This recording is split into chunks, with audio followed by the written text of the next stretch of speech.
Grave Walkers. Book 9. Soup Kitchen. By Richard T. Schrader. Copyright 2013.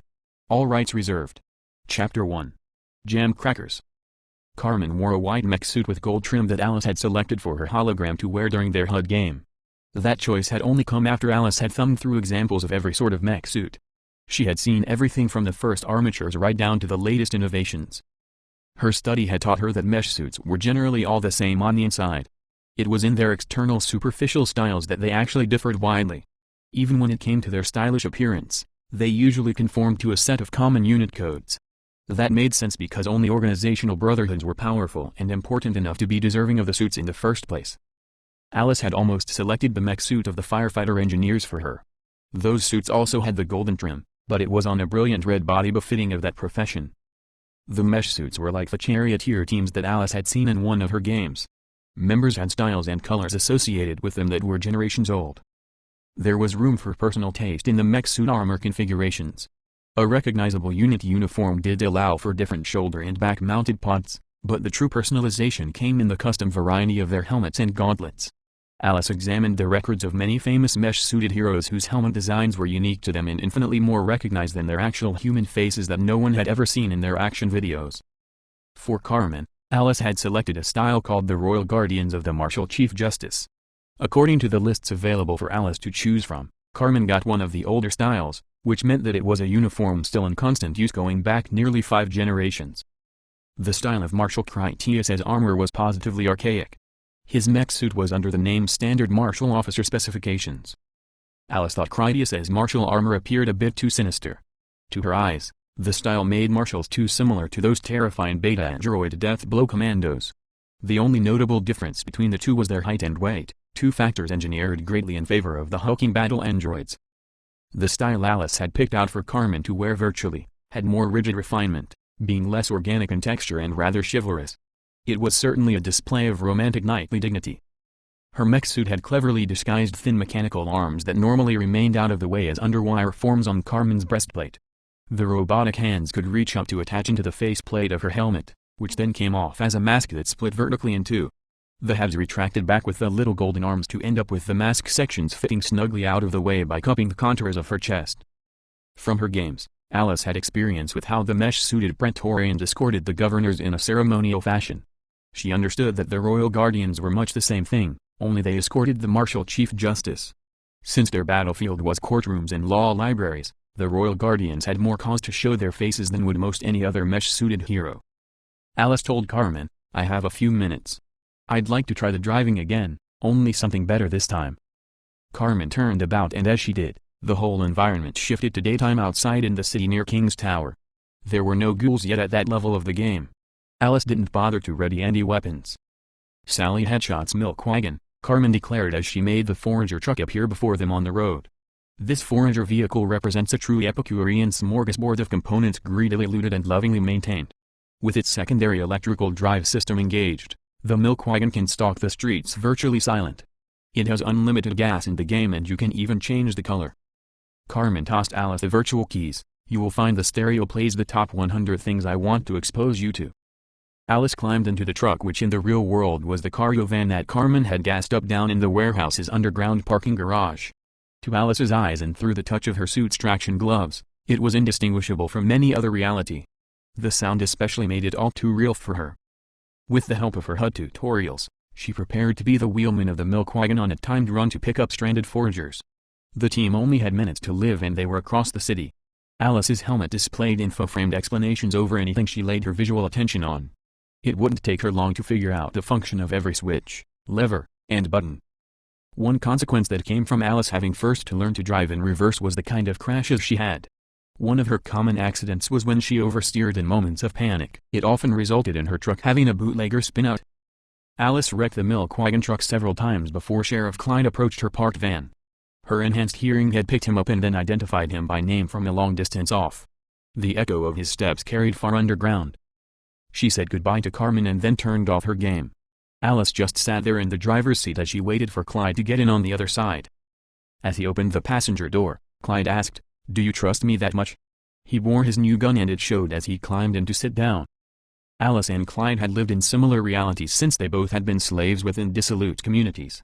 She understood his point that in their past worlds, no one would be dumb enough to meet alone with another person, especially one that was armed, and not be cautious of a rape attempt or worse. Alice replied, "Yes, I do trust you, Sheriff. It was Carmen that gave you that pistol from the armory on the Black Hole." She turned her head to look at him poignantly, which was mostly a creepy thing because her smooth helmet surface wasn't much of a face. It was more like a shell with two telescopically actuated mechanical eyes. The faceless expression worked well enough all the same as Alice said, "Carmen does you a great honor. It would be an honor I'd be proud to receive." Alice started the engine and then put the gearshift in reverse. Before getting underway, she advised him, "When you get back to the city, you should tell people that. Let the word get around. If you are nervous or shy, the king will definitely give you a low-stress job as an observation period thing. Not so much open bragging, but you will need to project your self-confidence. People respect that, if you're also a good man. Carmen just certified you as one. Politics happen fast around King Louis, and I don't mean about my parents being in his inner circle. 2 days from now, you could be the commander of something and I'd be the one taking orders. She does a lot for me while you still hardly know me." Clyde pondered why Carmen would get involved. Alice started to back the van out of the garage. They were headed to pick up the bodies that the laws of goodness had humanely executed. Emotionally, Alice didn't feel like she had even been involved in the shootings. She was more like this person who just happened to be there as a witness. The King's Law, a haunted bullet, and a Tesla flux pistol killed those evil men. With that event past, Alice didn't even think about it at all. Much like Grydius before her, Alice didn't even have a count of how many people had died through her actions of handing out justice. She didn't care. She told Clyde, "Not only do we hardly know you, but Mandy and I are here with Carmen as well. Carmen will always go out of her way to keep us safe. She thinks we are more likely to survive a ghoul break-in if you are armed. That means my mom trusts you. If she trusts you, then that is all the recommendation that I need." Clyde gathered that Alice's praise of Carmen was genuine. "She sounds like she means a lot to you then." "She's my stepmom technically," Alice still bragged. "Really, it is better than that because she is the best friend a person could ever have. And you wouldn't even believe the games we play together.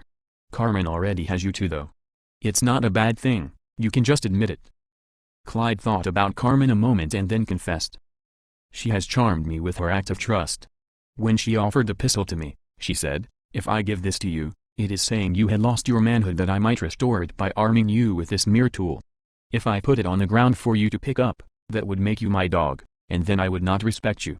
If you harm me, my husband Grydius would live for nothing but hunting you down to have his revenge. If you were to so much as lay a hand on me, Cutter would pull your arms off if Verloc didn't get to you first.' Then she tucked this pistol into the front of her blue jeans like this gunfighter daring me to try and yank this handgun out of her shorts. So I says to her, 'Cowgirl, let me sell you on this idea. I want to trade you full title, deed, and ownership of this here whole warehouse along with everything in it, for that there pistol.' Carmen pulled out a gun and then slapped it into my hand as she said, 'Sold.'" Clyde told his story with the second voice of what Carmen said, "I like you, Clyde. You'll need these." She hands me this fine clean box of new bullets. He told Alice, "I get the feeling you understand the comfort of wearing a pistol. Carmen let me get that feeling back without making me feel like a beggar."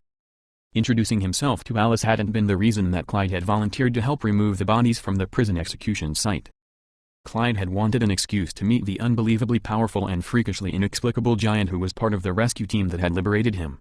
He had seen hunter ghouls on occasion, but he had never encountered or even heard of any creature like Cutter.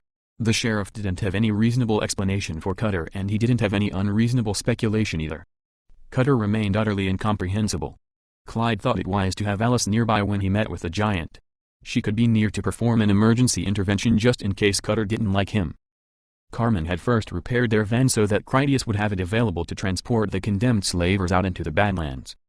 It would still take those criminals out for their last ride, except that in the new version it would act as their hearse because they were already dead. She had found the van down in an underground parking area where the slavers had stored rows of vehicles that they had intended for some future potential service. The King Duke's people had long since drained all those machines of any fuel or oils. Their enormous underground mining bucket loader machine was still there too. They had used it when they crushed all the cars and trucks that they hadn't wanted to save. Those mashed conveyances had ended up as part of the warehouse's outer barrier junkyard wall. The overall number of vehicles that made up the outer wall attested to just how many people the slavers had lured into that place and then eventually killed. 1,200 people had digested down to less than 20, all in 40 months. They averaged 1 death for every single day. Alice's evening had them on a roll well above quota. After the van went up a long ramp and then passed through a newly opened vehicle gate, Alice backed it out onto the warehouse's cement-floored surface level. She eventually weaved her way around to the prison execution area. The dirigible hangar back home at the East Airport Air Base was a big warehouse-type building, but the one that Alice drove through was a roof structure that could hold 3 of those hangars and then have plenty of unfilled space left over. Cutter already waited in the jail area when Alice backed in the van for them to load it with the corpses. The giant hadn't volunteered to help Alice with the chore, but he had agreed to assist when she had sought him out and then politely requested his assistance. When it came to the simple task of tossing 5 bodies into the back of a van, Cutter didn't think he needed the help of one feeble human who would only be in his way. The sheriff was a strong man, but still a sapless physical asset compared to the giant.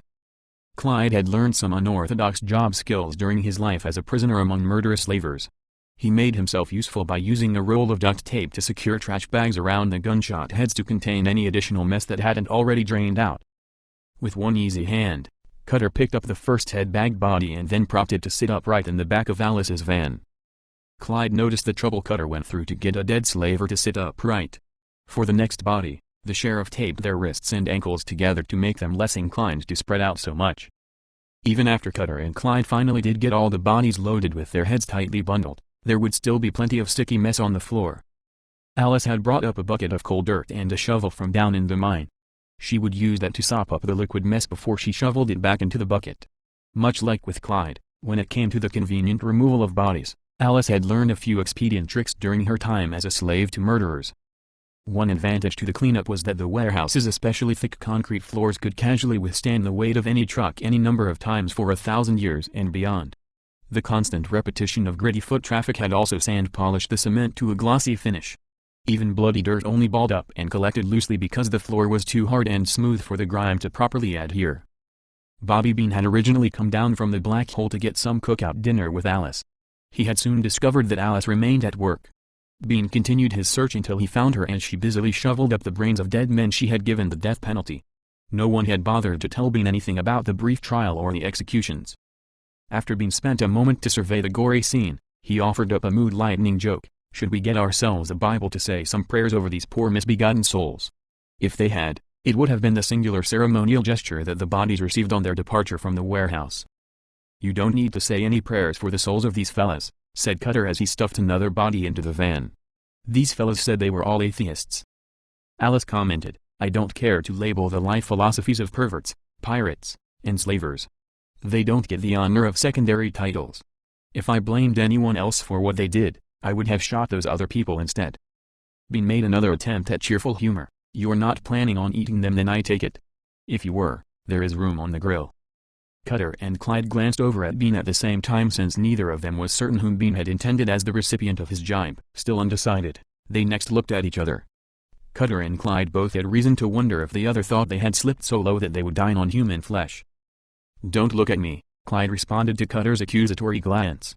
You're the giant. Sure, blame the giant, said Cutter as he grabbed another corpse. Like you shut-in desperate survivor types never started to eat one another. I've heard about how you people get. You're my first giant, Clyde meant his past experiences he could draw upon. Apart from making your bread from people's bones and smelling the blood of Englishmen, I can't really say I have heard what giants do from day to day. The heavy lifting seems to come up a lot, Cutter complained as he tossed in the final corpse. Whoever takes these meat sacks outside will need to dump them well clear of this place. The naked dummies will scent them down for sure once they start to rot in all this heat. You don't want to attract them to this fort of yours. They will get the idea it has more food for them. Down below in the coal mine, Critias, Verloc, and Carmen walked along the rail tracks with Hatchet's brother Jasper. Critias asked Jasper, what is the story with you and your brother? Hatchet and I are friends. I think a lot of the man. His best talent is being a truck mechanic and welder, Jasper said of Hatchet. That is how I remember him. He built a lot of great things for your King Louis's dad. Hatchet called him Mr. Albert. People used to think Hatchet was a little slow back in school, but he was a wizard with the tools. Hatchet was the last child and I was eldest. Our 3 sisters are dead. They were daddy's girls, tough, they killed a lot of crazies. Each of them held out more than a little while. When Mr. Albert started transforming into King Louis, Like his radio show gag was going to his head and becoming real. That is when I took off on my own and he didn't like it. I set up a vehicle, loaded it with supplies, and then headed off to the City of Ghosts, New York City. I figured the harbor there would be a good place to contact an Atlantic Sea community, like ships or something. That's when I discovered that the bigger the city, the worse their vampire problem is. Talking away with one another, carrying guns sometimes, barely got out of there with my life. Jasper told Critias seriously, the vampires will be in your King Louis city too. It has something to do with drugs, I figure. I can't think of anything else that all the big cities have in common. It isn't the damn drinking water and no special weapons ever dumped on every major city worldwide. It has to be drugs. Carmen informed Critias of pertinent news. A weather front of moderate to heavy rain is coming this way. Gloria reports that she has the black hole tied off to all 3 towers and facing into the wind. Kevin loaded new automatic piloting software that micromanages the wing surfaces. The ship will generate the lift or downforce needed to stabilize pressure on the landing gear. Gloria will be staying aboard along with her crew. Preventing storm damage to the airship will be her full-time priority. On another topic, she added, the rail quality scouting truck for the train will arrive soon. They expect to meet us at the Western Barrier. Critias asked her, are we ready for them? I think so, Carmen sounded confident. I brought down enough diesel fuel from the black hole to power the main generator for approximately 3 hours. That should be long enough for us to bring in the new train and then refill the generator's reservoir from the tankers they will supply us. The airship uses diesel fuel along with the water as a relocatable ballast product and we had enough to spare. She meant that the airship pumped the fluids around 2 different inflatable bladders in order to balance the weight distribution. From what Critias had already seen of the underground with its railway loading dock, he realized that the great warehouse up on the surface was only the cap upon a much older and far larger colliery operation. The place had excellent trail service that came in by tunnels from opposite directions. They were long tunnels too that ran beneath the hills to both their east and their west. Jasper indicated the track behind them as he said, the east end emerges on a trestle bridge that goes out over a river that is too small for boats. This end goes out from under the hill onto a trestle too, over a dry rocky ravine. There is nothing down there but an old country road. It's not quite 2 miles from the freezer to the gates this way. The original coal miners used this heavy rail to ship out all the coal and muck during their operation. By the time that the coal had played out, they had excavated miles and miles of caverns and tunnels. You will want to be careful if you ever do go exploring. It wouldn't be difficult for you to get lost down in there and you might never find your way back out. Their walk finally got them within sight of the gates that kept the ghouls out of the rail tunnel. They were Survivor-manufactured double doors of high quality. The barriers could fold back along the sides of the tunnel or snap closed again as they met vertically at the center. Hydraulic rams opened and closed the gates either by a convenient but exceedingly slow hand crank or with a swiftly operating motor when the main electrical generator was operational. Since Carmen had started up the power grid for them, they had electricity for the compressor motor to do the work automatically. Critias asked Jasper, if the coal mine tunnels are so deep, what did those slavers use them for? The King Dukes of America never had any use for the dark places, Jasper replied. For the most part it is nothing but bad water and dirt for miles on end. None of them would bother going back in there unless it had food or maybe some pussy, but you won't find any of those. It is infinitely dark down in those man-made caverns, perfect zero light, day or night. That became doubly true when they ran out of flashlight batteries. When all the petroleum fuels ran out, they couldn't even make torches. Getting deep down into those mines then would have been impossible even if they had wanted. That's a lot of the reason why they left me alone. None of them was fool enough to play hide-and-go-seek with me down in the pit. I know my way around more than a little, which is a shitload more than not at all. While they waited near the rail barrier, Critias smoked some of a cigar he had worked on over the past week. Jim finally radioed to them, we are coming up on your western gate. Carmen positioned herself in the middle of the tunnel before the doors just in case any infected tried to rush inside. Once she was ready, Critias opened the train barrier gates with the press of a button. It seemed like the doors opened for Carmen because they swung close enough that she could have reached out to touch them. Once she was sure that there weren't any ghouls about to jump inside, she moved aside to let the rail quality inspection scout truck roll past. The vehicle was a typical four-wheel drive suburban truck armored for forager duty. It also had hydraulically deployable ride-the-rails flanged rims that could drive on heavy rail gauge track, just as would the locomotive. Another addition on the vehicle was a pair of externally mounted tanks for the storage of liquid chemicals. It was a quiet vehicle that operated in the dark. It hadn't attracted too much in the way of ghoul attention. As Critias watched the truck roll past him, He did notice that there was a pack of ghouls at the far end of the trestle. When he zoomed in with his telescopic visor cameras, Critias saw that the ghouls fought over some of Commodore Tinny's molasses chew. It was apparent enough that the truck had jettisoned a canister of that ghoul bait as they made their final approach to the gateway. Even if the ghouls were not in dangerous numbers, the distraction did prevent them from learning that the railway tunnel was an area with human inhabitants that might interest them. With another button push, Critias made the gates begin to close again. Carmen remained on guard until the portals had sealed. Once it was safe, she commented about the truck. Those tanks are expanding foam urethane like the bastion builders used to plug up gaps in the security barriers. They must be injecting it into eroded areas under the rails to prevent further water erosion.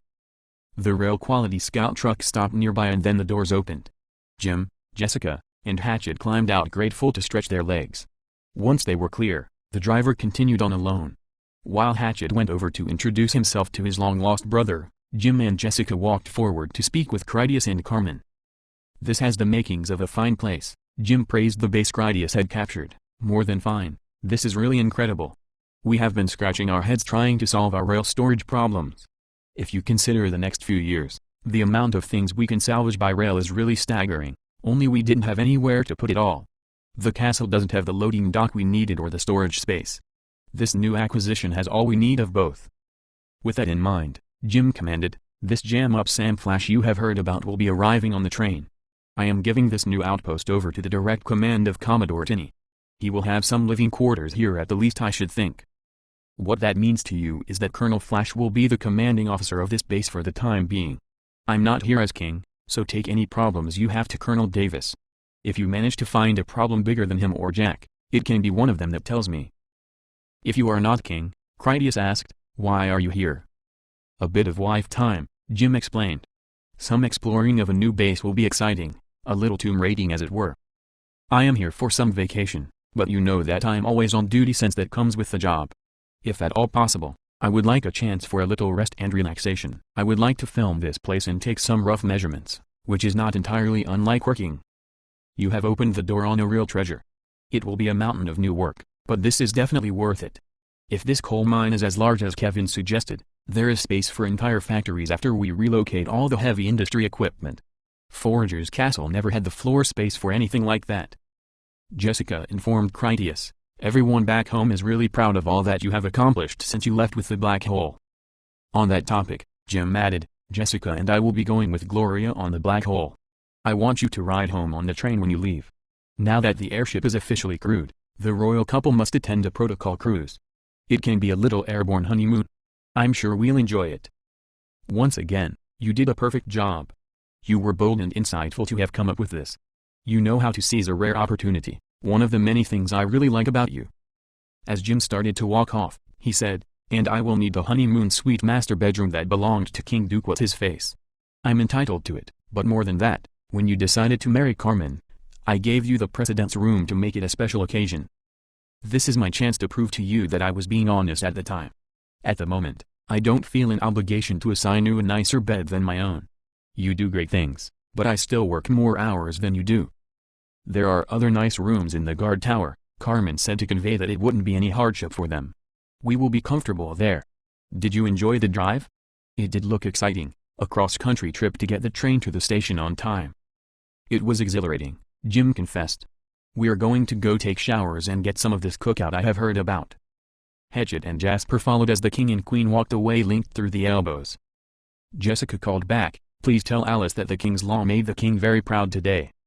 "I have the feeling she will seek you out soon enough," Critias said after them. "She is getting rather formal about her obligations. I think she picks it up from Carmen and her Bushido etiquette." Jim called out, "Critias is the Perkele. Whenever the kingdom is thirsty, his thunder calls us fresh rain." "You are a terrible poet," Jessica had to laugh. "That was really gay." "My praise is like my bedrooms," Jim stated as one of his principles on life. "I only give them to others when I genuinely mean it. Otherwise, I prefer keeping all the best ones for myself." Jim's raised voice echoed in the vast trail tunnel, "This place is as big as our ambitions." Before he forgot, Critias called down the tunnel to Jim, "Carmen is planning a special dinner party for her closest friends. It will be at Verloc's place, I think. If you can arrange some time off work for us and perhaps contribute in some other ways, my family would feel not only fully rewarded but grateful besides." Jim answered, I'll think on it. This is a busy time of year for us. Big plans are afoot. Colonel Jam Up Sam Flash's train arrived a half hour later. The locomotive ran smoke machines while it moved faster than ghouls could sprint to chase it.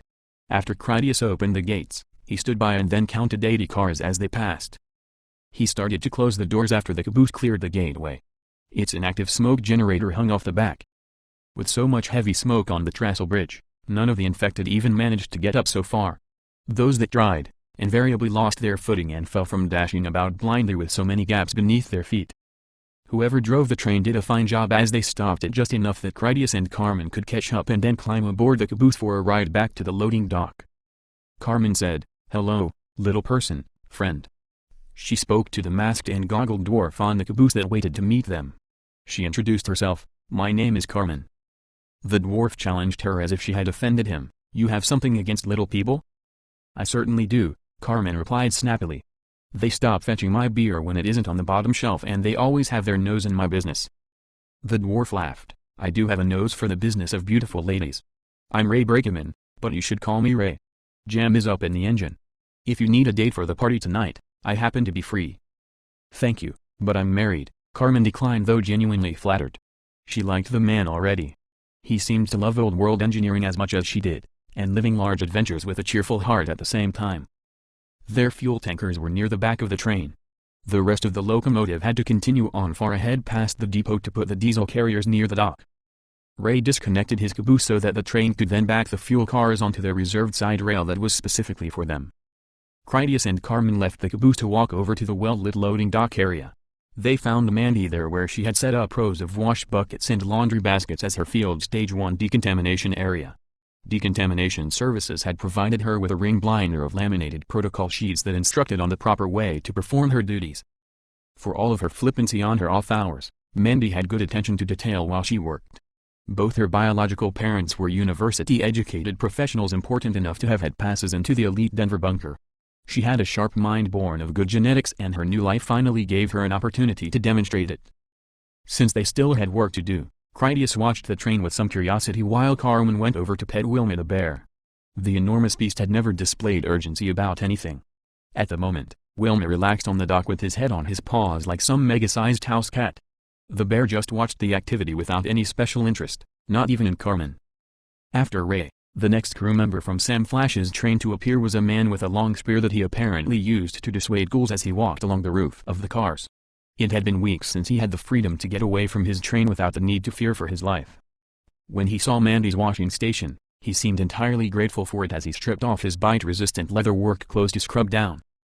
When Carmen caught his eye, she said, "Hello, I am Carmen and this is my husband Critias. We work for King Louis." "Wilbur Pike," the man nodded politely, "but everyone just calls me Pike. It's nice to meet you. You are just as Sam described you." "I like your tattoos." Carmen admired the art all over his body. She could tell it had been a different artist almost every time. It was all chains, skulls, and guns woven together in a scary warrior display that might have seemed disingenuous if worn by a man of lesser self-reliance. A girl arrived next to go through the decontamination. She was about Alice's age and seemed to work the trains as a crew member. When she pulled off her headgear, the girl revealed that she was distinctly Korean. "You two are from the movie they sent us," she said in fluent local speech as though born to it. The girl recognized Critias and Carmen just as Pike had. "You can call me Pipkin. Don't call me Pip though. I really hate that." "Welcome to the coal mine," Carmen greeted her. "We are happy you have arrived without any serious mishaps." "I can smell the meat from here," Pipkin meant the cookout. "I have been eating out of cans for so long that people have to remind me to heat them." "No need to hurry," Critias told her. "We are cooking up everything to make it easier to ship when we leave. It will still be there when you arrive." Colonel Sam Flash approached from the engine end of the train, which was some ways down. Critias headed off that way to introduce himself. Carmen followed after him because she was just as curious, only for different reasons, since she knew history and Sam Flash was a prominent figure of it. When they got close enough to see that Jam Up Sam Flash was really Samantha Flash, a woman, Critias said to Carmen, "Why is it you don't tell me these things?" Sam Flash wore leather armor she had tailored from what was motorcycle road rash protection. A goggled pullover leather helmet had a respirator. She kept her blonde hair clipped short so that it was tolerable under her vintage leather aviator's hat. Sam wore an automatic pistol in a hip holster, plus she had a military battle rifle that she carried slung over her shoulder. The rifle was suitable to stop a hunter in the unlikely event one made a nuisance of itself. "Sam Flash," Critias greeted the woman with a smile. "I was expecting a man." "Critias Virgil," she replied without a smile. "I was expecting a salute, Captain." The colonel made a point to look him over to size up his worth or else compare what she saw against the stories she had heard. Without revealing her appraisal, she said, "I think Colonel Flash would be more appropriate. So long as we are on the working side of the line, we need to keep this professional. You can just call me ma'am or colonel if that is easier for you. Before you welcome me, I am going to need a situation report." Carmen felt nervous around their new and quite demanding superior officer. "To be away," she said, "I will go hook up the new fuel cars and then begin transferring the fuel to the storage tanks." Colonel Flash had Carmen wait. "We won't be doing that just yet, Lieutenant. I will let you know when I want you to begin transferring the fuel. For right now, I want you to make arrangements to perform a fire drill. If there is an accidental fire in here, we might all end up on the street. Find their hoses, get the water pressure running, and then perform a test. Let me know when you have something to tell me." Critias radioed to Kevin's control room back in the city. Once he talked to one of Kevin's operators, Critias said, "Colonel Flash needs the coal mine report sent to the Black Hole so they can print it out for us." He next told Colonel Flash, "They are printing you a full copy of the inventory and analysis updated until now. It will be waiting in the Black Hole when we get up to the warehouse. If there is anything specific that you need to know right away, I can have that relayed to you immediately." "Better than excellent," she praised him. "Printed briefing materials I can take to the pig roast. For the moment, I only need to know if there is anything that I need to know. If we have any missing gobblers or bandits running about in the mine somewhere, I would like to hear about it from you first." "We're secure at all corners," Critias vouched for the defenses. "There are no problems I'm aware of other than a weather front that is moving and that might batter the airship more than we would like." Jam headed toward the fuel tankers she had dropped off. Critias asked, "What condition are the rails in? Have the years been hard on them?" "The water erosion can be dramatic in some places," she replied about the railways. "Other than that, time is not so hard on them. Having millions of pounds of rail traffic crunching down on them was what did the real damage. We are the only trains out there now, so I would say that the rails are holding up better than you might expect. We make our own repairs too, of course. We even repaired a bridge once. This is a nice place, by the way. The Commodore will be happy here." While Carmen was away trying to get the fire hoses functional, Critias removed his helmet so that Colonel Flash would get a chance to see who he was besides a suit of distinctive armor. Jam took the opportunity to get a good look at him before she said, "If you were only a few years older." Critias had no doubt about her meaning. If he were man enough to take her up on the offer, she would have him hammering her cares away all night long. Jam had been on the rails a long time without the intimate company of a man, and Critias seemed the most promising applicant for the post that she had seen. In a world that was mostly dead, she didn't see that many new faces. Even when Jam did meet Jim's community or Rudol's for that matter, she still wouldn't find many men that were Critias as equal. Unlike Penny Welder, who made Critias uncomfortable with her excessive assertiveness that bordered on overcompensating, Jam's rock-ribbed personality had Critias of a mind to see just how deep it went. He already imagined just how feminine and responsive she would be once he got her in bed and then started to unwind her. He snapped out of it when he recalled he was married to Carmen. Jam didn't reveal what she had read from his thoughts when she said, "Right now I need a long shower." As she continued their walk to the full tankers, Jam told him, "I have not had a home off the rails since last winter. I have not been drunk since the last time I trained. The sooner I get to your cookout and get a glass of bourbon in my hand, the better off I'll be. Besides some food and drink, I will be grateful to sleep in a comfortable bed." "On the matter of business," she said, "I'm assuming that you are starving for fuel because that was your message. From that, I can also assume that whatever generator you have operating right now probably won't be functioning for very much longer. With that in mind, we will go help your lieutenant prepare the fire hoses to make sure we have the means to contain any accidents. Once we have the capability to perform some damage control, we move that fuel over. The priority of the moment is to make sure the lights stay on, agreed?" A message on his HUD from Carmen prompted Critias to say, "The pumps that drive the water pressure from the underground wells are also electrical. If the power goes out, the fire hoses will go out at the same time." Between the three of them, the electricity still flowed by the time Carmen started to transfer the new fuel into the generator's storage tank. The fuel supply they currently had on hand would keep them operational for months. On their way to the decontamination station, Carmen asked Jam, "Colonel, may I ask you a question about command ability?" Carmen was so humble about it that her question didn't at all come across as a challenge or accusation, but instead searched for some actual advice. Of course, Jam agreed. Carmen began, when I was driving trucks in Cleveland, there was a barricade across the highway. I knew the maps because I had studied them. Instead of making the right move, I stopped so that we could discuss what to do. That was when Captain Gloria took charge to lead the convoy through by the path I would have taken if only I had not failed at my command. Jam had a ready reply, I know something of your past exploits. You were once the fiercest soldier. They had to rein you in because you were ready to take on anything. That is why you were a soldier and you were a great one. When they recognized your potential to be more, you became a lieutenant. You are still that great soldier, but now you are also responsible for the lives of other people and important pieces of equipment, the loss of which could be devastating to the whole community. As a lieutenant, you did exactly what you were supposed to do, not be rash. You took a moment to think and confab with your sergeants and commanders. As a captain, Gloria is a great soldier, a polished lieutenant, and also a gambler, a great one apparently. The funny story I heard was that she brought some man named Keith to tears and personal ruin, all over a game you call Forager's Dice. All war is risk, Carmen said as the meaning came to her. I see that now, Colonel, thank you. I am sure I will learn more as I think on it longer. I can say with certainty that I had been totally unwilling to gamble with our lives in that critical moment. Because no path would ever truly guarantee my success, I remained unwilling to risk failure on what I already knew was obviously the best choice available to me. When I hesitated to act, I invited other dangers to arise while also letting my existing opportunities slip away. Command is inherently gambling and every decision I make necessarily puts at risk my companions, our equipment, and myself. Anyone like myself who fails to understand the necessity of taking chances to achieve favorable outcomes has no business being in command in the first place. It was a good training opportunity for me. Fortunately, 2 captains were there to make sure I didn't do any serious harm. Carmen wondered about something else. If that is soldiers, lieutenants, and captains, what are colonels? Flash concealed her laugh with a straight face that admitted both masterfully, what colonels are would be a long story. We are overworked, underpaid, and in need of a shower. More often than not, we can be a little bit horny. A colonel is the grown-up in the room. It is simple when you look at it in the proper way. The day comes when you are the most experienced person. The only thing above colonel is God. Like this refueling operation, if this place burns down, there won't be anyone to blame but me. Carmen didn't really understand. What is a colonel then? Flash asked, how would you win a gunfight against a man with a gun when you were unarmed?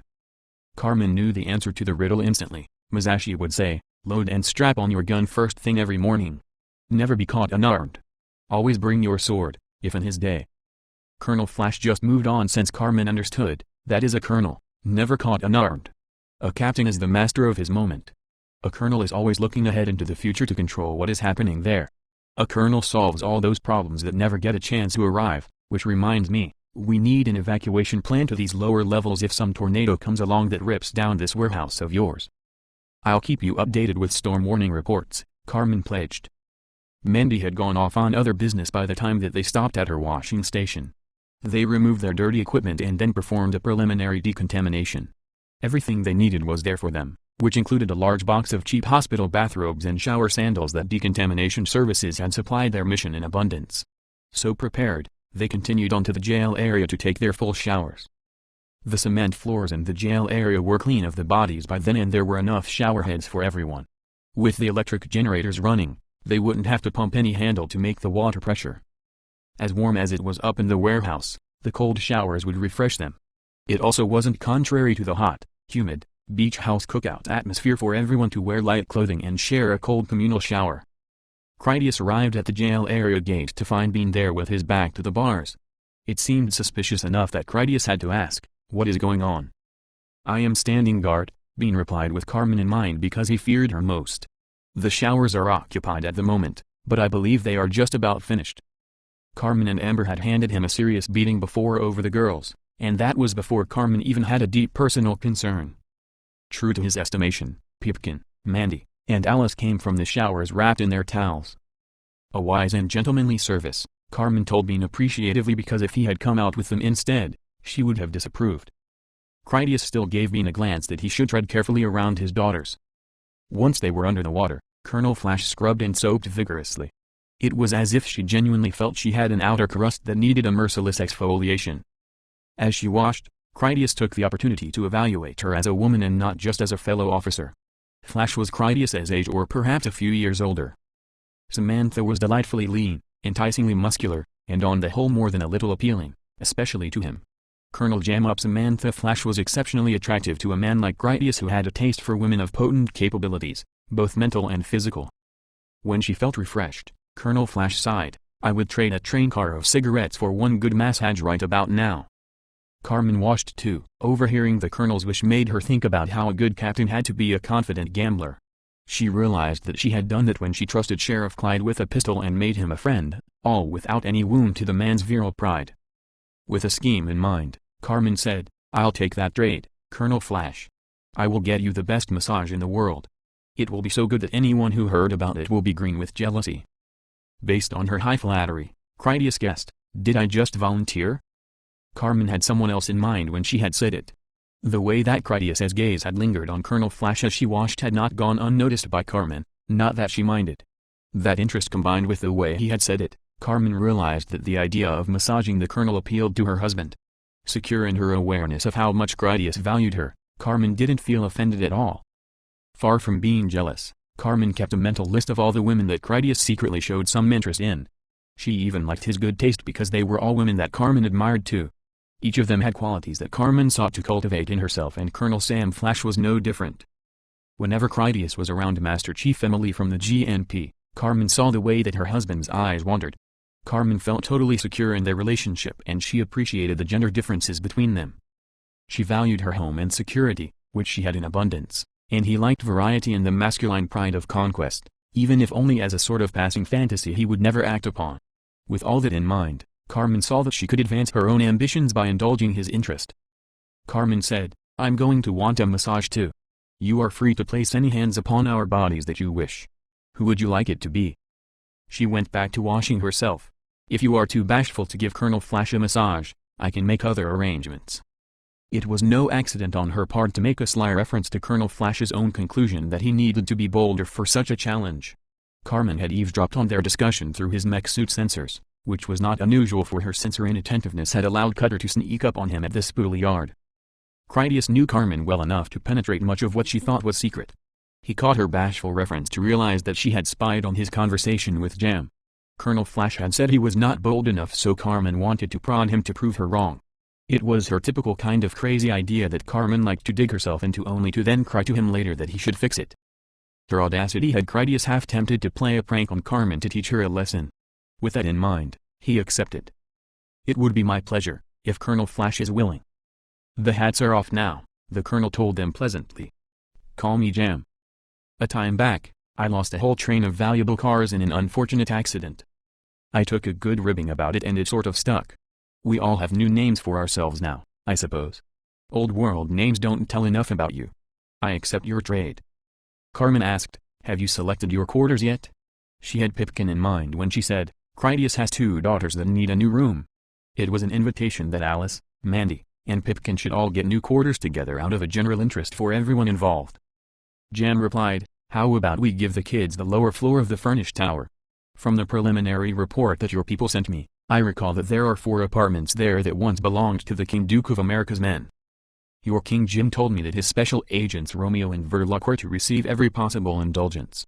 If at all possible, I would like one of the apartments they don't already occupy." Carmen suggested, "I plan to chaperone the young people.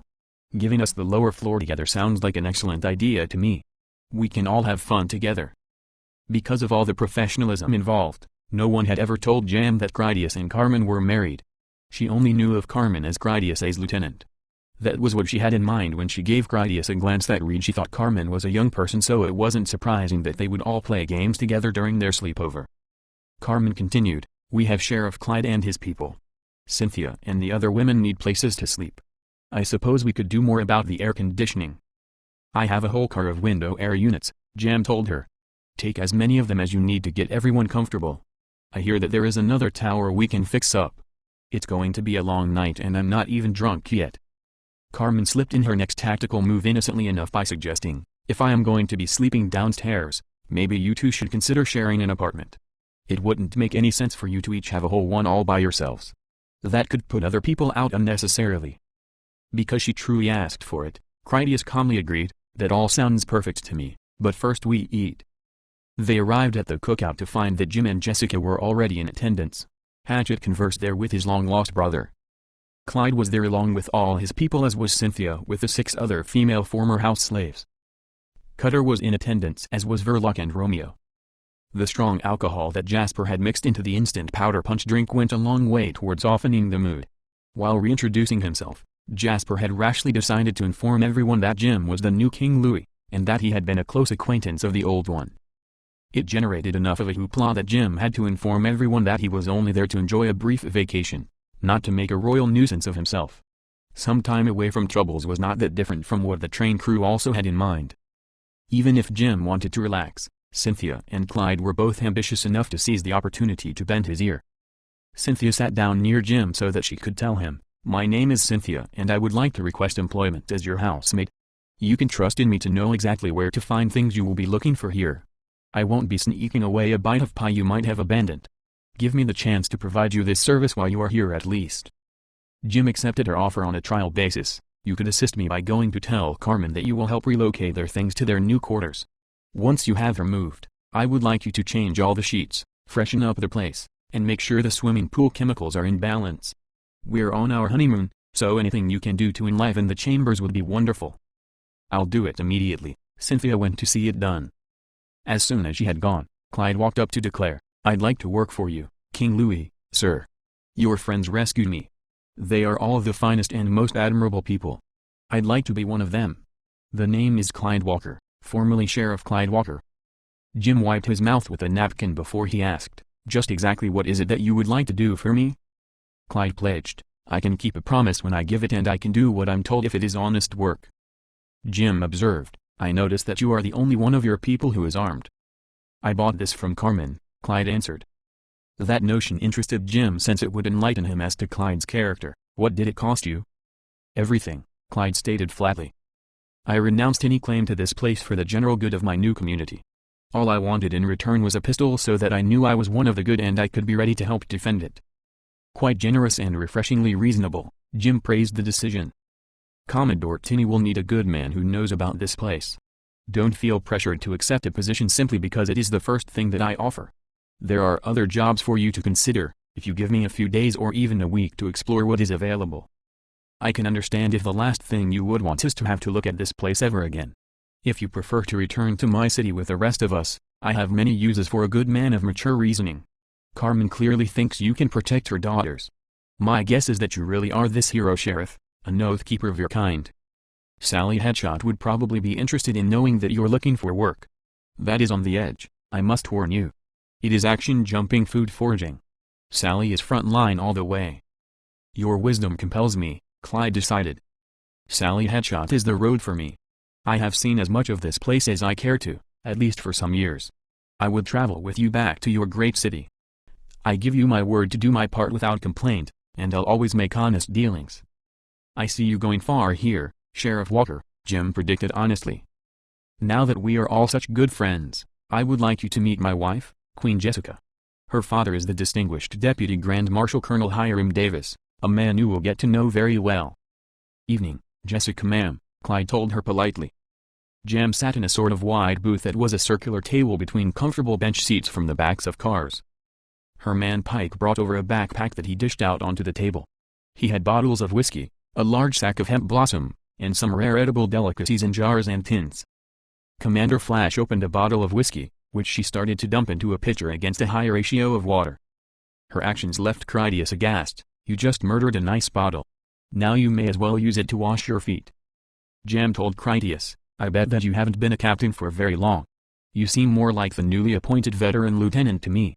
I will have to teach you how to drink. If I wanted whiskey, I would suck off a bottle alone in my room. I am here to make toasts and sing songs. You are used to drinking a buddy shot with the general in his office, am I right? Down here in the trenches, we drink like women.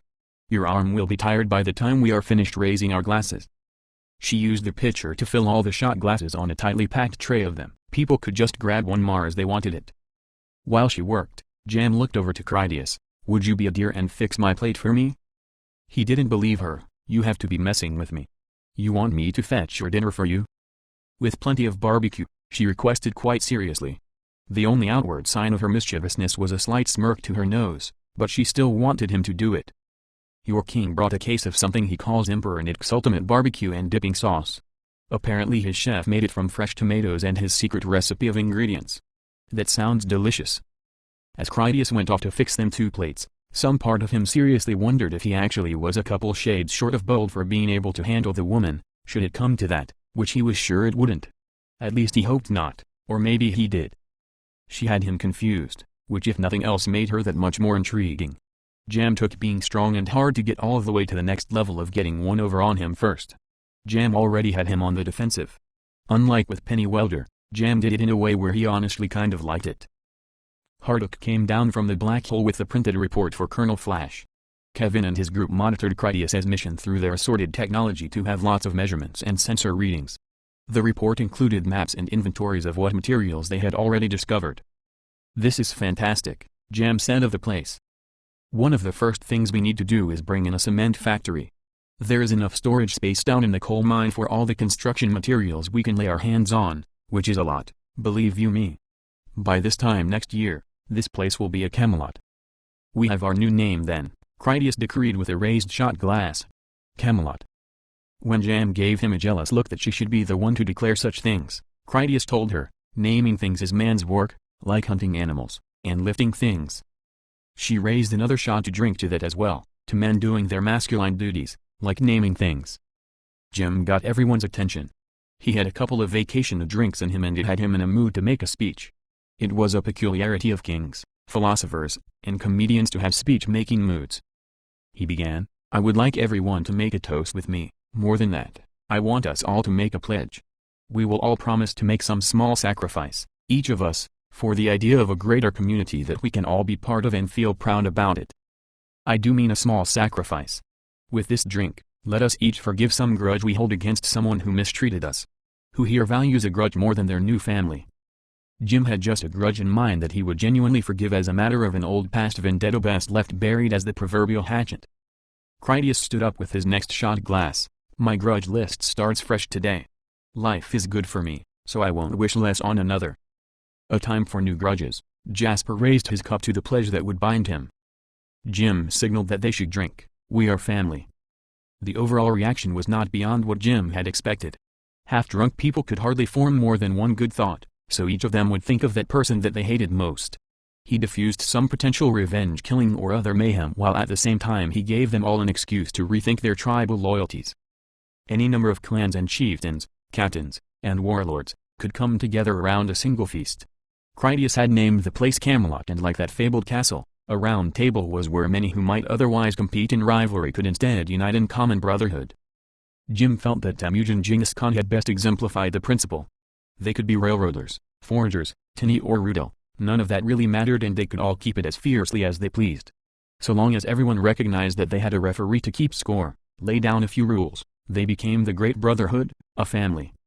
As dark as the truth was, Jim gave them the referee who could officially kill the people who needed killing. That was the delicate side of society that most everyone who wanted to play leader always got wrong.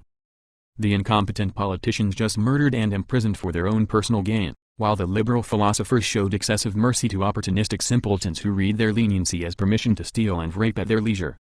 Manhood and certainly polite society demanded blood. The Tree of Liberty drank deep from the waters of the dead, both heroes and villains. When they killed each other, it led to feuds and massacres. When Jim killed for them, it led to peace and prosperity. None of them likely realized it, but Jim gave them the requisite deaths they needed and he gave it to them in a way that enriched them as human beings. Jim shrugged to himself as he sipped his drink and then sat back down beside his wife. From Jim's point of view, reality had 16 levels of complexity that never stopped its vectoring and colliding motions. He found human verbal language to be about 4 levels of complexity. Lots of things he did were because it was the right move to navigate their lives down the proper path. Sometimes when accurately put into words, his actions could seem ruthless or short-sighted. Jim solved that conundrum with the answer that words were pretty stupid things compared to the higher interwoven reasoning that they never adequately described. After Jim sat down, Jessica told Hatchet, "I want you to go find that woman Cynthia. You explain to her that her first move to place herself in my husband's bed, that will be your permission to shoot her in the head and then dump her body someplace. It doesn't matter if Jim ever tries initiating flirting with her or not. I know what she is thinking and the way she has protected herself in the past. I want you to make sure that she knows that I know. This is all court intrigue, Hatchet commented amused. I will make sure she understands where the lines are. He went off to talk to Cynthia, but before he left, he told Jim, don't hesitate to call me if anyone starts getting fresh. Jim replied, I'm sure that Critias will defend our honor for the few minutes that you're away. Jessica is right to send you. If I ever fall so low that I was party to such a thing, I hope you would beat some manners into me for the good of the kingdom. Hatchet wasn't worried about that. You don't have it in you to betray our queen, besides, it would break my heart. I suppose if Jessica demanded it, I could get more than a few of the boys together and then we could come round and break your fingers until she cried about it to save you. You could be a king with broken fingers. There you have it, Jim decreed, only half joking. King's law says that a wife can demand the breaking of her husband's fingers for a proven case of infidelity. Headlights approached from across the warehouse as Ray Brakeman quickly drove up in an electrically motored four-person automobile cart. He used a stick to press the accelerator pedal that he couldn't reach with his short legs. After he pulled up, Ray told Jam's table, check out the new wheels. These will come in handy when someone finally explores all those creepy mining chamber caves. I hear there is a lot of stuff down there. Romeo drove up in a golf cart with Verloc beside him. She was in character as a charming country girl with tasteful city accessories, and urban success that still knew how to come down home. Romeo parked near Ray where they both plugged in their recharge cords into the same set of electrical outlets. Critias stood up to make introductions. That is Special Agent Verloc Shield. This gentleman is Professor Charles B. Micklewhite Ph.D. but everyone calls him Romeo.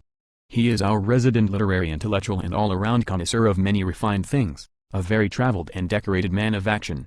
His single-handed walk into the base of the renegade Malta pirate cell was dangerously diplomatic in the extreme. Still naming things all over the place, Jam joked at Critias. She believed what he said because Jim had warned her that Verloc and Romeo were like visiting royalty. They were always sophisticated and polite. All Jam had to do was not put any rain clouds over their freewheeling day. Critias asked Romeo, are you joining us? For a few drinks, Verloc accepted and then sat down. I have an assignment to go out tonight. I will use that van to take the bodies far out away from here. Jam read Critias's thoughts from his subtle reactions and she shared his ambition when she said to Verloc, Critias and I would like to go along on your drive if that would be permissible. I'm thinking you will probably be on the same mission that I will be. We want to go out to see the local landscape. I'm thinking that you are going to scout out locations for a long straight road to land cargo planes on, one where we can cut down the telephone poles along the sides so that we can have a little airport. I'm impressed, Colonel, Verloc admitted. You nearly have my mission orders down to the letter. And assess the number of infected living in the area, Jam added. Now you have covered my orders entirely, Verloc replied. I have no reservations about driving you. Of course, you will be assuming command of our squad. Jam promptly refused the offer. I think our safety would be best preserved in your capable hands. Critias asked, when you agreed I was volunteering, what time did I say I would be leaving? An hour, Verloc gave a departure time. If we wait too long, the bodies start to get stiff and then they will start to smell. It is that sort of thing that is best taken care of promptly. Malcolm, the elite gunner from George's crew, had been the man who drove the railway scout truck that brought Hatchet, Jessica, and Jim. He was mostly there as extra security if Jim needed to shoot his way out of anything. Malcolm came up with a folding chair to join their party. Good evening to you all, he said as he sat down. I'm glad I slept all day, Critias told everyone as he put down another watery shot of whiskey. It is going to be a long night and I'm not even drunk yet. Chapter 2. Penelope's Tapestry. Jessica drove the golf cart that had Jim and Hatchet. Jasper was aboard with them too and he acted as their tour guide. Jasper told them, I have been through every inch of this place. It was partly why they let me have my isolated life down here. I could disappear into dark places where they would never dare follow me. It frightened them and it should have. I have more than a few skeletons hidden around down here. Carmen pulled up in a golf cart along with Pipkin and Mandy. Their empty seat contained backup batteries. Bean drove up next with Alice. Everyone raced around at play and it was fun. When they got deeper, Jim examined some plastic packaged cargo that had sat in storage down in the old coal mine. Carmen told him, these containers here assemble into major surgery trauma centers, mobile hospitals for disaster area response. There are 4 of them by the way. All appear to be in perfect condition as intended. The emergency management budget must have been impressively large for them to have afforded to purchase so many things to then leave them down in an old coal mine for some day over the rainbow. Jim considered that before he replied, "Nothing spends like other people's money, especially when you buy on consignment from your friends." When the next model version of this equipment came out, they would have dumped these in the ocean or burned them in a sandpit and then bought more. Annual budgets and quotas are tumors that only grow bigger. The next large chamber they explored had a diverse range of vehicles from homeowner boats to snowmobiles and motorcycles. "This is probably the employee storage area," Carmen said softly because even her quiet voice carried perfectly in that subterranean vault. "I do see some exciting things in there to play with. I have never driven a snowmobile before." Jasper warned them, "The next area up ahead is King Kok's death arena pit. He made people fight to the death down in this hole he made. When he died, everyone seemed to wake up to the idea that the pit was dangerous to all concerned. After King Kok, they never opened it up again. Leaders here at Camelot never lasted long, sometimes not even a day, more than sometimes." They drove into an underground chamber where a backhoe excavator had scooped out a pit in the floor for combatants to fight in. Under more of the hanging light bulbs powered by the refuel generator, they saw the way that the trampled footprints marked the floor. It was obvious what had happened there. The pit had somewhat an observation platforms to be the box seats of preferred viewing for the likes of King Kok and his chief henchmen. Jessica said, "I like the name King Kok. It has a lot of punch. I bet he was a snappy dresser, big shoulder pads and eyeliner." Jim surmised, "I think it was a person's proximity to King Kok that gave his name its real meaning." Carmen imagined, "I picture King Kok holding this rusty blood-caked homemade battle axe. He was a lot of things but humorous probably was not one of them. I am also guessing he did successfully prove beyond all doubt that the rape of a man is possible." Young King Jim would not enjoy being the prisoner of King Kok the Wasteland's warlord, nor likely would he be thinking the name was funny.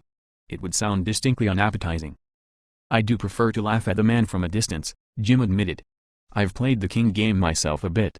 I know for sure that he did not get the upper hand in a place like this by being a wussy." It inspired Jim to observe, "Another thing you should notice, Jessica, every bad people is sodden with drink, sex-crazed, and murderous. The nobleman tells you his profession or art form, while the degenerate tells you his sex life orientation or his preferred form of entertainment. I could destroy a villainous community like this by doing nothing more than airdropping them shipments of pornography and cheap gin." Jessica voiced her doubts. "This is like one of those nature versus nurture games. I think it would take more than liquor and nudity pictures to bring down a pirate stronghold." Jim asked Carmen, "What do you think about using molasses rum shipments to destroy a pirate survivor outpost?" "The fundamental principle is sound," Carmen evaluated, "but I believe more extreme contraband would work better. Superior options would include supplying them with opium, heroin, or methamphetamines. It would not be quick or inexpensive. Because they were pirates and slavers, they wouldn't have the kind of leadership they required to defend themselves against your attack. Within 6 months, their capable fighting strength would be down by as much as 70%. Kevin and Bob could manufacture methamphetamines for you by the ton. If you made free deliveries of that, many of them would become hopelessly addicted to your finest pharmaceutical quality crystal meth. 6 months later when you cut off the supply, they would simply surrender to you in tearful worship as slaves of the Smack Daddy deity. The downsides are that they would starve and abuse their own women and children during their drug-crazed indolence. Any addicts you captured would make poor prisoners of war, unless you planned to slave them as addicts, which could be rather humane if a medically trained professional administered their daily drug doses. I don't think it would be cruel to let Kenny smoke a hemp cigarette after a hard day's work. If I made a man into a dog, would I beat my real dog too? Hatchet riddled, if I made a man into a wolf, would I still fear my real wolf too? There is a difference between wild animals and pets. When we pushed Kenny out, it was forever, humane but eternal as I recall. He killed Jeremy and nearly killed us all, and then lied about it to Jim's face in front of everyone. Personally, I like Kenny just the way he is. We are all such good friends because we fulfill our commitments. If someone starts endangering us all by being a screw-up, the civilized smiles will come off soon enough." Carmen abruptly got out of her golf cart to stand beside it with her nose up in a clear gesture of taking aroma samples. "It's really nice," she told everyone like it was exciting good news. Whatever it was, her enthusiasm bordered on eroticism. It was like she had not seen Critias in a week and then suddenly caught his scent. Alice put her helmet on to find out what Carmen could smell. Her hardware nose picked up artificial and real strawberry scents, bananas, and peaches. She confirmed it for everyone else, "Carmen is right. There is something here, Something on the air drafts. It must be hidden, but close by. Carmen used the nose in Alice's helmet to triangulate the source of the aromas. It smells so sexy, she said as she got back into her cart to drive her way to the mystery. The group went around the pit to the opposite back corner. That was where the royal benches and clubhouse overlooked the death pit combat. Carmen parked there and then got out to look around. It was enough clues for Jim to guess. King Cock may have built his little clubhouse there to cover up the entrance to a tunnel he didn't want anyone else to know about. I came prepared, Carmen assured everyone. She got her coil of rope that she brought in the back of her cart. Carmen also had extra flashlights, some water, and other things. After she tied one end of the rope to Jim's cart, Carmen climbed up to the royal level of the wooden pavilion to tie her other end up there. So prepared, Carmen then came back down to Jim. Jessica asked, "Do you want me to pull it away?" "After I prepare it," Carmen meant that the queen should wait a moment. Once she had stepped back to the proper place to stand, Carmen Gunfighter quick drew her pistol and then pretended to fan the non-existent hammer as she fired her weapon from holster height. Her power settings were up high enough that she needed her hip to speed fire against that much recoil.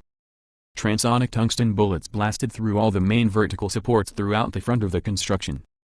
A pull on the rope by Jessica's golf cart dragged the whole woodwork out of the corner and then toppled it over into the pit it had overlooked for so many drunken murder festivals. Alice grabbed Jessica's wrist to lift her out of the golf cart just as the wreckage jerked the rope as though it might pull the car down in with it. Jessica safely stood beside Alice when the cart moved about the distance of a door closing. It was nowhere near to falling in, but it did get a good yank by the collapse. Where the wooden fight seats had been, there was now a formerly hidden tunnel going back into the coal cavern wall. Carmen said to Alice, "Colonel Flash would say that you are either a great soldier or a young colonel. A lieutenant would have held a meeting about it. A captain would have been driving the cart." "I made an oath to keep a watch over Jessica," Alice gave as her reason. "I didn't want her falling into any evil pits." Jim answered Jessica's curious expression, "Yes, I made an arrangement with her to help keep an eye on you. It was during the heated moments of the pirate invasion. I protected you. Telling you every detail diminishes the quality of that protection." With an added gesture to proceed, Jim told Carmen, "Let us explore onward." Jasper guessed, "I bet he hid the spore from that tunnel by mixing it in with the digging of his war pit." "Yes," Jim agreed. Carmen named it, the old Penelope's tapestry trick. He could hide the dirt from making the tunnel by adding it to the pit. On the next work shift they would dig out the pit again. Jessica volunteered, "I'd like to go first, but I don't want to step on any booby traps." Alice used her pistol sight and HUD to scan in different modes that might see any tripwires. Carmen cautioned them all, "Everyone needs to wait." She went ahead alone into the crooked tunnel. It turned a couple times before it opened into another cavernous space. Once she was sure it was safe, Carmen called back, "Jessica, come look. I don't know what it is yet, but the smell is definitely from here. I think this might be their secret treasure vault." Jasper gasped, "Could it be that you have found it? The secret treasure room of the great builder?" "The man who first gated off the rail tunnels and fortified this place also dug the wells for the water. People dreamed that he had a secret treasure room." Flashlight in hand, Jessica went in first to search about the large coal cavern. Triple high rows of shipping containers had narrow alleys between them. They had to number near 100. Beyond any doubt, they hadn't come in through that little tunnel behind the grandstand. Jessica soon found what she searched for. The containers had come in by truck. An overhead crane system that navigated the enormous space had lifted them into the air to stack them up. It was all too elaborate to have been survivalist manufactured. The room had to be part of the original emergency management storage. The builders that came along later had bricked off the real entrance with square yard cubes of shale glued with cement. After they had completely blocked off the roadway with a new wall, they had mixed up a shale plaster that they had used to spackle the entrance to appear as just another natural wall. Once they had scattered some loose coal gravel to hide any vehicle tracks, the huge chamber had just vanished from sight or memory. Their wall was thick and strong, but Jim wouldn't have any trouble breaking it open again to restore the old truck entrance. Thanks to Carmen's keen nose and erotic fetish for banana snacks, they had discovered a secret vault of priceless survivalist treasure. It made the entire haul they had taken from Denver seem puny by comparison. Jim asked Carmen, "What is in these containers?" Carmen did a merry little heel-kicking side-to-side clapping dance before she speculated. "My deduction is that the last legitimate officer of this storage installation was an intelligent man. He relocated all the most barter-worthy trailer containers into this chamber before he bricked it off. I suspect he rightly believed this would keep it safe from looters and be a nest egg of wealth for his needs in the after order." These containers are everything from dehydrated and freeze-dried fruits to medicines. This is truly a treasure, my king. These are nothing but the hand-selected premium best from a warehouse dedicated to emergency response supplies. Jessica asked, how does King Cock figure into all of that? Jim guessed, whoever took this place from the great builder guy, obviously did it at gunpoint. He probably tortured it out of him, or the builder tried to bribe his way out of trouble. The King Dukes of America were murdering each other over this secret ever since. King Cock probably blocked off the old secret entrance when he made his new one. His evil pit both guarded his secret door and discouraged people from snooping around for it. When someone finally put a knife into his back, the secret of this entrance died with him. Bad luck for them, but good luck for us. I suppose we will never know. I wish you hadn't found this, Jasper spoke to Jim while he pointed his pistol at Jessica. In that moment it became clear that Jasper had already known about the secret room, considered the treasure his own, and he wasn't inclined to share it with anyone else. Since they were all so curious, Jasper informed them that cold winter, I heated King Cock's tower with my wood gas stove. It was toasting warm, and then the carbon monoxide killed him and his gang. It killed his horse too, but that couldn't be helped. With them out of the way, the treasure became all mine. Now that I have your little girlfriend, it is going to stay that way. Don't bother, Jasper, Hatchet told his brother. We have been onto you since we started down here. Jim quoted, you have been through every inch of this place. You could disappear into dark places where they could never search you out. You have more than a few skeletons hidden around down here. Hatchet snorted at Jasper, Mr. Albert always hated you because you were a loveless backstabbing pirate son of a bitch. He always regretted not killing you. He told me that 100 times. Mr. Albert hated you and you were smart enough to know and never come back. Now you were holding out on us here. You knew all about this little treasure room, a treasure great enough to become a king yourself. I gave you that pistol that won't fire because I knew never to trust you again. I gave you that pistol, you stupid arrogant fuck. The firing pin isn't going to do dick. You checked everything else. I knew you would. Big mistake pointing that thing at her, try clicking the hammer. I dare you. I double dare you to click that hammer. You can't imagine how much you will suffer for that one. I expected you to try something like that, Jasper seemed unconcerned. There are many pistols around here. What we needed was ammunition. I put your bullets into my gun. What did you think I was going to do, measure the firing pins and shit like that? I never even bothered to check your gun at all. That's why I had Carmen spike it while you were in the shower, Jim told him. Cynthia told me everything she knew about you in return for my leniency. She told me you had a secret hideout in the coal mines where you had things like drugs and the fruit snacks you hand-fed the bear. Cynthia betrays me too, Jasper grumbled. Never trust a woman, shame on me. Alice wanted to shoot Jasper in the head, but she had the sense not to attempt the shot. Carmen would make the first move when it came. Alice's job would be to support the action by backing her play. There had to have been 3 meters between Carmen and Jasper when Carmen flipped sideways heels overhead to close the distance on him.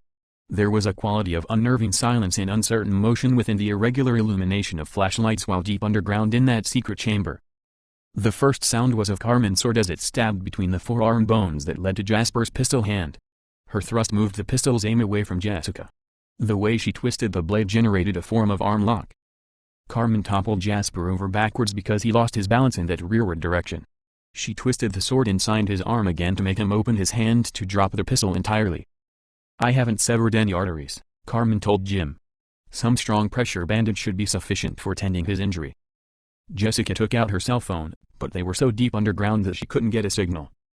She said, someone needs to call Colonel Flash and Cridius to tell them they need to hold up the van for a little while yet.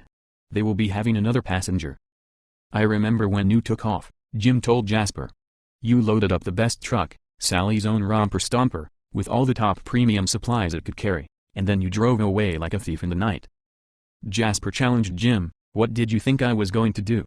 Did you think I was going to sit by while Albert's kid and his girlfriend walk in here and take my treasure like you goddamn owned the place?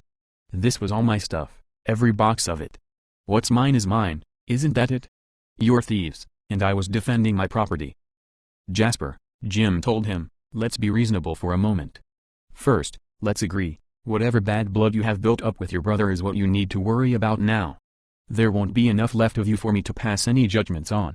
Will I leave all this great stuff to a greedy stinking cave hobo? No, I won't do that, as tempting as the idea sounds.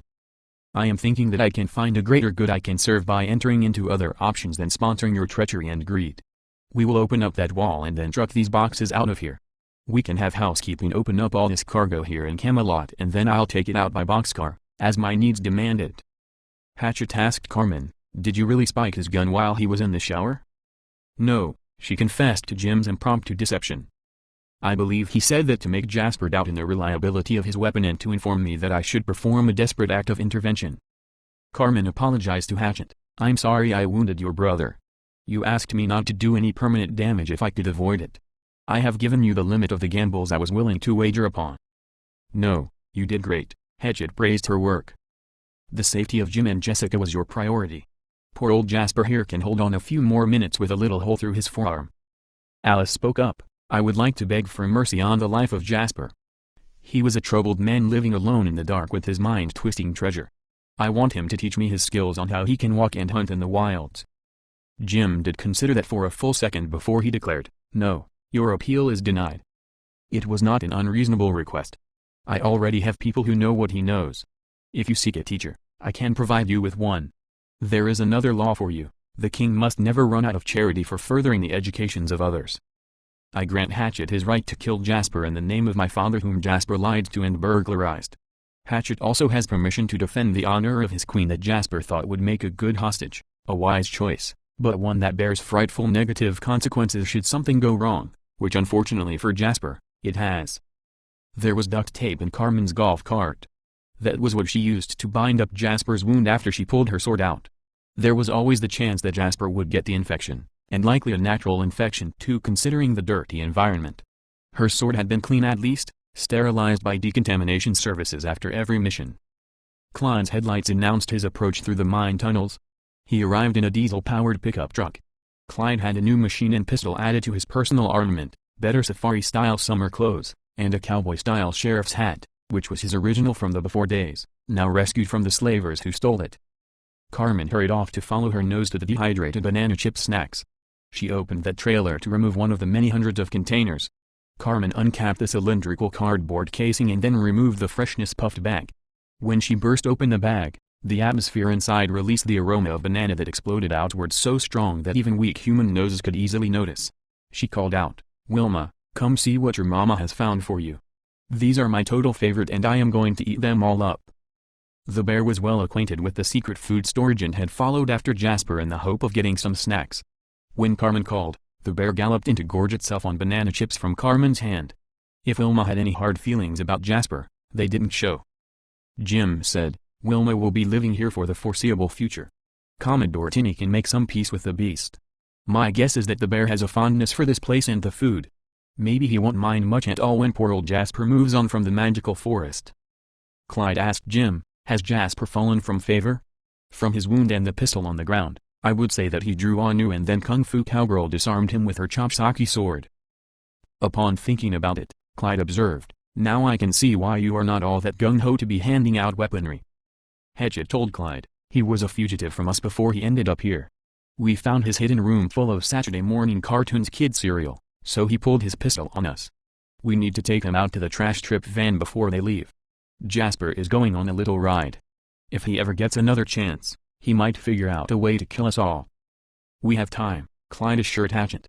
"Colonel Flash has the van in their workshop area to make some last-minute modifications. They will still be there for a few minutes yet." While Jim's group had gone off to explore the coal mine chambers, Critias's group had gone off to play pirate disposal. Verloc would drive the 5 head-bagged bodies out in the cargo van to dump them far away from Camelot. Colonel Jam-Up Samantha Flash had been right about the way to drink many liquor shots. Critias had done enough shots already that if they had been full strength, he would have been slam drunk.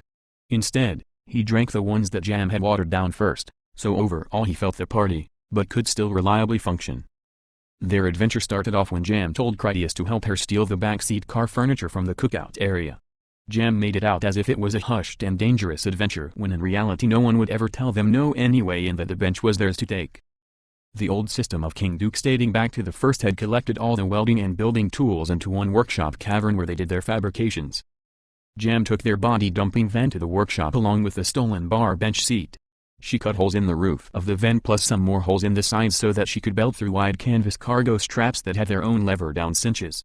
Critias balanced their bench seat on the roof faced forward while Jam Clamps trapped it down securely into place. "You have nothing to worry about," Jam meant when he sat up on top of the van. "This is the kind of thing we do to inspect railways for damage. I have done it 1,000 times. That bench seat even has seatbelts if you are that nervous about it. I will get the drinks and the smokes. You get us a couple varmint rifles and a good camping lantern." Hatchet and Clyde delivered Jasper to the workshop in Clyde's pickup. Cynthia had walked there alone with a flashlight in the dark to think potent thoughts that came to a person only once or twice in their life. Her old world had ended for the second time and she was about to begin a brand new one. The only thing that wouldn't change for her would be the spoken language. Jasper saw that Cynthia waited to greet him as Clyde pulled him out of the back of the truck. "You set me up for this," he accused her. She shook her head sadly. "They asked us to make a simple choice, that is all it was. They said, no more sneaking. Become one of us or we will send you out in a nasty old yellow van." When Hatchet came to tell me that the Queen was already onto my scheming, that I was already 1 foot in my grave, I told him everything I knew, everything I ever heard, even the rumors I didn't believe. "Those pills you have been giving me have to come from somewhere.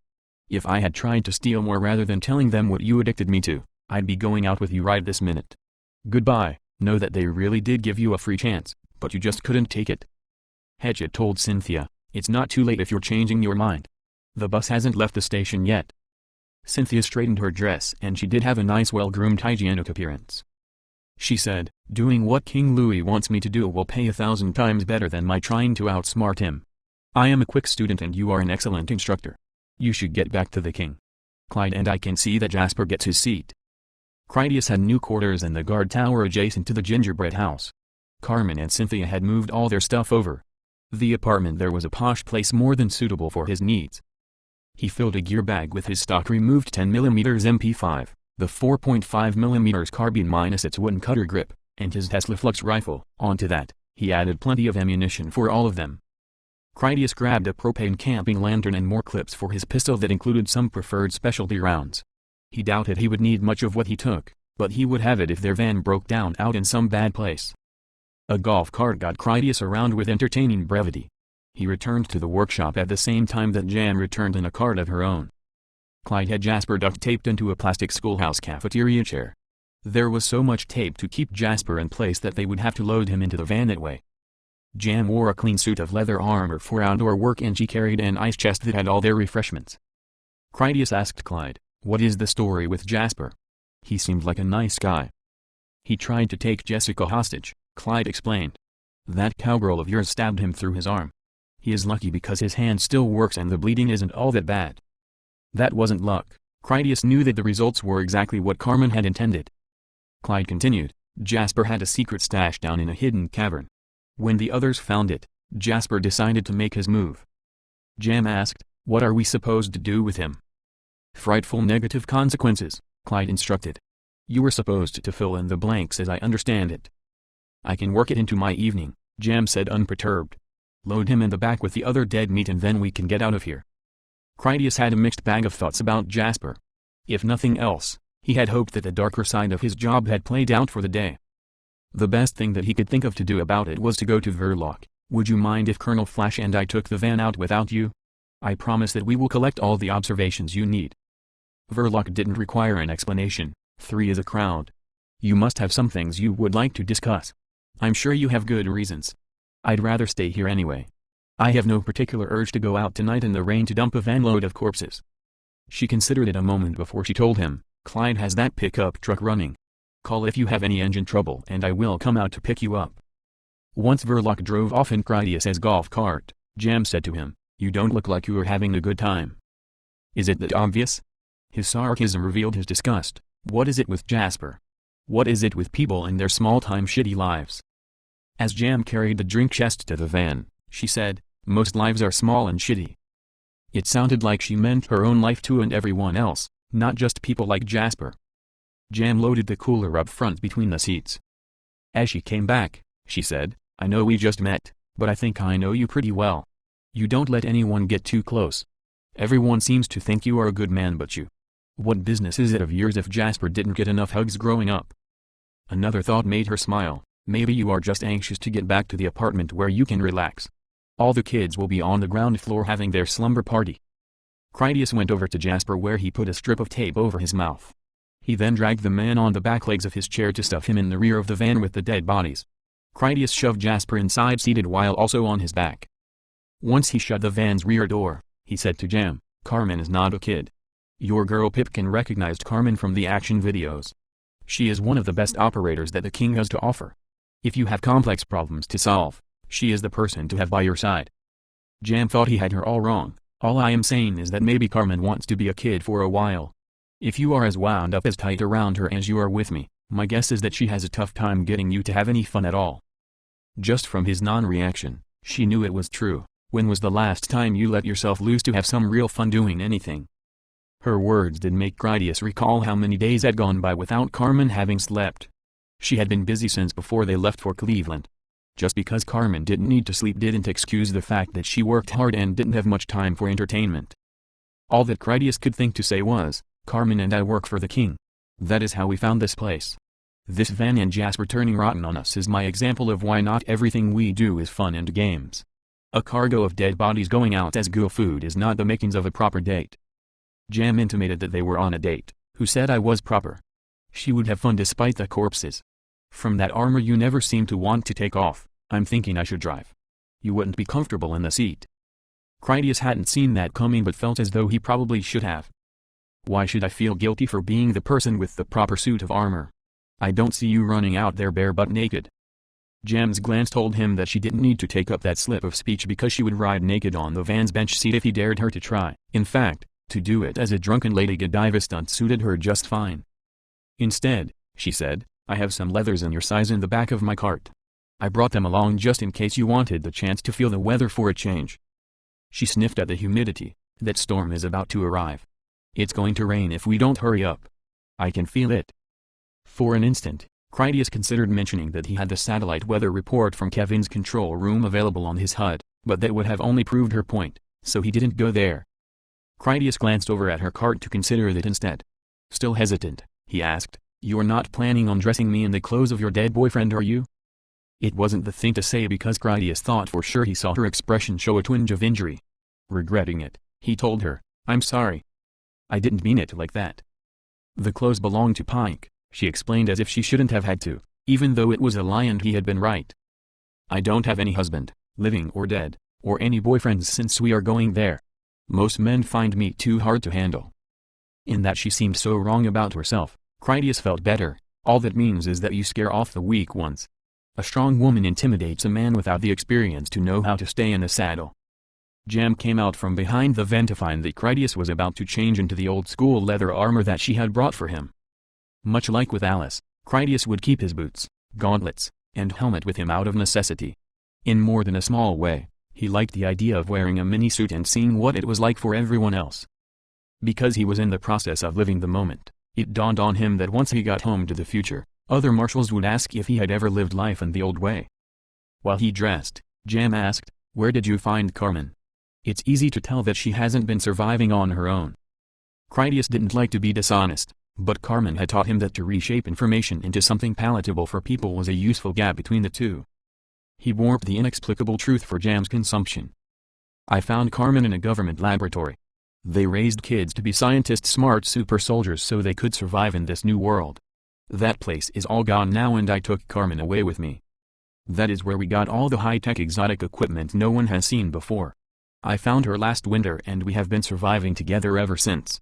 She can come across as a little odd at times, but I don't think that is fair to her. Carmen is a work in progress. She has come a long way since I found her." Life is a work in progress, Jam sort of agreed. "It's not easy for anyone. What have I done for Pipkin besides everything and nothing? How do you rescue someone when the world looks like this? Where can you take them? What wonders remain to show them? Just being alive at all is a blessing." She considered that, or a curse, depending on how you look at it. Her insights were familiar to Critias as problems he could not solve and also as a reminder of his past mistakes. He had kept Carmen locked up inside his apartment alone or in the sleeping berth of his gunship. "I brought her here to you people," he said as his accomplishment. Critias advised Jam, "It is the thought that counts. The moments are short and far from what I would like them to be. I show Carmen what I can. She likes to see the animals, big water, and beaches, or even the night sky. Give them anything you can any chance you get. You don't forget after you let an opportunity slip away from you. Jam worked when she didn't sleep as she existed only to make a better life for other people. She didn't think the opportunities slipped away from her. They pulled from her grasp or she spent them on the people she cared for. Not many special moments seemed to ever land in her net. If Critias was the sort of man who wouldn't let a rare moment of something special pass him by unreached for, she was that opportunity of two ships that passed in the night. On the lighter topic that they were about to leave, Jam said, "Their exit door appears to be some type of drawbridge. We will need someone to let us back in, but other than that, we shouldn't have any trouble getting out." That made Critias chuckle. Getting out of the hangar door isn't usually the time to worry. The difficult parts tends to be where we land. "You operate the gate," she said, "and I'll drive. That way you can keep me safe." Critias caught that Jam understood how he thought from just the short time they had been together. He didn't deny that there was chemistry between them. If it wasn't for Carmen, he had no doubt that he would pursue it to see just how deep it ran. He did prefer that she be safely inside the van when he opened the gate. With the electrical power on, Critias only needed to pull down a large lever to set the drawbridge into motion. He checked the door's view hatch to see that it was clear outside before he pulled the lever. As the drawbridge started to lower itself, a primitive digital clock began to count down from 45 seconds in red numbers. That was how much time they had before it would retract again automatically. Jam picked him up with the van and then they drove across the bridge.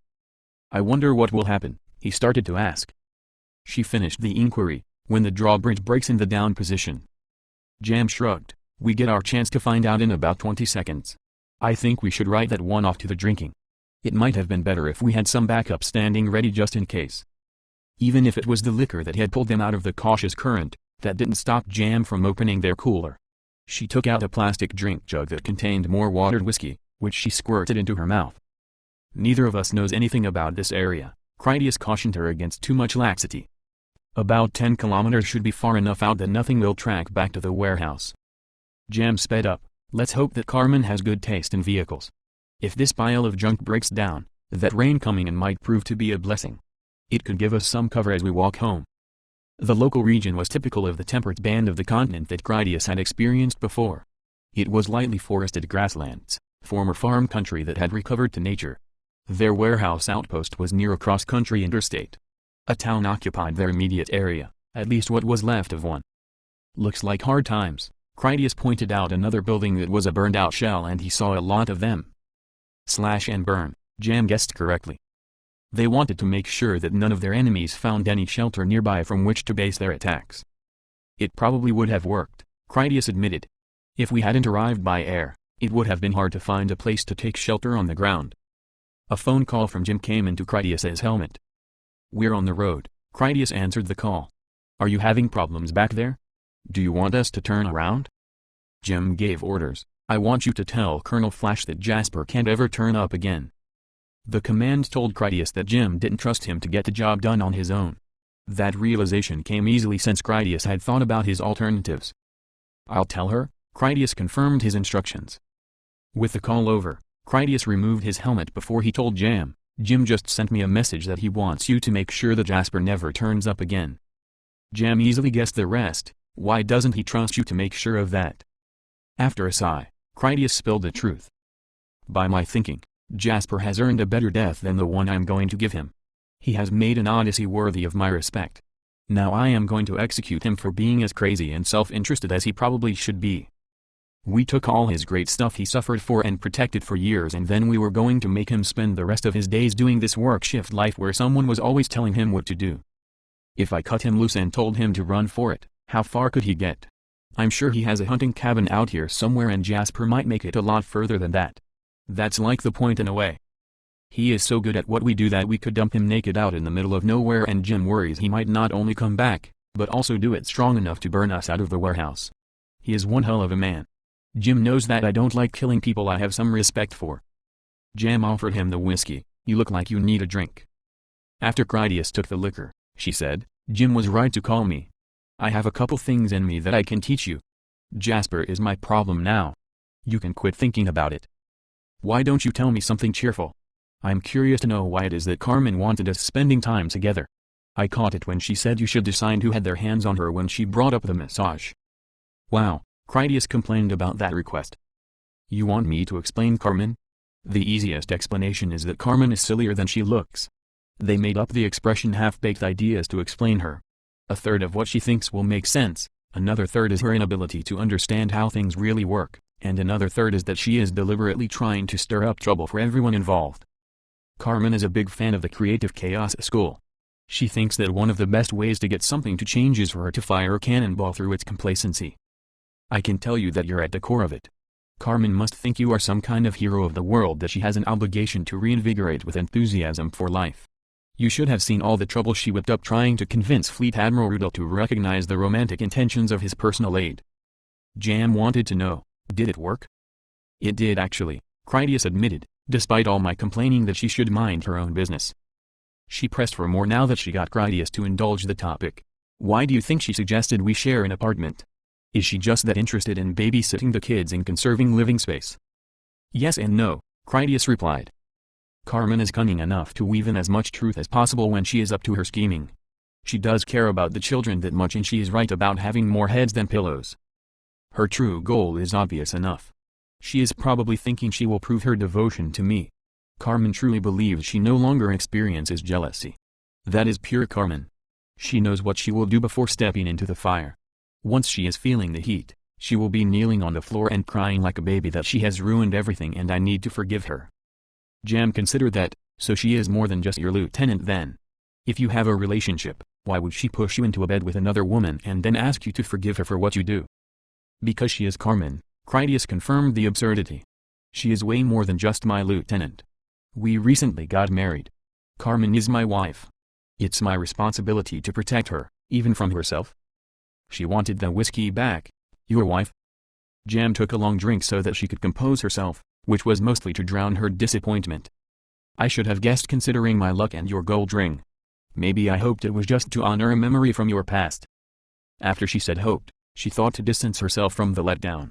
You must be really good in bed if she thinks that one night with you could reinvigorate a disgruntled hero's enthusiasm for life. She took another long drink. I suppose we will never know. My fame is not for pleasing women, Critias told her like she wasn't missing anything. It's before and afterwards that means the most to me. I don't have much use for a one-night stand. Just thinking about it sounds like a recipe for loneliness and regret. Jam sounded surprised, a man of commitment. That explains Carmen anyway. You must not make it easy if she has to go through so much trouble for you to feel she really is devoted. That's why you played along with her when you already knew how it would turn out. You were looking forward to hearing her pour her guts out. Critias didn't like her insinuations, especially since many of them were likely true. The bioengineers had made Carmen to please him. Whatever her behavior toward him was, it was of Critias's own making. His sick subconscious need for commitment had given her a sick subconscious need to prove she had it. There was one part that he didn't agree with. You think I came out here just to use you against her? Do you think I don't actually want to be here? It has crossed my mind, Jam confessed, but you have more than one reason to be out here with me, just as you sent Verloc away for more than one reason. Jasper is proof that you're not the kind of man to just make up his mind from the get-go. You do what you can to keep your options open. She did understand him. Captain Critias doesn't like getting his hands dirty if he can help it, but that's just the kind of thinking that gets you in the end. You try it for long enough, you get tired. You have watched the deaths of the people you cared about and you watch the world rot away around you. You call it survival because you can't even pretend anymore that you should call it living. All this work might make a better world one day. The one certainty is that I will never live long enough to see it. This right now is all there is. She drank some more whiskey before she passed it over. Look around right this second and admit that this is all there is, and it isn't worth the effort. Even when I find something worth the time, it is still out of reach. All the best heroes should be disgruntled. Life doesn't reward the sacrifice. Critias found it easy enough to see that Carmen and Jam were right in their own ways. From what he heard already, he knew that Jam had burned out and she even had the eloquence to put it into truthful words. She had and would continue to watch the deaths of people she cared about until she eventually died at work and probably alone. Jam would work herself to death to build a better world she would never see. Critias knew enough of his own history that he wouldn't try to lie about it. Jam would never see that better new world. What Jam couldn't see was that her whole list of issues was what made her such a hero in Carmen's eyes. Carmen struggled to keep all the death from getting her down, and she did it without any heavy burden of command, while she had a husband who adored her, and two adopted daughters that so deeply admired her that they had heroine worship too. If Jam suddenly demanded he list the positive things she should focus on, Critias would have had a hard time coming up with a good effort. He finally answered, "When have the little things ever meant more than now? If it were easy, I would drown Carmen in romantic gestures. A little can go a long way if you really mean it. You grab those rare opportunities and then ride them into the ground." At least for that moment, he had decided that Jam was just such a rare moment. They wanted each other in that way and more than partly needed it. They were two goal-killer legends that needed to validate their existence with one of their own. Maybe one night wouldn't be so bad for you after all, Jam reasoned, since she had somehow read his mind and shared it. "My father told me once, never trust a romantic man if he knows he is doing it." Critias drank to that, or a beautiful woman. The real ones do it by accident. "Being beautiful is harder work than you might think," she argued. "Getting dressed up in all these leather straps and buckles is every bit the same torture as a corset and garters." Jam joked that she looked dreadful in her working armor, but Critias didn't laugh. He had a fetish for the exquisite joy that came when he unwrapped his feminine treasure from an excessive packaging. Critias liked to take his time and have it be a worthy challenge to get it all undone. He found all of Jam's buckles and straps of her warrior corset to be entirely sexy and more than beautiful, plus she would have more that were the delicate things underneath.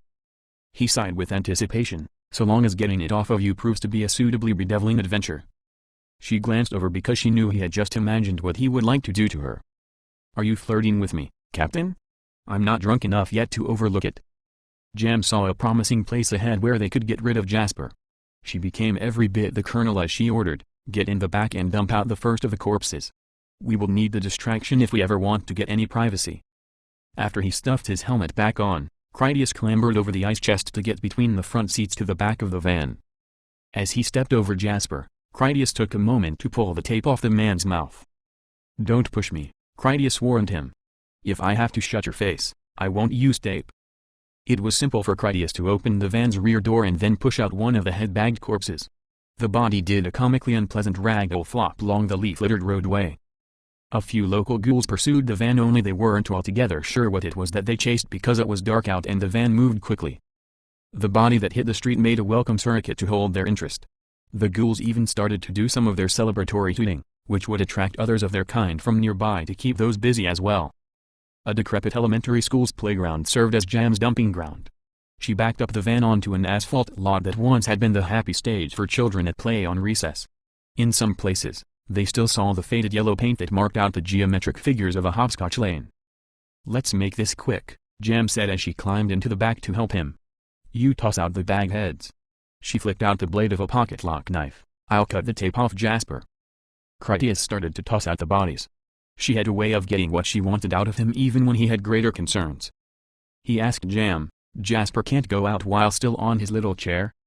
She gave him a headshake glance as if she thought that Critias was a little dense, which he could be. "I am letting Jasper go," Jam stated the obvious. "I can't very well let him run away if we have him taped to a chair." Critias complained, "We can't let him go under any conditions." Jam made a special point to remind us of what he wanted done. Jam dismissed that as no concern at all. "I don't kill people because a 15-year-old boy is upset that someone offended his girlfriend." "Wife," Critias corrected her, "Queen even, and he is 16 last I heard, maybe even 17. "Oh," Jam mocked his reasons. "That makes all the difference then." Jasper decided it was his moment to speak up since he might be dead if he waited any longer. "If you let me go, I'll run so far from here that none of you will ever hear of me again." Critias tossed out the bodies while he told Jasper, "Carmen warned me that you would be dangerous if we put a little wrinkle in your survivor quest. What did you hope to accomplish anyway? Were you going to hide all that stuff in your pants when you smuggled it back to the city? What were you going to do with Jessica if you did capture her?" "You could have taken the people you wanted and left me in peace," Jasper told him. "You could have gotten back in your balloon and onto your train and then just went home. I didn't want anything that wasn't already mine. This is why I left the old King Louis. I went far away to live free, and that is the real reason that they sent you to kill me. King Louis offers paradise, but if you don't want to be a good comrade in the utopian workforce, you mysteriously fall off a rooftop. Giving me back my home was never a consideration with them, and you know that better than I do. You already have everything. My death won't sweeten your success any. Tell them I am dead and I might as well be. They will never hear any different." Jam proved that she was a fast hand with the knife when she made all the right slashes to set Jasper free from his chair. She said, "You don't have much time, but then again, I don't have much to give you. If you were smart, You have some supplies hidden for just such an emergency. If you don't, that makes you stupid and so no fault of mine. Jam drew her sound-suppressed pistol and then ejected the magazine. Critias drew his own pistol and then pointed it at Jasper. Don't you dare hand him that weapon. Stand down, Captain. Jam dismissed his objection. You passed on your chance to deal with this. She offered the pistol to Jasper. Take that can of gasoline if you want it. We don't have any food. When Jasper accepted her pistol, Jam reached around to gather the requisite clips from her armor pouches. She put the ammunition into a small plastic trash bag from the floor of the van and then offered the bag to Jasper. Her final advice was, don't wait around to thank me. Get moving and never look back. We will be making some noise around here for a few minutes yet. That should help give you a chance to run. Jasper grabbed the can of gasoline to take that too.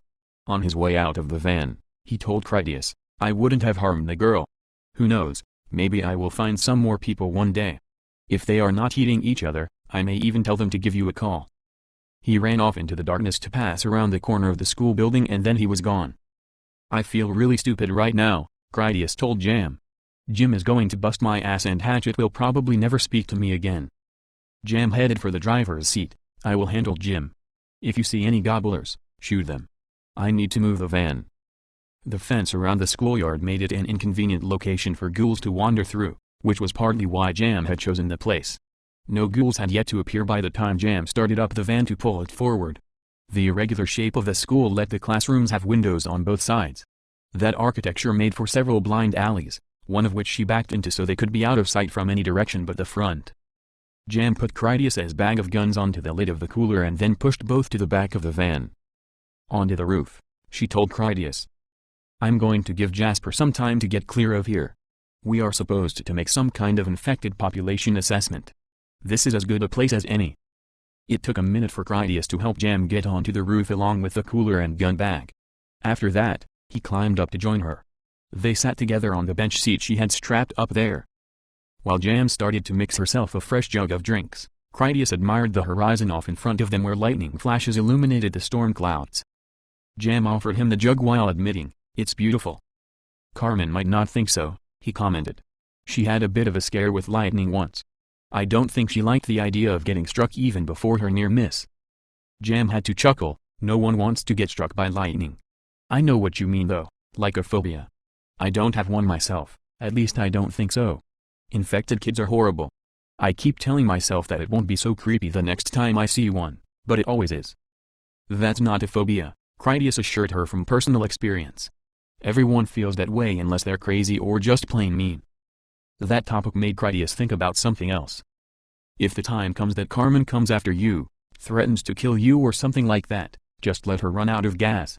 No matter how much she threatens or jumps around, you won't be in any real danger unless you think you need to act first to protect yourself. Shooting at her would definitely be a bad idea. Jam thought his advice was ridiculous because Carmen would never do such a thing. She asked, just for the sake of argument, why would doing nothing protect me if she came to kill me? He had a simple answer, Carmen kills monsters, not people, and certainly not her own hero. I'm just saying, and it probably won't even come up.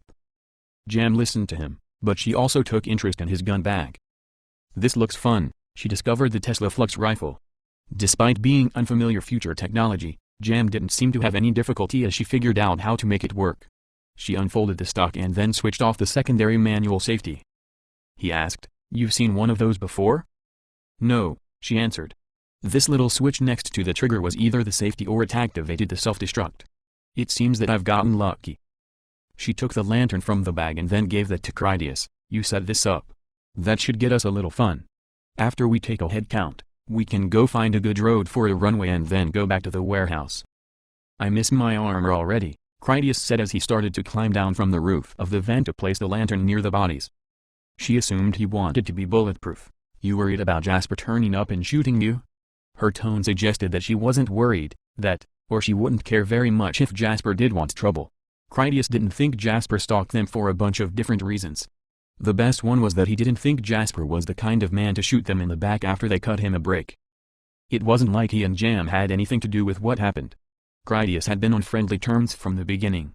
Him pulling a pistol on Jim and Jessica was his own side quest. The thought of it made Critias realize that he also thought that Jasper had an insatiable hunger for life and the freedom to live it his own way. Jasper was not the suicide type, or the burnout type for that matter. Critias wasn't sure he could say the same for Jam. He didn't overlook the obvious truth that Carmen saw more than he could. She had seen the connection between Caris and Vrudil. Carmen had seen the dark cloud that hung over Paulette. He told Jam, "I don't expect to ever see Jasper again. Even if he is that good, I doubt he will live out the night. The odds are not in his favor. I miss my armor because it makes it a whole lot easier to do all this monkey climbing." She was about to ask how heavier armor could do that for him, and then she realized what he meant, only she couldn't believe it. "Your armor makes you stronger? That's impossible. No technology like that exists." Critias saw no need to respond to her doubts, which was an answer unto itself. His lantern had an ignition button. He had no trouble getting the mantle to burn. Critias didn't turn it up to be especially bright or anything so severe that the illumination would likely get them killed by a whole tribe of runner ghouls. The Baghead bodies were in a heap about 30 meters from where Jam parked the van. Critias hadn't had the strength to toss the corpses any further than just toppling them out the rear door when he unloaded. A light in the dark was an ancient symbol to humans because only the moon and stars were an older guide in the black of night. Primitive species of human had once peered in wonder at the campfires of the other kinds of men. A light in the dark meant so much to a man, and the ghouls had once been men. No sooner had Critias placed the lantern down on the playground and then the first infected made calls from the distance as they came in to investigate. "Come along," Jam advised in a strong whisper. "It seems to be working." "You think?" Critias replied sarcastically, already on his way back to the van. A signal from his helmet unlocked the software safety in the Tesla Flux rifle Jam held.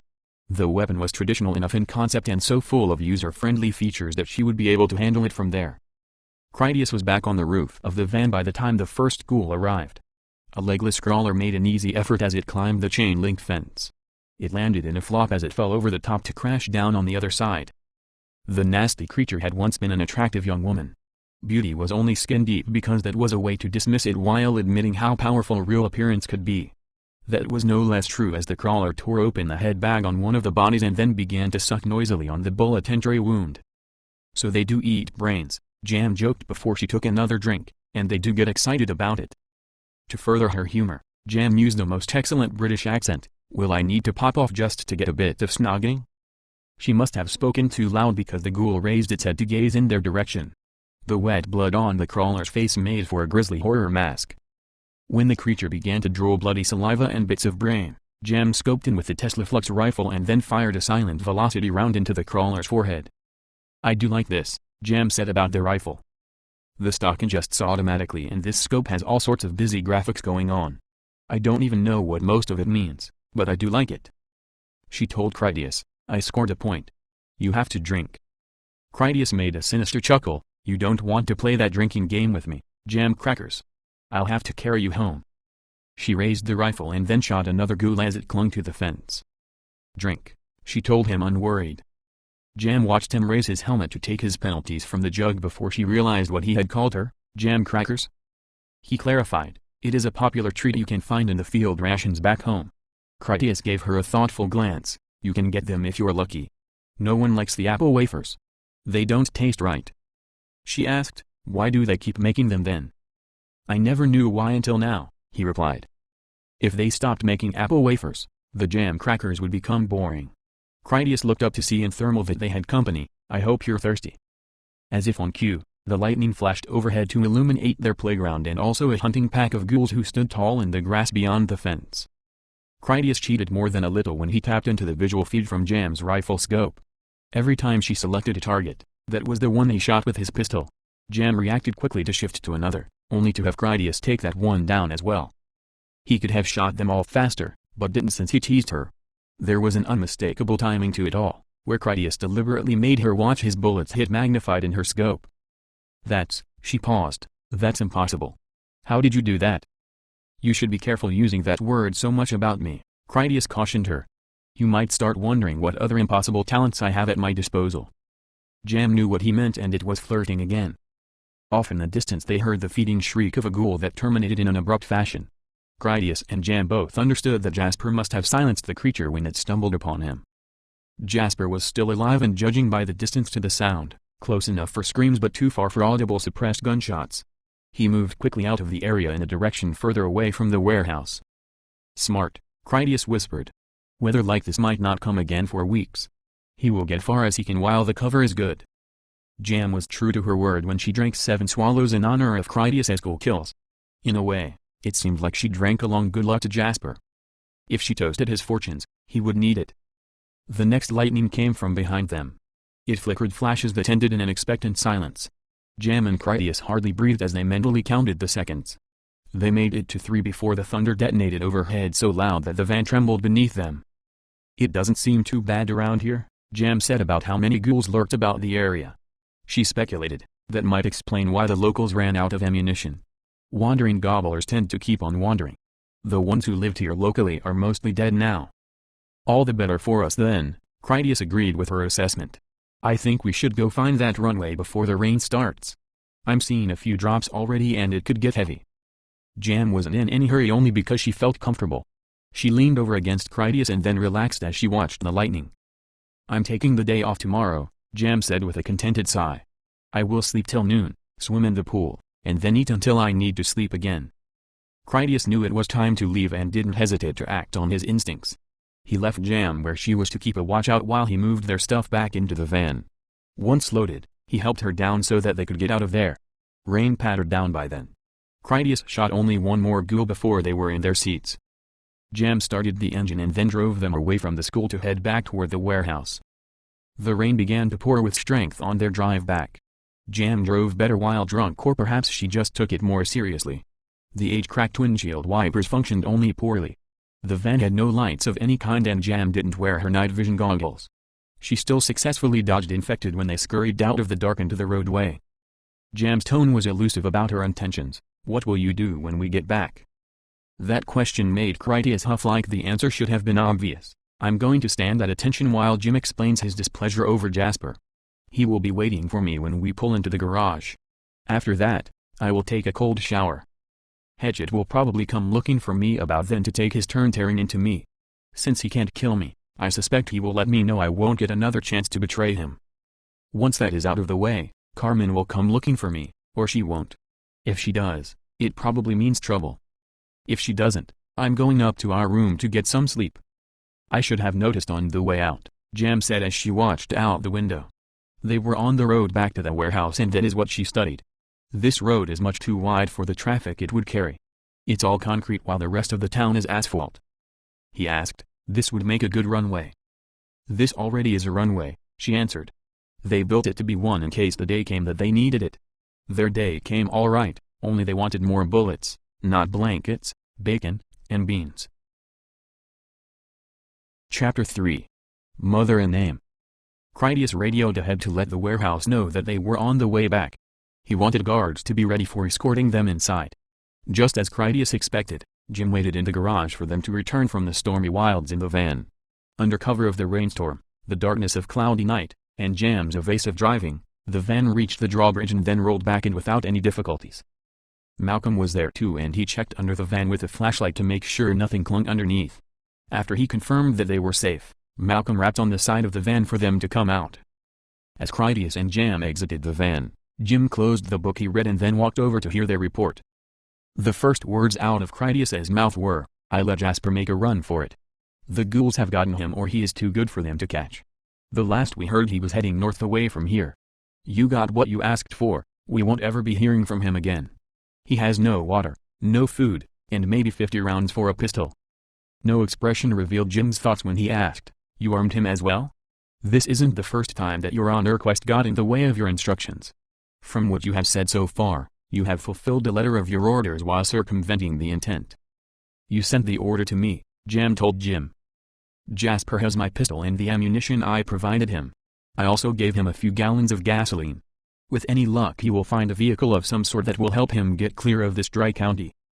When Jim just looked at her without saying anything, she continued, "It will take some time for our communities to get used to one another. The Commodore never shrank from the duty of carrying out his own executions." Jim just nodded as if he accepted the situation, but then like an afterthought he asked, "So you figured out all the ways that Jasper used for getting in and out of this place while carrying out his hunting adventures? That's good, because if he still had some way of sneaking back in here, we might all be in danger." "I let Jasper go," Critias stated decidedly. "We are only here because of my honor quest if that is what we are calling it. I have taken his home, his secret treasure of food, and I have even stolen his damn pet bear. I don't even want to know how much food that furry layabout chows down on a daily basis." Critias looked to Hatchet, who stood nearby silent and introspective. He told him, "I couldn't gun down your mother's son over the differences we have with him. Jasper couldn't stay here. At this very moment he is fighting for his life because I drove him out into the middle of nowhere and then abandoned him. If Jasper is dead already, it is because I've killed him. Personally, I hope he makes it. Whatever his fate turns out to be, you can blame it on me." Jim told Critias, "You should get cleaned up. It's getting late and you could use the sleep. Colonel Flash has taken responsibility for Jasper. Whatever comes of it will be something we can all blame on her. I'd like to think that I do understand your reasons. It is a struggle to retain our humanity. Without our higher codes and values, we wouldn't be any different from King Cock or President Bleeberman. In my mind, it is you who is lacking in a proper grasp of all that is involved here. When I go over the supply figures with some of the city commanders, we do it with a clear understanding of what happens when we run out of food. When people sleep on guard duty, I punish them knowing the total disaster that could result from such negligence. As king, I have to be prepared to order people to commit suicide guarding our rear while the irreplaceable workers escape to safety. I have to be prepared to order the executions of non-essential personnel so there will be enough food for people of greater importance. For the most part, through an extraordinary amount of hard work and self-sacrifice, we maintain a safe distance from those terrible possibilities, but they are always lurking in the future. I don't have the luxury of ever forgetting that. All life may be precious in a manner of speaking. I want to assure you officially that every life does have a dollar value. One life does measure against another. One life can be expendable while another is sacrosanct. Jasper may have some secret entrance we don't know about. It wouldn't be his first secret tunnel, and those coal mines go on for miles to God knows where. You like to sleep comfortably at night untainted by this dirty business we find ourselves living. So be it. You have purchased your easy rest by endangering everyone else. Go sleep and may you enjoy pleasant dreams." Jam asked, "So you blame me and punish him? Where's the justice in that?" "If sleep and pleasant dreams are punishment," Jim replied, "maybe I'll be so unfortunate. As to whose fault this is, the fault is mine. Critias has taken his own path more than a few times before. His service comes as it is, with all his strengths and weaknesses. I ordered him to kill Cutter, yet he is now one of us, an asset so valuable that I have no doubt it has you curious, Colonel. How is it that the largest infected hunter you have ever seen stands among us, works to our betterment, and even speaks intelligently as any other man? Critias is the one to explain that to you. Let's at least discuss this in the light of clarity. There are no perfect answers. Perhaps Jasper will find something of great value to us and then radio for us to pick it up. Perhaps Jasper will die. Or perhaps Jasper will get bitten, then with only a day to live and nothing else to lose, he will go mad and seek revenge against us, tear open some hidden back door we don't know about, and then flood this place with ravenous ghouls. Perhaps the Easter Bunny is real and burning Yule logs casts a magic spell of good fortunes for a year. None can say how this will turn out. Jasper had a death sentence awaiting him before we ever found him again here. He robbed my father blind when he left and did it knowingly. Instead of shooting him on the spot, I chose to give him another chance. I even made a public statement about putting aside old grudges for a better future. I did forgive him of his past to let him make a new start, only to find he was plotting against us as he did before. My difficulty is not in finding people willing to make these tough decisions. Finding people willing to take responsibility for their actions is the hard part. It seems to me that you are asking which of you was supposed to close the book on this Jasper problem. Believe me when I tell you that I have a lot of experience with people thinking I'm some kind of idiot because I am young. I only know you by your great reputation, Colonel Flash. If Commodore Teeny has a heart attack this night, his people wouldn't hesitate to follow you wherever you might choose to lead them. I do not believe Critias forced you to do anything. If not for you, Jasper would be dead and Critias would be feeling bad about it, which is just too bad for him. That is what the community feeds him for. Our survival must always come first. Jam asked, "So you agree it was my decision to let Jasper go?" "Even if I don't know you," Jim continued, "I do know Critias. He trained Alice. When I arrested Jasper, Alice asked that we show him mercy. Please don't take this as a slight against Critias when I tell you that he is not the sort of man to change his mind because of the sentimentality of a woman. If he really wanted Jasper dead, Jasper would be dead. If you, Colonel, had wanted Jasper dead, he would be dead. Together, you had no trouble coercing him into doing what he wanted to do already. Obviously, this is not an issue concerning who wanted what. Impossible courage loves the same folly in others. Jasper has that quality, and now he has a final lesson to teach, the twin edges of such a man. I suspect that King Cock had courage and that he would have seen your mercy as weakness worthy of his contempt. Jam replied, mercy is not a weakness. Unless there is anything else, I need to get cleaned up and take a shower. She headed off to do just that. There were more golf carts recharging. Jam went to one of those. As she took the driver's seat, she pressed Critias, are you coming? Critias had expected to take the heat once he got back. The part that bothered him was Jam trying to take responsibility for releasing Jasper when it had actually been his idea all along. As he saw it, Jam had only done her part because she felt she could get away with it where he could not. He told Jim, it was my idea to give Jasper the hard run. It wasn't freedom and it wasn't mercy. I gave him a chance to earn his life or to die like a man. Don't forget the rest of your armor, Jim reminded him. Critias assumed Jim thought that Jam had talked him out of wearing his armor, and that was evidence that she had also talked him out of executing Jasper. Jim guessed correctly that she had in fact talked him out of his armor. Even though Critias had considered releasing Jasper from the start, he still would have killed him if Jam hadn't talked him out of that too. In total, Jim was more than a little right about everything he said. He was still king for good reason. Critias saw nothing to gain from delving into the matter further. Instead, he told Jim, they built the main road leading here to be an emergency aircraft runway. We will need to clean it up and unbolt the metal light poles. The people here shot through all their ammo while pillaging the surrounding area. There are the usual migratory feeders wandering around, but overall, the conditions are light. Not much in the way of shelter anywhere near here. It will be even better in the winter months. With that out of the way, Critias asked Jim, exactly how deep is this shit I have put myself in? No one wanted to be the person who executed Hatchet's brother, Jim responded as a friend. I didn't want to go down as that person, and neither did Hatchet, or he would have done the deed himself. Jasper was not a team player. He was dangerous and unpredictable. If the situation had been different where Jasper could have gotten what he wanted by killing one or more of us, I think he would have. He told me that when he murdered a previous King Cock and his henchmen, he killed their slave women too, because they were in the same rooms and it couldn't be avoided without inconveniencing his poison gas attack plans. He is something of a special case. For anyone else, you dropping them off out in the middle of nowhere would be a death sentence. I'm sure Jasper is dead or soon will be. Jasper got a respectable death and you didn't have to execute a grave-walking master while he sat taped to a chair. In the end, I think you will come to see that you would have preferred shooting him, as I already do myself. Colonel Flash is correct that I have no excuse for not pulling my own trigger. Aside from him being family of Hatchet, at the time, I didn't want to do it in front of the audience I had. Neither did I want to drag a bloody corpse through this place to make one more mess that we didn't need. You didn't like it when I said that the time could come that I would have to sacrifice some people to save others more important to our survival. You would like it even less when your name didn't come up as one of the people I would leave behind. We need you, and you do truly superior work. You are one of the very few people I can trust to get positive results when you don't follow orders to the letter. Some situations don't have any easy solutions. My plan is to call this problem solved and leave it at that. This is my mistake more or less, Critias admitted. I will go track him down and finish the job if you really think there is a danger of him coming back here or turning up somewhere else to make trouble for us. That won't be necessary, Jim sounded sure. Let's move on from this without any hard feelings. We all do what we feel we have to do. This new place is a big win for us. I am more of a mind to celebrate than complain about the small details. Jam pulled up in the golf cart to collect Critias. Get in. You don't want to track your dirty boots all over the place. We can drive to the shower. She already had their gun bag and the cooler in the back.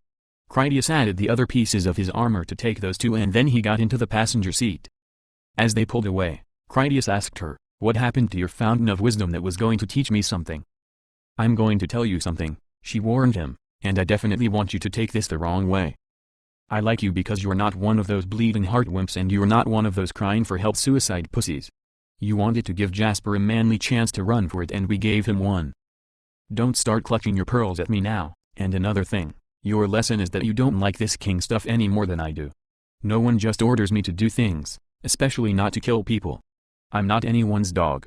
Jasper didn't murder anyone that I'm aware of, but I'm supposed to feel guilty for not chopping his head off.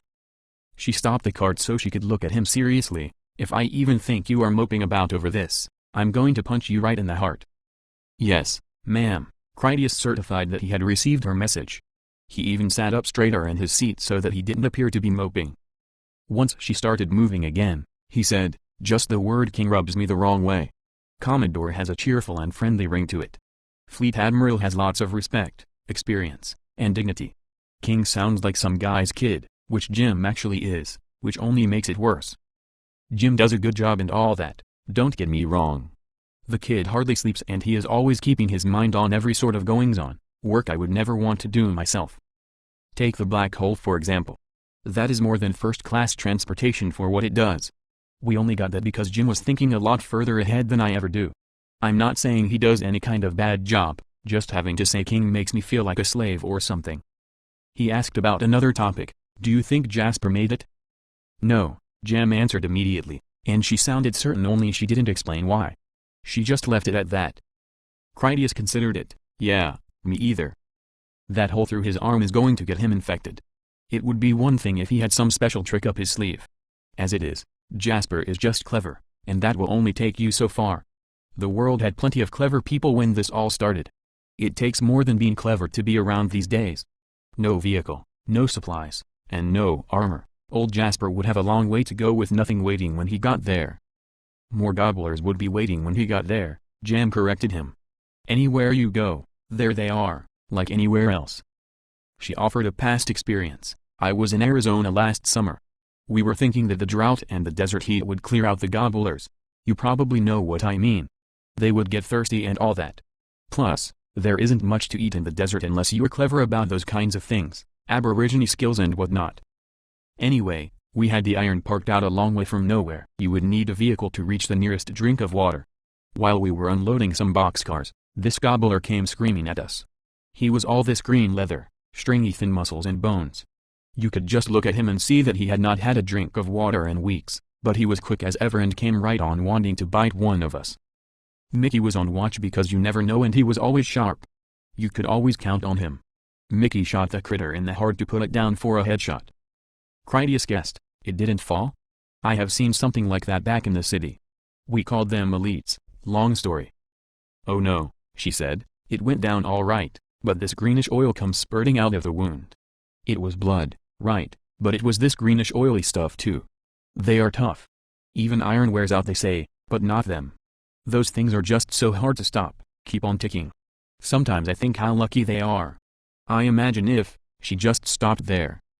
Drawing on his experience with Carmen, Critias said, "You imagine something good lasting like that.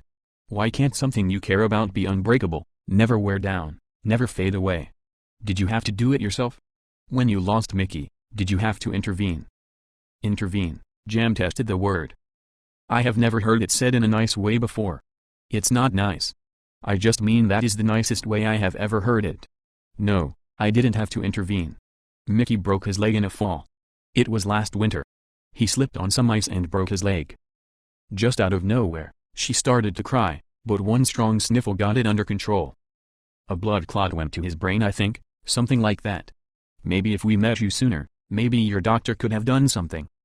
She started to cry again. "We knew where you were. We knew for a long time but were afraid to contact you." Jam glanced over to read his reaction. "I'm sorry I lied to you when you asked. That was Mickey's armor.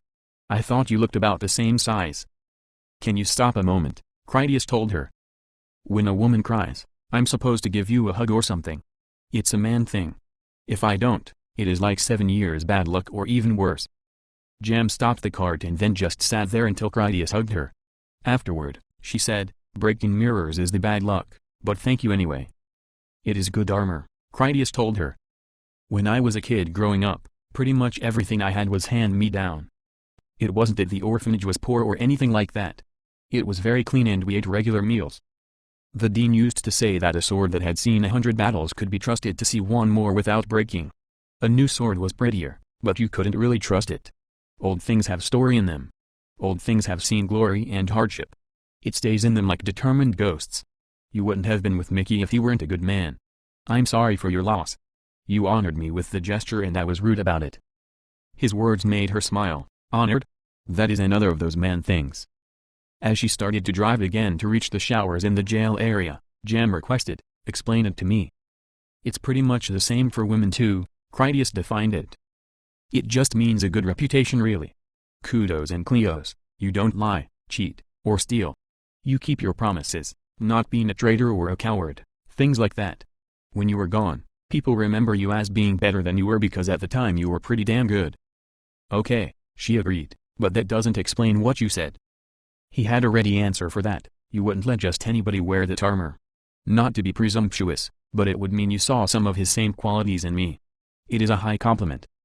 His explanation made her thoughtful, so Jam remained quiet until she finally parked the golf cart near the showers. Jam must have felt comfortable around him because she went over by the hand-washing basins to start emptying her pockets onto the table surface there. Critias didn't feel so at ease as he considered his divided motivations. His thoughts may have been about Carmen, but his eyes were committed to Jam and they tried to lure him in that direction. It was more than desire because she was alone and needed some companionship in the worst way. Carmen had even pressured him into the situation. It was hard for him to know what he should do. Don't just stand there, Jam said with her back to him. If you are not going to do anything, you can help me out of this armor. When a moment passed where he hadn't moved, she glanced over her shoulder at him and her expression hit Critias like a bucket of cold water. Jam wished that the world was different and that there could be something intimate between them, if only for the next 30 minutes, but she knew he would never do anything. Critias felt too trapped in his honor and his duty to Carmen. The entire debate of whether or not he should boldly make love to her was absurd. Critias wasn't that bold and she had known that from the first moment she had met him. All his hesitation was little more than one of Carmen's dramatic farces. So many thoughts went through Critias's mind that he wondered if he felt as Carmen did when she grew so confused that it paralyzed her. He had told Jam that he was an honorable man, which seemed pertinent in that Carmen was his recently wedded wife. Critias wondered what Palat would say about Critias's infidelity. That made Critias recall his marriage hadn't stopped Palat from entertaining thoughts of Carmen, albeit after the untimely death of Critias should they have come to pass. Loneliness in a destroyed world had poisoned Palat's will to endure it. Jam wasn't Palat, but she still drank deeply from the same poisoned well. She had the same empty repetitive existence that had no relief in sight. Jam could tough it out alone or otherwise. Critias understood that Jam had been alone since she lost Mickey that last winter. Carmen had given him permission to throw Jam a bone. He didn't deny that pity for Jam was a small part of his doubts, but the larger portion was his genuine interest in the woman. Critias thought if Carmen asked him what he would do with Jam if he knew from future knowledge that Jam only had a short time left to live. He thought about if he would be proud or ashamed to have been with her once he returned to his own time. Critias wondered what he would do if Jam was a fellow marshal and she just needed him to bring her back from the edge of the void where too much time there had left her to teeter over the abyss about to fall inside. There was the issue of how Mandy and Alice would feel about it when they found out. Critias felt certain that everyone would find out eventually considering how the gossip got about in their small world. Lastly, Critias thought about Jam's lesson for him. If he were going to be a real man, at some point he would have to think for himself and accept his actions without whining about the consequences later. Jam had such confidence in her assumptions that she got a real shock when Critias put his hands on her hips from behind. Awake now. She tried to sound tough and confident, much more than she felt in that moment. Jam's heart pounded in her chest like she was a teenager. Just shut up for a while, Critias said seriously as he started to unbuckle her armor. I'm terrible with words, but my hands know what to say. She sounded a little breathless. Carmen is not just your lieutenant. Are you sure she won't be jealous? Carmen means everything to me, he assured Jam while his hands loosened her heavy pants and then let them fall around her ankles. Nothing could ever change that, she knows it and now so do you. Jam did shut up and rarely even looked at him as Critias stripped her naked and then led her over to the showers where he soaked her down and washed her hair. It had been a painfully long time since she had enjoyed any human contact, especially from a man's strong hands that weren't bashful about their work. When his thumbs were deeply penetrating the muscles between her neck and shoulders, she sighed. You're really good at that. I promised you a massage, he continued his work. When I have finished, I will get you toweled off and then you can go back to our room to climb into bed. I'll need to get our equipment cleaned up first and then I'll meet you there. Jam offered no complaints as his hands expertly rubbed away all her accumulated stress. She was of a mood to feel pampered and that included letting Critias do as he pleased with her. The warehouse outpost was supposed to be a place where she could take a short vacation away from her train. As Critias's soapy hands did their work, Jam was on that vacation. His attention was so genuine and innocent that Jam actually forgot herself. Critias had spent a whole day in quarantine perfecting his technique for massaging Carmen's cares away. Jam hardly realized it was already happening when she had her first orgasm on his cunning fingers. When Jam finally arrived at the tower that had their sleeping quarters, She found Pipkin on the lower level with Alice, Mandy, and Bean.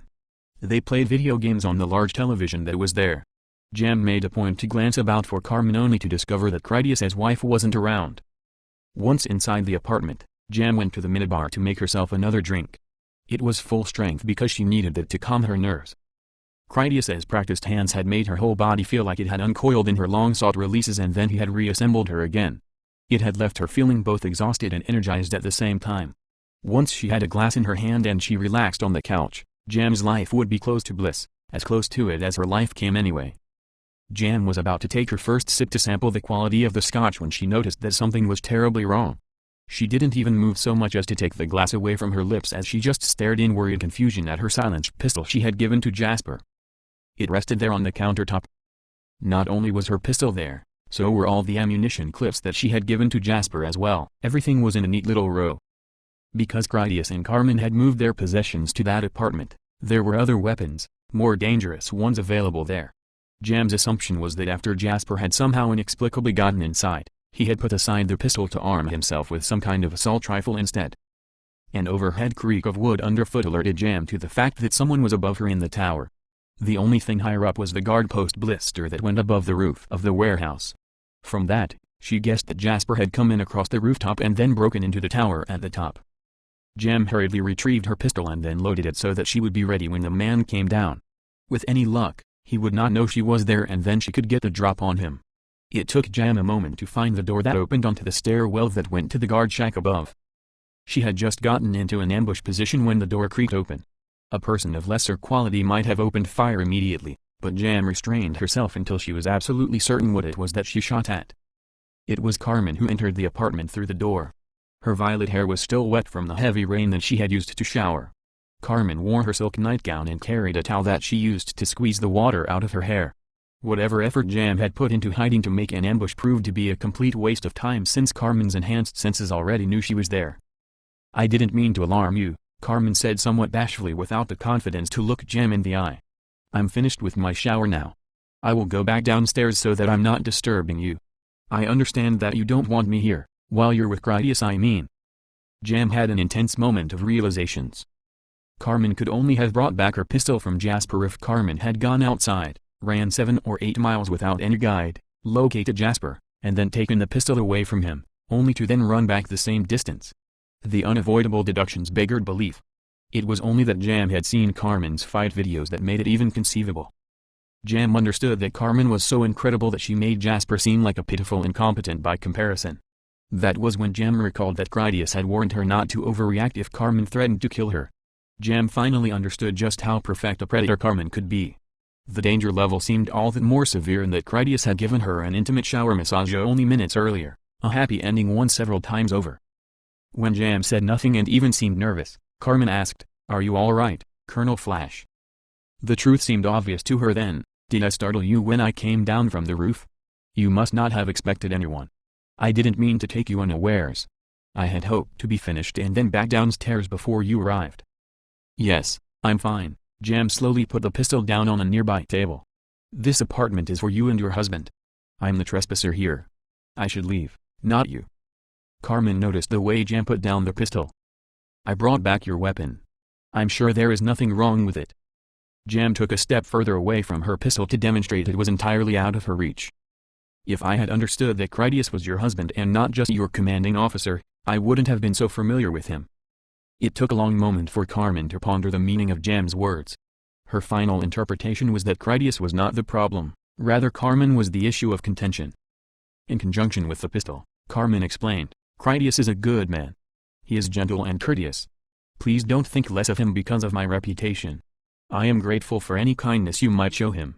It isn't fair that I constantly burden him with my problems. Since this is a time for a brief vacation, I think he would enjoy some time being himself and not catering to me." Jam replied, "You would be well within your rights to want to kill me for placing myself in this situation." Carmen just frowned as she lowered her head and then spoke without looking. "I justly earned my thuggish reputation, Colonel Flash. Critias would cause himself no end of suffering on my behalf. You need have no concern that you might be a detriment to our marriage. I am his property and he would never release me from his service. He values me more than you could believe. Perhaps I have offended you. I was not offering to share him with you. I was hoping to give him the gift of your company. You are everything that I am not. It would please me to know that he had the company of a real woman of your legendary qualities. If you are absolutely determined to leave, please at least consider waiting until he returns so that you can tell him yourself. I will return to my post downstairs. Do it only as a kindness to me. I would not have him return and find me here to know that I drove you away because you heard I was foul-tempered and violent. I would like to stay, Jam admitted, since it was true and she wasn't so squeamish as to sabotage her own happiness unnecessarily. I'm embarrassed that I don't have any clothes here. I left all my baggage on the train. Carmen didn't understand. Embarrassed? Why, Colonel? Please, call me Jam. It makes it seem as though I came up here with the intention of parading around naked. Carmen gestured toward the door to the bedroom. I'm sure I can find something for you. Jam was more than a hand taller than Carmen was and noticeably bustier. Carmen suggested, my pajamas are big on me if you would like those. It wouldn't hurt anything for me to give you some boxer shorts and an undershirt from Critias as things. Either would be more than fine. Jam accepted the offer. It wasn't long before they sat together in the living room area. Jam somewhat nervously gulped down her drink, which made her ready for another one. She asked Carmen, would you like a drink? I can make it for you. I'm ready for another myself. No thank you, Carmen answered politely. I never drink alcohol. Since Critias had said that he had liberated Carmen only that last winter, Jam understood that Carmen meant she had never drank it in her life.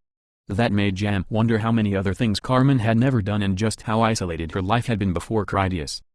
On her way to the bar, Jam said, Critias told me he had grown up in an orphanage. He also said that you had grown up in some rather unusual circumstances. Did either of you have any contact with your parents? Critias's mother died when he was too young to remember her, Carmen replied. His father was a surrogate donor. His mother's service records are available. She was a geologist working in the petroleum plastics industry. There was a refinery fire and she died in a gas explosion. Tragic, Jam said with sympathy. And you? The request made Carmen uncomfortable. Partly, she didn't want to tell lies to Colonel Flash, but there also was a part of her that needed the lies, a pretend life she would have wanted to have. With no childhood of any sort to call her own, Carmen even embraced her own fabrications as a sort of truth. She answered, my father was a ship captain and he was also something of a construction engineer by trade. I remember him as larger than life, a kind man who cared about me very much. When I think of him, I remember him as strong and wise. He was always chewing on the stub of a cigar without even lighting it. Jam asked, and your mother? Carmen looked directly at Jam for the first time since she had gotten her some shorts and a shirt to wear. Carmen's eyes were wide, almost pleading in their innocent anticipation. My mother was a schoolteacher for young children, Carmen lied but not baselessly.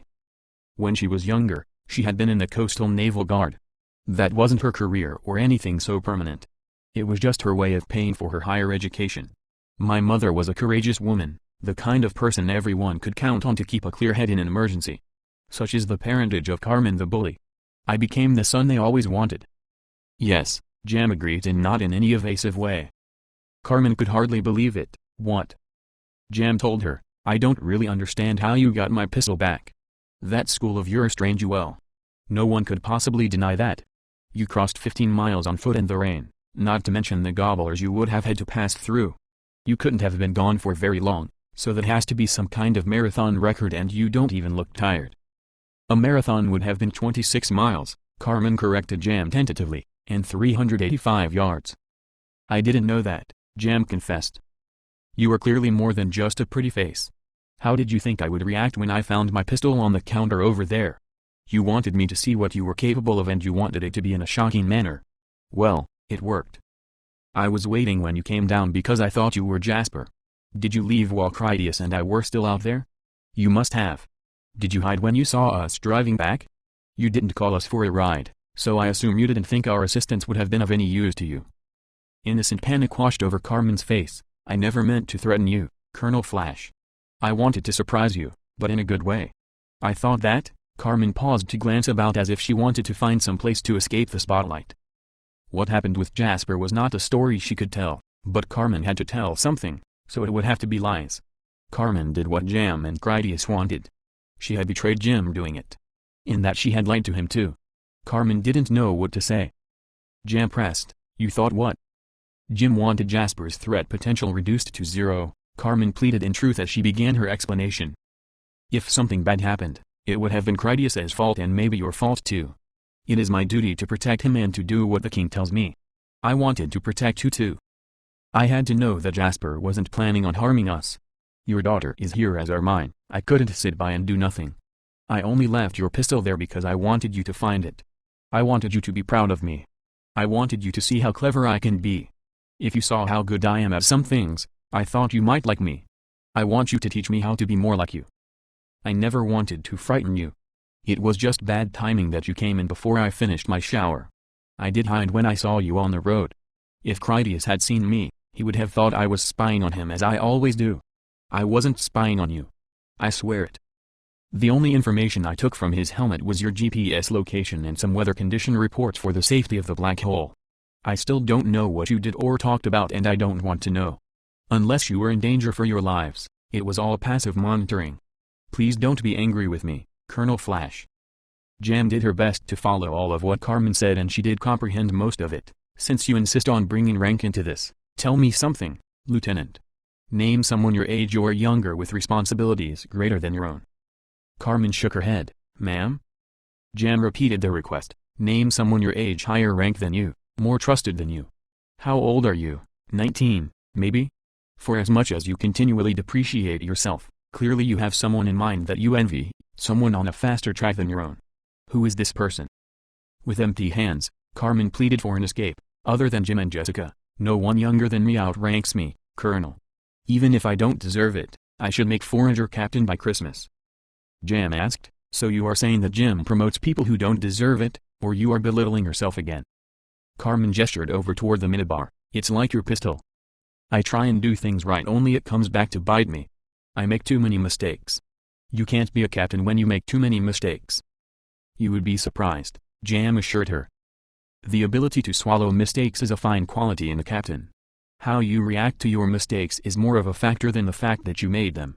They don't call me Jam up for nothing. You also need to inspire confidence in others. No one wants a commanding officer with slumped shoulders hanging her head in defeat. I have enough doom and gloom in my day without taking on an officer who radiates it like the plague. You are a rising star in Jim's command structure, a famous celebrity even.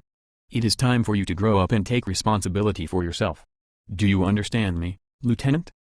Carmen went so far as to stand up straight to show her deference. Yes, Colonel, I understand. If I don't respect myself, no one else will respect me either. I'm sorry for my poor behavior. And don't apologize, Jam told her. It is a tactical move to sabotage my right to dress down a subordinate. I voice my displeasure first, and then you apologize. Your commanding officers decide what you did wrong. Until they inform you, you don't even know what it is yet that you should be sorry about. Thank you, ma'am. The parental attention made Carmen feel better. Her sense of relief was short-lived because she heard familiar footsteps approach up the stairs of the tower. Carmen's panic had no difficulty as it overpowered any good advice she had gleaned from Jam's lecture. She dashed about the room to pick up loose items that cluttered up the place as though she needed to clean up. It was all a pointless frantic gesture because Critias entered the apartment in his armor while he carried an armload of gear. He didn't care to notice how tidy the place was. His arrival made Carmen drop to the floor on her knees where she hid her face in her hands. Been up to mischief again, I see, Critias observed as he put down his burdens. After taking off his helmet, he said to Carmen, let's hope you were wise enough not to lay a finger on Jam. That would be most unfortunate.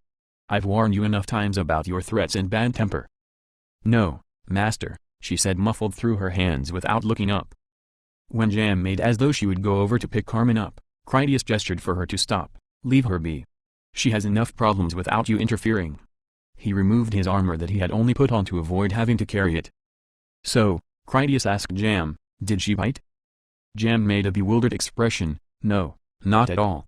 It was nothing like that. A mystery mischief then, Critias realized. I'm sure I won't be disappointed.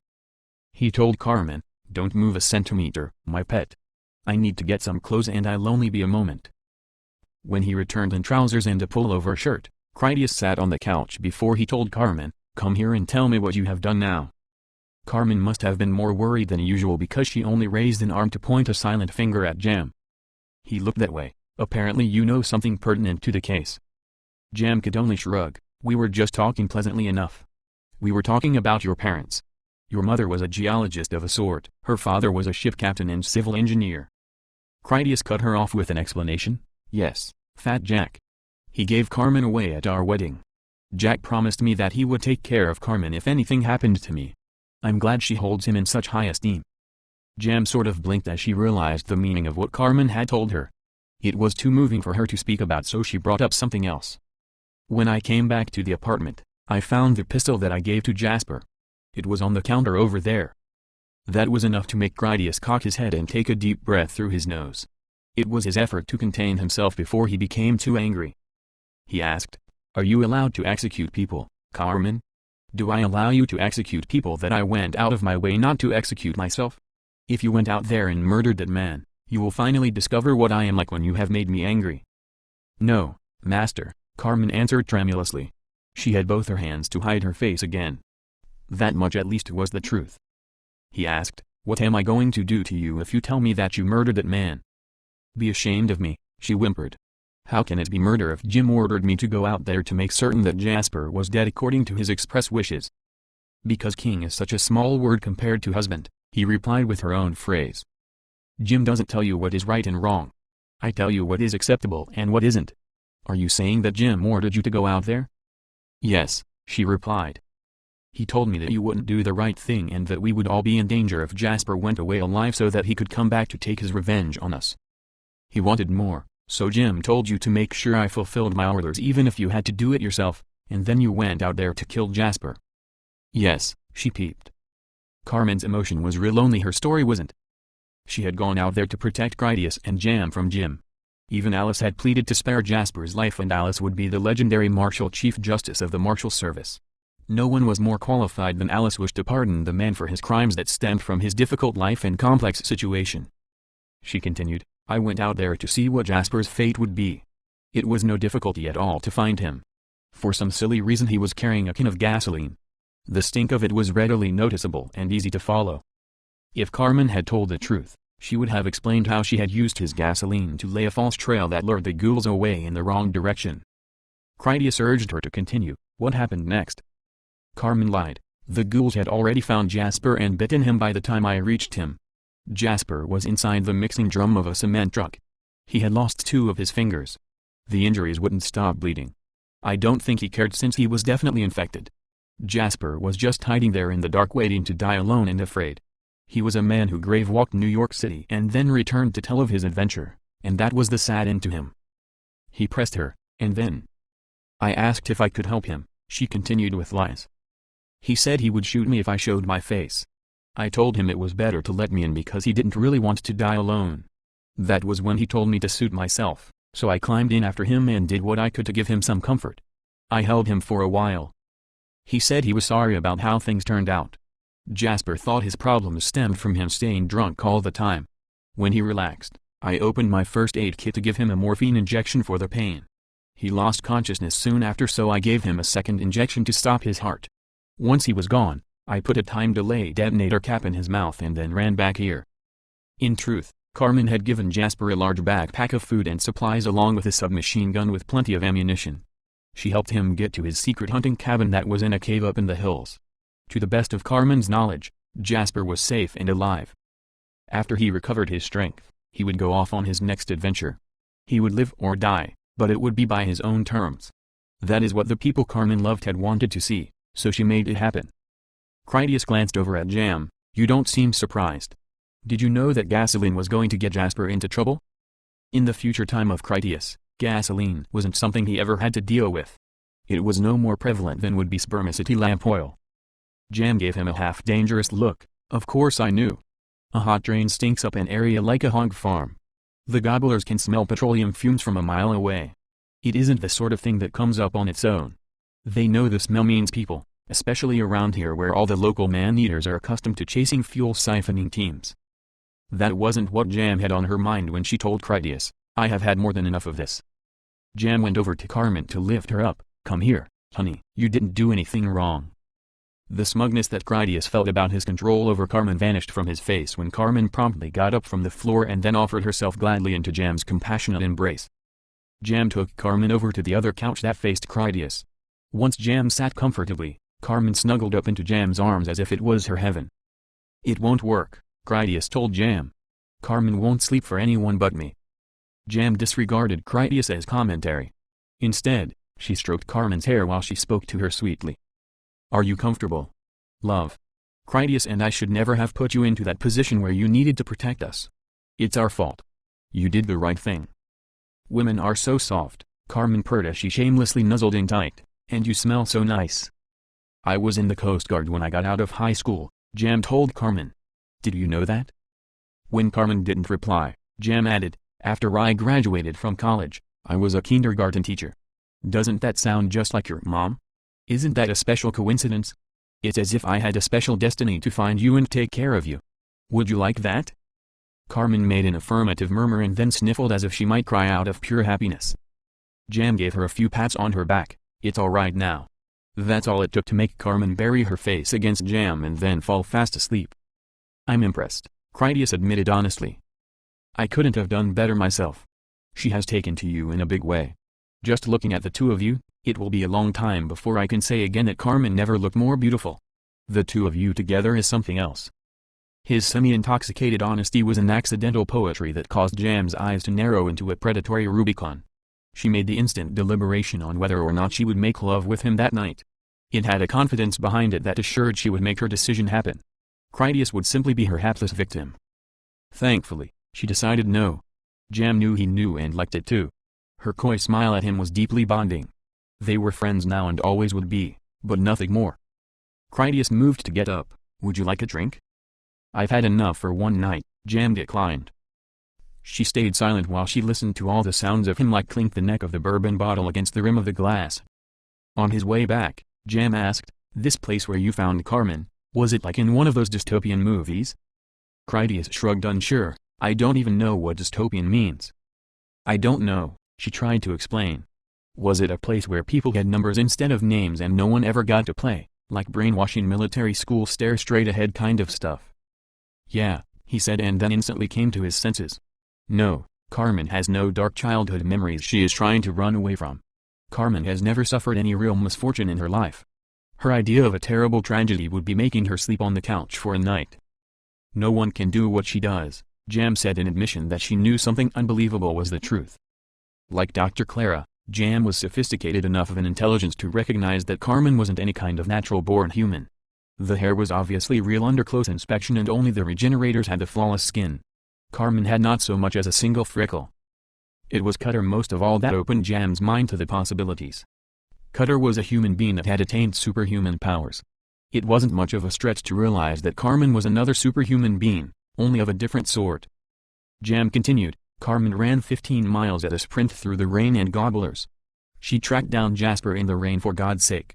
She kills those monsters in those movies you make. You have a talking giant named Cutter and two other immortals with fabulous tastes in clothes. Carmen squirmed a bit until Jam held her tighter. Jam looked to Critias, explain to me why she acts like no one has ever held her before? To my knowledge, no woman has ever held her before, he confessed matter-of-factly.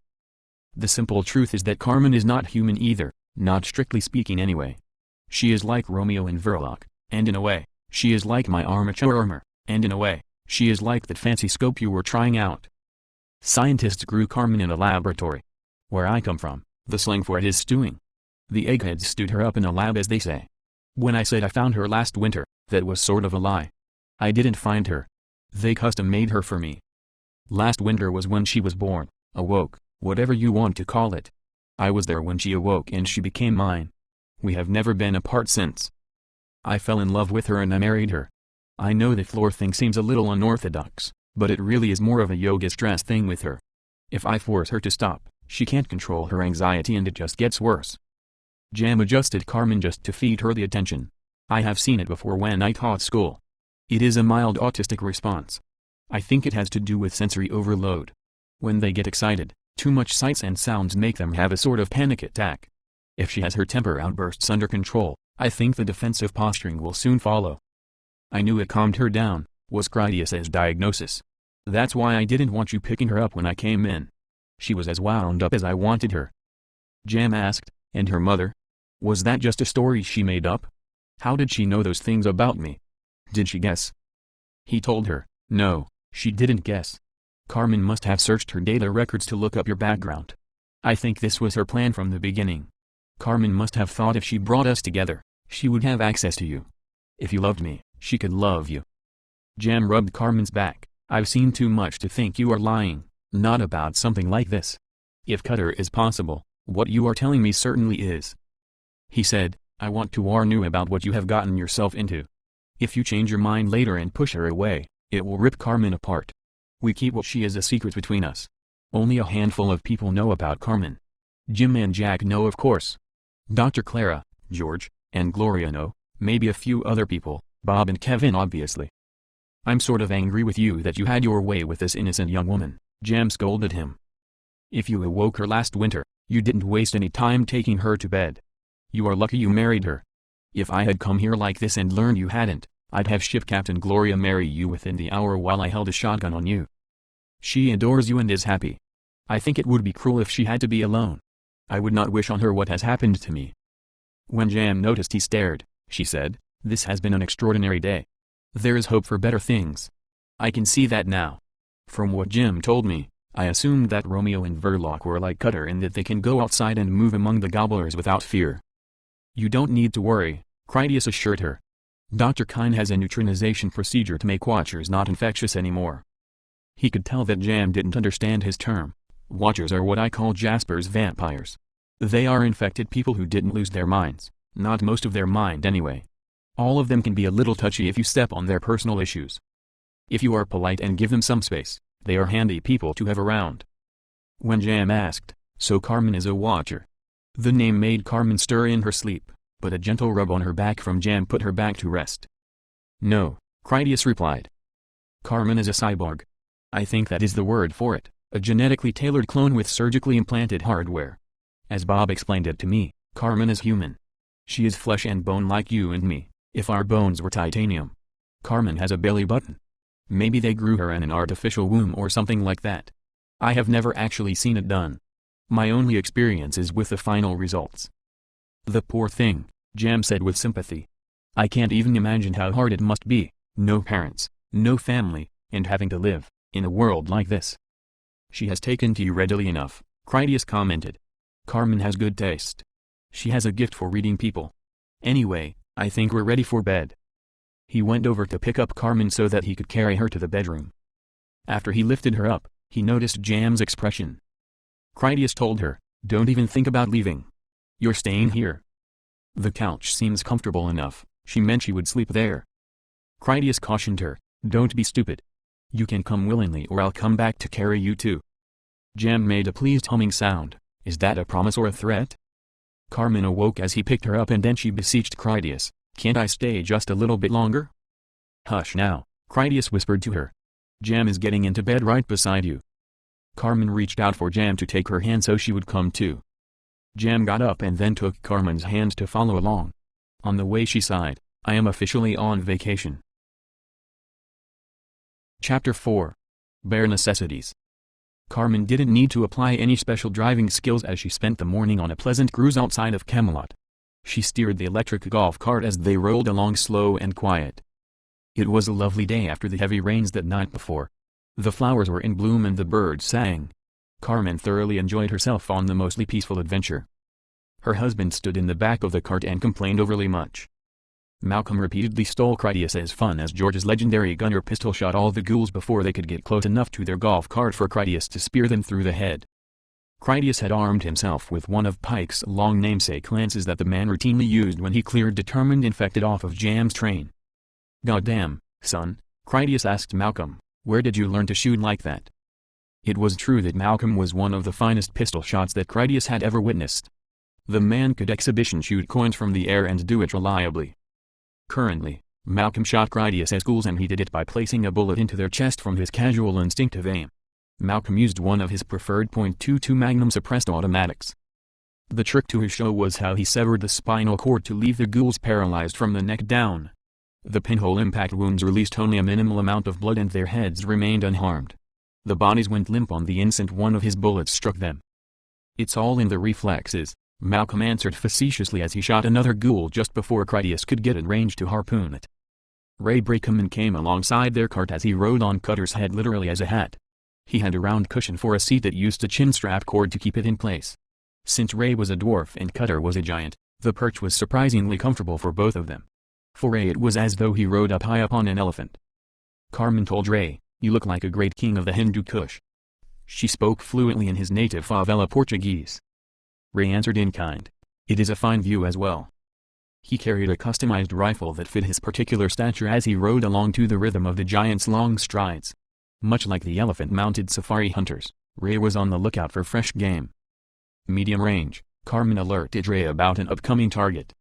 Cutter's 10 o'clock in about 20 seconds. A deer arrived just as Carmen predicted. Ray shot it down clean through the heart despite the uninterrupted motion of Cutter beneath him. At the subdued sound of his suppressed rifle shot, Wilma smelled the blood of the stricken deer. The bear raced off in that direction as if intent to feast upon the meat. "Let him have it," Critias advised about the bear. "Jasper said he doesn't eat raw meat. That bear only eats human food. I want to see what he plans to do with it. I've been wondering if he fed that bear for a reason besides its entertainment value. So far, it has seemed useless as a clawed footstool. Maybe we just need to figure out what his special trick is." Wilma sprinted out 70 meters to the fallen deer, bit it upon the neck, and then carried it back to their golf cart like a galloping dog that had retrieved a thrown stick. Carmen stopped their little electric cart so that she could get some dehydrated peaches from her backpack. While she rewarded Wilma with delicious fruit snacks, Carmen told the bear, "Who is the clever boy?" "Yes, you are." She spoke to Ray in his Brazilian language. "Wilma could run out of a boxcar and bring in animals you shoot along the rails. That must be worth something. Commodore Tinney is not getting such a bad deal after all. You should make it one of your ideas." For Ray, a retrieval bear would transform railway hunting. He had no trouble when it came to shooting animals from their train. His small stature made the prospect of getting the animal aboard into an outright impossibility. "I'm thinking about keeping him," Cutter said about the bear. "I have this idea where I could breed them. The way I figure it, I'm going to live for thousands of years and he would make a good dog for me. After a couple hundred years of breeding sociable bears, I would have my perfect pet." As he talked about his idea, Cutter tied a rope around the front and rear legs of the deer. He would carry it like a wineskin. Ray had to put some effort into keeping his seat whenever Cutter did any bending over. The chin strap held him on along with his cushioned seat. "Jim gave the bear to Tinney," Critias told Cutter. "You will have to ask around before you take it for your dog. Personally, I think it is a good idea. You are the only one big enough to discipline the creature if it ever got unruly." Their next stop was in the pasture of an old farmhouse that swagged noticeably at the roof line from water damage that caved it in. At a glance, they could tell that the interior would be a rotten-floored disaster unworthy of any exploration. There was also a saggy weather-cracked barn nearby. All its paint had fallen off so that it had a grey to black color where the moisture held a mold that discolored the timbers. Carmen stopped in that field where she stood up to launch arrows from one of Jasper's bows. It was a traditional sportsman's compound pulley bow only without any sighting pegs. She used her bare fingers when she pulled the string. Carmen did her archery by computational insight based on her thermal-sensitive vision. She loosed 3 arrows in rapid succession to disappear into tall grass where there were no obvious signs of any interest. Each of her projectiles killed a rabbit by striking it through the head so as not to ruin the meat. The last of her victims performed a death throw that sprang high into the air that revealed her purpose to the curious audience. As before, Wilma trotted right out to collect the rabbits one at a time and he expected to be hand-fed a tasty reward each trip as payment for his trouble. While Carmen hunted with arrows, Ray rifle shot a few ghouls at longer ranges. Ray had a honed talent for firing accurately from a moving platform. Cutter's head was no greater an inconvenience for him than would have been a rolling train or the back of a speeding truck. Cutter didn't even have to stop walking for Ray to get clean headshots.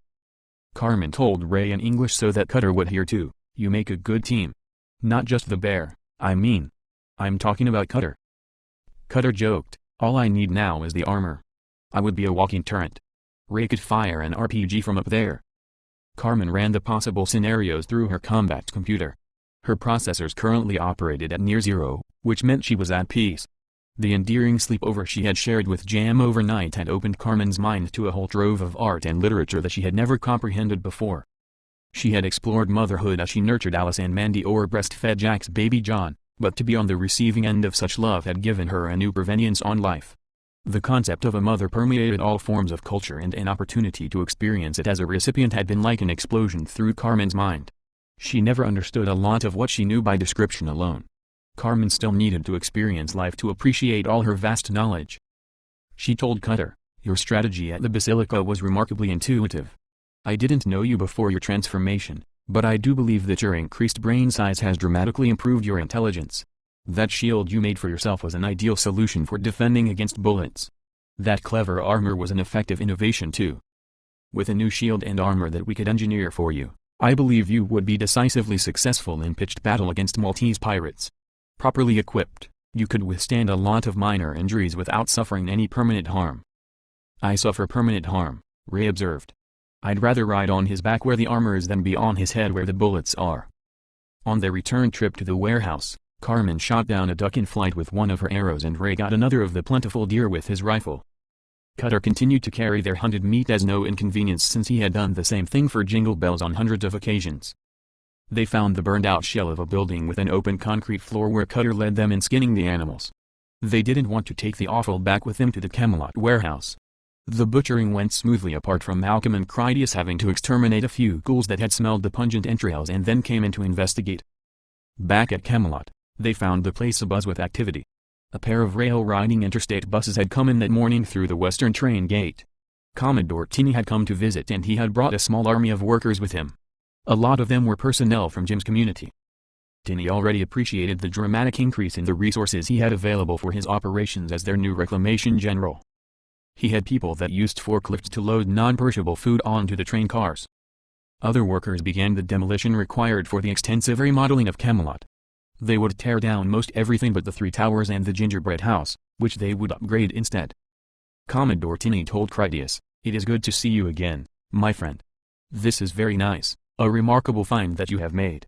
Kevin has already drawn up the blueprint. The first time I saw it, he explained it to me using this rotating 3-dimensional laser projection presentation. It was really something." He gestured around as he said, "The railhead loading dock will be a danger area for what amounts to a gobbler-free hot exterior zone. We will keep the warehouse and towers for the officers living here with their families full-time. A rotation of temporary workers will have safe housing behind a gated security checkpoint. Even if we lost the rail tunnels in the dock, the workers would still be safe with enough supplies to await rescue. This is a splendid find, simply splendiferous." When the Commodore saw Wilma, he said, "Here is the bear that Jim warned me about. He fetches during hunting," Ray told the Commodore. "Wilma would come in handy out on the rails. I just need to weld him up a boarding ramp I can lower down." "He will bring you a deer right back to your car?" the Commodore asked rhetorically and sounded as though he approved of the idea. He spoke to Critias again, "All of you have a vacation day today or so I am told. We have things well in hand here. Jam will be taking you home tomorrow morning. We will have the iron loaded up by then." Carmen went up to Tinney, "Are you clean, sir?" "No," Tinney held out his arms. "These are clothes for climbing around on the railcars." Carmen hugged him with a snuggling tight sincerity. "It's so good to see you, Commodore. We have only just met you and we already talk about you with fond regard." "If I was 30 years younger," the Commodore told her, "I'd be tempted to shoot your husband and then run away with you. You are the sweetest thing." "We all have a lot of reasons to be joyful. When I spoke to Jam, she reminded me of something I had been too cautious to admit. The worst days are behind us. I'm not saying we will fix the world anytime soon, but life is about to get a whole lot better for all of us. Jim is a smart young man. He has sold me on his vision. Tonight we will cook a feast and drink. We will celebrate like freemen. Once we get drunk, we will begin the dancing. For now, I must get my eyes back on business. Everyone gets lazy and starts smoking when I am away." The new builders had already constructed a staged decontamination choke point for when laborers left the railhead. The workers at the checkpoint took custody of their hunted meat to deliver it to the cooking area after they had washed and then steam sanitized it. The common area with the cooking grills had grown in the number of seats and makeshift tables. The whole community had enough chairs for a supper and the party the Commodore planned for that evening. Bean and Alice were there as they had their lunch, which was all the delicious meat they could desire along with more of Emperor Nick's barbecued dipping sauce, now in 3 levels of spicy heat. Even more outstanding was Jim's new coin economy at work. Nick had paid someone in Kevin's command center to print him off the colored labels. His picture was on each bottle, grinning with his hand thrust forward holding thumbs up. He even had a 100 pleated chef's hat on. Nick did look pretty good and his sauce was even better. Alice asked Critias, "Did you sleep with Colonel Flash last night?" "It was very peaceful," Critias implied that he had. "I haven't slept that good for a long time." In the morning, Jam went to bring in the Commodore and his buses. Carmen and I slept in, you might say, which was more than fabulous as well. She has never been more relaxed and carefree. Why do you ask anyway? I just wanted to know if she was going to be like a mom to me, Alice reasoned. Yes, Critias liked that idea. Jam is officially Aunt Jam and she is the ranking woman of my household. You will all pay her every respect and you will do whatever she tells you to do. That includes you too, Bean, Critias glowered at him. You don't need to hover around the shower so much while the girls are in there. I think they will be safe from ghoul attack for that long. Sorry, sir, Bean apologized. It feels good to be surrounded by beautiful women. Critias agreed, I very much enjoyed sharing my bed with Jam, and it was not in that way. Alice looked at him seriously, I want you to know that no matter what, the day will never come that someone hurts you because I talked about your business. If you needed killing, I would honor you by doing it myself. Comforting to know that, Critias liked her attitude. I'll be on my best behavior. She is really nice, and pretty too, Alice told him. Jam is around your age and you obviously like one another. Carmen is happy with her too. No one would see anything wrong with it. It's hard not to notice the way you two keep glancing at each other. Jim even said that the strongest men of the city should take more than one wife, you know, so everyone could have a family. It's called temptation, Critias named it. If you want to survive as a marshal, you have to condition yourself to resist temptation. Jam is a beautiful woman and we do feel comfortable around each other. I don't deny that I am tempted, but I will resist it. I trust you are fully resisting your temptations as well? Absolutely, Alice pledged. I'm saving myself for the man I marry. I haven't exactly promised myself to him or anything like that. After how manly he was at the airport in Cleveland, there is something about Yeti now that has been catching my eye. Critias and Bean fell for her joke and they croaked about it together. Yeti? I'm just messing with you, Alice laughed at their expressions when they believed her. More seriously, she told them, yes, I want to stay with Bobby. He saved my life, so I know he really cares about me, even if it gets him killed, like with you and Mom. Anyway, there is a party going on at the Gingerbread House swimming pool. I think you will find Jam still there. You know, if you are looking for her. Critias headed off and did find Jam at the pool. She laid out in her bikini to get sunshine from a skylight hole that made a hot zone on the deck. Mandy and Pipkin would slide along with her as they tracked the sun. Jim and Jessica swam in the pool, as did Henry. Hardock was at a shaded table where he typed away on a laptop computer. Gloria made a drink at their private bar. Carmen went over to a nearby basket from where she retrieved swimsuits for herself and Critias. As she pranced back to show him her thoughtfulness, she said, I'm starting to think like a colonel. I put these here just in case you decided to swim with me. He tested her preparedness, and what if I wanted a plan B? This is my plan B, she said with a wink and a gesture over to a folded blanket. Plan A is that we forget about the swimsuits and instead go up on the roof where you can get sunburn on your butt. The black hole is empty at the moment. We would have complete privacy. Get the blanket then and some sunblock, he instructed. Dr. Claire will be bitching me out if I don't get some tanning time. 15 minutes later, Critias was laying back on her blanket up on the rooftop thoroughly enjoying the full radiance of the summer sun. His Marshal Service gunship sunglasses had gone black to deal with the intensity of the sunshine. Even through his ebon shades, Critias still enjoyed the view of Carmen as she gave him a mounted cowgirl suntan oil chest massage. He watched her build up to that cute little expression that made her seem as though she was about to sneeze. With her head back, eyes closed, and mouth open, just when it seemed certain that she could not prevent it, Carmen bit her lower lip and then shivered with an adorable grimace of pulsating pleasure. Critias waited for her to recover her wits before he told her, I want to make you happy. She swirled her hips as she replied with a sultry smile, it's working then. I want to make you happy too, but not just yet. I think I can get a few more. He rubbed her thighs with his oily hands. That's not what I meant. I want to do something special for you. Tell me a place that you would like to go, somewhere I can take you. She moved a little faster as her thoughts raced through the delicious possibilities. We could go skiing and see snow, she considered aloud. I could see a tropical beach. Those things would be delightful fantasies, but Carmen needed something that could actually happen in their professionally obligated lives. The destination came to her. Carmen gazed deep into his eyes as she asked, could we ride along with Jam on her train when she goes to Houston for Fleet Admiral Rudel? He started to expertly dial in her frequency with pressure from his oily thumb. You want Jam to teach you how to be a great captain. Tell me what Rudel wants back in Houston. There is a deep water port there, she murmured while pressing against him harder to strain herself a bit. It is halfway between home and Denver.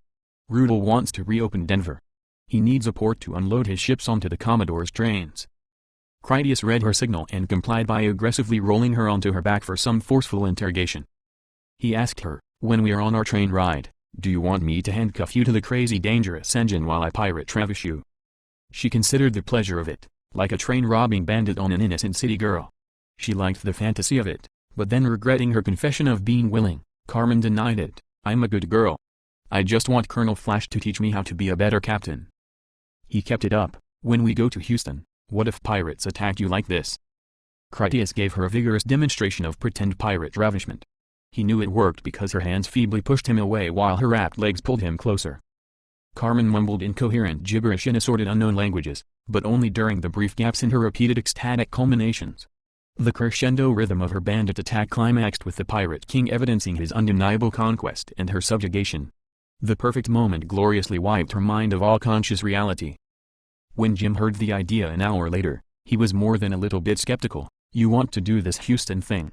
Kevin told me that he checked. Your firebombing stunt hasn't burned it all down." Houston has the rail access and the deep water port that they need to move Rudel's people off of his ships and then transport them onto the Denver airport base. That whole business involves the Commodore and the Admiral far more than it does me. I'm not even sure I have the authority to get you in even if I was so inclined. They are mindful that they have a relationship with each other that is not filtered through me. Jim's sharp mind latched onto other possibilities. "It has come to my attention that Jam has become a close confidant of yours. Even if I can't get you onto that train, I have a sneaking suspicion that she could. Another problem is the timing. The Commodore is a seasonal man and this is his harvesting time.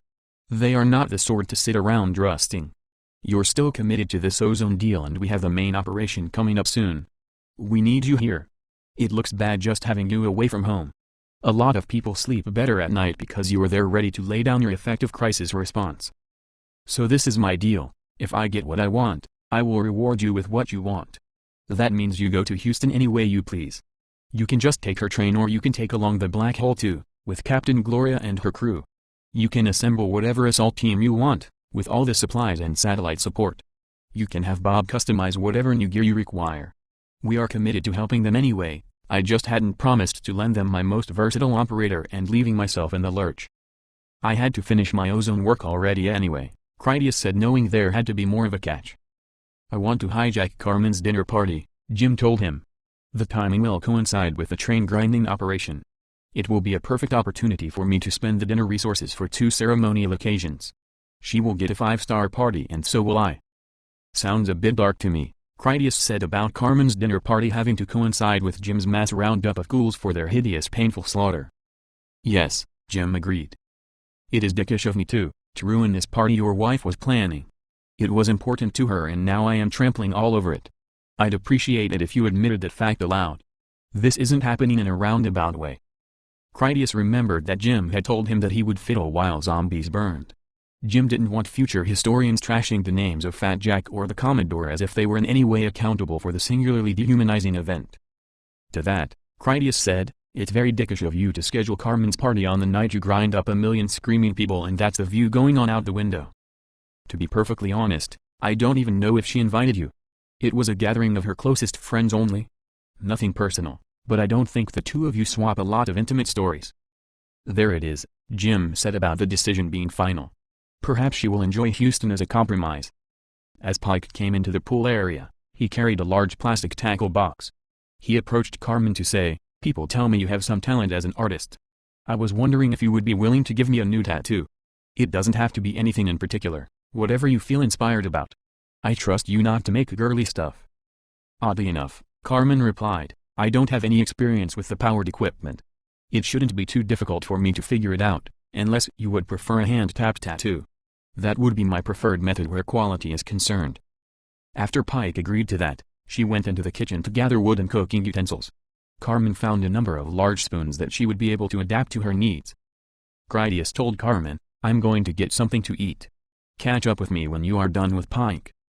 He went down to the cooking area where he made a bowl of barbecue meat he could eat with chopsticks while he walked about to explore. The railroaders had millions of the sticks from a boxcar they salvaged. When they finished eating meals, they threw everything away, paper plates, foam bowls, and paper napkins. It was a smart way of living. Voices led Critias in the direction of the jail area and the luxury housing tower with his apartment. He found Verloc and Alice practice sword fighting in an open space of concrete floor. They used broom handles as weapons. Alice wore her gauntlets so that she wouldn't suffer any broken fingers during fierce clashes. They stopped when Critias approached. Verloc said to him, "You are an accomplished sword master yourself. We should practice sometime. It would be an act of trust for us to let each other know what we are really capable of." "Don't let me interrupt for now," Critias insisted. Verloc instructed Alice, "Think of sword fighting like in the movies where they clash swords for 20 minutes, parrying and thrusting. What you need to understand is that you don't want to spend 20 minutes running for your life while I hack and slash at you like a mad dog. One person is attacking and the other person is defending. Since you don't know anything, this puts you in the perfect state of mind to learn the lesson of aggression. When you fight a ghoul, it won't be 20 minutes of him evading you. They will do nothing but attack. If they can do it, you can do it too. It requires no combat skills of any kind. You just have to get mean and attack with ferocity, no thought of any kind put toward your defense. If I taught you nothing else, this is the lesson that can save your life. No amount of skills or training will ever be of use to you so long as you are afraid to attack me. I am here to train an attacker how to defend herself, not train a defender how to overcome caution to be able to attack." Alice said honestly, "Hitting you would be upsetting. I don't feel comfortable directing rage at you." "Then we agree," reasoned Verloc. "If you can master your will against me, you can reliably do it against anyone else for the rest of your life. That is the test for you then. Come at me, young Marshal. Strike your master and do it with intent. Show me that your soft feelings are not stronger than your will to survive." Alice backed off and then attacked. Critias saw right away that she was still in the defensive state of mind. Alice turned her face away and even sort of leaned backwards as though to get several more centimeters of distance apart from her enemy. "No," Verloc waved her off. "Keep your eyes on your target. You have to scare me." Alice drew her pistol as if she had finally had enough. She leveled off her aim at Verloc's head. "See you in hell, Special Agent Shield." "Excellent," Verloc praised her. "That was quite terrifying. For a moment there, I was thinking that the Shadow Council had finally caught up with me. A fine death it would have made too." Alice holstered her pistol. "With guns it is easy." "The sword is the same thing," Verloc assured her. "It's not the weapon that matters. It is your willingness to use it that frightens people." Alice looked to Critias. "What did you do?" Critias told her, "Marshal Bertov taught me that I should imagine his head was one of those big paper wasp nests and that it broke open letting all these poisonous ants crawl out all over his body. My job was to save his life by killing all the ants. Think of it as helping her to death." Alice asked Verloc, "Ready?" When Verloc nodded that she was prepared, Alice rushed in at a sprint. In Alice's mind, Verloc was on fire and Alice had to beat out the flames to save her life. She put some desperation in her efforts such that Alice chased Verloc around as she thrashed away at her with maximum two-handed speed. Verloc parried and evaded well enough that Alice never managed to strike her, but Alice still had her on the defensive. Short of dispatching Alice with a counterblow, Verloc had no other choice but to retreat in the face of Alice's fury. Critias applauded when Alice finally ran out of steam. That was impressive. "Thank you," Verloc took credit for the compliment. She told Alice, "My next lesson to you is that getting into hand-to-hand combat with one of the infected is nearly suicide. You should avoid it at all costs." Alice asked Critias, "What does the martial code say about hand-to-hand combat with ghouls?" He admitted, "We have standing orders not to engage in melee with them unless absolutely necessary. You are doubly not supposed to engage hunters using a blade. Even bite staves are supposed to have gunner support." Alice didn't understand. "Why do you constantly do it then? You went out of your way to get knife kills on hunters." "Yeah," Critias felt she already had the answer. "It's a man thing. You wouldn't understand. It is counting command points." "Showboating," Alice understood. "I think we should officially call it as inspiring others. You go out of your way to inspire others with your heroics until it ends you up inspiring others with your blue ghost." Back to the topic of combat, Alice asked, "What do I do if I have no other choice but to fight a ghoul by hand?" Verloc told her, "I recommend you find yourself a weapon. Many common objects are hard and heavy enough to bash a ghoul in the head. We will work on neck holds too. Breaking their necks is your best chance if you don't have a weapon. You will come to find it is more a matter of positioning and leverage than brute strength. While you have those magical gauntlets, you will find you have brute strength as well, in your hands anyway, and that counts for a lot, once I train you how to properly use it." Critias saw that Verloc had things well in hand. "I'll leave you to it then. I could go for a second round of barbecue. He found Ray and Cutter at the cafe tables.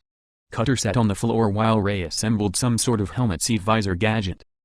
In his new version, Ray would stand in a harness behind Cutter's neck. The high forehead split wings crest on Cutter's helmet would act as a shield for Ray. A swing-out arm on the helmet would position a palm screen phone computer in front of Cutter's right eye. Because of the scales involved, a computer phone made a properly sized monocle for the giant. Critias asked, "What does the screen do?" "That's the great thing," Ray explained. "It isn't just a commercially available smartphone. Your Bob and Kevin modified this one just for him. It has the higher resolution video display and really good cameras. Most of the software came from Kevin's command post. Your guys made an eye-motion control camera from the one that faces to the inside. It has excellent night vision and a real fun gun sight view." Kevin is a masterful programmer, Critias confirmed from experience. "If it's anything like Alice and I use, Cutter will love it."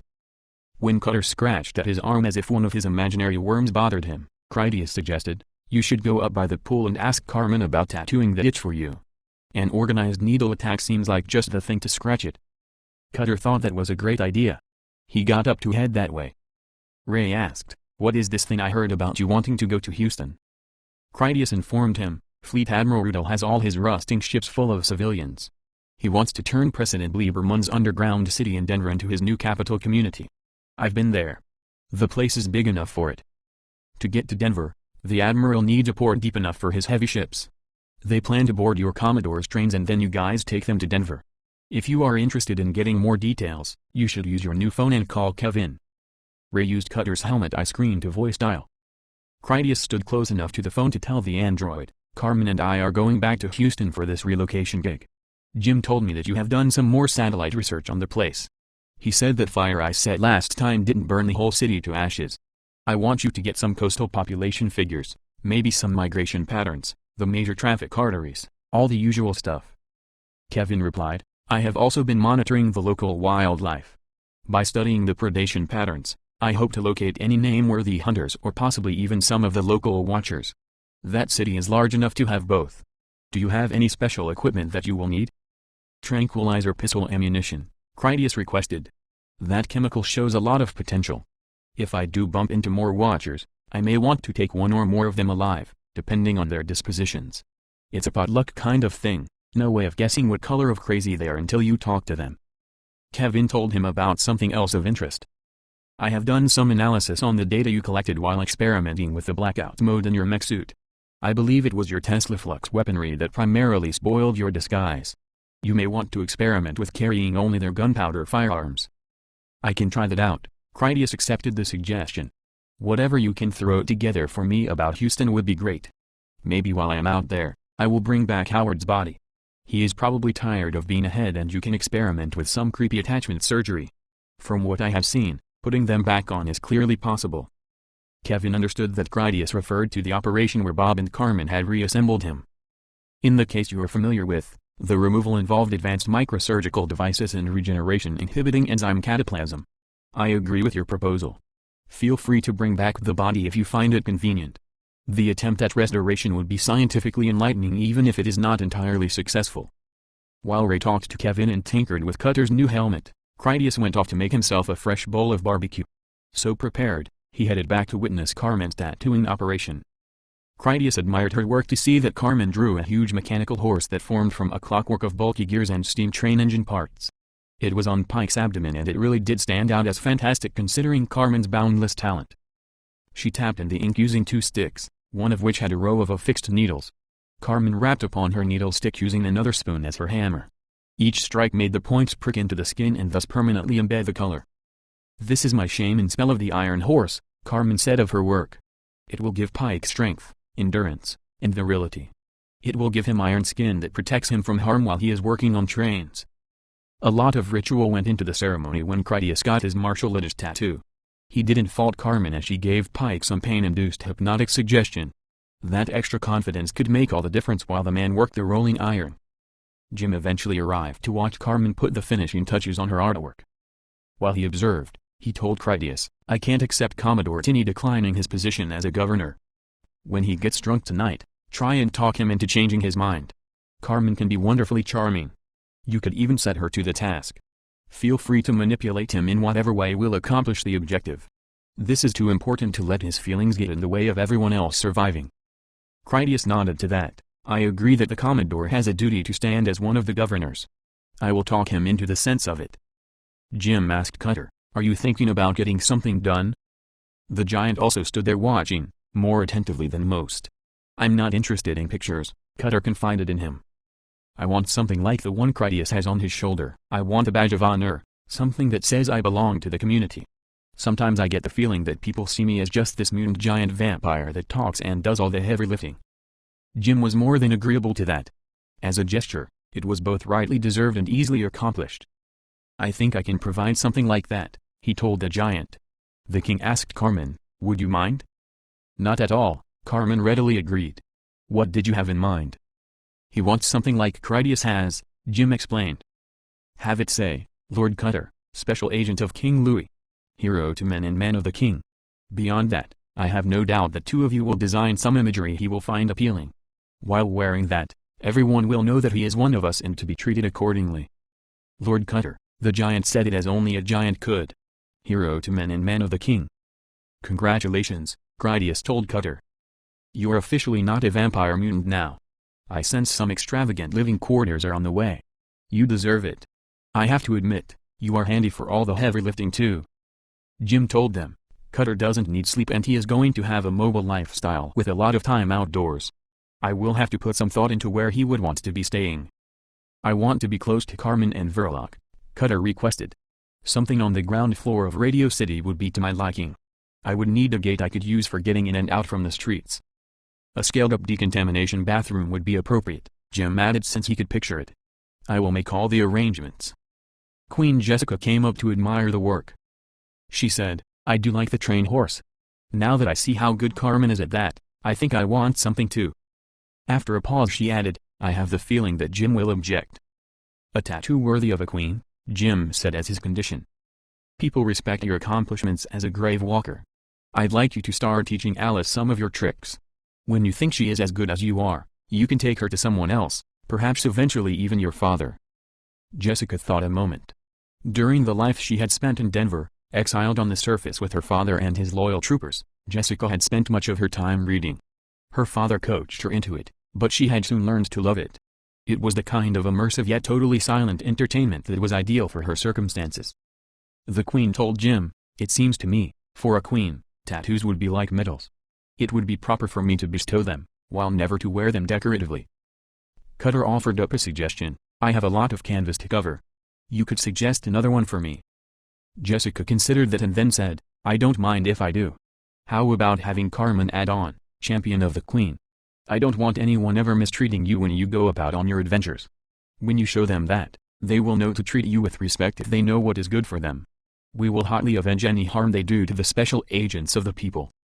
You're finished, Carmen said to Pike as she applied the final touch of spraying the tattoo area with a canister from her martial first aid kit. The skin would heal in days rather than weeks.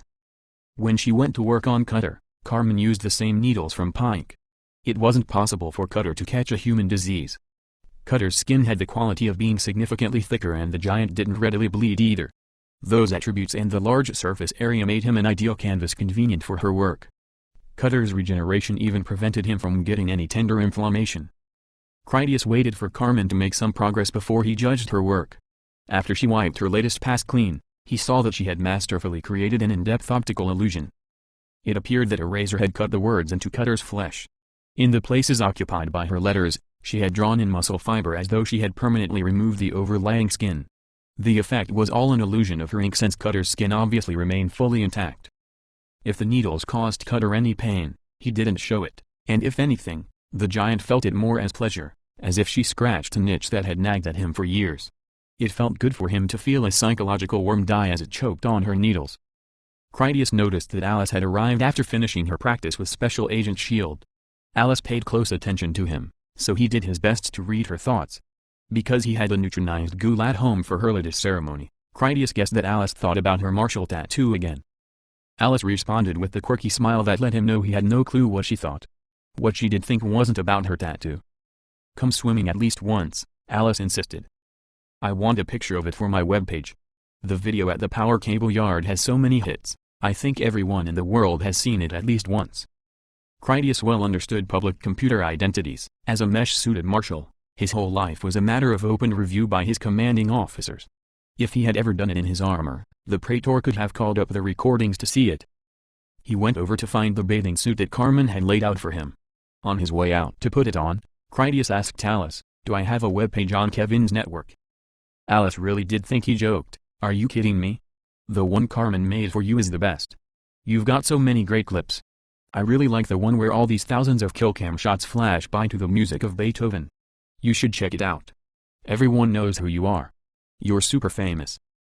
He was curious now, are there any other good ones? Alice told him, Sally Headshot has a big one.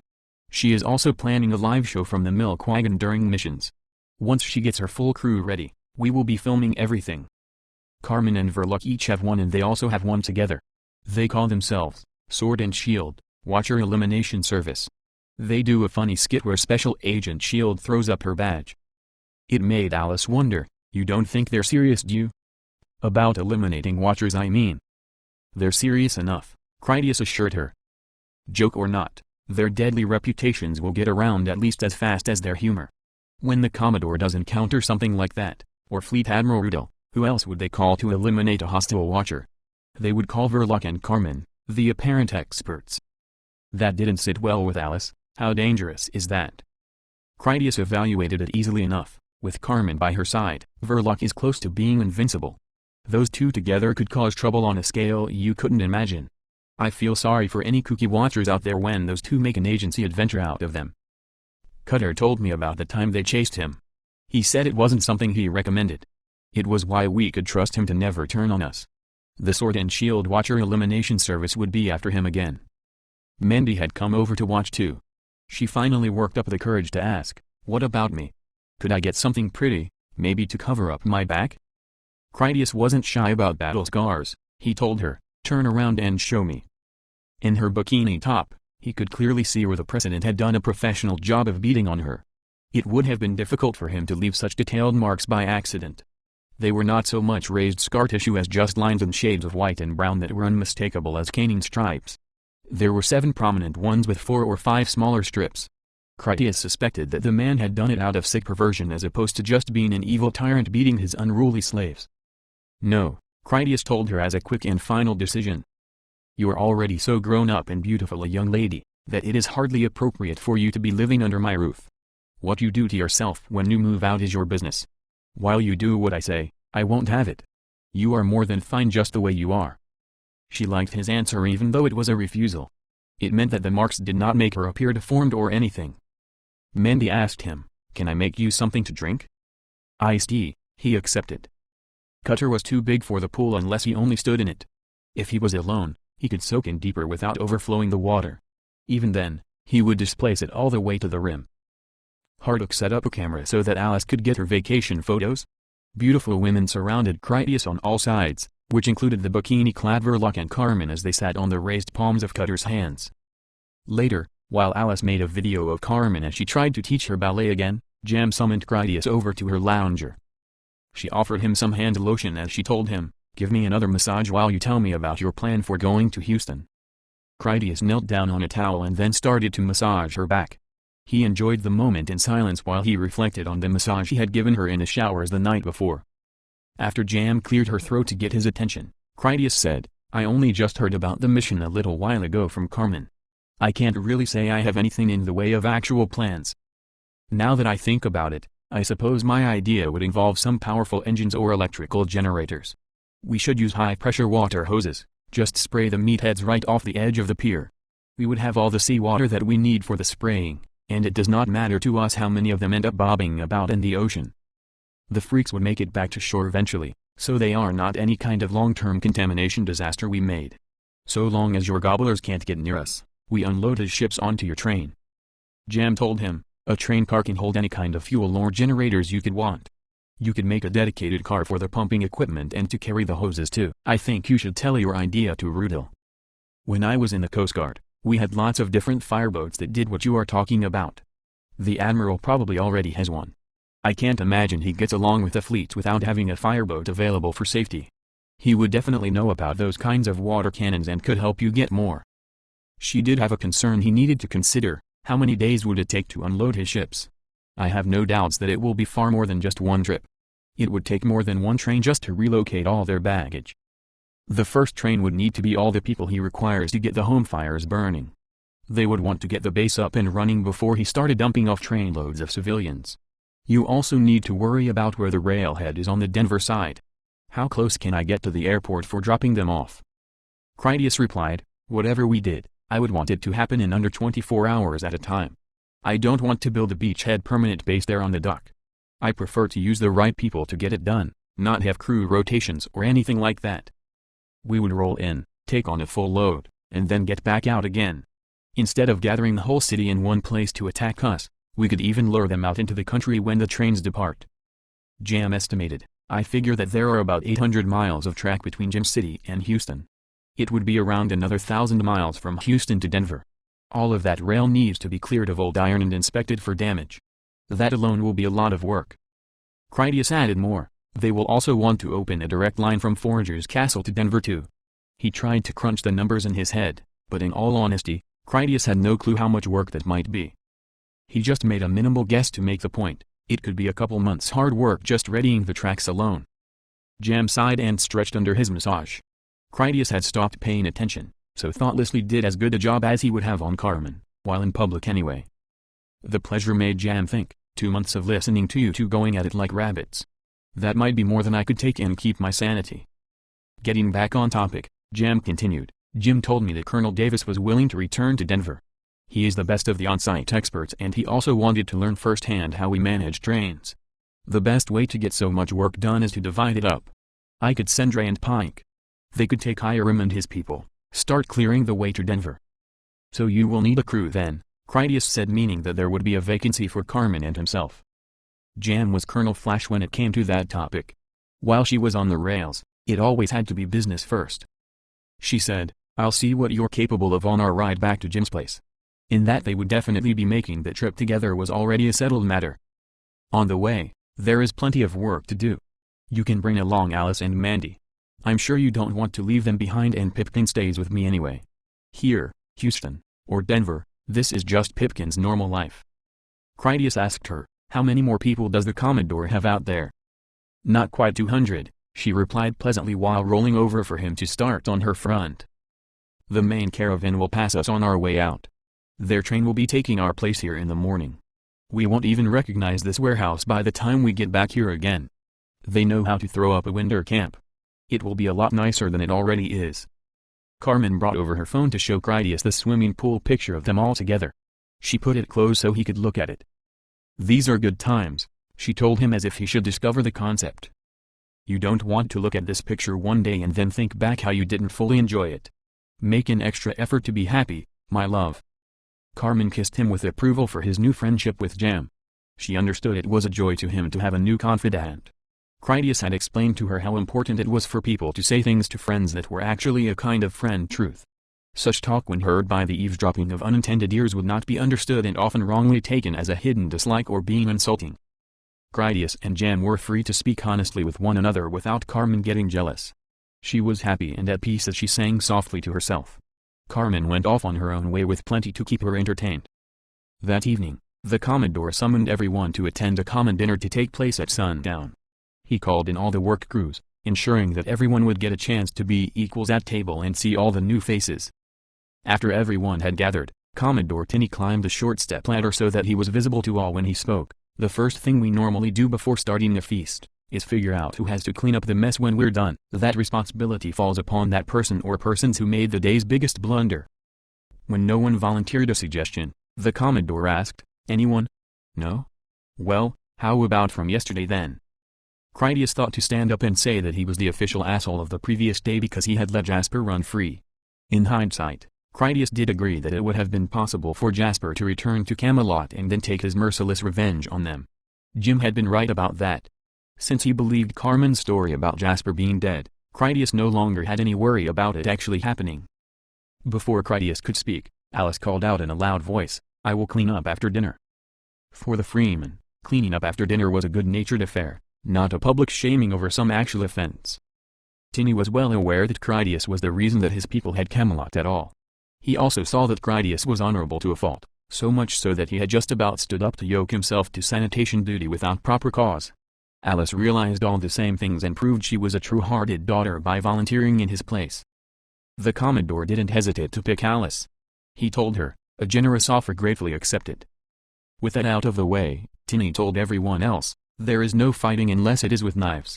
If it is not worth a knife fight, your problem can't be too bad. If you are going to knife fight, you have to give us all fair warning. We like to bet on that kind of thing. Short of that, we are all friends and promise to be on our best drunken outlaw behavior. He paused to gesture to the giant. Cutter has generously volunteered to assist in the breaking up of any scuffles. Penny Gardner had come along with the Commodore as part of their ongoing tryst. There would be some talk of rooftop gardening at Camelot and such horticultural things, but it was plain that Penny G had simply demanded a vacation and had the clout to take it. Befitting of their relationship, she walked up and then handed the Commodore his golden pimp cup that brimmed with wine. Commodore Tiny told the crowd, there are just a couple more items. First, I want to drink a toast to Captains Gloria and Critias for leading us to this new safe shelter that is truly a palace. This is a salute to all their loyal and able crews as well. After everyone drank to that, the Commodore brought up his last item. Finally, we must have a popular vote on the punishment for any murder tonight. As the grand host, I propose we tape flashlights to the villain and then run them down into the coal mine for a kangaroo hunt, making our pursuit and those golf carts. Using the offender in a tug-of-war between some golf carts came in a close second. The third-place idea was for them to strap the murderer to the metal roof of the building where they would grill under the next day's sun. Critias' vocal support of the kangaroo hunt scenario won over a lot of votes for his side. That became the official punishment for any drunken murders that might happen that night. The new workers had already installed a ventilation chimney for the cooking station. It had such a powerful exhaust fan that Cutter brought in boxes of new charcoal grills along with bags of briquettes, all courtesy of Jam's train. Once Cutter had the charcoals properly matured, he had them all sizzling away with whatever meat was next in line of all they had defrosted. A King Cock communal cooking pan served Cutter as an excellent wok only of gigantic proportions. Plenty of cooking oil from Jasper's secret cargo trailers aided Cutter in frying up some of the meats, which included Carmen's rabbits and her duck too. The size of Cutter's hands allowed him to comfortably wield large wooden spoons as a pair of enormous chopsticks. When anyone got near, he graced their paper plate with a perfectly cooked meaty portion. He even had a gravy experiment going on in one pot. It made for a tasty and greasy moisturizer that softened hardtack survival biscuits. With the feast fully underway, Carmen sat down at a table beside Critias. She had a plate of Nick's extra spicy sauce duck. When she did indulge her infrequent taste for meat, Carmen preferred hers so uncompromisingly well done and caramelized that it suggested she thought rare flesh was abhorrent, perhaps even ghoulish. Critias had her feed him a taste. It was a little chewy in a rawhide beef kind of way, but flavorful with Nick's sauce. While they dined, he asked her, "What can you tell me about this ozone equipment of yours? What happens next?" "It may not be a good topic to discuss while you're eating," she warned him casually but seriously. "I'm a big boy," he assured her. It was true that Critias had a strong stomach when it came to any topic of the infected. It was after all his life's work. Carmen began with information that didn't sound like it was altogether good news. Their early tests with actual grinder soup samples have given mixed results. They are considering a rethinking of the overall strategy. Basically, the ozone percolation kills the ghoul meat quite effectively. The problem is, it just becomes human meat and that immediately starts to rot naturally.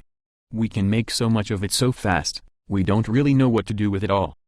He understood, the treated meat is no longer infectious, but it rots as natural meat should. That would leave us with millions of kilograms of rotting human flesh. This began with burning it. What are the options on the table now? She said, one option is to auger the treated meat into sausage balls. We can cook them in a mesh belt conveyor kiln. It would be a sort of industrial food preparation factory where the cooked meatballs continuously dumped out the bottom end. That final product would be a rot-resistant catfish food that we would gradually dispense into the river. There is also the option of using it to feed even more ghouls. We could use it as bait to lure them into collection areas for easier grinding.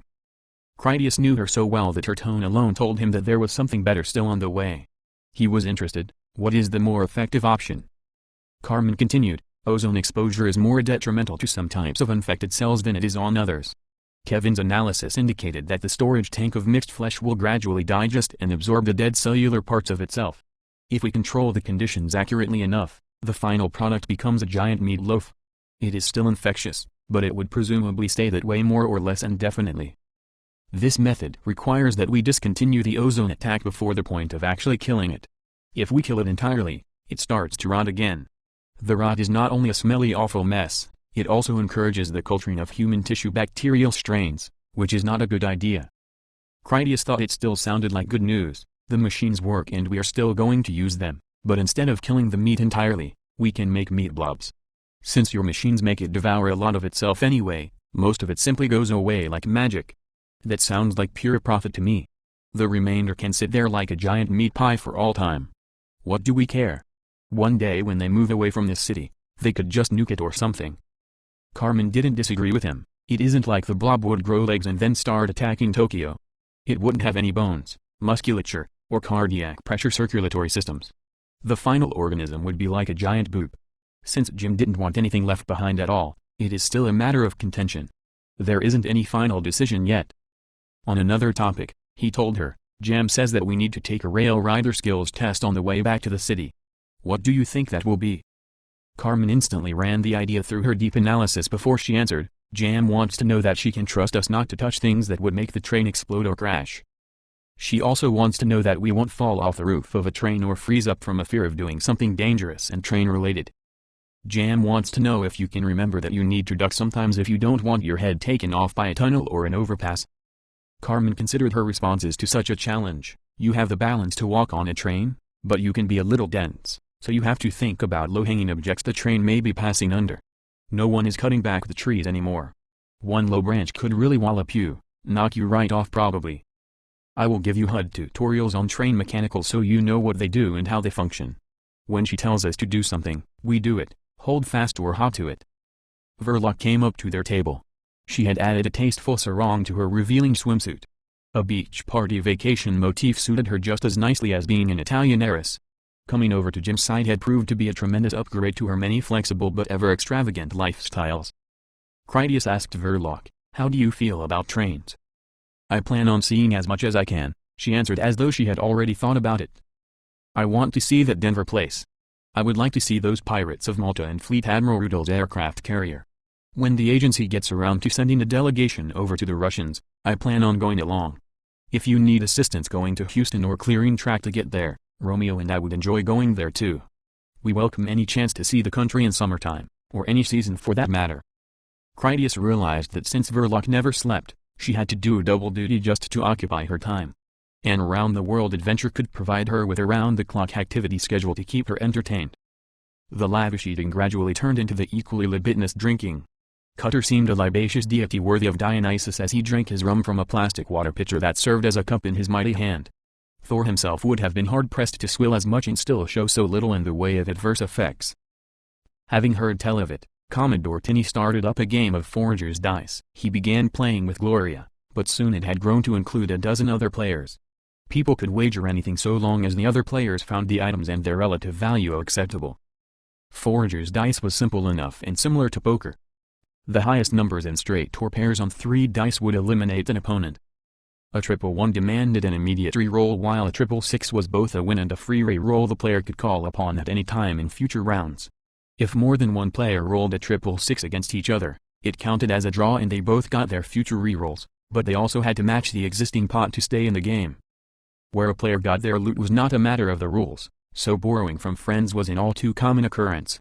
If a player already had one re-roll in reserve and then acquired another by rolling the triple 6, they lost both re-rolls and had to match the pot or forfeit the round. The re-roll was both a powerful advantage and a risky possession. While the game went on with a considerable audience, Verloc went off to dress in a frilly pirate blouse and trousers. Her tall fashion boots added a lot to the roguish character of her costume. She returned carrying her wooden practice swords. Upon her return, Verloc stopped at Critias's table. In a display of her flawless acting, Verloc clumsily jumbled the 2 swords so that she dropped one, only to then catch it balanced on her foot. With a deft kicking motion, Verloc flipped that sword up to land on the table before Carmen. In pirate character dialogue appropriate to her dress, Verloc threatened, "You won't be so lucky this time, as in Panama." Carmen picked up the sword from the table to examine it with some feigned disinterest, but then snapped off 1/3 of the broom handle with an audible crack.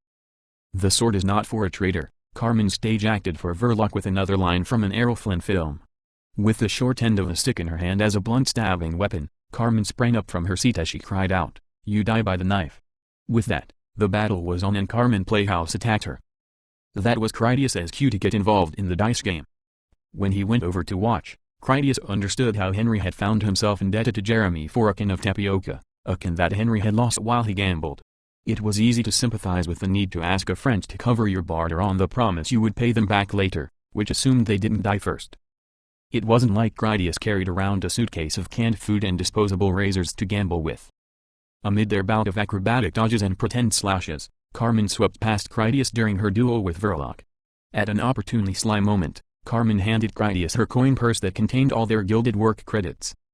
For his part, Critias had not expected it, was equally confounded by her sleight of hand, and wasn't quick enough. The end result was that the pouch of coins made a noisy fall to the concrete floor. "I saw that," Verloc shined at Carmen in a loud thespian voice.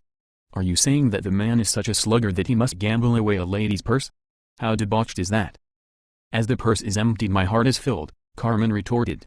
"I empty my real treasure into his head so that no one can take it from him." It was just as well that both Carmen and he worked a lot in dangerous areas since Critias lost his bet somewhere between steadily and quickly. At that point, even Gloria was behind in the game. Jim and the Commodore were both well ahead. They only needed to gamble from their reserve of previous winnings. Henry was even or maybe slightly ahead. It was hard to tell because he would eat, drink, and smoke his choicest winnings. Just as Critias thought to give up before he lost all their accumulated pay, Jam arrived and then sat down beside him. She had a hefty case of forage with her to dice away. The more the players drank, the heavier the betting became. At a high point, Gloria and Jim deadlocked on double triple sixes. Gloria didn't have enough loot to cover her match of the huge pot.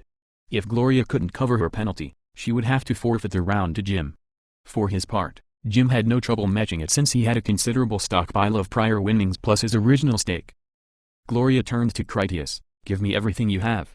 Help me buy my way back into this. There is a real hoard out there. Trust me." She was right about the hoard part. The pot had been huge even before they both had to match it again. If Critias helped her, it would triple over their draw. Critias gave her the money he had left plus the odd items he had won. His tokens amounted to a considerable amount of exchange. It was enough to get her rolling the dice again. Jim raised the bet enough to have Gloria all in when she met it. He rolled first to get double threes over a 5. Gloria rolled a triple deuce that totally destroyed Jim's humble pair. Jim used his re-roll to throw again. This time he came up with double 5s over a 6, which was still insufficient to take down Gloria's triple deuce, so he lost. As Gloria laid claim to the mountain of loot on the table, she repaid Critias double his contribution as his fair share of the winnings. It was enough for Critias to be ahead for the night, so at least he wouldn't have to tell Carmen that he had gambled away their hard-won pay, not that she would have minded. Critias put all the coins in a now heavier purse so he could return that to Carmen. He put the rest of his assorted winnings into a laundry basket that he could carry back to his room. Along the way, Mandy caught up with him as she jogged up still in her bikini. The warehouse was never cool unless it was an air-conditioned room. While all the gambling and drinking went on, the younger generation had spent their time enjoying the swimming pool in the gingerbread house. Critias commented, "You look like you have something on your mind." "I just want to see what you're doing," Mandy said as she took pace beside him. "It looks like you won a lot of stuff." "I guess I'm getting spoiled because I have rich parents." He asked her, "How is that school program coming along? I need to talk to Carmen about getting some books you can take with you on the road. You see a lot of places by coming along with me, but that isn't doing your reading any good." "You're not going to let me grow up to be ignorant," she said as though she repeated someone. He checked, "Who said that?" "Mom did." Mandy made her education sound as a foregone conclusion. They climbed all the stairs to Critias's apartment where he put down his basket. As he poked through it just to make certain what was even in there, he asked Mandy, "Have you put any thought into what you want to do with your life?" She called upon her wisdom source again. "Mom says that everyone has a job anyway, so I may as well pick a good one. I need to pick a job where I get to use my head more than my hands, see interesting places, and get respectful treatment. Mom said I could use schools in their parts that Dr. Kine nuclear zapped, that way it could be like a medical school thing. I could learn how bodies work, how to give stitches, and stuff like that.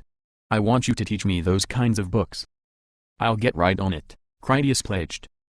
Dr. Clara could use a helper. I might be able to talk her into letting you become her apprentice. Kevin sometimes needs help with his laboratory work." Mandy commented, "I'll be ready to go home when we do. This place is spooky with all those long dark caves down there. The building is always creaking too, in the wind I guess. I think it sounds like monsters walking on the roof. We need more gates and guards here, all that sort of thing like home." Her opinion was reasonable enough and all true. Anyway, Critias knew when Mandy cast about hints that she wanted to sleep near Carmen where nothing could ever get her. He told her what she wanted to hear: "You can stay with us tonight if that is what would make you feel safer. If there is going to be more than you, we can put some extra mattresses on the floor. I keep it ice cold in here and the door closed. You won't find any safer place to sleep tonight." That was the invitation she had hoped for. "I like the floor, if it comes to that I mean."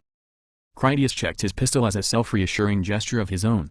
When satisfied, he advised her, "If you think something is more than just spooky around here, don't hesitate to mention it.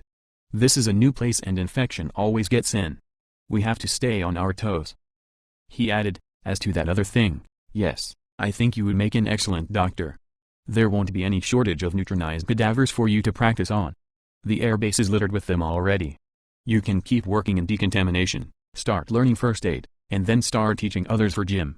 Everyone could use regular courses in decontamination and hot zone first aid procedures." They walked back to the party together. The Commodore alternately drank wine, danced with Penny G, and also threw large knives at an upturned picnic table that had an outline drawing of a ghoul on its timbers. The main target was its head. Critias saw that besides the knives, someone had thrown chopsticks into the wood too, embedded like nails.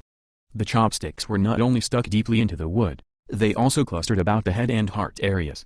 It was an impressive stunt, to throw a chopstick so that it stuck in wood, one he could not duplicate, not even in his mech suit. His best guess was that it had to be Carmen, but even for her, it seemed a fantastical feat of skill.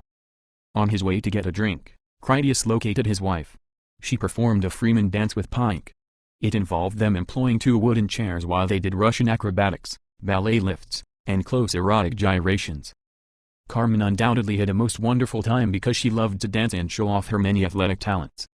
His trust in Carmen went far beyond mere dirty Russian chair dances. He had no ill thoughts or jealousy over their cavorting. It did make him wonder who remained to be throwing chopsticks. Perhaps it was Verloc. Critias had his drink in hand when a chopstick stuck into the vertical timber of the bar post to his immediate left. It was at the level altitude of his head and clearly was a deliberate taunt directed at him. He turned to see that it came from Cutter. The giant had armed himself with the near end half of a breakable fishing pole. The graphite shaft was perfectly smooth and hollow in a manner identical to a blowgun, only not deliberately in its manufacture. It just so happened that the chopsticks fit perfectly into his pipe and he could blow them with wood-penetrating power and monkey-hunting accuracy. An arrangement of truck tires covered in shipping blankets made for a comfortable throne where the giant sat and stretched out his legs. Cutter laughed at him, which was a sound that carried. "Come have a drink with me, Runt. I promise not to hurt you. Come and admire my war honors. It's too bad that I did not fight King Duke to the death. That would have been a good story to tell in later days." Critias sat at a table that was at the level of Cutter's knees. He commented, "I do some crazy shit when I am in my armor. Looking at you now, I think it would have been wiser if I had just shot you in the head when I had the chance." "It would be like me sinking this next chopstick right into your forehead," Cutter replied amused.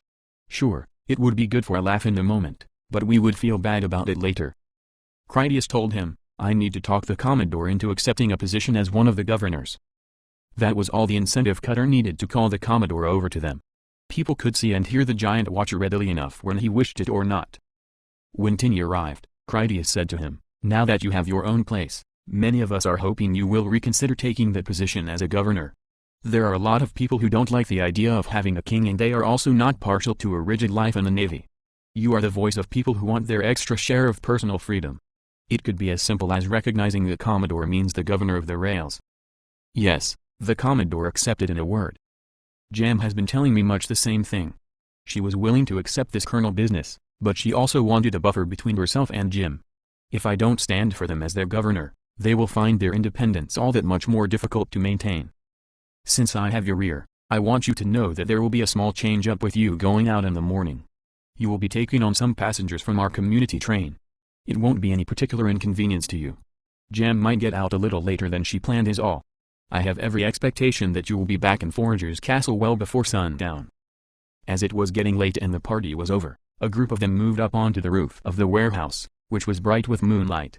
The horseplay started out with Malcolm and Critias taking turns as they shot empty food cans out of the air with their sound-suppressed pistols.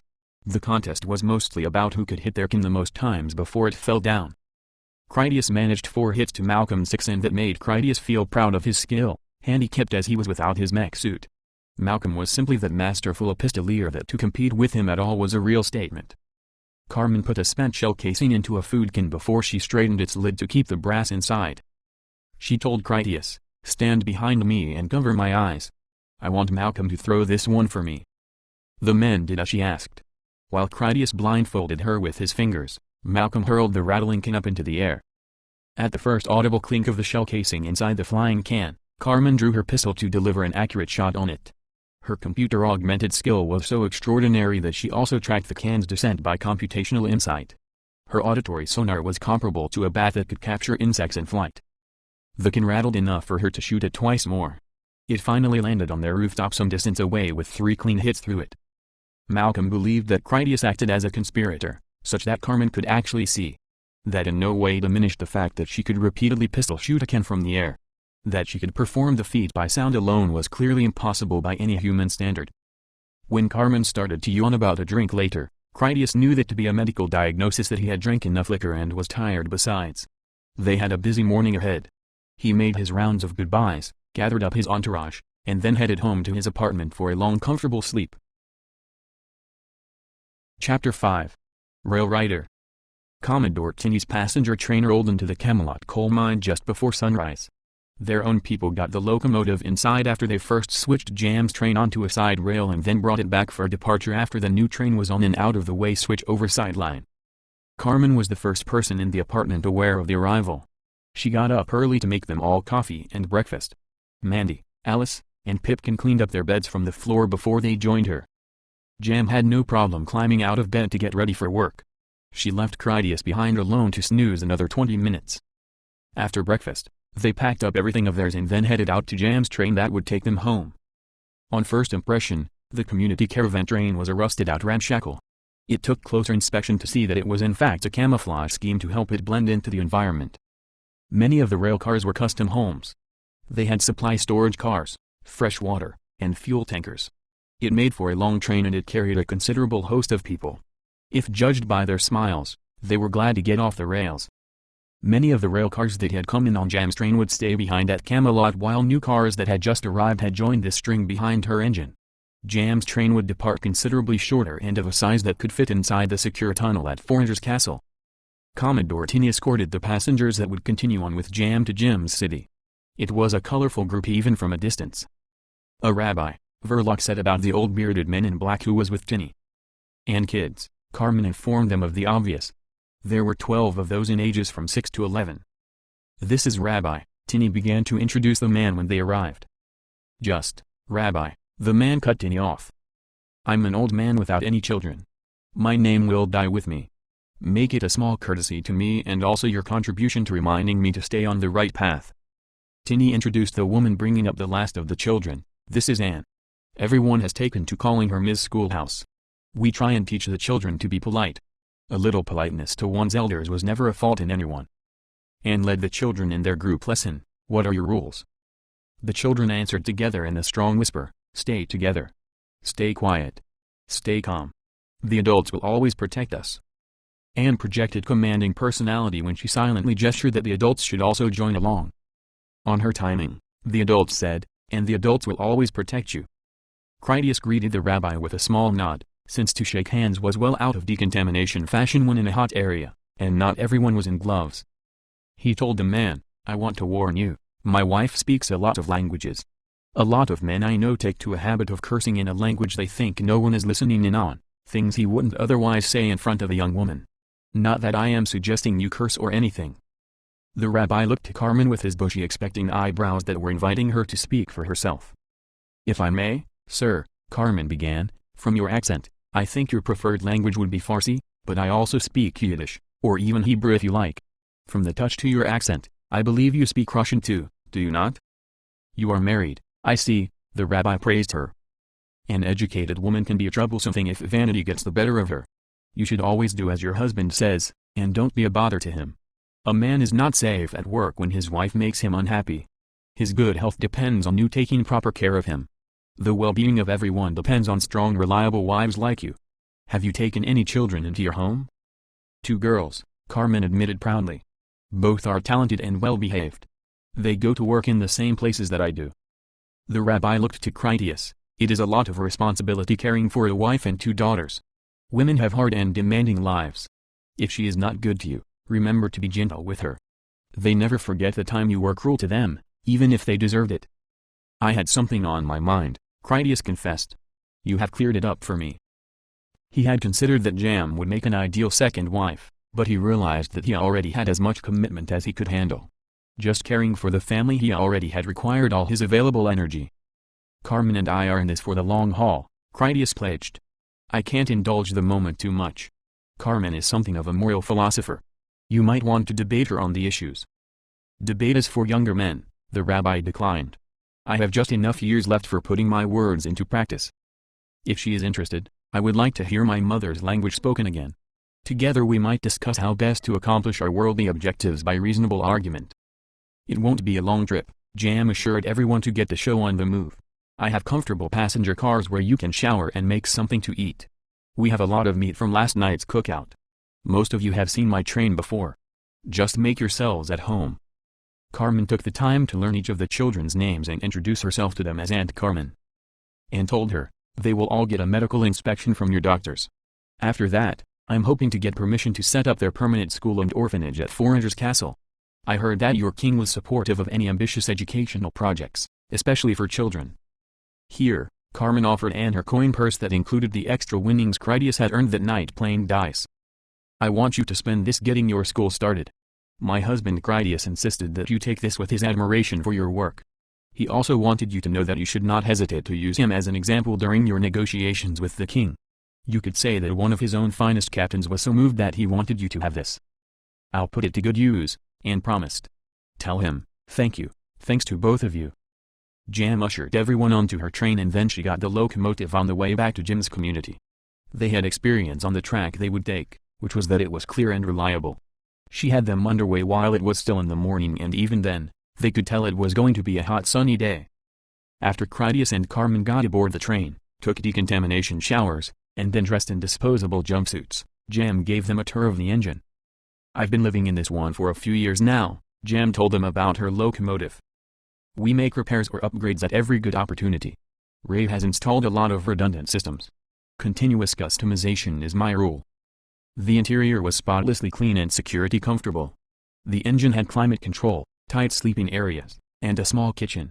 Jam kept enough emergency storage on hand that she could survive as a bunker for weeks if she waited for rescue.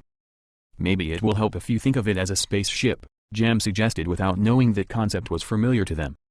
We have an airlock procedure for going outside. The inside stays clean. Behind us are all my personal cars. I don't carry my fuel in one place. The bellies of all my personal cars also serve as fuel reservoirs. I don't want one accident putting too large a dent in my range. Carmen went over to Ray's diagnostic computer to understand what it had going on. It wasn't long before she started to type away in order to examine the long-term performance statistics for the engine. Jam didn't convey any worry, as though she sensed that Carmen knew what she was doing. She told Critias, Pike, Ray, and I have some rail cars parked along the route home. We will be stopping off to pick those up. That will be your chance to go outside, see if that's the life for you.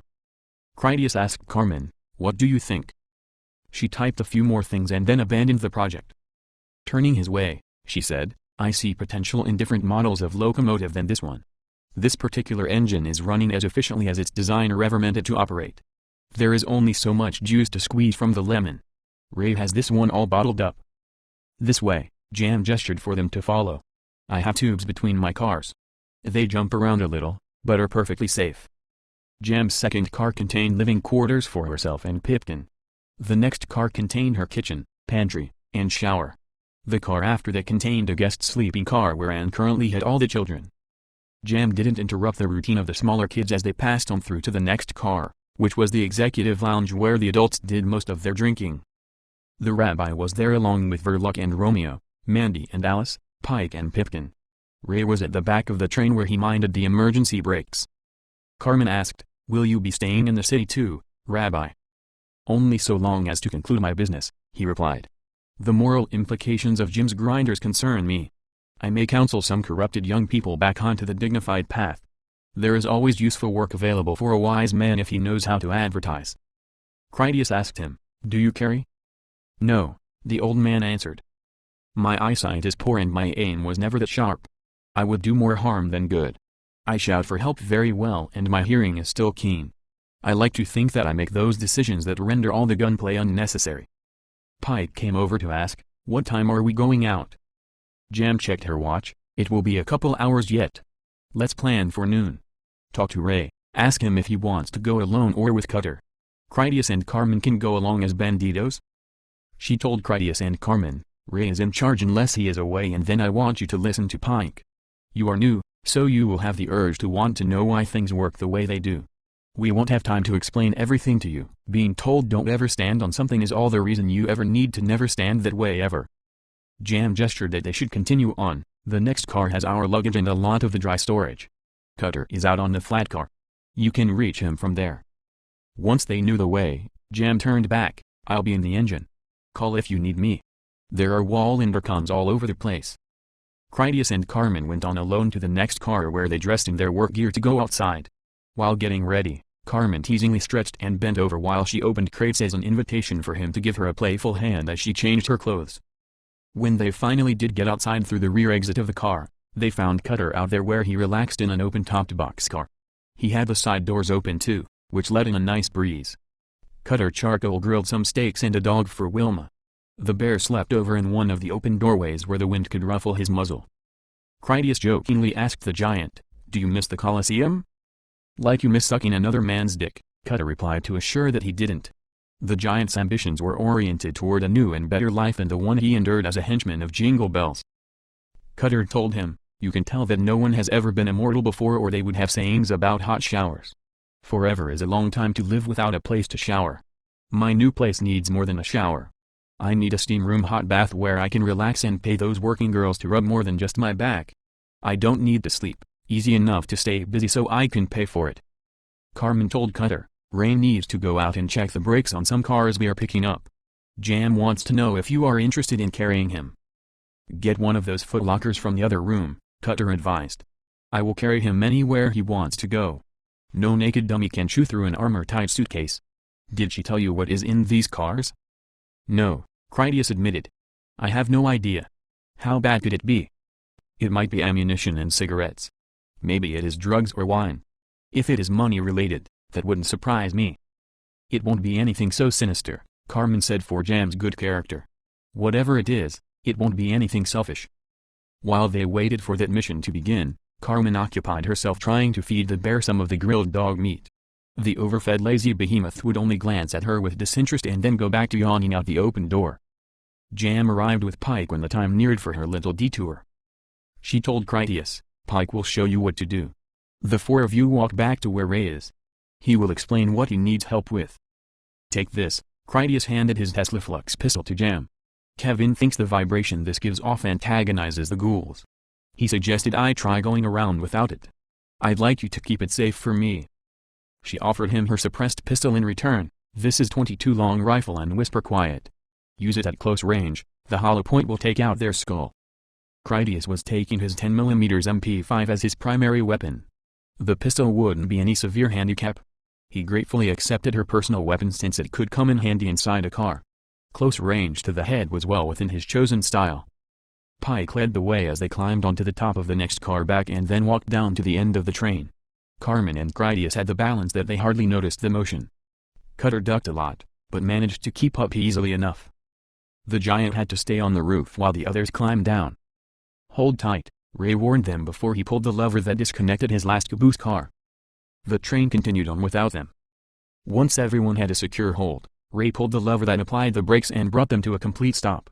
The dwarf flipped a large electric switch that engaged a positively reassuring green light. "My caboose is also a shunter," Ray informed them. He meant that his car moved with its own motor so it could shove around railcars for short distances.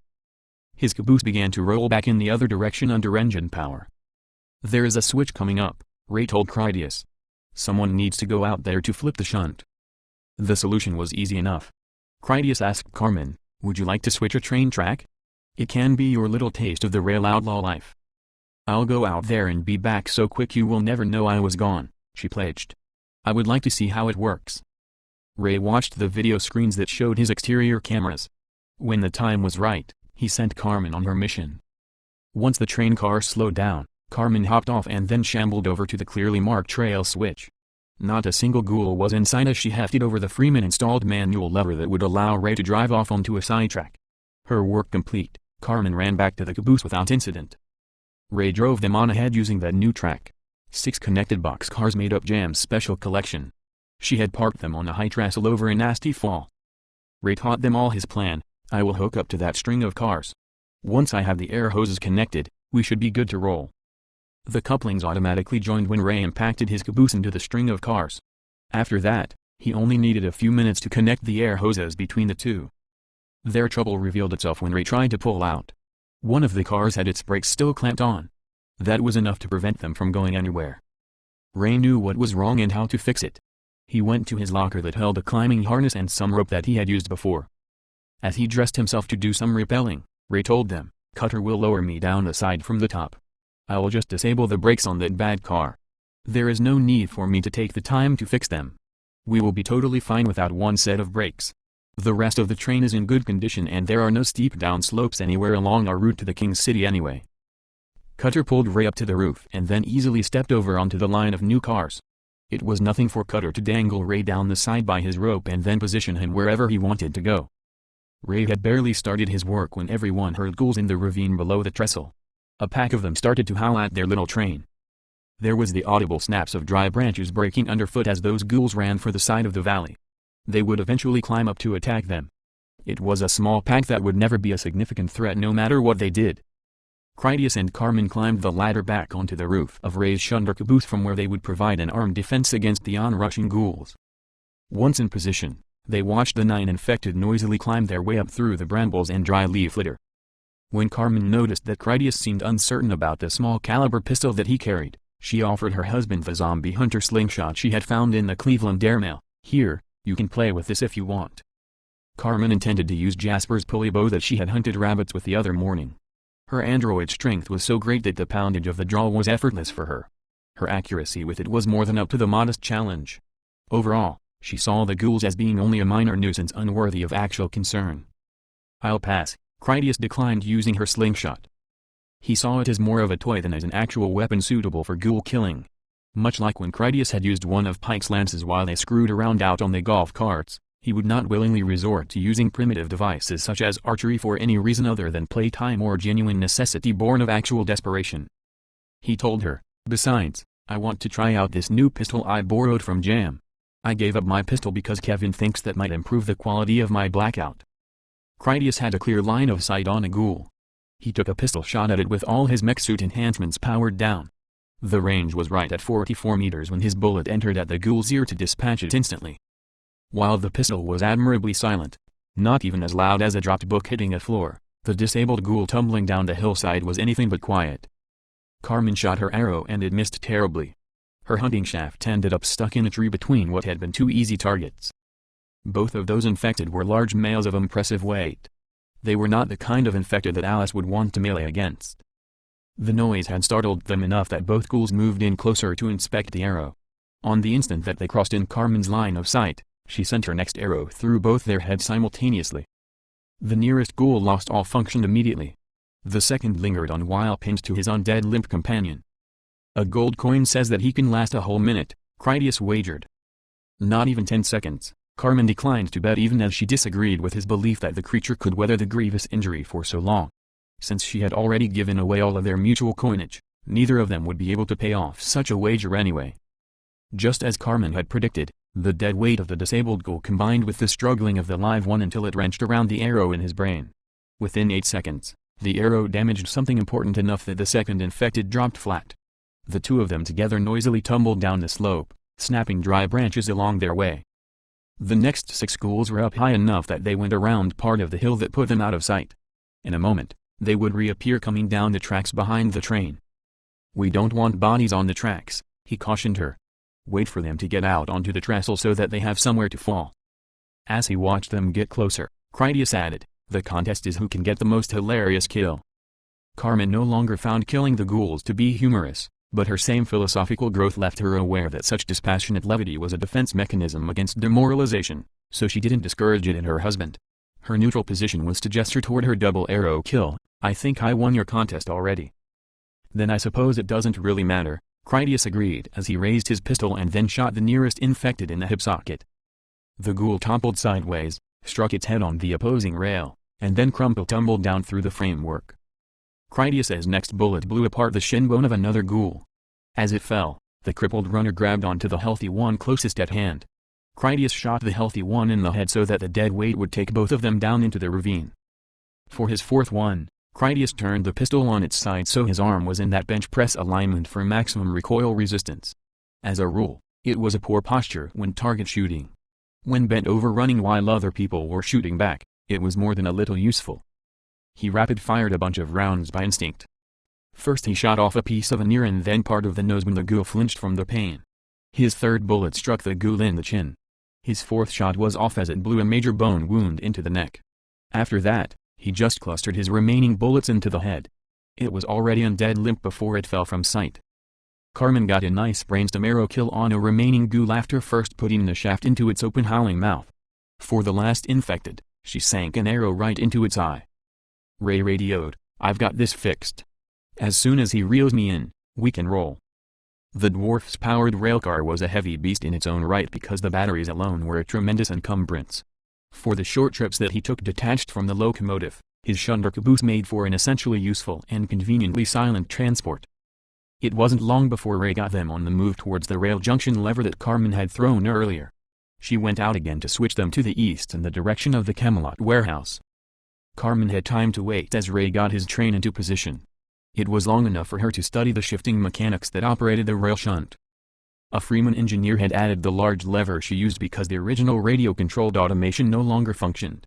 Once Ray's small train was on the main line again, Carmen set the switch to its original neutral position and then climbed aboard. Jam had the real train on approach by then so that his caboose car was at the rear with the new rail cars added into line before him. Ray went up to have Cutter lower him again. This time he would make the umbilical connections between the new cars and Jam's train.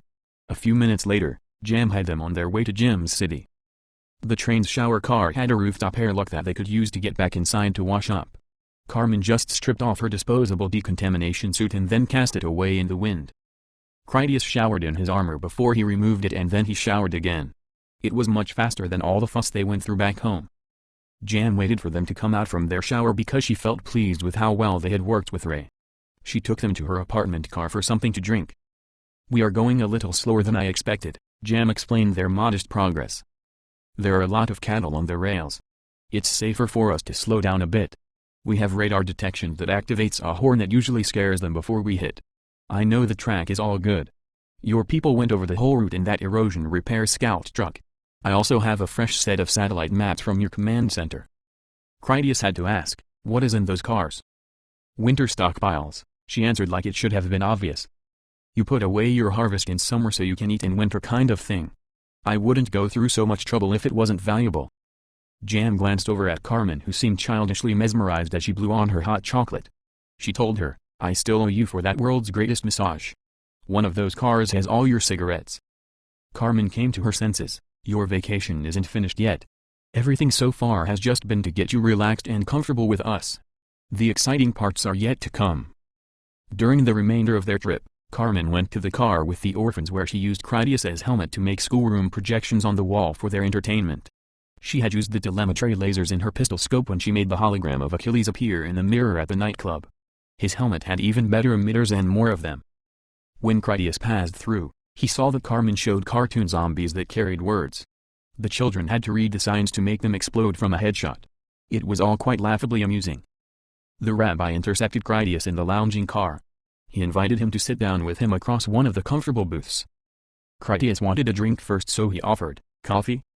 "Yes, thank you," the rabbi readily agreed and not just out of politeness, strong and black like the bottom of the pot. "Just as it is with nothing added." Critias poured 2 cups of those and then served the man. When the rabbi said nothing, Critias asked, "What do you have on your mind?" The old man only shrugged. So Critias had an issue of his own. "I came close to telling my wife that you and I seem to have a similar viewpoint on everything I have heard you talk about, but then I thought better of it. Sometimes I feel as though people believe I am too strict with her. If they could see it from the inside, we have a finely tuned relationship that makes us both happy." "It is the natural-born gift of every woman to voice her complaints," the rabbi lectured. "There is not a truer thermometer on God's earth than is the pitch of a woman's tongue. If she were unhappy, she would make you hear about it. You know if she is happy because she has finally stopped talking. How can you be wrong as a husband if she is genuinely content?" Critias stared into his cup. "My mentor told me once, that when he stared into his coffee, it was like a mirror that showed all the faces of coffee drinkers throughout time, men in World War trenches, merchants, pirates, and fishermen. He said the faces you saw were trying to tell you something." The rabbi was curious. "Whose face do you see?" "I see the man in the box looking at me," Critias answered and then drank some more from his cup. "He has drunk a lot of coffee." The rabbi didn't understand about the mummy king from the sarcophagus box. He took it as more of a misplaced profound saying. Instead he turned to other business he had on his mind. "I want to speak to you about these pirates you have captured. I spoke to Jim and he had me speak to a Colonel Davis, a fine man I heard and did discover. Colonel Davis told me that I should first speak to you and then you would refer the matter back to one of them depending on your decision." Critias sipped at his coffee for time to say something smart, but he eventually just guessed, "You want to religiously pardon one or more of them? I don't believe that religion made them, so I don't know if it should pardon them either. My wife has taught me a lot about the finer philosophies. I don't deny that it is the wise that must show restraint against the wicked because it can't happen the other way around. They are wicked and you are wise. Tell me how things should be and I'll consider it." "My profession has stories about this sort of thing," the rabbi explained. "I want to try and put this into language you can relate to. Most young men are brash and stupid. They easily take to drink and vulgar ceremonies. When the worst of them behaves badly, the rest of them mimic the behavior. If they are truly irredeemable, I will vote in favor of their executions. It falls on my shoulders to be the last voice that ever tries to speak on their behalf." "Honesty will serve us best," Critias replied seriously. "I want us to both be wearing our professional hats. Those are some bad people who have done some bad things. When I make a case against them, no one will be asking their gender or nationality. I see this as you wanting to sort of step over the rope from the audience side into the killing field. If you want to meet those pirates and make a case for them, I will accompany you out of respect. I will bring my apprentice along to learn your wisdom on matters of such harsh judgments. You bringing us all together will be putting their lives at risk. It would be an opportunity for me to decide that one or more of them had outgrown their usefulness as laborers." "That is my hope," the rabbi said in full agreement. "I would like to see their lives continue or resolve in a dignified manner. I have no doubt at least one of them is clinging to a secret hope that someone will deliver them from their criminal pasts." Critias evaluated their chances. "Don't get your hopes up too high." Jam's train arrived at Forager's Castle under the white fog of smoke generators. The Commodore's train was gone. Another of his cargo trains had arrived fully loaded, delivered its cargo, and then that too had moved on down the line. The track waited empty when Jam arrived. She pulled them into place without the slightest mishap and then powered down as the trip officially concluded. It was not quite 3 hours before sundown. Carmen was off the train as soon as they were stationary. Her first stop was to the ramp foreman that would supervise the unloading. She told the woman, "I have a trailer of cigarettes here toward the end. You can give your whole crew a carton each and take 3 for yourself. The rest need to be packaged and delivered to Funland as opened only by Emperor Nick under pain of beheading." The steward wasn't sure if it was all legal under the new economy. Would there be housekeeping records about all of this? Of course, Carmen wanted it all in the open. "You can take half of the cargo now and deliver that directly to Jim's store as incoming inventory. At the same time, I want you to pay yourself and your crew from Jim's percentage as his cost of doing business. Mark down everything else as transferred to the Forager's Castle Orphanage Fund Drive from the personal property of Colonel Flash and Commodore Governor Tinney." The woman dictated all that into her shoulder microphone so that Kevin's control room could add it to the digital paperwork. The doc generated mountains of record keeping. They kept more than one secretary busy. With all the kids going past, the steward understood what Carmen meant and then said, "An orphanage fund drive." Carmen hurried to the back of the train to open her car of cigarettes. The premium brands were all right up front for easy access. She pulled out 100 cartons of those to toss them in a large laundry wheeler for transport. Because Jam stayed mindful of her train, it gave Carmen the chance to get through decontamination before her. After a rushed shower, Carmen put on a railway paper jumper. She found that Tony Banjo waited for her in the front hall and he had the 3 Japanese ambassadors with him. The women had short robes over their swimwear as if they were on their way to the garden building to use the swimming pool. It certainly was a nice evening for it. Tony had surfer shorts and terraced sweat farming abdominals. Tony asked her, "Have you chickened out?" "Hardly," she replied. "What we need to haggle about is the price." "Till breakfast tomorrow," Tony bargained, 200 cartons. Carmen blatantly rolled her eyes at that utter nonsense. "I could buy her Jim's nightclub for that much," she declined. 50 cartons till breakfast, and the next time we meet she has a momentary guilty look of shame over what a time she had. 150 cartons, Tony offered, after breakfast sex, and she smiles when we part, promising to see me again for tune-ups. "Throw in a world's greatest massage with a happy ending," Carmen requested. "Well, it wouldn't be the greatest otherwise," he reasoned. "Now would it?" Carmen final offered, "Greatest massage, everything else, 100 cartons, bam, right now." "Deal." Tony shook on it, hand-touching and all. Carmen gestured to the trash bags of cartons as they came through decontamination, "All yours, payment in full." Before she left him to his business, Carmen warned him, "World's greatest. I wanted the best, so I paid for the best."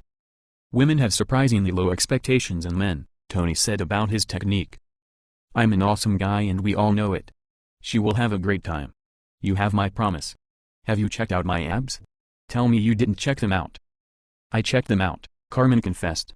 "They make the sweat roll sideways and everything." Tony just nodded about his power. "I have it under control. Don't be standing here either. I don't want to hear from you again before lunch tomorrow. I'll have to meet her eyes just right when she is coming out of the shower. The moment is critical and I need to focus." Carmen caught up with Critias at the Rook as he boarded the light rail for Smuggler's Passage Depot. He had Alice and Mandy with him, along with Romeo and Verloc, plus the rabbi who wanted to see the pirate prisoners. Sheriff Clyde and the other freed slaves from Camelot were aboard. Bean headed back with them too. Cutter stayed behind to help unload all the meat that they had aboard the train. All of it was pre-cooked and would return to refrigeration. He was also in charge of the bear that had everyone else reasonably afraid as to what it might do. Critias took the time to introduce the rabbi to Captain Christopher the King's-Lion, who drove their light rail train. "Always the working man," Critias told the rabbi about Chris. "The bravest man in the city, they call him. He is dating Dr. Clara. She is a strong, confident woman, a most valuable person. Chris did well for himself." "We never argue," Chris said of Clara. "We both like to listen. I can rub her feet for hours while she just thinks and I listen." Critias asked him for a favor. "Could you ask Clara if she would consider taking on Mandy for a first aid medic training apprenticeship? It would be enough if Mandy was just her slave and got the chance to decide if she wanted to be around that kind of thing. If I see her first, I will bring it up myself. It is a lofty ambition that Mandy found for herself. The last thing I want to do is laugh at the girl. I want to encourage the spark." Chris was obtuse to some of the subtler things. He just took out his cell phone and then called Clara immediately. The whole conversation lasted under a minute and then ended with an, "I love you too." The Lion put his phone away as he told them, "Clara thinks the idea is a godsend. She finds herself burdened with too much housekeeping and fetching work. A nurse's aide type of assistant is exactly what she needs. Clara will educate her properly. She also says she is flattered that you would think of her. It was a kind gesture of trust. Clara would like us all to be friends." "We will have the two of you over for coffee soon," Carmen promised. Jim added a corner to our apartment. "It would be an opportunity to give you a tour?" The rabbi said to Christopher, "Your King Jim is a formidable young man. Few in history have been so bold while still so young. For a true king to name you a lion is a great respect. You should marry this woman and have some children. A young man seeks his fortune so that a grown man can provide for his family." Romeo puffed on his pipe as he watched out a window in the light rail car. "It is cleaner now," he said about how the body removal crews had done an excellent job down in that tunnel and its depots. "It smells nicer down here too." Carmen asked the rabbi, "Do you know where you will be staying?" "I will be sleeping at your foreigners' castle," he answered. "Ms. Schoolhouse needs to sleep eventually. Someone has to be there to watch over the children." They had to go through a decontamination checkpoint upon arrival at the depot and then move on to the tower lobby for final inspection showers. Critias sent the women through first. The rabbi didn't feel comfortable with the idea of them all having to shower together, and Critias hadn't thought much of the idea either since he got his 2 daughters. Once everyone was clean, Critias dressed back in his armor again while he told Alice to do the same. He informed Carmen, We will catch up with you around dinner time. There is some work that I need to get done first. Her guess made Carmen frown. You're not going to do that one thing, are you? I am, he confessed about Alice's tattoo test. If you want, you can bring Mandy along to watch. Alice asked, am I going with you? She was smart enough to guess that Carmen's attempt to be evasive was for her benefit, which had to be about her tattoo test.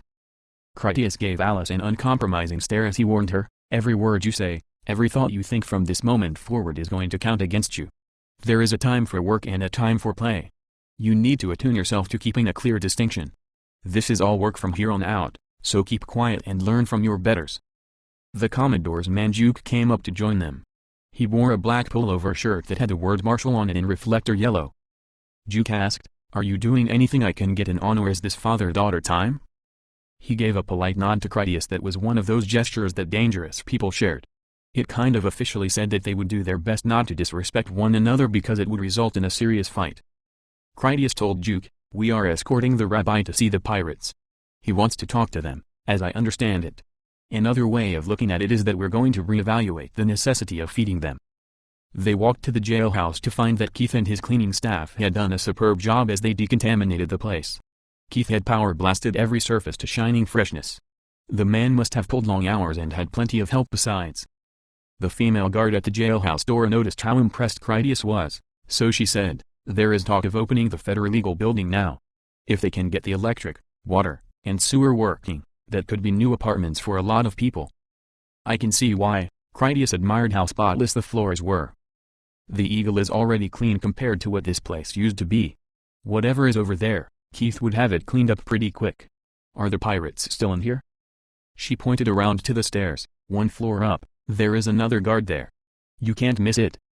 After they went upstairs to the third floor, the rabbi walked down the rows of cells that contained pirates. They had worked all day and felt exhausted to show for it. When the man paused to study Madeline, Alice spoke up, that one is mine. Critias asked Alice, do you know what you want to do with her? She is going to be a private tutor, for Mandy and me. Alice had thought it out. Carmen will pick out books and I will give them to her. She must know a lot about everything, up through high school at the very least. Her new name will be Miss Pepper. We will call her Miss Pepper from now on and she will be my school teacher. Carmen will give me my tests and grade them. When Mandy or I fail in our lessons, we will punish Miss Pepper. If she proves unwilling to cooperate or she stops being useful, I am going to bury her alive like she did to those people at Radio City. Miss Pepper it is then, Madeline stated to show she wanted to play along. Alice had proved her determination to Madeline before. The woman didn't doubt that Alice actually would condemn her to immurement like in the cask of Amontillado. She asked Alice, perchance if I exceed your expectations, you might move me to more comfortable surroundings? I might even spend less time carrying bodies. The faster we learn, the better your treatment. Alice agreed to those terms. Your treatment will always include bars and shackles, of course. Of course, Madeline accepted that as unavoidable. If you could get me some pencils and paper, I could draw up a test to get some idea on what you already know. I'll have them sent to you, Alice complied. The rabbi asked Critias, your apprentice, she is your daughter too perhaps? You seem the man who would not neglect the importance of a father's teachings.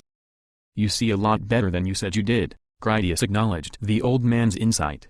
She is both of those to me, an apprentice in uniform, and a daughter at the supper table. They stay your daughter in uniform too, the rabbi knew better. It is a difficult burden, to be the officer and the father. I think you will do all right. Most fathers make too brutal an officer. There is a fine balance and you seem to have struck upon it. She is wise and just, uncommon for such a young woman. You have a house of educated women it seems. A fine compliment to anyone, Critias replied in thanks. He used his HUD to message Carmen that she should get some school books together and have them delivered to Madeline, who would be the girl's new teacher, Miss Pepper, with her teach or die death sentence. Critias suspected that Madeline would be uncommonly motivated. She was a woman who liked to stay alive and not to eat sawdust bread. It was as Cutter had said, forever was a long time when there are no hot showers in it. As far as being a teacher, Critias had no doubt that the woman had the best privileged university education, and that was before she became an immoral shark that successfully hunted in the real world of international finance, war, and exploitation. Madeline most certainly could explain to the girls how the adult world really works, both the light side and the dark. The rabbi next inspected the young male pirate that Carmen had given water to before his interrogation beating. The old man asked the young man in their language, "Why did they lock you in this cage?" "We had orders to go out and return with supplies," the young man answered. The rabbi asked scornfully, "How cliché an excuse is that? It embarrasses me even to hear you utter such nonsense. When I look at all of you, I think of bringing in my grandchildren and having them ask me if these are the kind of men and women I want them to grow up to be." The rabbi gestured for Juke to open the cell. "Drag that man out here. I want to see his face when he explains to me why he deserves a chance to live." The patrol guard opened the cell and then Critias and Juke went in together to pull the man out. The rabbi insisted they force him down on his knees in the hallway. Once the man was in position, the old man removed his shoe so he could start to beat the younger man with it. "They're thinking about swinging you by your necks like you blasphemers do with your Moloch chickens," he scolded the young man and also thrashed him severely with a shoe. "Isn't there anything more in you than petty banditry?" Jude the mechanic shouted at the old man, "Why don't you leave him alone? He has never done anything to you. The world is a tough place. If you don't want to die, you do what the gangs tell you. You have had it easy, old man, and it has made you soft." The rabbi signaled for the guard to open her cell too. He was bold as he marched in there and then grabbed her by the hair. Even as he roughly dragged her out of the cell, he beat her with a shoe. "Don't you lecture to me, you dirty pirate harlot. Even if both your parents were a sodomite and a pirate harlot, if they saw you now, they would take you by the hair and beat you for being a dirty pilgrim robbing pirate slut. Shame on you, that you blackened the good name of honest people with your foul deeds." He beat her until she fell to the floor and then took shelter behind the young man. Rabbi warned them truthfully, "You came to the door of these people as bandits and now they plan to execute you for it. If you die this very hour, it will not surprise me. The two of you need to give me one good reason not to tie your ropes myself. Is there no dignity left in you?" "I want to marry Ziva," the young pirate declared. "I will make her a respectable woman. I will raise her son to be a proper man. I promise to live a life that he can look up to and he can be proud to call me his father." The rabbi smacked Jude upside her head with his shoe. "And you?" She answered sarcastically, "I want a man to come and rescue me. He can take me away to have a family. Instead, I'm going to die horribly at the hands of these maniacs. They use torture here. I have seen horrible things and we are next." The rabbi looked to Critias. "This is a young man with worthy ambitions. Responsibility is what makes boys into men. You are husband and father so I know that you understand this. I ask that you give him a chance to make life right for himself. At least let the woman Ziva decide, if she loves him, he should get an opportunity. This woman, you can see that she is both young and stupid. She has no man to guide her away from trouble. If you destroy such a pretty young woman, think of all the children and grandchildren that would vanish along with her." Critias looked to Alice so he could hear her opinion. Alice said, "Until the pirate issue is completely resolved, they are dangerous people. We need to keep them away from radios. I think we need to keep them away from Gem City so they don't learn any more than they already have. There is still the Maltese pirate army out there somewhere. If they sent them information as spies, a lot of people could die." "I am returning to Camelot," the rabbi reminded them. "Would you feel better if I took them with me? You can ask this Ziva if she shares this young man's affections. It would warm my heart to have some small good come from all of this criminality." Critias felt pity, so he relented. "I will recommend to the king to consider pardoning them into your control. I have heard merciful things about both of them in the past. The woman has some skill as a mechanic and my own wife said that man had noble character in him that struggled to get out." Sky Captain Matthias told the rabbi in their foreign tongue, "Get me out of this and I will make a deal with you. I can really set you up." He assumed that without Carmen around, none of their captors would understand his words. "That man is an untrustworthy villain," the rabbi said of Matthias. "These others don't have much promise in them either." The other woman came forward to her bars. "I'm a trained medic, sir. I was weak. I can be a weak person. Weak people can make good followers. I would follow you, sir, please. I don't want to die in here." She yelled to Critias in English, "I apologize for what I said. It wasn't right, not to those young girls. We talked up such hatred against you people that I got myself caught up in it. I had to be tough so that I was not afraid. I don't want to go back to what I was. There is nothing there to go back for. If you give me a chance, I will make something of myself."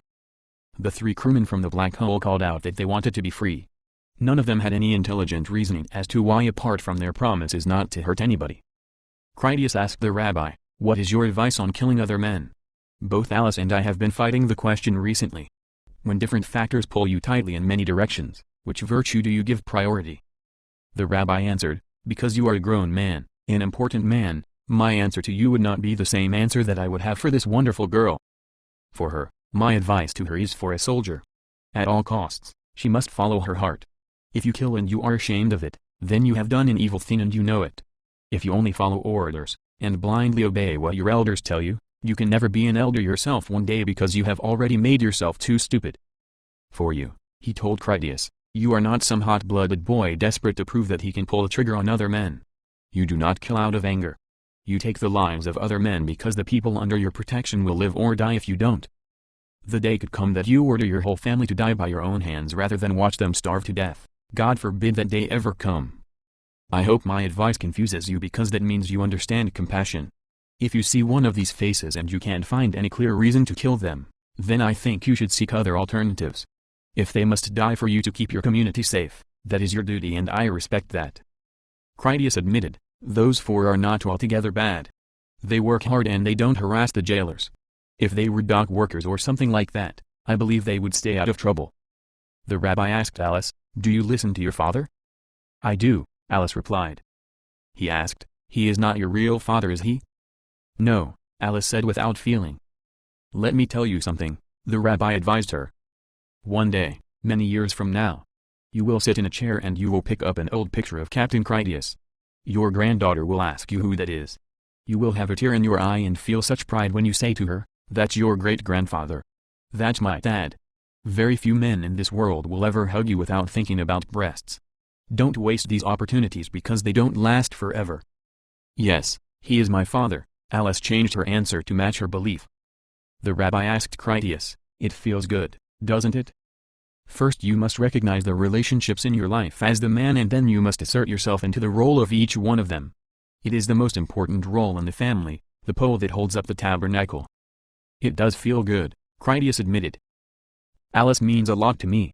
She has a big test coming up here shortly. You might want to stick around to watch. It is like a manhood ceremony, only she is female. It's hard to explain. I understand ceremonies of adulthood, the rabbi replied. It must be a difficult moment for you. No one wants to see their child fail, but it is a possibility. Chapter 6. Rock, Paper, Scissors. Critias spent an hour preparing his test for Alice. First, he got the coffin box with the neutronized ghoul that Dr. Kyne had provided for him. Critias couldn't be sure exactly why the ravenous freak was in such a foul-tempered mood. It could have been the lengthy imprisonment inside its lightless and claustrophobic container. Perhaps the culprit was nothing more than actual hunger. He certainly hadn't fed it anything, and Critias doubted that Dr. Kyne had either. Its furious snarling outrage could have been due to nothing more than its close proximity to a natural human, though Critias doubted that since he was wearing his mech suit armor in blackout mode. Whatever it was that had the ghoul in such a murderous frame of mind, he felt certain that when Alice did finally meet her new playmate, they were going to get along famously. There was a garden hose on the lower floor of the jail that he used to spray the creature clean. It was no longer infectious, but that hadn't made the vicious beast housebroken. Washing the filthy ghoul was the least that Critias could do out of respect for all of Keith's hard work cleaning up the place, since it wouldn't do to stink up the freshly refurbished jailhouse unnecessarily. The bite gag and plastic restraints the ghoul came with continued to immobilize the rebellious monster while Critias chased the dirt down the drains with his garden hose. After he had it clean, Critias dragged the struggling ghoul into one of the cells and then left it close to the bars as he closed the door. It was a simple matter for him to reach in with his blade to slice the bindings off its wrists and ankles. The ghoul pulled off the bite gag all by itself. With the ghoul prepared, Critias hosed out the metal air freight coffin before he put it aside in one of the empty cells. Before departing the jailhouse, Critias went around the floor to place the constituent items that would be part of her test. That empty lower level of the jail did not have any furnishings yet. The place was as vacant as it could be. Critias put down an old sturdy brick, a pair of seamstress scissors, and a large book. Carmen knew when Critias had finished his preparations for the test because he powered up all his mech suit's internal functions again. To make it seem like her interference was minimal, she mentally sent him a text message that read, "Should I gather all our friends to celebrate her success? I don't imagine that it will take very long and I have every confidence that Alice will make you proud." Yes, he readily radioed her back to agree to her suggestion. More than just celebrate, I think they may want to watch. I'm down here now, and Kevin has all his new control room cameras set up and operational. I can see that they have infrared light sources, They are night vision cameras. Critias did have faith that Alice would overcome the challenge he presented her with. It wasn't even so much about her passing the test that interested him. It was how she passed it that was more important. There was more than one solution. The method she chose would tell him the most about her readiness to work as a marshal. However she passed her test, Alice deserved a little celebration with friends and family. When all was in readiness, Critias met Alice outside of the jailhouse in the Skybridge tunnel to the customs house. Carmen and Mandy also arrived along with Juke, Fat Jack, and Colonel Hiram Davis. The rabbi was among them as well. "These are the rules," Critias informed Alice. "You have to listen carefully because it's the only help that I can give you. You have to leave your pistol out here because I can't allow you to use a gun. Besides the door into the stairwell, I have all the exits off the lower floor and locked down. Those stairs are the only way in or out. There are 3 mission objectives down on the ground floor. You need to find them and then bring them back up. Once you have all 3, I will open the stairwell door to let you out. There is a brick, a pair of scissors, and a large book. You go down the stairs, find the items, and then bring them back up. If you decide you just want to quit, come back to the door and tell me, and I will let you out. Once you have the items and ask to come out, I will go in there to shoot the ghoul. That will be the end of your test." Alice wasn't sure if she understood. What ghoul? "The mean and hungry one I just set loose down there," Critias answered with assurance that it was no joke. "I'd be careful if I were you. Kevin has cameras all over in there. The audience should get a good show even in night scope.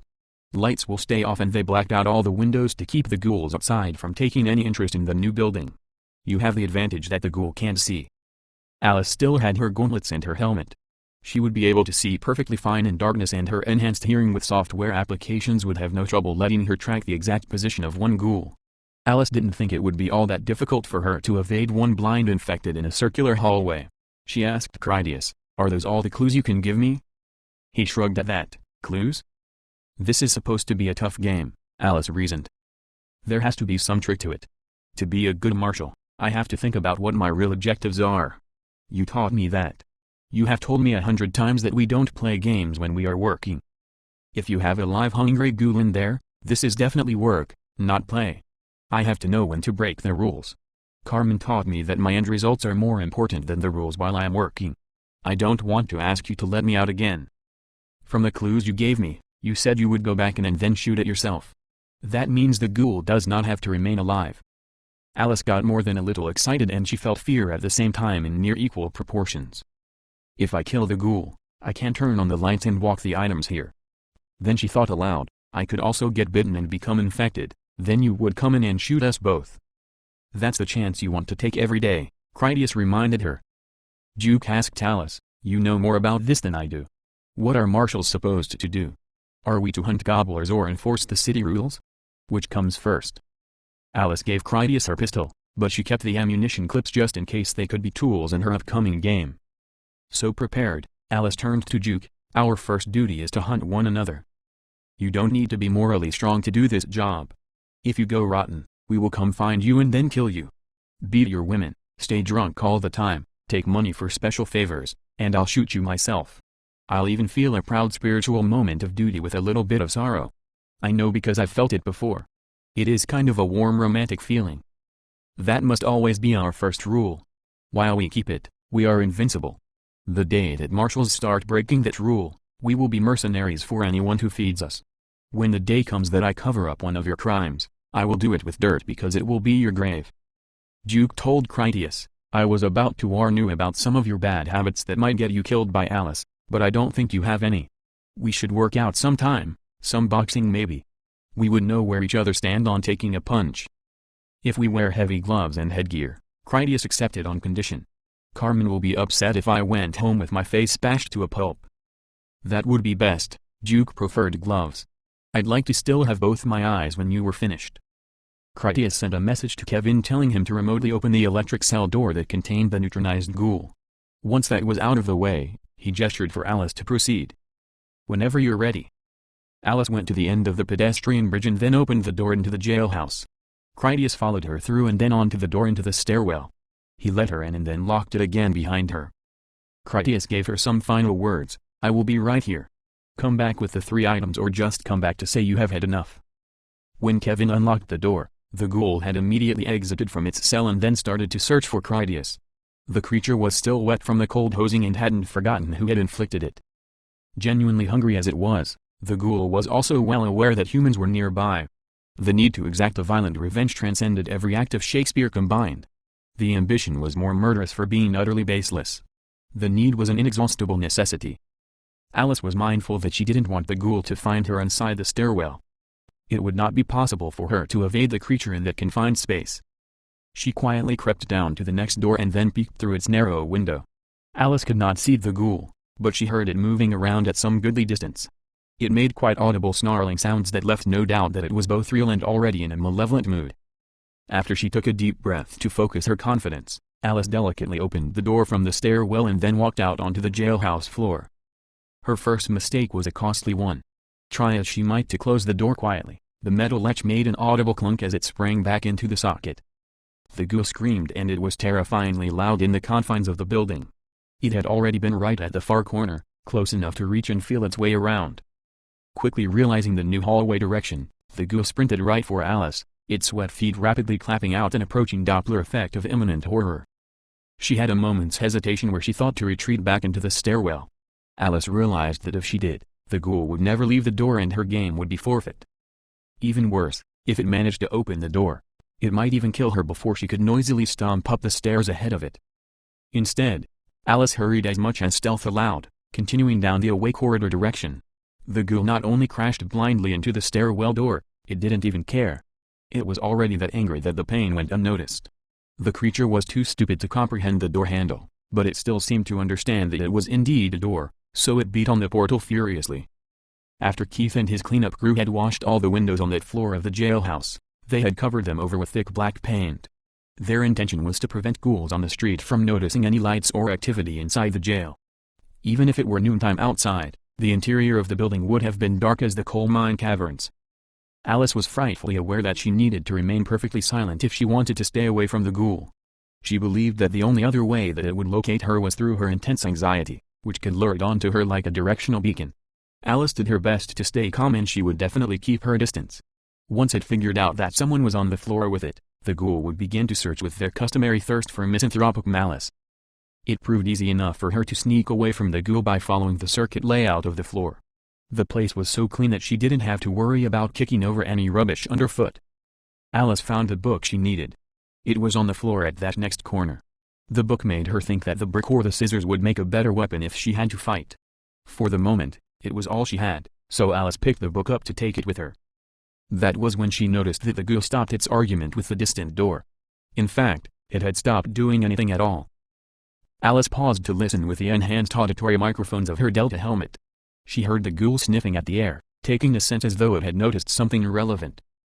Alice used her helmet's olfactory sensors to determine that she did radiate subtle odors that the ghoul had detected. It could smell the soaps and shampoos that she used and the traces of perfume she had worn at Camelot when she was with Bobby. The recently sanitized jailhouse couldn't mask those subtle but distinctly human aromas. The realization made her glance back to see that the ghoul already followed in her direction. Her growing panic only made things worse. The ghoul grunted as though taunting her while being unable to use actual coherent language. It knew she was in the corridor and wanted her to make a sound that would reveal her exact location. Alice realized that she could not move fast enough quietly to stay ahead of the ghoul. If the situation continued just as it was, it would certainly overtake her, or force her to run, which it would then hear easily. She took a pistol clip from her belt and then threw it at the ghoul. Her intent was to miss, but make certain that it went long. The clip hit the floor behind the ghoul and then clattered along noisily. It had the desired effect of making the ghoul turn around and then race after it, thinking to kill whatever had made that sound. She continued on around the next corner to find where Critias's garden hose still laid out. He had put the scissors there too. They were on the floor against the wall. The way she found the items together made Alice think that the garden hose could be yet another potential tool for her to win the game. Alice put down the book and then picked up the scissors instead. She kept them in her offhand as a weapon of desperation. With her other hand, she picked up the hose nozzle. The ghoul would never be further away than it was at that moment. Alice decided to act quickly. She used a hose to spray water on the floor of the hallway ahead of her. It was a noisy thing for her to be doing. There was no room to doubt that the ghoul heard the water lashing the smooth cement. Once Alice had the floor properly wet, She scooped up the rolled coil of garden hose over the forearm of her scissor hand. She next grabbed a bottle of dishwashing liquid soap that was right there too. Alice heard the feet of the ghoul slapping hard at a run as she dropped the hose in a tangled heap at the center of her watered area.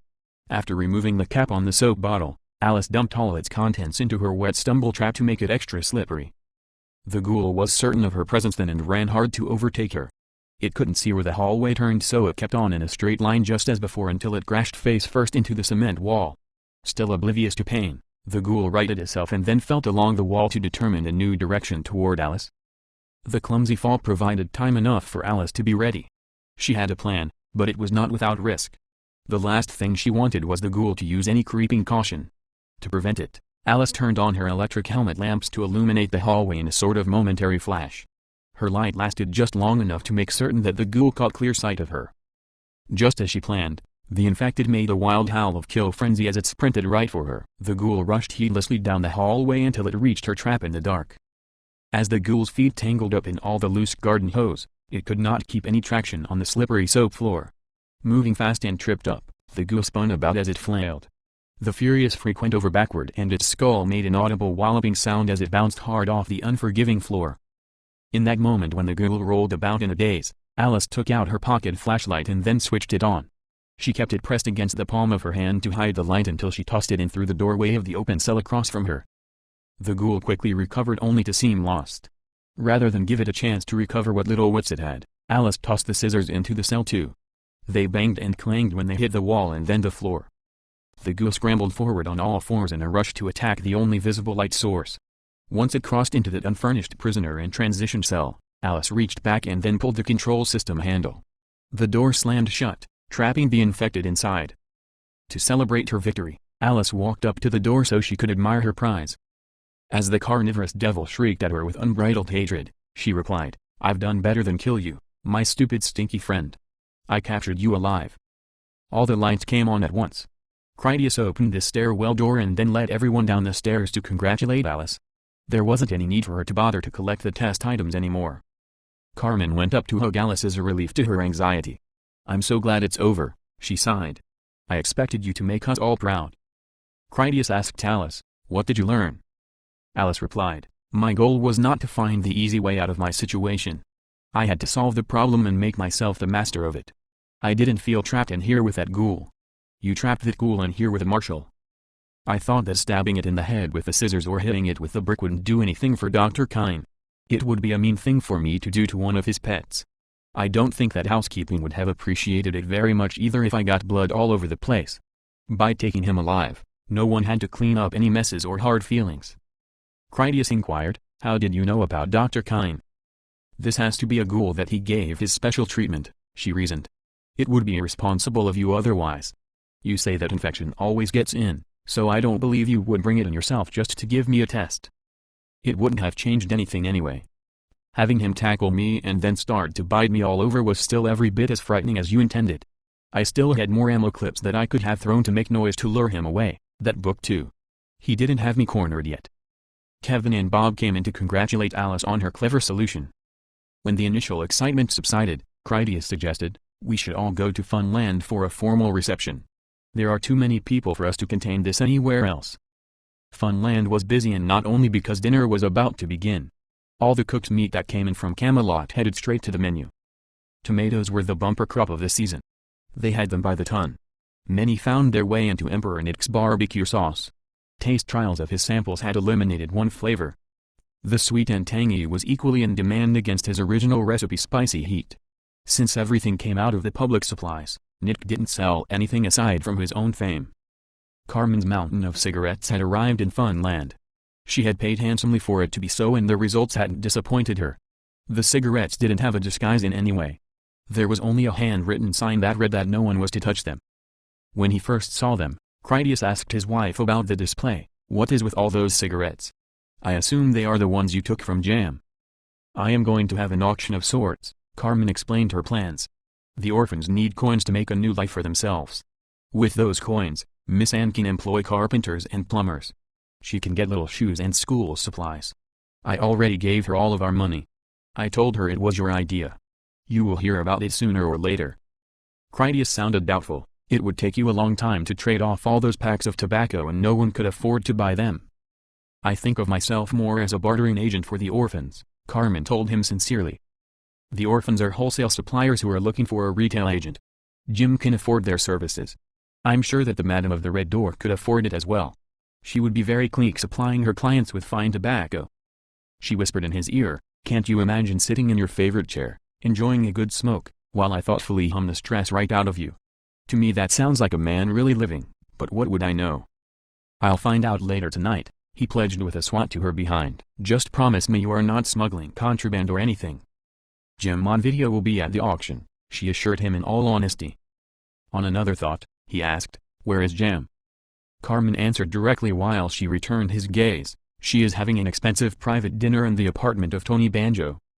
He played along for information, why is she with Tony? She hit him with the blunt truth, I paid him to give her a shameful number of orgasms along with the world's greatest massage as promised. I paid a lot and Tony knows what he is doing. I'm jealous now, Critias told her sincerely. I feel like if I had known it would come to this, paying someone, that I should have done it myself. Enrich your life with fantasy, my love, she said adoring him. Neither of you could put your thoughts about me aside. The three of us knew that. Of all the women I have ever met, I think Jam is the one that is perfect for you. From the first moment you met, you couldn't take your eyes off of each other. If the moment does come where you do something with her, in a way I would be grateful. She is a woman you respect in an entirely different way than you respect me. Men can love more women as a captain can love more gunships or more guns. I understand she won't diminish any of your feelings for me. It may even put them into perspective. She is a real woman worthy to be your equal. You love me more than life itself, but that is not a description of me. Just not going to happen, Critias told her with certainty. The rabbi told me something. I wanted to be the man and now that I am, I need to behave like one. I have my career. I have 2 daughters to give fatherly guidance. I have you, my devoted wife whom I adore above all. Cutter stood out in the room because his height made him unmistakable. He was up near the captain's table with many of the other notables.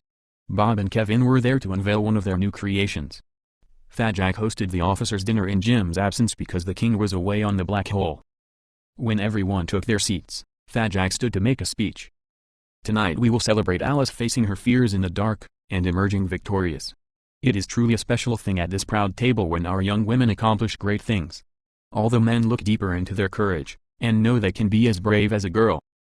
I can be brave as a girl, George said as humor. I want to see the video tonight before I start kissing behinds. Old Uncle George is getting boring I think. Alice has more network visits than a bunch of us combined. She is going to have an army of boyfriend admirers coming around now. I'm getting letters already, Alice confessed. 2 men from the flotilla even asked about marrying me when I become available. They are nice. I'm not reporting them for being perverts. It makes Bobby jealous. He can't imagine he will survive while waiting that long. I am a little jealous, Bean admitted. You have all these guys watching you and sending you love letters. She dismissed it as nothing, it is fun for everyone. Don't take it so seriously. Fat Jack continued, Kevin's office has produced our new martial identity badges. By our new agreements, they will carry authority throughout our alliance of communities. He started to pass around wallets that contained identification cards and golden badges of the King's Marshal Service. Once they were distributed, Jack informed them, Special Agent SHIELD has a captain's equivalency in every service. Jim has promoted Critias to commander rank under Colonel Davis. Jim feels that he will make a suitable equivalent to Colonel Samantha Flash and be an intermediary between himself and Commodore Governor Tinney. Critias will have his rank both as a Forager Operations Commander and include the new Marshal Service as well. Jack gave Alice her badge from his own hand. You are now officially a Deputy Marshal of the Council of Governors and our laws. Congratulations. He also had one for Carmen who already nervously glanced about as she wondered if Jack would leave her out of the rewards. Jack summoned her over, give me a hug. Jim has made you Special Agent Carmen, captain's rank in both the Foragers and the Marshals, just like Verloc.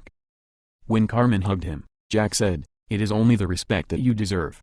I love you and I want the best for you. You are a treasure like no other in this world. Bob said, let's show Cutter his new weapon before it is time to eat.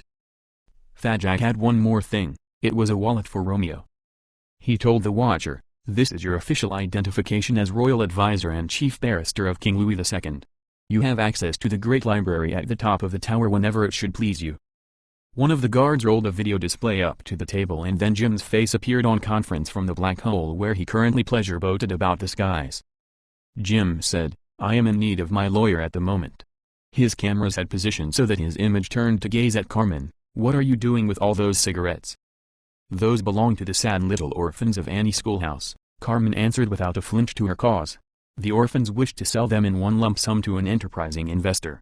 They were thinking the Madam of the Red Door could cover such a purchase, acceptable and timely payments of course."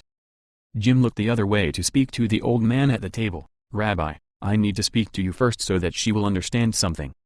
You request that I pardon certain pirates who are in my labor dungeon.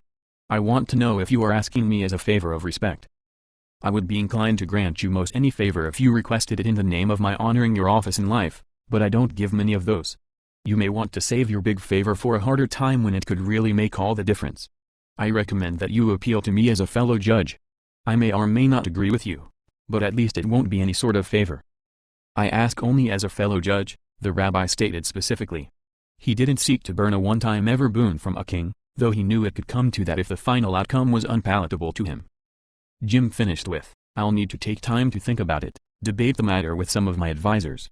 Commander Critias's endorsement is noted." Jim looked back to Carmen, "Special Agent," he started with that then waited on her expectantly to come up with her agency name. Carmen offered, "Special Agent Sword, or you could just call me plain old Carmen."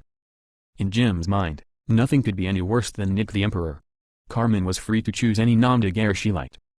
"Special Agent Sword, are you asking me to buy cigarettes as your friend Jim or are you asking King Louis to buy them?"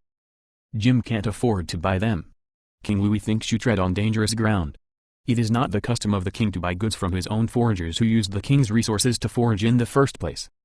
Carmen reasoned, "Were I to take a large sum of coins from the brothel women for the cigarettes, those coins would then go right to work building an orphanage. They need plumbers, carpenters, and all sorts of things from the hotel demolition. The working economy would flourish over the transaction. I also believe that this is an opportunity for our whole community to shine as a light of compassion and justice. There are children in need and we shall leap to the occasion. I have come to understand that a martial service like this is not an orphanage. It is the way of such noble heroes that they never hesitated to adopt a child in need. As a marshal, it is my sworn duty to act on their behalf." Jim checked some notes he had and then said, "My offer to you is this. You will monitor the price of these cartons at the company store. As you flood the market and their value drops, you will make up the difference to pay these workers their wages. You can pay them in cigarettes. As your price falls, I have a suspicion that the madam and I will buy our way back into your little game. It's just the sort of shock our market needs. For now, you won't sell them directly to the madam or to anyone else. If they technically belong to the orphans, what's theirs is theirs. They can pay for all the off-shift services rendered on their behalf. Kevin's housekeeping auditors will get transaction records on everything." "I gave 100 cartons away," Carmen confessed. "I saw." Jim had his paper report. "They put it down as a gift for Colonel Flash of the Freeman. That didn't bother him. It hardly matters since you took the cigarettes from her train just to give her back her own forage." "It was a gift," Carmen agreed to that. She would much prefer we don't go into the minute details in public. It was something of a personal nature. Jim told her one more thing, "I want you to spend your coins too. People will be giving you donations, perhaps buying a few extra cartons for the orphans, a little reward for a completed project. I understand how it can be. Pay them half in coin when you have it to spare. Have Anne make an appointment with Nick so they can talk about the cooking she will do at the castle. Hopefully everyone has time for the dinner train back here to join us all in Funland for family supper. That could be the end of the school shift. All the students could train back together for the common meal. I want to see that happen." Fat Jack asked, "What is the rule here? Are we saying that orphans can own a trainload of cigarettes?" "All the talk is advertising for a good cause," Jim explained his position. "Commodore Tinney will be the top provider for the coming decade. I promised him accommodations at all our rail depots. I want a school. He wants opportunity for these kids. Carmen is a special agent of the Crown. As such, this is a special promotion for a charity project. With a little practice, the officers will come to know how to manage the economy more efficiently. Everyone wants fairness. The appearance of fairness is a good start. Emperor Nick came out to complain, "We are ready to serve. Everyone is waiting for you to stop being a talking television head." "No," Jim told him. "This next thing is important. Everyone is still waiting to hear from Bob." Bob removed the sheet that covered the roll-about machinist's tray that supported Cutter's new service weapon. Critias immediately got out of his seat for a closer examination. The weapon was large enough that Critias might have been able to hip-wield it if he wore his mech suit. For Cutter, it was a stockless bullpup carbine to his scale. To Critias's size, the barrel length of the weapon was longer than human-scaled sniper rifles. Bob introduced the weapon. "This is the Brute." He rotated the table as he showed them. As you can see, it has 3 independent barrel and ammunition systems. The first system is a 223 standard military cartridge supplied by these side-mounted magazine drums. The extreme barrel length allowed us to incorporate a cleanable full-bodied sound suppressor system. Subsonic ammunition is available, of course. The second system is a custom-crafted 20mm barrel that fires a variety of shells in that caliber. They feed from this behind-the-grip magazine of 6 rounds each. The weapon had a large pistol-style grip that fit Cutter's enormous hand. Behind that, he could slap in clips of 20mm shells originally intended to shoot down aircraft. Bob continued, "The third system was a project led by Vern with the assistance of Kevin. They dismantled one of Critias's auxiliary Tesla Flux rifles and then built a larger augmented version within the frame of the Brute. That was where Vern took over. He told the audience, because of the significantly larger space we had to work with, we were able to build supplemental capacitors, expand the coolant system, and spread out the drive rings. It is more powerful and accurate now than it ever was before. We have new custom barrels in 4 calibers. The scope from the rifle is in the armored shell of the body. That video pad he wears for an eye monitor interacts with the computerized rifle scope flawlessly. It is a fine weapon," Bob said about their joint creation. "It would impress you just mounted on a vehicle. Shooting BB gun pellets, it could slice a bus in half." Cutter presented himself to offer his heartfelt gratitude. "All I ever wanted was a place in this city to call home. For a long time, being what I am, that made us rivals competing for the same space. I see my being here as a victory for everyone. I do eat a lot, but I don't need to sleep and I work hard. I can bring in more food than I stuff into my mouth. You took a chance on me, to find that there was more to me than just being a scary monster. To have a home and friends is the greatest gift that you could ever give me. That weapon will have to be the second greatest gift. That is a fancier gun than I ever dreamed to call my own. You can trust me to take care of it and only use it for things you want to watch on your movie nights. It has a camera that will record films. When I use it, it will give you something to cheer about. You are valued," Jim told Cutter. "While carrying the Brute, you are fully armed and ready to defend your new community against any external threat. For now, everyone is hungry, so let's eat." "I'd like to say grace," Carmen said as she stood up. When everyone sort of froze in silence, she took that opportunity. "I want to lead us all in being thankful for this food we are about to eat. Everyone works hard and some people die. For us to be cheerful and eating is a good thing, the very thing they gave their lives for. I love all of you. You are all family, the only family I have ever known. I missed you while I was away. It feels good to be home again." Enough people said an uncomfortable amen to be noticeable, then mostly it turned into clapping for all the right reasons. The people were grateful that prosperity was at hand. In the tray line, Cutter shoved his arm in Critias's face. "Read it and weep, runt." The giant already had another new tattoo. Critias recognized the work as something Kevin must have done. There was a computer-colorized quality to the art that revealed that one of their future instruments had put it in. No other means could have access to that infinite variation of colors. "Kevin used that electric arc smelling thing on you," Critias observed. "It looks good, really good in fact." The new ink was a supremely detailed war elephant wearing a headdress and armor of brilliantly colored plumage. The pachyderm displayed both unstoppable strength and a regal style. If nothing else, the work proved that Kevin's android brain was no less capable of amazing art than was Carmen's Epsilon personality. "Hell," Critias confessed. "That might be the best one I have seen yet. I like it. I'm very impressed." About halfway through the meal, a pair of GNP brought in Madeline the Pirate Crone, aka Miss Pepper. The woman had shackles on her wrists and ankles that prevented her from moving quickly or quietly. The guards got Madeline a dinner tray and then she went to sit alone at a desk beside Carmen's mountain of cigarettes. Carmen nibbled at some overcooked barbecue goat. Inquisitive stares from Critias caused her to explain. "Madeline, Miss Pepper will be doing some bookkeeping for us. A lot of it will happen over the phone, I presume." The woman made Critias think. "It wasn't so long ago that you accused me of being weak because I would pardon the woman of her crimes and then give her a cushy desk job doing paperwork. Now here you are doing exactly that." That made Carmen look at him with many racing thoughts he could only guess at. She finally went back to attentively nibbling at her meat. Alice pardoned Miss Pepper to a life of pedagogy, Carmen finally replied. That was when her tone revealed some far deeper feeling. Marshal Chief Justice Vanderbean is entitled to spare whatever lives she thinks deserving of mercy, whatever anyone else says to the contrary. She thought of Jasper, but dared not openly mention the topic of him again, lest her lies about him become public. A woman from Kevin's control room that Carmen had hired came in with a new sign she had made. She positioned the sign on the cigarette mountain. It read, Forager's Castle Orphanage and School now employing tradesmen. Laborers and apprentices could earn 2 cartons of premium cigarettes per off-duty half shift. Master craftsmen could earn 4 full cartons. It had a phone number they could call and a disclaimer that the rates were subject to change. Critias asked Carmen, how much did you pay Tony to take Jam to bed? He was still jealous about that, but did his best to conceal it. Like a Greek mercenary army, Carmen replied quietly.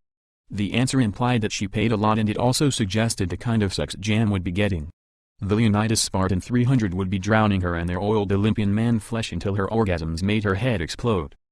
Carmen added, Jam will not come back to you the same woman as you knew her. She is getting maximum banjo. He tried to calculate the value of her tobacco mountain instead. You have enough cartons there to build a town. Or a nice orphanage, she sort of agreed with his estimate. There is more to it than just walls and beds. It will have to pay for materials. They can find enough to do to keep 100 people busy. You will see the pile shrink quickly enough. No one has complained yet, he commented about her plan to transform the cigarettes into something worthwhile. On another topic, he said, the extra time we were away with the Camelot thing does not seem to have been a burden on anybody. I think we get to spend the night here and then go out to the East Airport in the morning.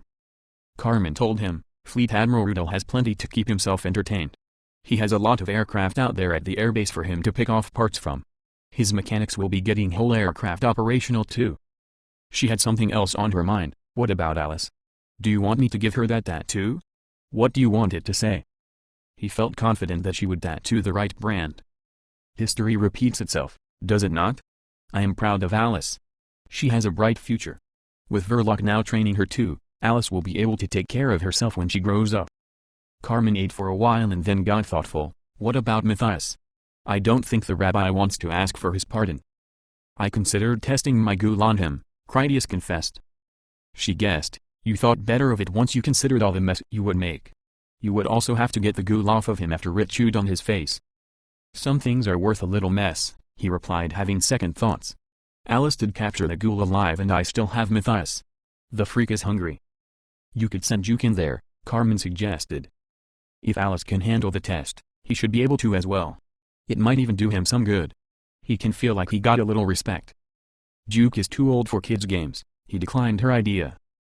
Carmen mentioned, the ghoul is in that cell and unshackled.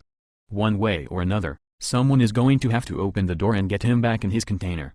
That is, unless you plan on just shooting him. Her overblown sense of compassion was still on her sleeve. It seems cruel to just kill it after you made it into a family pet. Critias called over to ask George, do you think drowning a pirate in ghoul grinder puke is too extreme? Too extreme to gamble on, George answered. If you are going to go to the trouble, make it something with audience participation. Dropping Matthias into a grinder soup storage pond wouldn't be much to gamble on then, Critias said of his idea. As dinner came to a close, talk of action movie time came up. Paymaster Julia went around the captain's table to give them their coins they had earned since the last time they saw her. Critias had been busy for a while apart from his day off in Camelot. He and Carmen had some money again. That night's video covered Critias' adventure on Roller Coaster Island, his work around Cleveland, and when Fleet Admiral Rudel loaded his plane there. Carmen had recorded a lot of Gloria being a leader with Snap Initiative. The best gasps involved the complicated death of Fishskin and also of Grubber, especially when the latter hunter exploded on a hidden landmine. Romeo and Verloc always came across as lighthearted but professional. Headshot Sally liked how Alice managed to drive a broken truck in reverse to make the timely rescue of a stranded perimeter patrol. It had not been her intention for the training to come back so literally, but Alice's success did vindicate her unorthodox methods. There was footage of Tony Banjo and George as they took some people into the nearby powerhouse building. Alfred had delicately tunneled from the adjacent light rail underground depot into the basement of that natural gas company headquarters. A sort of bucket brigade hand-transferred reinforcement materials while Derek's fortification builders secured that first basement room in preparation for when they conquered the whole place and then took it over for daily use. When their access eventually got up several floors into the building, they would reach the real prize of the place. The building had its own electrical power station built inside of it. There were massive electricity-generating engines that burned the abundant natural gas. Just one of the generator motors was of the size to power a major piece of construction machinery, and there were 6 of them. Combined, the engines would generate a lot of new electrical power for the city. It would not go to waste. Much of it could power the sun lamps in the upcoming hydroponic and spirulina gardens. The newly committed to duty Yeti had a moment on camera while he was at the powerhouse with Tony Banjo. Yeti wore heavy body armor while he used a hockey stick to intercept and then knock down the charging infected. He used his stick to hold the creatures at bay long enough for Wolf to conveniently shoot them in the head. Yeti never said a word from start to finish. He held his focus on his work in an admirable fashion. Video footage of Camelot got a lot of audience attention. The community had heard stories about the new place and were eager to actually see it. Camelot's great empty caverns were a spectacle. Commodore Tinny would assemble whole factories down in his new underground. He could bring them in by train and then operate them safely year-round. Kevin showed the footage of when Alice executed the King Duke of America along with his ringleaders. The matter proved to be far more grim than actually exciting. The audience much preferred watching Carmen and Verloc breaking through the roof of the luxury tower to then night vision kidnap the King Duke's men in the first place, alive and unharmed. When Verloc did it on screen, some of the men called out, "Zulu, Zulu." It was a common signal that they understood to mean hurry up and kill the last bad guy or fall on your own grenade, just so long as something entertaining happens immediately. Carmen had done the Queen good service when she let her discover Jasper's treasure cave. The movie appeared that Jessica was an intrepid explorer that had uncovered a valuable mystery. That was in large part due to the fact that Carmen had filmed it that way, setting up the moment at the time with deliberate foresight. Everyone clapped after they watched Alice trap the loose school into a jail cell. It was a sort of bullfighting in a way. The emphasis was on how she dodged danger, and the severe potential consequences if she found herself cornered. As Colonel Davis smoked an after-dinner pipe, he said, "This may be a good time for that shooting contest. Cutter has to want to try out his new weapon." "I have been thinking about a way to do it," Carmen spoke up. "We should all go down to the shooting range. I just need to get something from our apartment. Let's meet there in an hour. That will give everyone a chance to warm up." The equipment that Carmen gathered included some 3-dimensional video glasses from around Funland. She retrieved some video equipment from Kevin's labs, and then went home to get some Marshall Service rifle scopes. All of her items combined into an interactive projection that Carmen beamed onto the 30-meter target wall down at the practice range. When the shooters stood in their assigned location and wore the special filtering glasses, the overall effect was a tantalizingly realistic virtual reality simulation. Carmen's test simulation showed a pack of ghouls as they charged down a hallway. It was her opportunity to get the audio adjusted loud enough. For Alice, it was only a primitive version of the simulation she already enjoyed using her mech suit helmet. "I have experience with these games," Alice volunteered to go first. "I'll try something difficult and then the eliminations can begin from there." When no one disagreed, Carmen changed the projection to show an open outdoor scene of an old farmhouse at night. The angry snorting of an enraged hunter ghoul came over the audio, followed by the growling from a pack of runner infected. "This challenge allows 22 shots only, with or without reloads," Carmen instructed. "There will be one saltback hunter along with a pack of 7 regular infected." When Alice indicated that she was ready, the simulated ghouls burst out from the front door and family room windows. They were quite realistic and 3-dimensional as they rushed forward from the staged scene. Alice's helmet simulated the plastic eyeglasses that everyone else would need to wear. She could both see the simulation and use her enhanced targeting applications. Her strategy was to eliminate the lesser ghouls first while saving the hunter for last.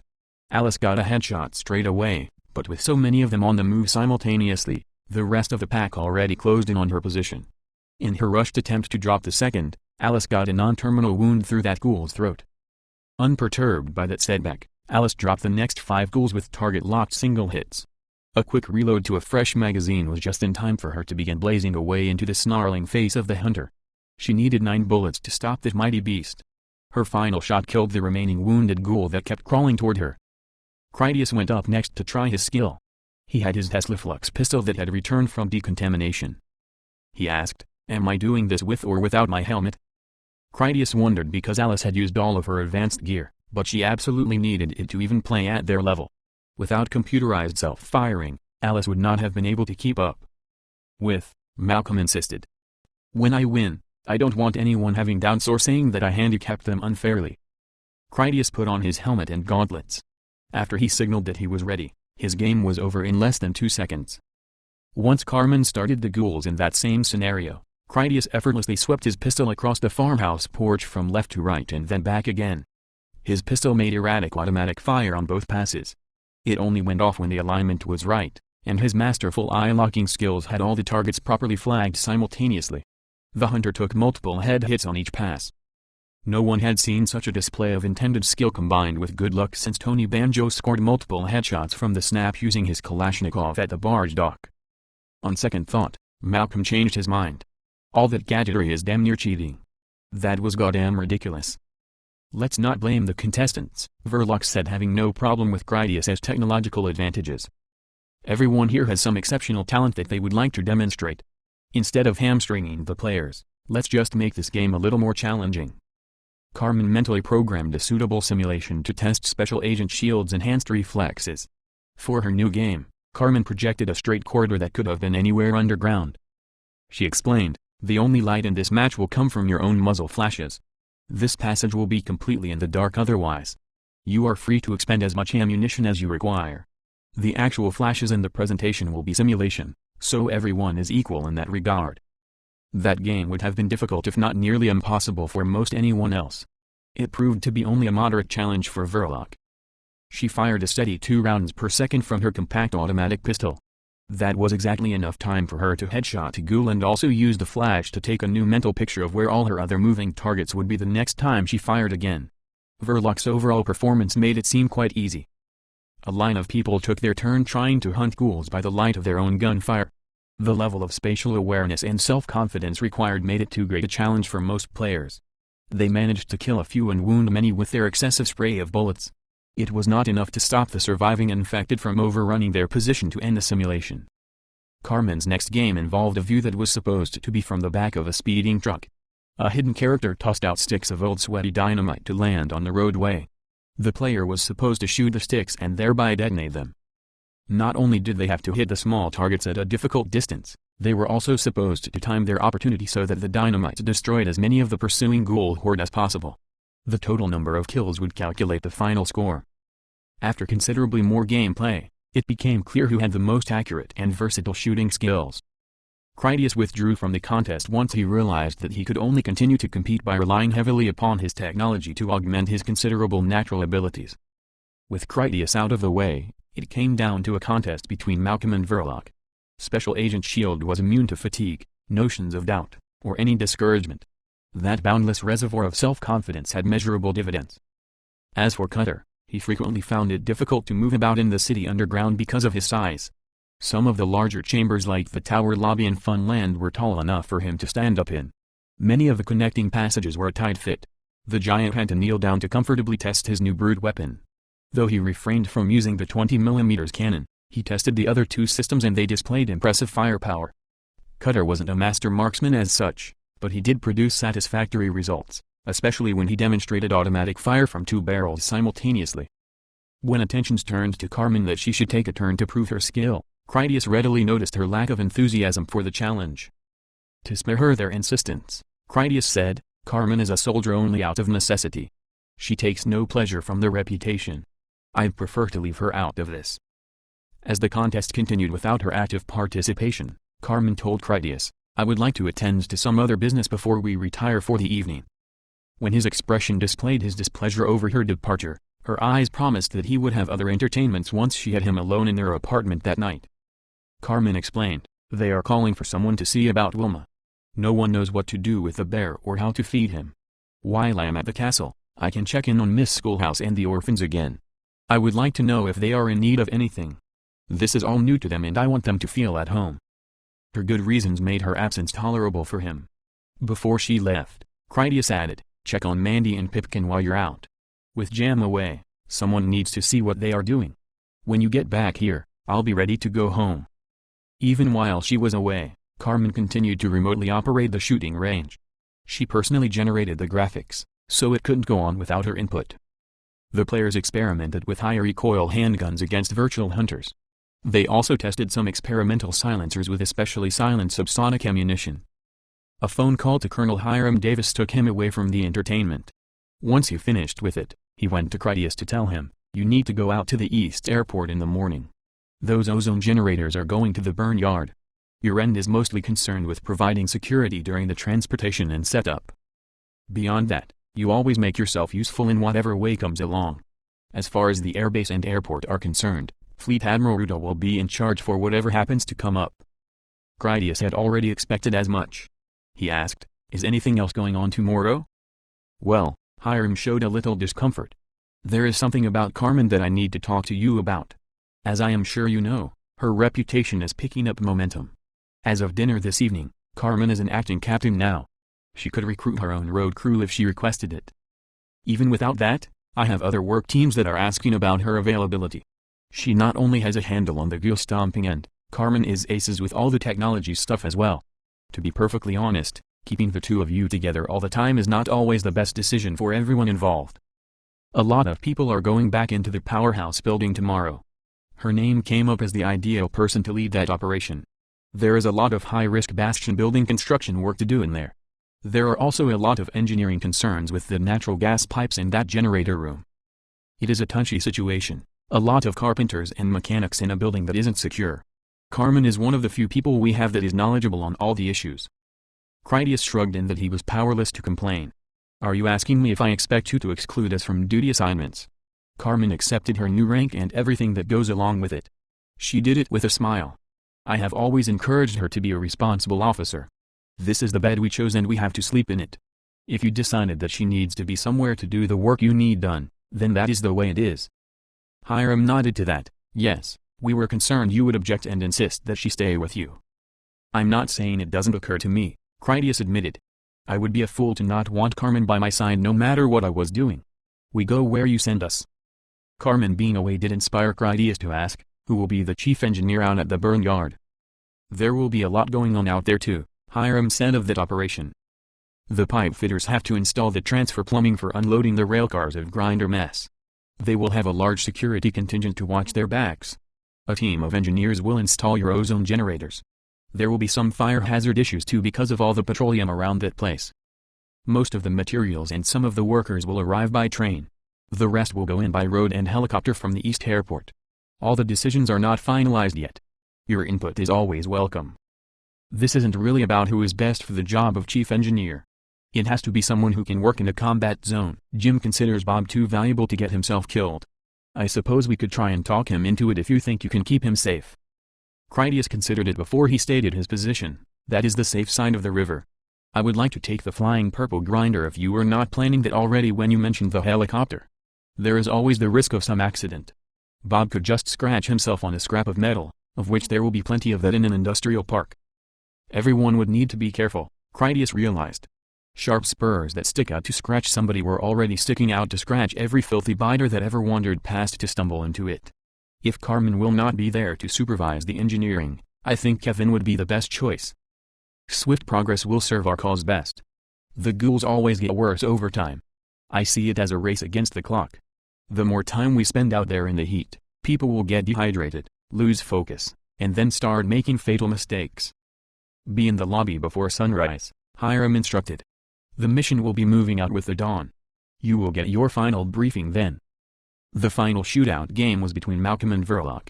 Critias had stepped out being unable to compete at their level while depriving himself of all his unique computerized enhancements. Using that technology was the way he learned, but that didn't make it sporting under the circumstances. Verloc's pistol jammed at a critical moment when speed and necessity left no margin for error.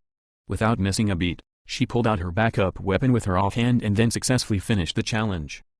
The unshakably calm certitude of Verloc made her a powerful ally in battle, and such was the excellence of her recovery from the unexpected malfunction that Malcolm conceded her the victory. With the firing range games at an end, most of the contestants went off to Jim's nightclub for a few drinks. Critias stayed behind to gather up all of Carmen's equipment that she had used to generate the video display. He took it with him when he returned home. Alice, Mandy, and Pipkin were already at his apartment and ready for bed by the time Critias arrived. They were watching movies from the couch while they also perused Kevin's computer network's social pages. They found plenty to talk about while examining all the digital videos and photography. "You're going out in the morning," Critias told Alice. "You need to be downstairs by sunrise." Saying that made him realize, Get up early enough to make sure I'm not running late. For Mandy, he said, you will be assisting Dr. Claire tomorrow. I don't know what kind of history you two have from Denver, but I want you to be polite and try to pave over any differences if possible. Yes, sir, Mandy agreed. Thank you for making the arrangements. I'll do my best. Carmen came into the apartment about then. She seemed more at ease and self-confident than in past days. Wilma is staying in the pancake house, she informed Critias. The shift commander said that they didn't mind the company. He is of the Ursus Arctos variety and an especially docile one at that. Since everyone has weapons readily available, I don't expect any problems. Overall, I think Wilma is trustworthy under the circumstances. The orphans are comfortable and Ms. Schoolhouse is grateful for all the assistance she has received. I need to get some sleep, Critias said to excuse himself for bed. Colonel Davis told me that you may have your own command in the morning. He mentioned that the Powerhouse project needed someone with your exceptional talents. All your hard work has won you some serious responsibility. The notion pleased Carmen, but she was still mindful of how Critias might feel about it. Do you approve? I'm proud, of course. He offered his hand for her to come along with him. That doesn't mean I'm looking forward to parting from you. Having you by my side has always been the secret to my success. Being great without your help is going to be a real challenge for me. Carmen took his hand so that they could go off to their room together. The girls laughed about something they saw on their computer. In the moment of that sound, Carmen realized the meaning of life and its inherent impermanence. Children grew up to have children of their own, if she had the perseverance to keep them alive. Carmen had a home, a family, and a husband. She had her duties and one of them was to enjoy her life. To have a life and not enjoy it was tantamount to wasting food. Nothing could last forever, but her family would flourish for as long as she was able to protect it and her life would not go unappreciated. You don't need to worry about us, Alice told Carmen after she saw her heedful expression. I have everything under control. I know, Carmen confessed, but a home is worth 1,000 pictures. Chapter 7. Soup Pot. The morning assembly in the King's Tower lobby was the usual busy affair. If anything, it was more complicated than ever because of the increased number of captains, their crews, and the expanded industriousness of Jim's community.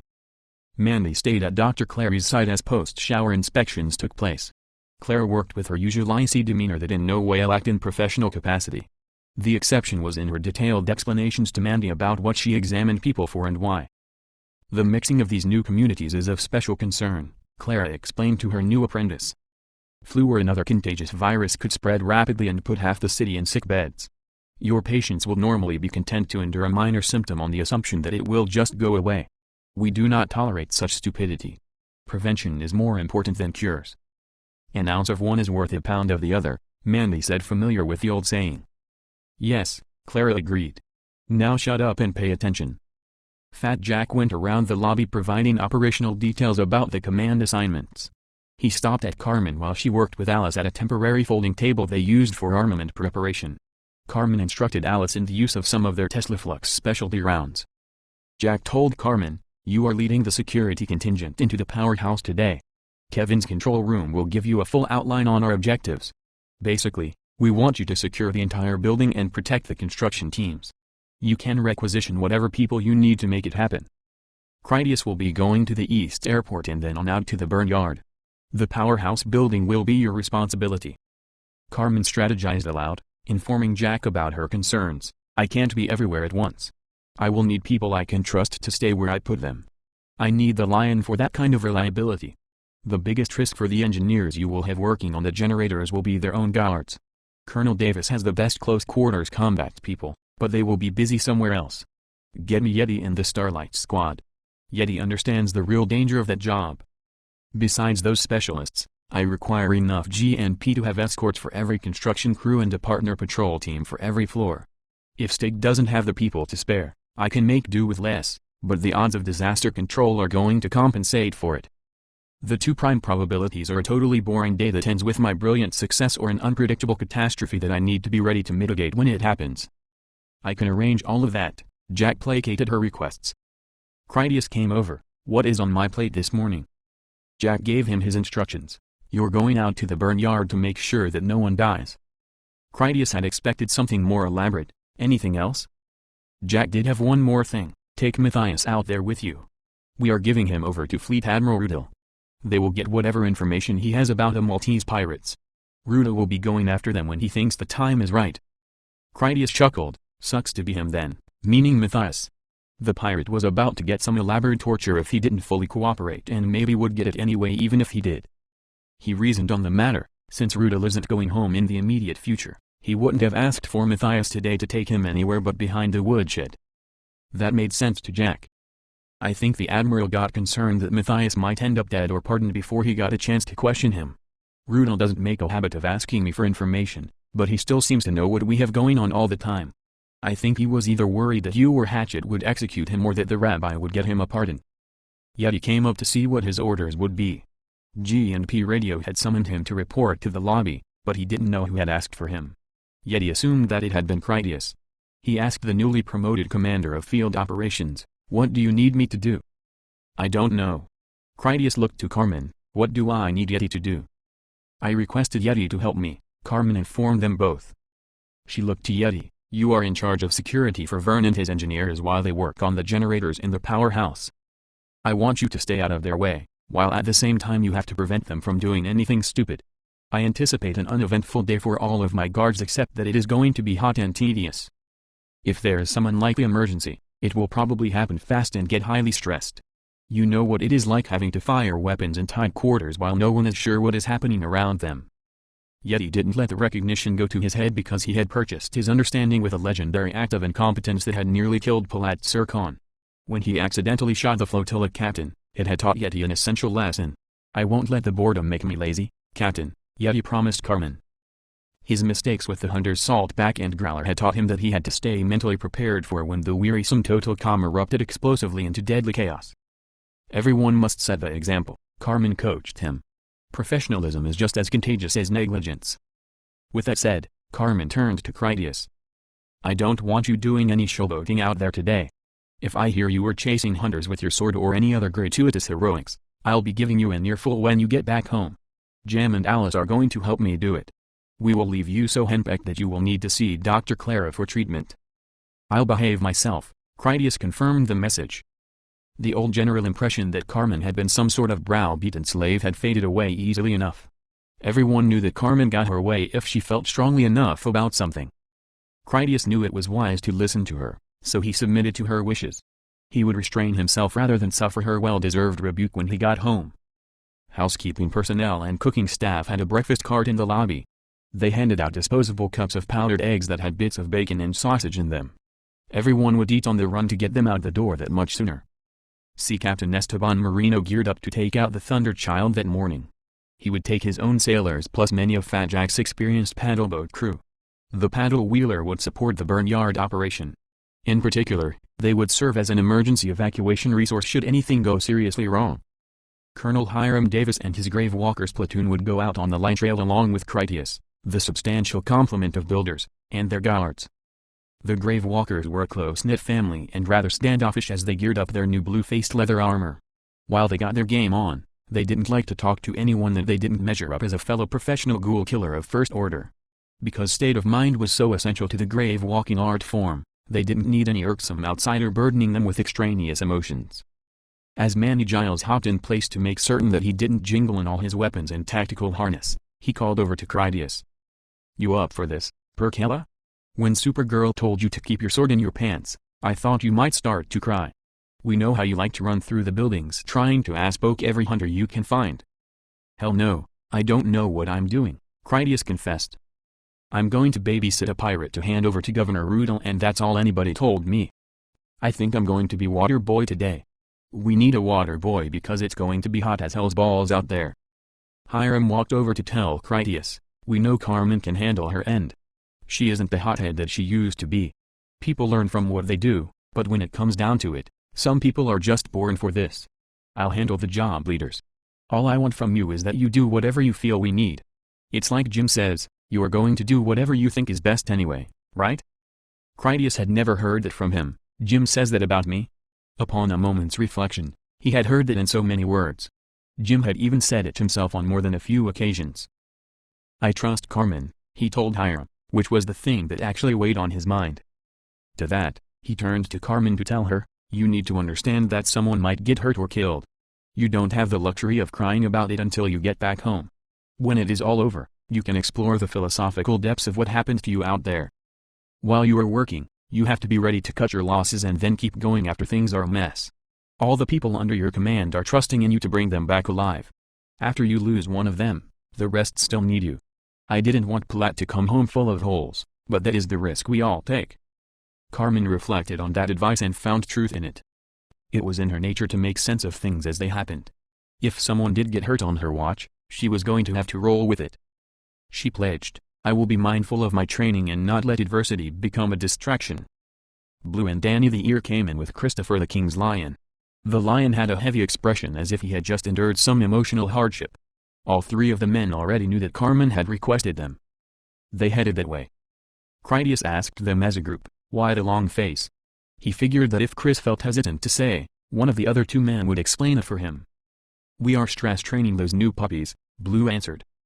We put them in a cage right next to that ghoul you have locked up in the jailhouse. No one liked the idea of giving the runt of the litter to the ghoul so he could eat it in front of them to train the others. I put a fence charger on their cage with a timer to give them some mild electric shocks instead. They will grow up with the idea that ghouls are bad and then want to warn us when one of them is close enough to be a threat. To lighten the mood, Critias commented, they should work well enough. Electric shocks to the ass was how I trained Carmen and look how she goes after them now. Commander Derek called out, all the construction teams going with me out to the burn yard, let's head out. I want to double check the cargo on the light rail before we leave the depot.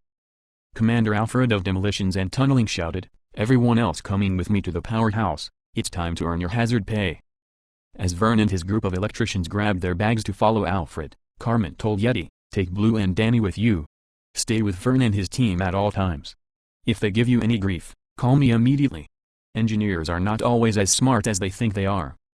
The Grand Purifier of Decontamination Services Commander Grace had already armored up to go along on the burn yard operation. She would personally supervise the refreshments and field washing shower team. Grace hadn't gotten where she was in life without some field experience. Critias had never seen Grace perform outdoors. He asked her, are you sure that you're up for this? Grace reached out to have an outfitter hand her a suppressed submachine gun that she would carry. She told Critias, I was doing this long before we moved out of Forager's castle. Do you think that I've gotten soft? Apparently not, Critias conceded. I just want to be sure that you know what you're getting into. Grace called out, I want all my burn yard people down at the light rail in 10 minutes. She headed for the stairs to go there herself. Penny Welder came through with her driver mechanic Snips and her gunner Margot. Critias asked, where are they sending you? I'm doing road support for Romeo and Verloc, Penny replied. They're going on walkabout today to do some random collecting. We'll be rolling by every so often to load up their forge and supply them with fresh luggage to fill. They already know the city better than we ever could. I'll be at their disposal wherever they end up. We're expecting a good haul. We will also be acting as emergency backup for Carmen's powerhouse thing. She probably won't need it, but we can never be too careful. We'll be riding with you out as far as the Pancake House to pick up our truck. You be sure to blow some shit up while you're out there, Critias told her as a way to wish her good luck. Daylight baggage runs in the city is going to be awfully boring. They rigged us up a tow wagon. Penny meant that it wouldn't be anything too troublesome. For the most part, we're not getting out of the truck. George came in dressed in civilian attire and armed with a cup of hot coffee as if geared up for some relaxation. Get your shit together and clear out, he told everyone left in the room. The sun is coming up. I can't do everything around here. Critias grabbed up his gear bag that Carmen had packed for him that morning. On his way out, he asked George, what are you doing today? I'm king of the mountain today, George said before taking a sip from his cup. Somebody has to keep the home fires burning. If you run into any trouble, just give me a call. I will give you some morale-boosting sympathy. It didn't take long for all the outfitted teams to flow out from the King's Tower lobby as they headed off to their assignments. The powerhouse groups walked down the subway tunnels to reach Alfred's new passage he had cut into the basement of that building from the underground depot station adjacent to it. Fleet Admiral Rudolph Sand Tigers met the Burn Yard Cruise light rail when it arrived at the East Airport's airbase station.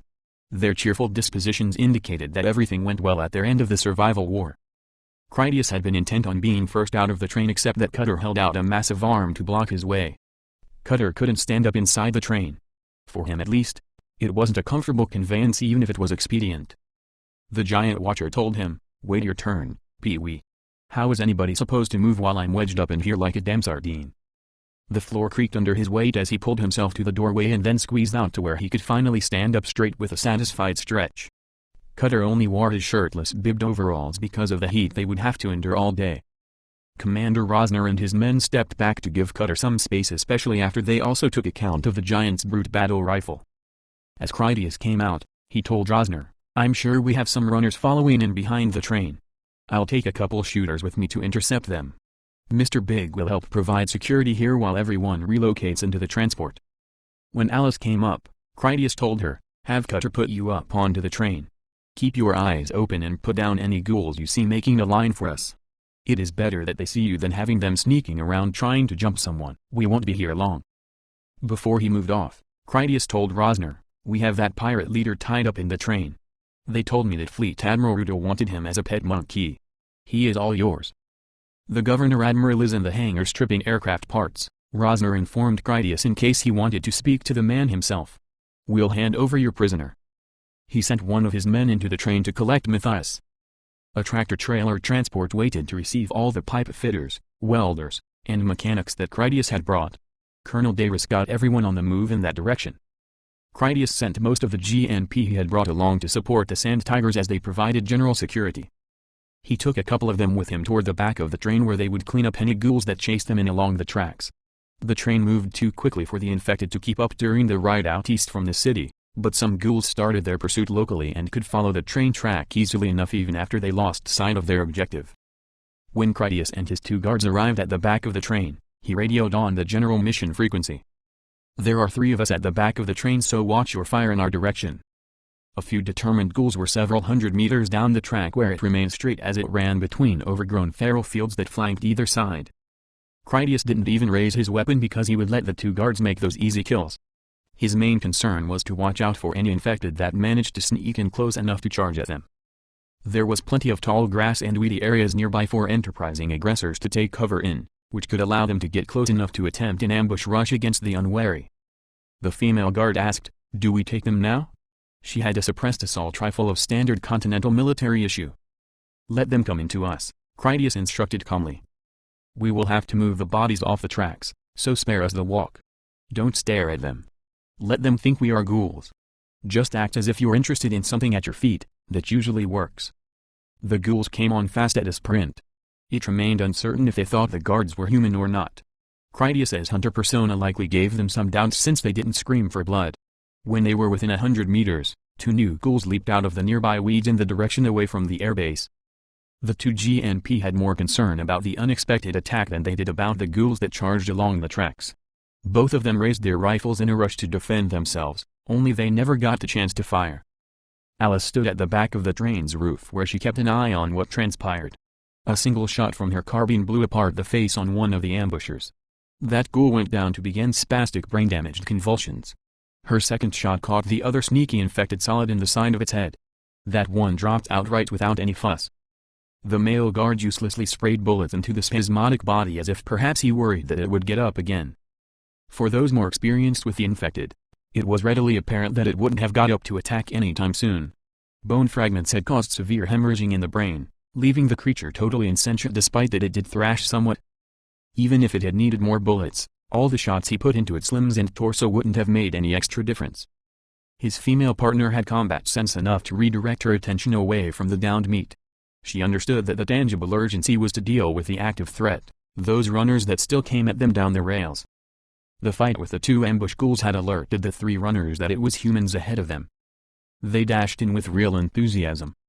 The guard never got off her shot because Critias cleanly cut down all 3 of them with his stockless 10mm machine and pistol front one-handed. When Critias glanced back over his shoulder to look at Alice, she just stood there motionless and seemed to stare at him from her faceless helmet. After that brief moment of contact, she turned away to continue her patrol along the top of the train. The male guard dropped his new magazine when he fumbled the reloading of his rifle. After he picked it back up and got it locked into his weapon, the man complained, "We're going to die out here. This is crazy and fucking stupid. They're all around us. I can't see shit through all this grass." What he believed had been a near miss had him really shaken up. In actual fact, he had never been in any serious danger. "Shut your mouth," the woman hissed at him. "You're not hurt. Come help me move the bodies off the track so that the train doesn't get into them." The man refused, Who gives a shit if the train runs over them? We need to get back to the others. The woman scolded her partner. Little Red is just a girl and she has more balls than you. Man the fuck up, you pansy, and let's do this. If Red is so great, have her do it. The man still refused. All he cared about was to get back to the main group where he would feel safer. Critias decided that he wouldn't take the man to the Burnyard site since he was obviously a weak link. They couldn't afford to take the chance with him on a day as difficult as the one they had ahead of them. He didn't want to shoot him for being out of his depth either. Most people didn't have it in them to keep a cool head while they wandered the wilds. Critias also wasn't in any hurry to call Stig to report the incident. If he did take it to the G&P commander, such a condemnation from Critias would be fatal to the guard's occupation, which honestly might not have been that bad a thing since he was a risk to others, not only to himself. The uncooperative man would end up at the laundry to earn his meals for the rest of his days. Critias wanted him to get another chance. The female guard didn't harbor any such reservations. She felt fully tempted to kill the man on the spot, but instead chose a more merciful course. The woman voice-dialed Stig with her earplugged cell phone by saying, "Call Overlord." Stig answered, "Make it quick." "This is Lifeguard 27, she said loud enough for both Critias and her partner to hear. "I'm having a backup weapon malfunction. The action is jammed. Over." It was partially coded lingo that Stig readily understood. He replied, "Leave your backup at the East Airport hangar. Attach yourself to Lifeguard 8, then carry on with your mission. Out." "You're fucking done, buddy," she told the man. "Go back to the transport now, motherfucker, before I shoot your ass. The commander and I will move the bodies." When he didn't immediately depart and instead seemed like he wanted to make some kind of debate out of it, she adjusted the weight of her rifle to let him know that she wasn't entirely opposed to amputating him from the world if he stayed next to her any longer than he already had. All Critias could think of to say was, "This isn't for everybody. Get to the transport. We will catch up with you momentarily. Be sure to alert them of your approach. Some nervous Nelly might empty a clip into you by mistake." Critias didn't wait for any response. The two ghouls that Alice had shot were not on the tracks. He left them lay where they were. There was no shortage of corpses that littered the landscape around the airbase. Critias went on ahead with the female guard to remove the disabled runners from the tracks. With that simple precaution, the mechanics wouldn't have to clean their guts out of the Light Rail's wheel assembly trucks later. Andy waited in a smaller transport vehicle when Critias returned with his guard. The main tractor-trailer had already departed to take most everyone else on ahead to the East Airport hangar. Andy had his new husband and wife crewmates with him. Sully waited in the driver's seat as Andy walked over to speak with them. Ruby just kept a careful security watch as Andy's gunner. Cutter lifted Alice down from the roof of the train. "Jim won't be coming home today," Andy said once they were all together. "Rudel has his mechanics picking planes apart in the hangar. Jim wouldn't bring the black hole home if he knew there was nowhere to park it." Critias guessed, "I bet Jim is off talking to some new survivor community. The Admiral will know what is going on even if the rest of us are out of the loop. If they're not speaking about it, that must mean they don't want the Maltese pirates getting any information by listening to our radio chatter. If I was some little community hiding out there, I wouldn't want those pirate bastards knowing where to find me either." Alice came past as she rode on Cutter's shoulder. "He is too big," she told Critias about Cutter and their truck. "We will meet you at the hangar." Cutter headed off to walk there. His immensely long strides took him along at a good pace, especially when he walked briskly. He could have just as easily ran there if it were not for the severe jostling that Alice would undergo. Sully drove Critias, Andy, and their guards to the East Airport hangar. Colonel Davis supervised as the workers unloaded the main transport and then moved the cargo into one of their work vehicles. The Scorpion refueling truck would go out to the burn yard, as would the blood sausage tanker. Kenny's flying purple grinder waited out in the parking lot with straps on it that would attach to the helicopter for an airlift. An armored interstate bus with a plow nose would take cargo and work crew passengers. The bus had air conditioning units, its own electric generator, and a water tank so that it could serve as a bunker in case of emergency. A semi-tractor had another mobile bunker in the form of an armored trailer that would also take cargo and passengers on the way out to the burn yard site. For clearing the road, Hiram had an even larger self-propelled bunker that the mechanics had built out of an enormous stump truck with the bed removed. They had stylishly painted the name Hunker along both sides in cursive. The towering wheels were taller than a man and they had skirts of armor that kept ghouls from getting themselves under the wheels. On the front of the Hunker was a bladed arrowhead plow like the Rhino dozers that would displace ghouls or old vehicles with equal efficiency. The Hunker's design swept the ground with the specific intent that it would keep the fallen meat out from underneath as it cleared roadway for other vehicles to follow. In operation, The slow-moving hunker would attract huge herds of ghouls, but it would be careful not to accidentally squash them. The hunker wanted all the ghouls alive so they could make their acquaintance with the flying purple grinder. Critias summoned up HUD mission maps that Kevin's control room had sent him as part of his duty folder for the day. Hiram's trucks would have to drive 40 kilometers of good highway before they reached the Burnyard location. Kevin's calculations predicted that the hunker would attract a fairly sizable tail of infected that would arrive with it at the Burnyard. That was where Kenny's grinder came in because it would be there waiting for them. Manny Giles and his partner Frank Peterson were near at hand as they checked their field backpacks that contained extra ammunition and assorted survival supplies. Critias called over to the two grave walkers, "Do you two ultimate badasses want to fly out with me on the grinder? We need to have it set up before the hunker arrives." The caravan of other vehicles would not depart from the East Airport until the hunker had prepared most of the roadway ahead of them in addition to having cleared the road of its wandering infected. Cutter walked over to tell Critias, "I'm going to. I know where it is that you're going. I can be there in about 20 minutes. With that said, Cutter headed off at a jog. He could tirelessly sprint there once he got out on straight open roadway. For the moment, Cutter was content just to warm up. Such were the length of his strides that his mere jogging was already the speed of an Olympic sprinter among mortal men. At a full run, Cutter could catch horses. Rudol's executive officer Carries waited in the hangar for word that she should get the helicopter up to fly the grinder out to the work area. Guards delivered Kenny to take his place on the machine. He would already be on it when it arrived at the Burnyard.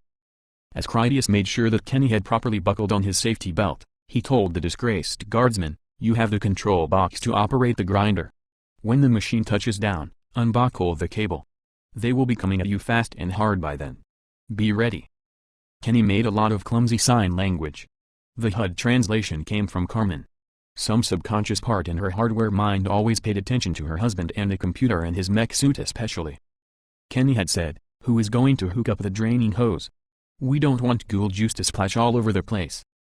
"I'll hook up the drain," Critias assured him. "You let me worry about that. Make sure you unbuckle the lift cable before you start the grinder. If the hammers don't cut the cable, it might try to suck the helicopter down from the sky to land right on your head."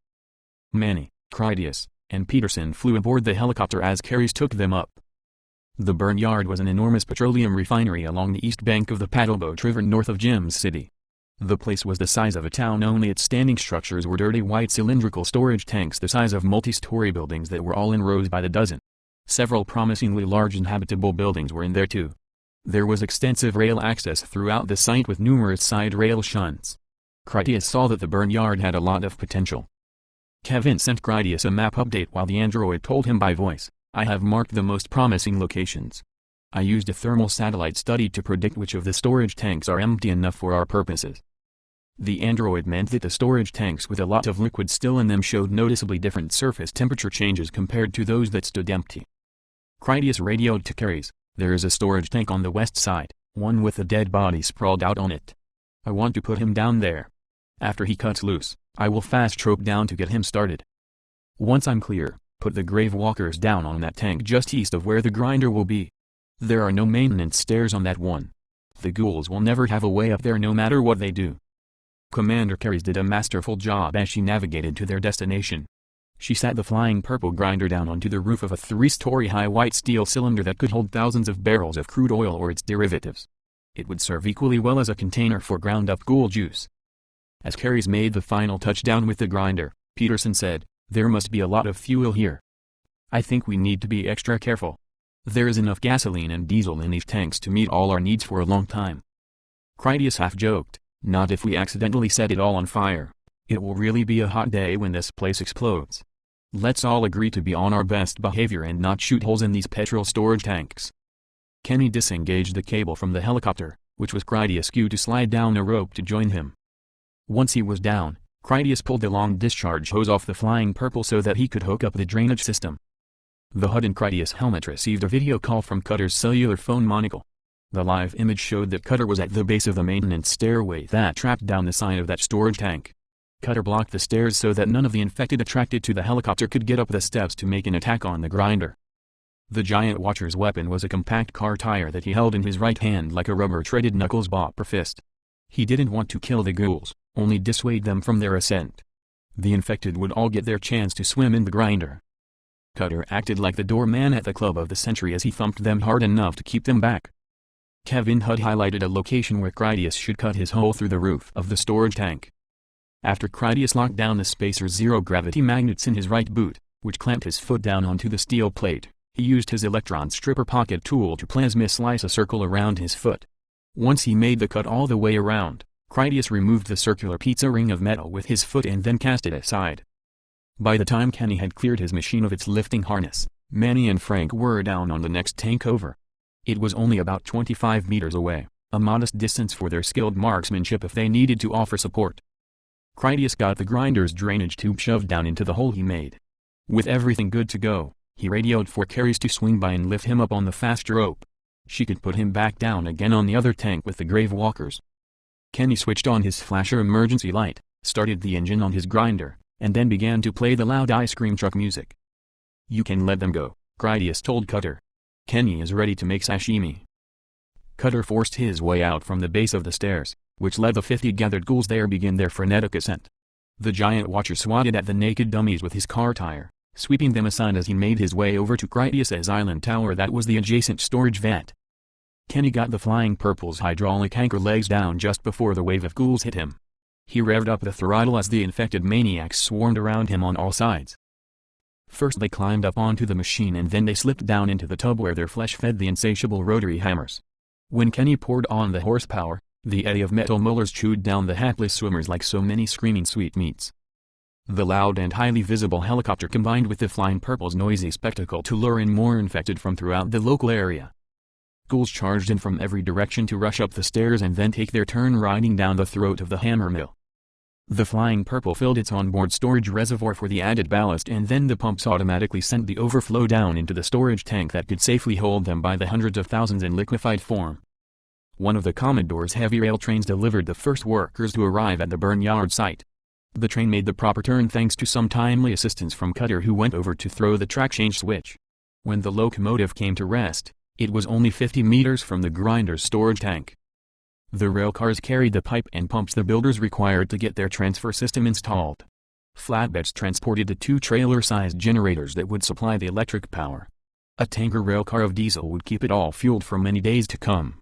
Other boxcars contained tools, barricade materials, and the electric spot lamps that would light the place up at night. A comet's tail of ghouls followed the train into the burnyard area. It didn't take them long to discover a new interest that was Kenny's meat-eating carnival ride atop the petroleum storage tank. As the horde made their assault on the stairs to go up and kill Kenny, that is when the Flying Purple's engine failed. The motor sputtered to a dead stop. When Kenny cranked on the electric starter, nothing good came of it. The engine was down for good as an army of infected climbed up to get him. He knew there would be no escape. Critias clearly heard the engine falter and he saw what was about to happen. With no time to waste, he backed up to make a running jump across to Kenny's tank. As he sprinted for the edge, Critias shouted to Manny and Peterson, "You guys rifle down as many of them as you can." Critias wasn't even sure what he would do once he got over there. If nothing else, he thought he would be in a better position for when one of the smart people came up with a solution to the faltered grinder engine. His jump went perfectly thanks to assistance from Kevin's artificially intelligent software that gave agility to his movements. Critias stuck the landing at the edge where he promptly locked his zero-G boot magnets to the tank's steel roof. As the first of the ghouls came at him, Critias Aikido redirected them off the side of the tower for a 3-story fall down to the bone-breaking gravel roadway below. Critias flung them off with both hands just as fast as they got close enough to reach out for him. Even as he hurled ghouls off the tower, Critias radioed to Cutter, "Kenny's engine stopped. I need you to block the stairs again before they eat him." Critias had left everything behind on the other tank but his machine and pistol funf. He had wanted to reduce his encumbrance to the point that the acrobatic software had less to deal with when he jumped across. Kenny kicked and swung with his boat oar, fending off the ghouls as best he could. If not for the hail of bullets that came from the two grave walkers on the next tank over, Kenny's frantic defense would not have been enough to keep him alive. Manny and Frank inflicted accurate headshots from such a modest range. Their lethality seemed infallible and they were more than liberal with their expenditure of ammunition. It was Tinker Bob who came up with an answer for the grinder's engine. He radioed to Critias, "The Flying Purple has redundant fuel pumps. I believe that the primary fuel pump failed. You need to get to the front of the engine and then pull down the orange rubber-handled lever.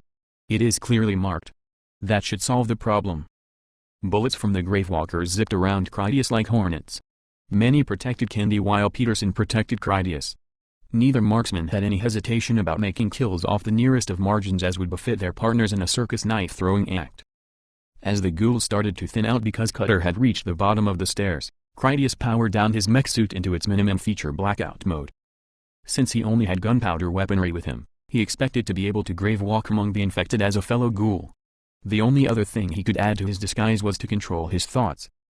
Critias filled his mind with determination and animosity because it was a genuine impetus he could summon up and maintain. Those feelings made for an excellent bioelectric disguise because it mirrored the general mindset of every ghoul he would encounter. He just ignored the remaining freaks as he marched over to the grinder and then pulled the lever Bob had described to him. His only thoughts were his desire to feed the ghouls into the meat liquidizer of doom. He shouted to Kenny, "Try it now." The engine came to life after a brief crank of the starter. Since Cutter did such a fine job as he guarded the stairs, Critias took the time to lift up each of the headshot bodies and then toss them onto the conveyor to feed the corpses into the drum of the machine. Even after he cleaned up that much of the mess, there was still a wet wash of fresh blood across the roof of the tank. That blood would have to linger, which hardly mattered since there was a heavy aerosol of overspray that came up from the whirling hammer mill anyway. Critias realized that it was a good thing that the two Gravewalkers wore their respirators or they would be breathing in some of the rampant windborne contamination. As she flew off for the East Airport, Carries radioed, "I'm returning to base." Critias felt more confident as he leaped back to the other storage tank. He made a more graceful show of it that second time as he came down in a trot that made it seem easy. Many commented, "When they said you jump on hunters with your blade, I was thinking like figuratively." Peterson removed the sound suppressor from his rifle and then loaded up some standard audible ammunition. He told them, "We may as well go loud, make some noise to keep them coming." The next hour passed with a regular inflow of infected that came to attack Kenny. Most of them approached from the west where they traveled along the shore of the nearby river. The Flying Purple made such an ungodly racket that no ghoul within a couple of kilometers could have failed to notice it. Kenny did everything he could to make a nuisance of himself with the spinning lights and loudspeakers. The ghouls ran up the curving stairway and then leaped headlong into the hungry maw of his mechanical Charybdis. Some judicious use of the throttle made the most of his flesh-eating fortress. Well over 1,000 infected had gone down to be soup by the time the Hunker plow truck arrived. Several thousand ghouls swarmed around the slow-moving behemoth. The infected shrieked madly and writhed in a great super tribe that trailed off behind the truck for a kilometer. Critias radioed to the driver. "Hunker plow, try to get your nose right up to the stairs beneath the grinder. If you can, make it tight enough that they need to squeeze through. That is quite a tribe you pulled together and I'm not sure that Kenny can handle it." The ghouls started after Kenny even before the Hunker truck arrived. They had already learned that the Hunker was immune to their antics.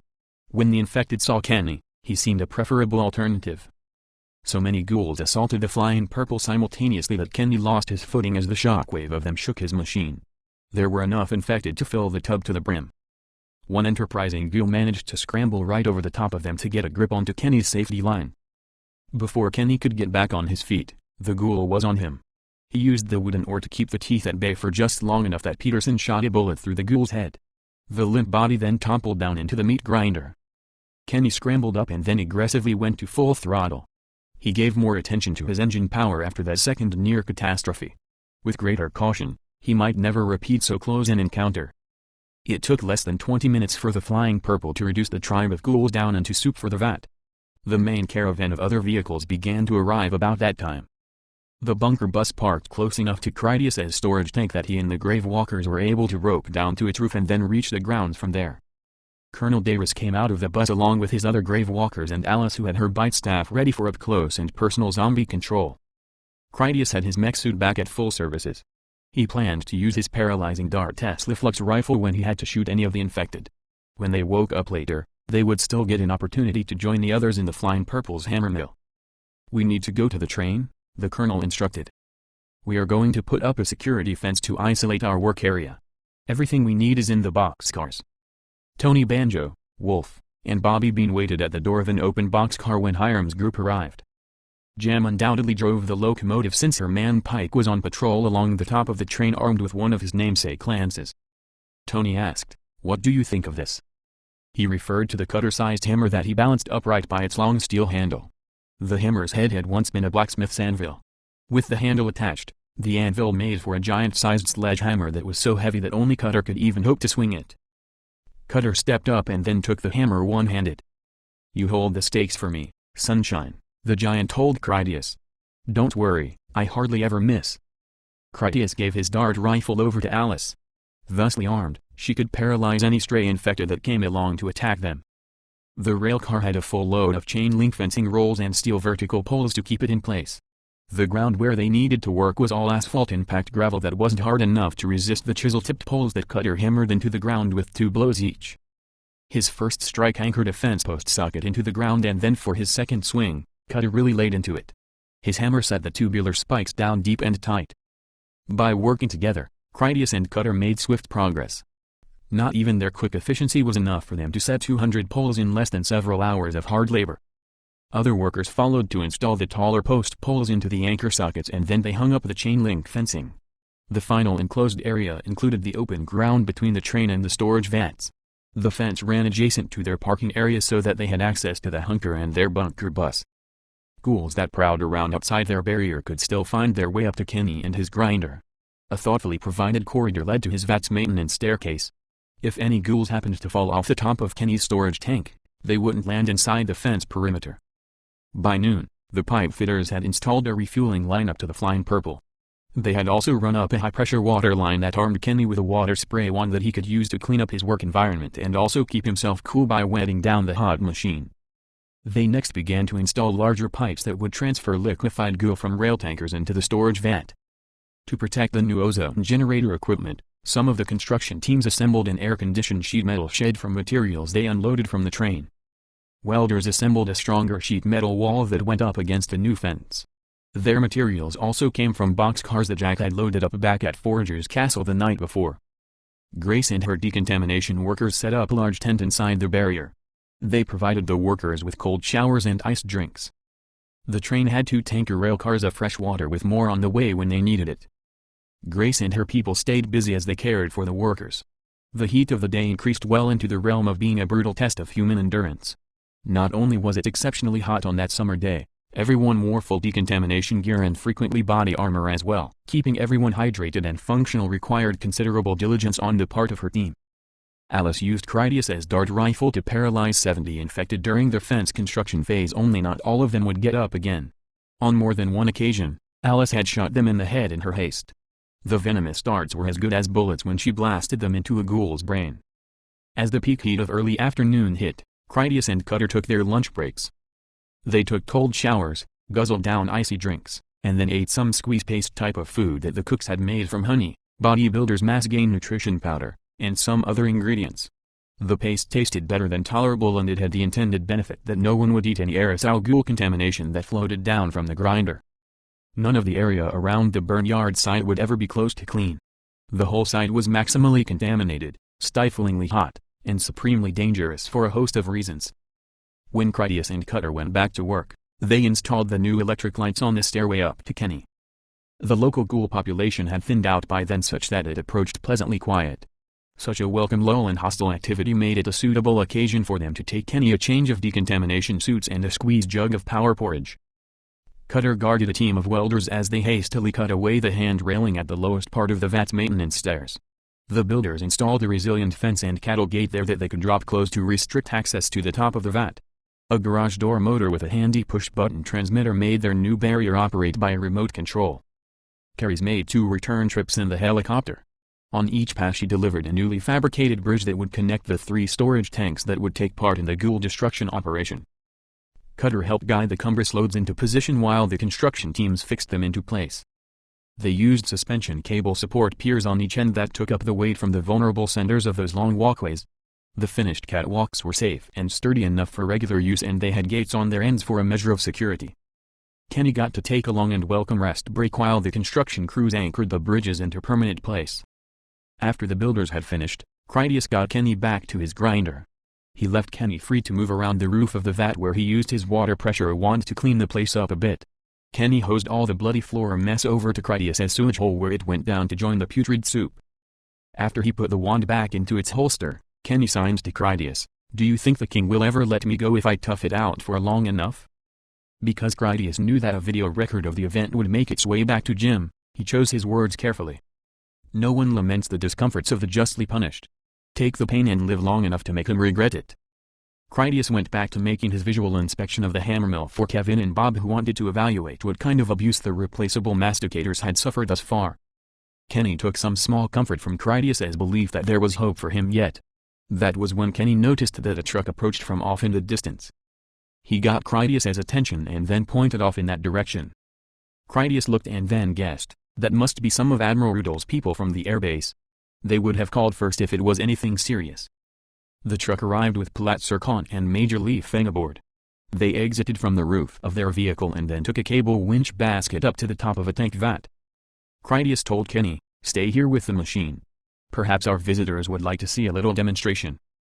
On his way out to meet the Admiral's ambassadors on the next tank over, Critias closed the gate at Kenny's end of the sky bridge that led to his vat. "You got a lot done with the day," Palat said by way of a greeting. "Your fort has grown up much faster than we had expected to find. We didn't see many infected on the trip out here. The drive was almost peaceful. How many have you taken down so far?" "Close to 4,000, give or take a few hundred." Critias estimated the number of ghouls that they had processed so far at their location. "We have collected a few more live ones since the last time we opened the feed gate. Kenny is ready to give you a demonstration on how we do it. We need to run a final cleanup anyway. They will be loading up the train to go home here in a minute." Before he signaled to Kenny that he should begin, Critias warned Palat, "You two should keep your masks in place while the grinder is in operation." From her shaded pavilion down in the fenced yard adjacent to the heavy rail track, Decontamination Leader Grace saw Critias and the ambassadors as they stood at the edge of the second vat near its outward bridge. When she saw Palat and Feng position their goggles and masks, Grace radioed to Critias, "Don't run that machine while the ambassadors are here, not unless it is a defensive emergency situation. I have been inspecting the used breath masks and zip suits from the yard workers. There is a disturbing frequency of that flying purple contraption flinging droplets of blood all over the landscape. If at all possible, I'd like you to take it down from there entirely. Perhaps you could return the grinder to following that blood sausage tanker truck around. Even after you have it on the ground, I would like you to do your collecting further away from the immediate work area." "Understood, General," Critias responded with curt marshal's formality. "I will radio Commander Carries and see when she can fly out here to get the grinder back on the ground. I'll try to get it done tonight. I could always catch a ride with Palat back to the airbase and then take the shift change train back to the city." Critias turned to Palat and Feng to tell them, "No grinder shows today and that is doing you a favor. You really don't want to be anywhere in the vicinity of that thing when it's running. Decontamination is having a fit down there as it is. It is raining blood down onto their heads. They want to know if you can have Carries bring the helicopter back out here one more time to set it down on the ground for the truck." Feng called Carries since the helicopter waited on standby for the duration of that day's operation. "I can see the collecting on video." Palat didn't mind not having to watch the flying purple eat crazed plague victims. "It's a shame that you can't use flamethrowers. Scorching the ground clean would help kill the shrieker filth." Critias knew that flamethrowers would be a bad idea in a petroleum refinery yard when he reasoned, if things went bad, people would use any weapon they could get their hands on. Someone would end up burning the wrong thing somewhere around here and then the whole place would go up like a solar flare. "Carries will be here in about 10 minutes, Feng reported. Critias glanced over his shoulder at Kenny, who watched them expectantly. With a hand gesture, he told Kenny to stand down. A twirling motion followed by 5 fingers 2 times let Kenny know that the helicopter would arrive in 10 minutes. Feng asked about Kenny, "How long do you think he can survive doing that?" Critias replied, "I think Kenny will survive it and Jim will have to pardon him one day. Hunting becomes torture if the animal refuses to die from enough wounds. That grinder reminds me of what Blue told me about him training the new puppies to hate ghouls. Kenny gets braver by the hour. I see the day coming soon when he isn't afraid of them at all. I can't think of anyone who has spent more time that close to the freaks in a frenzy. He stands close enough to hit them with his paddle. Kenny is being born again hard. The only question in my mind is if he would try to kill Jim or hatch it out of revenge." Palat said, "If he can survive this punishment without complaint, I think he would endure being a free man with even greater civic-mindedness. I have heard it said that a man's brain stops thinking while his mouth is talking. He is doing a lot of thinking without the tongue." A team of 6 decontamination workers went over to the killing vat. One of them started to pressure wash the blood off the surfaces while 2 more broom pushed the contaminated water down into the storage tank. The other 3 workers scrubbed Kenny clean, undressed him, and then scrubbed him again. For clothes, Kenny got a freshly unpackaged disposable zipper suit that Commodore Tinney had provided Jim's community in stockpile quantity. Commander Carey's arrived in the helicopter on schedule and she had a heavy pallet of sundry supplies for their new Fort Blood. The radio banter had dismissed with the Burnyard name since there wasn't any fire pit and there wouldn't be any burning. Fort Blood did catch on because it had become something of a fortified site and the grinder spread blood aplenty. While Carey's put her cargo down in the railway fence yard, Critias went over to attach the lift straps onto the Flying Purple. Carey's helicopter piloting skills were nothing less than remarkable. She could land the unlikely contraption upon a small ship as it tossed about in an ocean storm. It was no challenge for her to pick up the grinder and then set it down again near the rear end of the blood sausage tanker. The decontamination workers pressure washed Critias' mech suit clean once the grinder was off and away. After his brief shower, Critias crossed the sky bridge to the middle vat where Alice stood with Paulette and Li Feng. Alice offered Critias his 4.5mm carbine that Carmen had packed for him. She held her own carbine and also had his dart rifle slung onto her back. She asked Critias on a private channel, when Kenny goes out to ride on the grinder, is that like mileage test? Carmen hasn't given me the tattoo yet and I know it isn't right for me to go around asking for glory or anything like that, so I'm not complaining. Do you think that riding the grinder is like the ceremony only for real? Experience with Carmen had fostered in Critias an appetite for letting the talk of women earn them their justly deserved consequences. If Alice wanted to flirt with danger, he would indulge her venturous ambitions. Critias radioed to Grace as a group channel, Alice has volunteered to go out as bait on the Flying Purple. She needs you to get her suited up for the duty. I'll have her at your tent in a few minutes. We're ready to receive you, Grace replied to the plan without any indication of complaint. You better take this, Alice gave Critias his dart rifle. Critias took the weapon. This may come in handy if we need to mount a rescue. The grinder has had engine trouble once today. We can't repair the primary fuel pump until someone comes up with the parts, so you never know. They went down to the fence yard where Grace waited with a biohazard suit that would increase Alice's protection against all the blood spray that the Flying Purple flung up when it was in operation. Upon seeing the suit, Alice commented, "My Delta armor will protect me from contamination." "Let's hope so," Grace told her. "With this additional protection we can have every confidence that only a direct attack will have any reasonable chance of killing you. I must insist that we take every precaution. To do otherwise would put us both at unreasonable risk." Grace confided, "If something does happen to you, Carmen will come to me seeking answers. You might want to reconsider this stunt for that reason alone. She is your guardian, the smart one anyway." So that her helmet recorded an official statement of the fact just in case something did go wrong, Alice declared, "This is what I want. Carmen won't hold you accountable for my actions." "Maybe she should," Grace commented somewhat sourly. "This is not proper work for any free person, much less a girl your age." "I apologize for any discomfort this might cause you," Alice told her with some genuine sympathy. "When I pass the President's other concubines in Funland, there can be some uncomfortable moments. I don't want to be that person from Denver anymore. This is who I want to be now and I need your help to get there." Grace gestured for her assistants to start dressing Alice in the extra protection. "We will do everything we can to keep you safe." Captain Andy stood ready nearby to drive the blood sausage truck that would pull the grinder around their fort. His gunner Ruby complained, "If something goes wrong, you shouldn't be alone.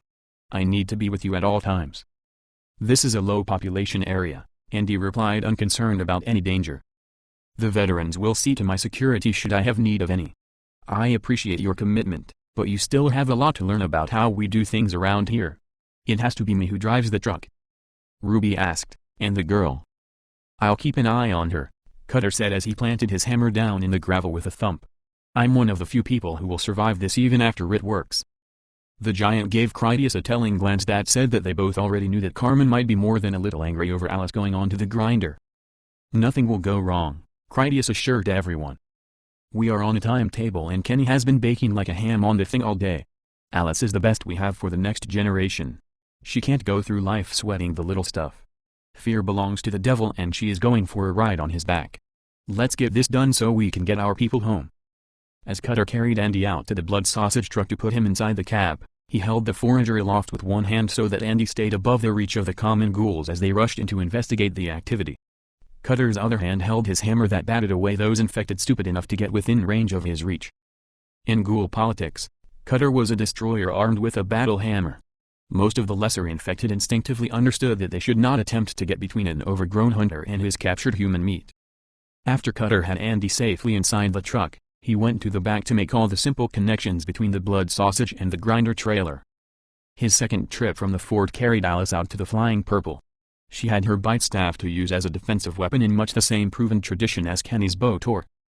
Cutter kept the small crowd of ghouls back while Alice took her position and then fastened her safety belt. Andy had full control of the attached grinder trailer with all its functions. A plethora of wiper-bladed cameras provided his driver's seat with an unobstructed view of everything that went on behind him. When he saw that Alice was in ready position, Andy started up the grinder's engine and then activated its enticement lighting. Colonel Davis and his grave walkers had moved up onto the vats to give emergency rifle cover for the grinder if the engine broke down again. They also wanted to watch the spectacle as a girl thought to dare that she could show them the nature of courage. Andy started to tow the Flying Purple around the Fort Blood perimeter. He couldn't make a complete circuit because Colonel Flash's train was in his way. He would double back on the ends to make a horseshoe collection pattern. Dozens of infected assaulted the grinder in assorted small numbers. All of them vanished down into the hammermill of that flawlessly operating machine. The death shrieks of ghouls, the Flying Purple's sirens, and all the engine noise served to awaken those tranquilized infected that had fried out in the therapeutic sunshine all that day. Those recuperated infected fared no better as they joined their brethren as horror soup inside the blood sausage tanker truck. For her part in the collection process, Alice invested all of her thought and energy as she held on to her perch over the tub grinder. She had an ideal view straight down into the machine as she watched bodies shred apart. Alice saw their twisted faces that continued to stare at her with unbridled hatred even as they went down to their destruction. It was horrible and insane on a level she never could have imagined. The omnipresent danger accompanied by the overwhelming noise and frightful vibrations made the grinder jockey job a singularly terrifying experience. The Flying Purple shook and bounced from both its own powerful engine and the blood sausage that pulled it over the irregular ground. The attacking ghouls had no interest in the grinder. They only had eyes for Alice, and her fear only intensified their frenzy to have at her. The infected would have pulled her down and then torn her apart if not for the death funnel tub that so ably defended her. It took a major act of willpower on Alice's part for her not to radio for the others to cancel the operation so she could get off the Flying Purple and then admit her foolish mistake of ever getting near that vile machine in the first place. As he followed along behind the truck, Cutter tossed disabled ghoul bodies onto the conveyor belt to dispose of them too. He stayed close enough that he would be able to rescue Alice if anything went wrong. With his able assistance, the blood sausage took on nearly a full load of juice by the time they had run out of fresh victims. Colonel Davis and Captain Grace supervised as the workers loaded the train for departure. Some engineers connected the blood sausage to their new transfer pipe system then began to pump out the liquefied ghoul tissue into the storage vat. Andy exited the blood sausage to walk freely in the light of sunset. He was about to pull off his goggles and respirator to enjoy the moment of success when a formerly paralyzed ghoul sprang up from a low trench to rush at him. A single shot from Ruby's handgun blew out the back of the infected's head. She had come out to retrieve him, but from Andy's point of view, Ruby had just appeared out of nowhere. Ruby pointed her pistol at Andy next so that she was sure she had his full attention. "George warned me to keep you in the truck," she scolded him. "Leave your gear on until decontamination service pulls it off you. If you get yourself infected, I'll blow your brains out onto your boots." "It's the heat," Andy offered as his excuse. Ruby holstered her weapon and then gestured for Andy to head back to the fort. She followed protectively close behind him while lecturing. "All the freaks aren't totally stupid. The crackheads can trick you. Jingle Bells could even talk. It is never safe out here. Never let your guard down." She gripped his shoulder to make Andy stop and face her while she said, "Don't ever sideline me again. I'm never going home as the screw-up rookie that lost her captain." Cutter lifted Alice off the Flying Purple and then carried her over to where some decontamination workers would clean them up. "On the way," he asked, "how was it?" "I peed in my pants is how it was," Alice told him without exaggeration. "I never even tried to fight them off. It was all I could do just to hold on to that thing. Everyone must think I'm a joke. You're lucky, you've never been scared of anything." Cutter put Alice down where the decontaminators could start to spray them both off with a water hose. He asked, "You think I've never been scared of anything? Carmen and Verloc chased me across the city trying to put bullets in my head. Critias nearly took my head off with that cannon that he carried. The only reason I'm alive right now is because I know when to stand my ground and when to run for my life." It wasn't believable to Alice. "From the story I heard, you chased Critias around the church like he was a rabbit. If they scared you the first time, it didn't stop you from showing up to kick his butt." "You're damn right it didn't stop me," Cutter replied. "Graciously accepting defeat doesn't sit well with me. I think we have more in common than you give yourself credit, but it isn't being fearless." The two of them went through multiple stages of decontamination. Their team of cleaners used their pressure hoses to rinse down Cutter and Alice from a safe distance. Ruddy Gore airbrushed anyone that got in the immediate vicinity of the grinder when it was in operation. The decontamination workers then provided a large tub of soapy water and some disposable towels so that Cutter and Alice could scrub themselves. The Delta armor that Alice wore was like Critias's mech suit in that the surfaces became super hydrophobic when electrostatically charged in a self-cleaning mode. A dry rubbing was sufficient to dislodge even the most stubborn of contaminants. Once Alice had removed her outer disposable suit, she washed off her Delta armor with soapy water and then flashed herself completely dry. Cutter enjoyed the cold water hosing because it did wonders for cooling down his body heat. When it was all over, the workers provided him a clean pair of short pants that had come in on Jam's train. Critias met Alice as she came up onto a vat by riding in a cable basket. As he handed Alice her carbine, he said, "You're a lot further along than I was at your age." When she didn't react, Critias went on about business. "We're leaving now. Jack says that we've accomplished everything on our schedule and a lot more besides. They had wanted to get out here when we left for Cleveland, only they got tied up with trying to get those new vehicles together." Off to the north, Alice saw Jam and her crew as they finished loading the train. The sight made Alice thoughtful. "Forager's Castle is going to be crowded when we get back. The train is going to be crowded too. I want to go back on one of the trucks, with Major Feng maybe." "That's no problem," Critias accepted her proposal. "The Grave Walkers are taking trucks back to the hangar. We can ride along with one of them. The Hunker is supposed to be a regular spaceship of comforts. I recommend we try that one out."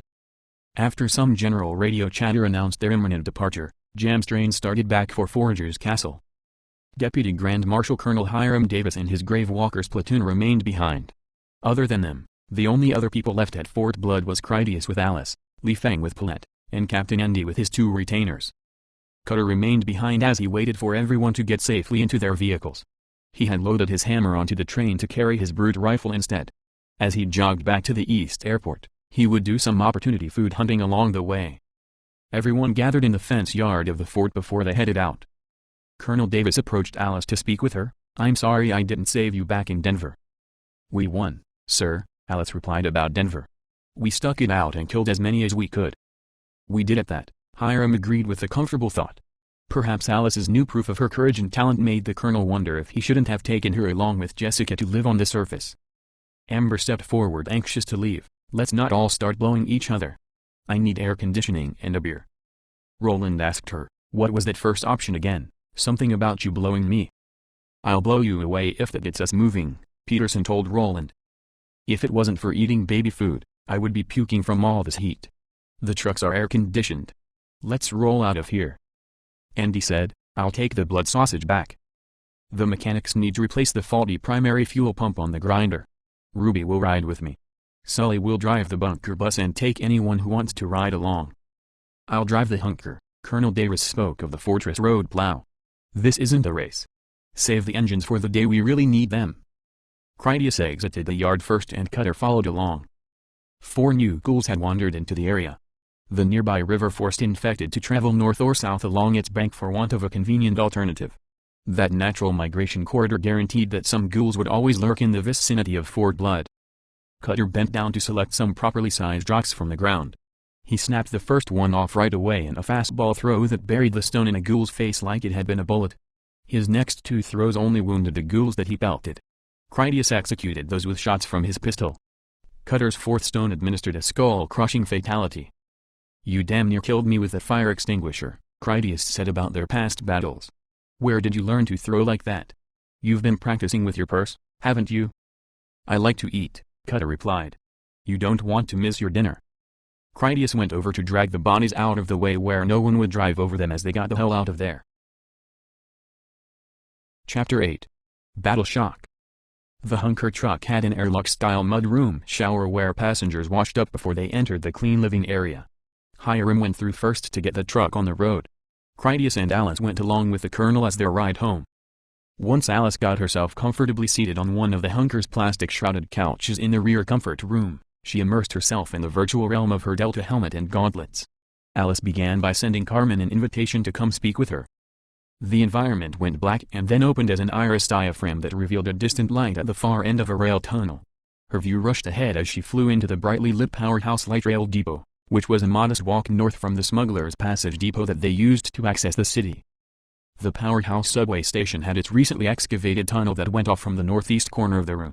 That new passage pierced into the adjacent basement of the Powerhouse office building, which was the focus of their endeavors. Carmen's enormous 100-strong guard force filed out from the connection tunnel to make their formation by unit and number along the depot's eastern promenade. Once they were in order, Carmen took a final head count and general inspection before she gave them leave to call it a day. After she had dismissed them, the guards would walk back to Forager's Castle for their Stage 1 field decontaminations at the Pancake House garage. All of Carmen's guards were in good cheer because their day's work shift had finally ended and it had earned them hazard duty pay. Carmen had successfully commanded their security operation without any oversights or slip-ups. No one had reported any injuries aside from a few minor cases of heat exhaustion. They had the building fully secured and inspected. Fat Jack had certified it all as a job well done. The decontamination crews would move in next to make a cursory inventory of the building as they began the cleanup process. When Alice's virtual seat flew up alongside Carmen, Alice heard the voices of the guards as they chattered. There was talk among them of a special feast that awaited them in Forager's Castle. Emperor Nick had gone out to be Fat Jack's chef according to the tradition that he followed the Grand Marshal's table.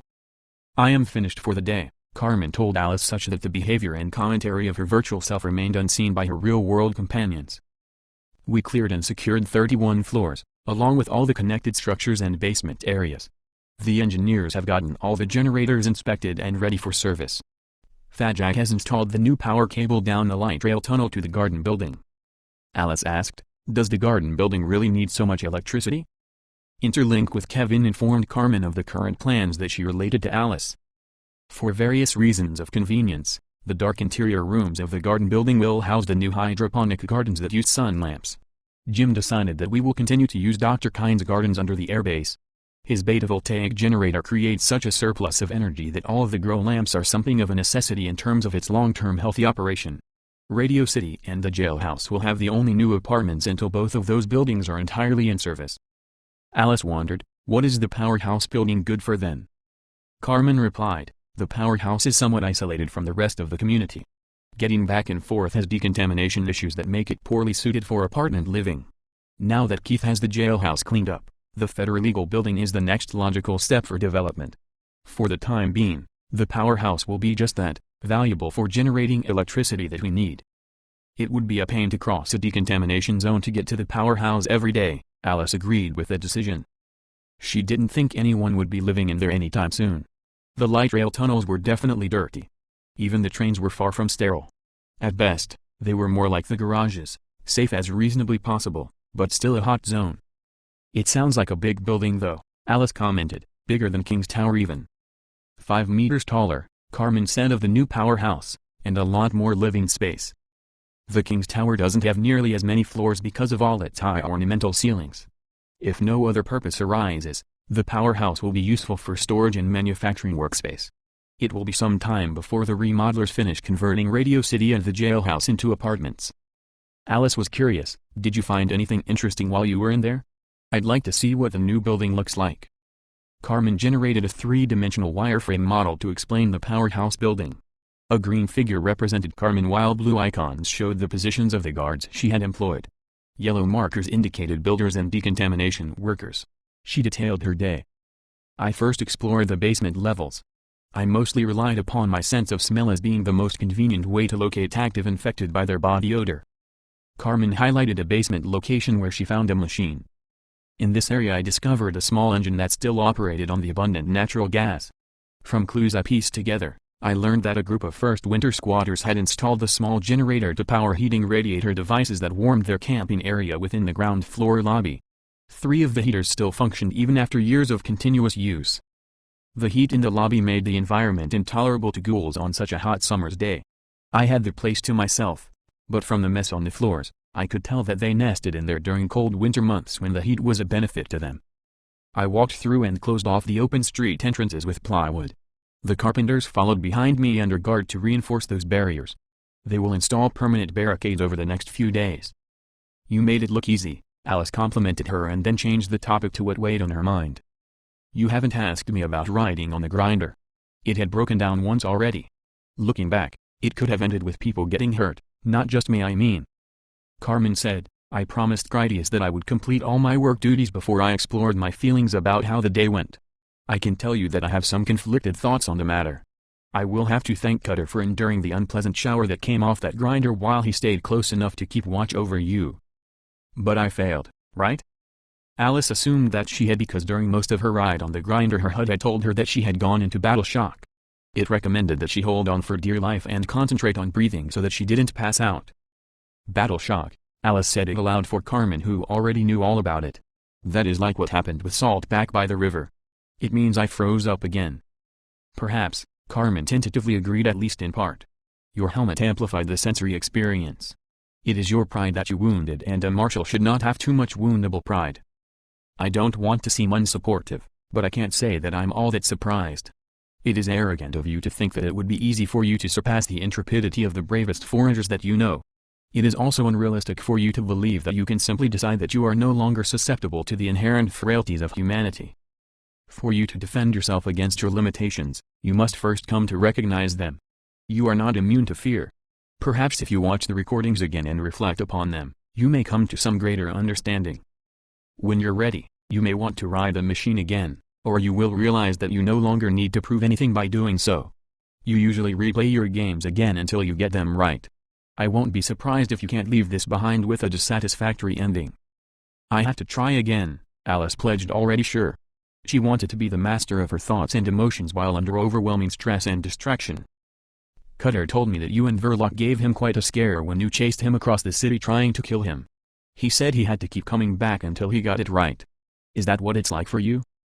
I'm afraid to lose what I have, Carmen confessed. I'm afraid of going home and finding Mandy infected in a lobby cell. I'm afraid of you becoming so cold and angry that you could just shoot her as an icy matter of business. There are not many things capable of killing me. Of those I have encountered, they all frightened me. During the lightning barrage, I was in tears. When Grendel beat me against a wall, I thought Critias was going to die too. This grinder must be Critias trying to teach you to keep moving even when you are afraid. I'm sorry to say, there will always be something to be afraid of even after you put this behind you. Alice contemplated the advice and it didn't make her feel any better, so she said, show me more about the new building you captured. Carmen displayed more of her mapped icons that showed where she encountered 7 ghouls on her walkthrough and then she sniffed out 4 lurkers. The powerhouse has always had its own self-sufficient electrical service, Carmen narrated as she highlighted the area on the top floor of a much shorter attached building that jutted off at street level to the southern side. There were 6 engines in there and each was massive enough that it might have powered an old diesel submarine. Carmen continued, the generator room has its own mainline connection for natural gas. Since the powerhouse had its own self-sufficient service, that is why the military established a general staff office there to coordinate their retreat during the last hours of the city. Alice thought this sounded interesting. Can you show me some of that? She meant to see it as an interactive simulation. Of course, Carmen readily agreed. In Alice's new virtual environment, the sun just began to rise over the city when its inhabitants were still humankind. She heard the regular sound of mixed gunfire that came from near and far. Alice's character watched out a high window from a top floor of the powerhouse building. The room had once been a banquet hall or lunchroom restaurant that would have been suitable for downtown business clients. Alice's view was toward the north where it overlooked a downtown street. A pair of fire trucks passed down below in a hurry but they didn't use any lights or sirens. Their open radio communications identified the firemen as random citizens who were already half-turned or the recently bitten. They were suicide heroes of the finest sort that made Alice well up with emotion. All of them were doomed to die nameless and unrewarded by history. They gave what was left of their lives in the hope that their sacrifices might aid in the survival quests of others yet uninfected. Fire never destroyed Gem City during the outbreak. In that regard, their efforts had not been in vain. Their well-armed operation would accomplish much in their final hours as they extinguished fires and kept the streets clear of disabled vehicles. At least they will die with purpose, Alice said aloud while she thought that she might catch the infection one day. When she did, she would want to spend her last hours in a blaze of action like those people she saw in the street just then. Carmen's character gestured over to a table across the room where she had a man appear. He was a Caucasian in his 50s, tall, lean, and every bit a capable soldier. She introduced him. His name was General Campbell. Campbell told Alice, if you want to die with purpose, now would be a good time for you to decide what that purpose will be.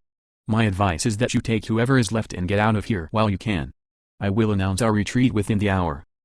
Some reports are still coming in. The situation is that we have lost control of the entire country between here and Colorado. I will order the total evacuation from those areas. Once the news breaks, there will be chaos in the streets. What you see out there now will seem calm by comparison. If you want to get out of here, you have to get across the river as quickly as possible. Airlift Command reports that they are already under heavy pressure from both refugees and infected. They are determined to make a stand to the bitter end. Their message included the statement that they had the runways still open and enough ammunition to shoot the entire civilian population within a 100-mile radius. Even if you can make it there, you might find it difficult to get inside. Approach the base from the north along the civilian airport connection. That will be your best chance to get in. Alice had inside knowledge. She didn't hesitate to use wisdom for its own sake. General, how wise is it to go there then? That airbase is a trap in the long run. Their blood is just as unkillable as they are and much more infectious than their saliva. Shooting them apart only contaminates everything forever. He didn't try to refute her sound logic. Then you have all the more reason to start running for somewhere, maybe get to the coast so you can get aboard a ship. Once you're outside my garage doors, it will make little difference to me in which direction you go. Good luck to you, Major. Good luck to you and those who go with you. Alice wasn't sure she understood. You are not evacuating with us, General? I'm staying here, was his resolute decision. While barricaded inside the building, I can coordinate the evacuation with the radio equipment we have set up here. A mass panic will have every street blocked with stalled vehicles and gun battles. You won't be able to drive half a block once that happens. Get going while you still can. I will hold off giving the emergency evacuation order for a few minutes yet. The reports from the lower boroughs on the east side declare it to be a total infection zone. They managed to get their recon people out by helicopter. You need to get out of the city. As the general walked out, he never expected to see Alice ever again. Alice looked to Carmen for an explanation. He stayed behind alone? Did you find him or did he leave as a ghoul? Carmen sadly reported, he had shot himself with his own pistol when there was nothing more that he could do. Life had Alice down and nothing she did seemed to improve her mood. She reasoned that General Campbell stayed behind. He gave up any chance he had so he could give up his life to help his soldiers escape to the airbase. Meanwhile, a couple blocks away, Madeline just abandoned her people as she pulled strings to get herself a ride out of here on a helicopter. The general is dead and she is still alive. Good people die and bad people live. Kenny condemned himself with his cowardice and yet he bravely bashes the ghouls with a boat or where I peed my pants too afraid to move much less fight. Alice looked to Carmen for some kind of answer. What does it all mean? Critias said that you could teach me the meaning of it all, like philosophy and stuff like that. Am I wrong for not killing Madeline? Should I punish her as soon as I get back? If I keep her alive, doesn't that make me agree with what she did to still be around? I know that the answer begins wherever you are, Carmen advised her. Many people have lofty ideas about how things should be in a perfect world. This world begins now and it has this reality that you can touch. When you get home, Miss Pepper will be real. You can use her in some way to make this world better, or you can make this world better by killing her. We can't change the past, but we do shape the future. I think you should make the world better and you should do it by any means available to you. Making the world worse for any reason sounds like a mistake to me. Do no harm, whatever it is you decide. Alice asked, don't we harm ourselves to uplift others? Sometimes, Carmen agreed, but that which doesn't kill you makes you stronger. The grinder didn't kill you even if you feel that it humiliated you. I think it made you stronger. You must have had a reason, something you wanted to accomplish when you got onto that grinder. Did you want to impress someone or was it personal? Sometimes people take risks like that because they secretly want to hurt themselves. Kenny is fighting for his life because he has no other choice. The very fact that you had a choice makes it impossible for you to see the situation through Kenny's eyes. Carmen had difficulty saying something that was painful to her. In Denver you had no choice, so you fought for your life. Fear could not save you in Denver. You could not radio for someone to stop the game and turn it off in Denver. I know you have courage. I was afraid of the grinder, Alice confessed. I thought it seemed like my test with the ghoul in the jailhouse. I needed to prove that I could deal with the situation and not let my fears control me. Fear is only in the mind, so I wanted to prove to myself that I had nothing to be afraid of on the grinder, only it didn't work. Now that I have seen it up close, I am more afraid of it now than I was before. Being atop that grinder is really horrible in a way you have to experience to imagine. Fear might only be in your mind, Carmen agreed, but so is pain, love, and anguish. Glory is only in your mind as is honor or joy. The sensations are real enough regardless of whether or not you know the philosophical location of the source. One of the guards on Critias's patrol choked up today. You were there. I got some of the sensory recordings from your visor. That is what being weak looks like. No one thinks of you as weak. Cowardice is also only in a person's head. The man was yellow, Alice said with contempt for the guard. I shot the only ghouls that ever got anywhere close to him, and they weren't even that close. He was never in any danger. Critias would have shot the ghouls if I had given him the chance to act first. Carmen made a giant graphic window appear in the air. Its image duplicated Critias's HUD during that ghoul encounter. A compact video of Alice's rifle scope played in the lower field of his vision. She pointed to another HUD meter that showed his possible threat from friendly fire alert. It currently hovered in the mild yellow range, which suggested caution but not dangerous. Carmen explained the meaning. Your friendly fire transponder had already warned him that you were in position behind him. Critias knew where you were and he knew where the ghouls were too. He left those ghouls for you. You can tell that by the way he watched your kill shots happen live on video from your own weapon scope. With both of you there and alert, I totally agree that the guard was more than safe under the circumstances. Critias must have thought it was a good training opportunity for all three of you. He was right when you consider that no one died even though the man lost his ability to do his job. It was that guard's latest test and he failed it. The man couldn't face his fears and the ghouls at the same time. It is too much for him. Remember that he didn't fail because he was afraid. It was his unwillingness to keep going that made him unsuitable for service. You don't have that problem because you are clearly determined to keep going. You seem to want to be fearless. I would like to be more like Verloc, Alice said as an example of someone who she thought exemplified what she wanted to see in herself. No one will ever be as dauntless as Special Agent S.H.I.E.L.D., Carmen assured Alice. She even found the notion humorous. One day, it may even get her into trouble that she can't get herself out of. You will be twice the age that you are now before you are truly grown up. That is a lifetime away as you see things. I think you expect too much of yourself without the experience to justify it. Now that you know what fear is, you also know what it isn't. As you learn not to sweat the little things, it is because size is always a comparison against something else. It takes a lot to frighten you, a lot more than a loose school and a jailhouse.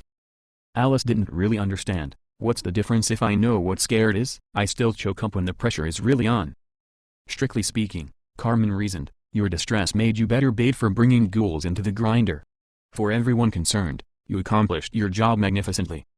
Only a handful of people would even dare attempt this stunt. Everyone has fears. People already know that you will keep trying when you are afraid. That guardsman who failed Critias could not do the same. That is the difference. But that's just it, Alice replied. My HUD said battle shock. They can't count on me to keep moving and thinking when I'm afraid. It was all I could do just to hold on till it was over. But you did hold on till it was over, Carmen reminded her. You never called for help or begged them to make it stop, but you could have. If nothing else, the experience has given you a mission commander's understanding of what you can reasonably expect from your people. If you did order someone to take your place on that grinder, would you expect more from them than just holding on and sticking it out? I suppose not, Alice submitted to that argument. If they just held out long enough to do their job, I would have been plenty proud of them. That is all I would ask of anyone. Since it concerns you so personally, Carmen confessed, I am afraid to ride on that grinder machine. I have the troubling capacity to imagine every possible thing that could go wrong and the consequences that could come of it. To prove her point, Carmen generated a virtual environment simulation where she showed herself riding on the flying purple grinder as it rolled around behind the blood sausage tanker. The driver of the truck made a miscalculation where a low power line snagged the top of the flying purple's central support. The mast snapped over when a weld broke under the strain and then the jockey perch collapsed into the mouth of the hammer mill. I don't want to see any more blood right now. Alice waved for Carmen to make the simulation stop before she had to watch the ghoul grinder eat Carmen a live feed first. Alice had spent all day in the hot sun shooting ghouls even before she got on the grinder. She had heard endless screams and seen thousands of former humans die a hideous death. It had been more than a little stressful. We love you, Carmen said as she wiped the simulations away until they occupied an infinite empty space with gray ground and darker gray horizon. A marshal measures their heart through pain and adversity. This is pain and adversity. You put yourself on that grinder, a punishment for a condemned prisoner, because you are the true first Praetorian. Do you believe that success tests you more than failure? Alice sighed. What is this place? Carmen gestured to the nothingness. Ms. Pepper has explained to me that you need instruction in basic mathematics. To that end, I have this new game to show you. I will play first to demonstrate. She pointed her finger to create a starting point and then she drew a glowing virtual line along the floor. As she stretched it out, luminous numbers counted off the distance in metric meters and centimeters. Carmen then added a second vertical line from one of her endpoints. The game illuminated the triangle area of her 3 points and then asked Carmen to use geometry to solve the distance of the third side. Carmen solved the area of the triangle to make it solid, only thin as glass. She flipped her triangle open into a square, then stretched that out into 3 dimensions. By solving its volume, the large cube became a great solid stone. By solving the puzzles, Carmen explained, I get to build architectural shapes. I assemble my shapes into a fortress or a city, anything I think would be beautiful. Thus instructed, Carmen set about building at speed using her intuitive grasp of higher mathematics. She sculpted long gravity-defying arched bridges and soaring towers. I can't do all those numbers in my head, Alice said, what should have been obvious. Seeing what numbers mean should make it easier for you, Carmen tutored. You can call up virtual teachers to help you progress. We will get back to it later. I can help you with your homework when you get your first assignments. Alice grumbled at the thought of schoolwork. I do need Miss Pepper. Madeline was an evil witch that I should lock up in some little room in the dark for her to starve to death in madness. She deserves to know the pain she inflicted on so many others. Only, that won't make the world a better place. She can teach me things, help me become a better marshal and a better leader someday. While I can use her, she has value. She felt flattened by all the stress of her life. What is a good way to relax? Carmen reasoned, observation tells me that everyone nurtures some sort of vice that helps them unwind at the end of the day. Alice couldn't picture it. What is Critias's vice? Me, Carmen made a bemused smile. He loves to indulge me well beyond his own good. It gives him comfort to know that there is one certain thing in this world that he can trust and count on. My vice is snuggling with him in bed and eating banana chips. I wish I were in bed with Critias and some banana chips right now. When I have plenty of both, I can think about absolutely nothing else. Compared to having to think about falling into the flying purple, I find thinking about nothing to be a heavenly experience. Find something that helps you think about nothing, preferably without drinking too much. I'm glad that your building takeover was successful, Alice said to imply that she was about to leave. We'll be seeing you at Forager's Castle for supper. Critias had overheard enough of Alice talking that he guessed, how are things with Carmen? Alice cast off her gauntlets and then set aside her helmet. Mom is really good. She got the new powerhouse building without anything bad happening. She moved over to join him on his couch. She says that there is always something to be afraid of, and I should stop thinking about trying to beat fear. He put an arm around her to make her comfortable. I think you should solve your problem by not sleeping too much. When you get plenty of sleep, by the end of the day, you are tired so you sit around worrying. It is more professional to take a nap after a hard day. Dwelling on your problems when you are stressed out only makes things worse. Alice murmured in agreement as she snuggled against him to give it a try. She found it easy to fall asleep. The vehicle caravan eventually stopped at the East Airport where they dropped off the blood sausage tanker, the Scorpion fuel harvester, and the flying purple grinder. The bunker bus took on the guards and mechanics from there. Critias and Alice got up when the hunker parked near the Airbase Light Rail Depot. They went out along with the grave walkers and some of the others to provide security for the departure loading of the train. Critias sent Alice to guard Colonel Davis and then he went on alone to see Fleet Admiral Rudel. The impressively automated underground gardens of Dr. Kyne still produced an abundance of fresh food. Squads of housekeeping workers unloaded crates of produce from a truck and then loaded them onto the light rail train. When Critias got around to the side of the main hangar, he came upon 4 of the Sand Tigers, their commander Rosner among them. They exchanged a pair of binoculars as they took turns admiring the tiger that rested out in the open under the shade of the disabled airplane's wing. The Sand Tigers had placed a plastic tub right up in that same location. Critias guessed, you gave him water. Rosner handed away the binoculars to one of his men so that he could lead Critias inside the hangar. On the way in, he confirmed Critias's guess. That tiger is a good omen for us. This has been a profitable season for all of us when you think about it. We figured that the tiger must get thirsty in all this heat. There are no natural wild tigers. It is a safe guess that someone used to take care of him. Maybe if we are nice to him for long enough he will become friendly like that bear you found in Camelot.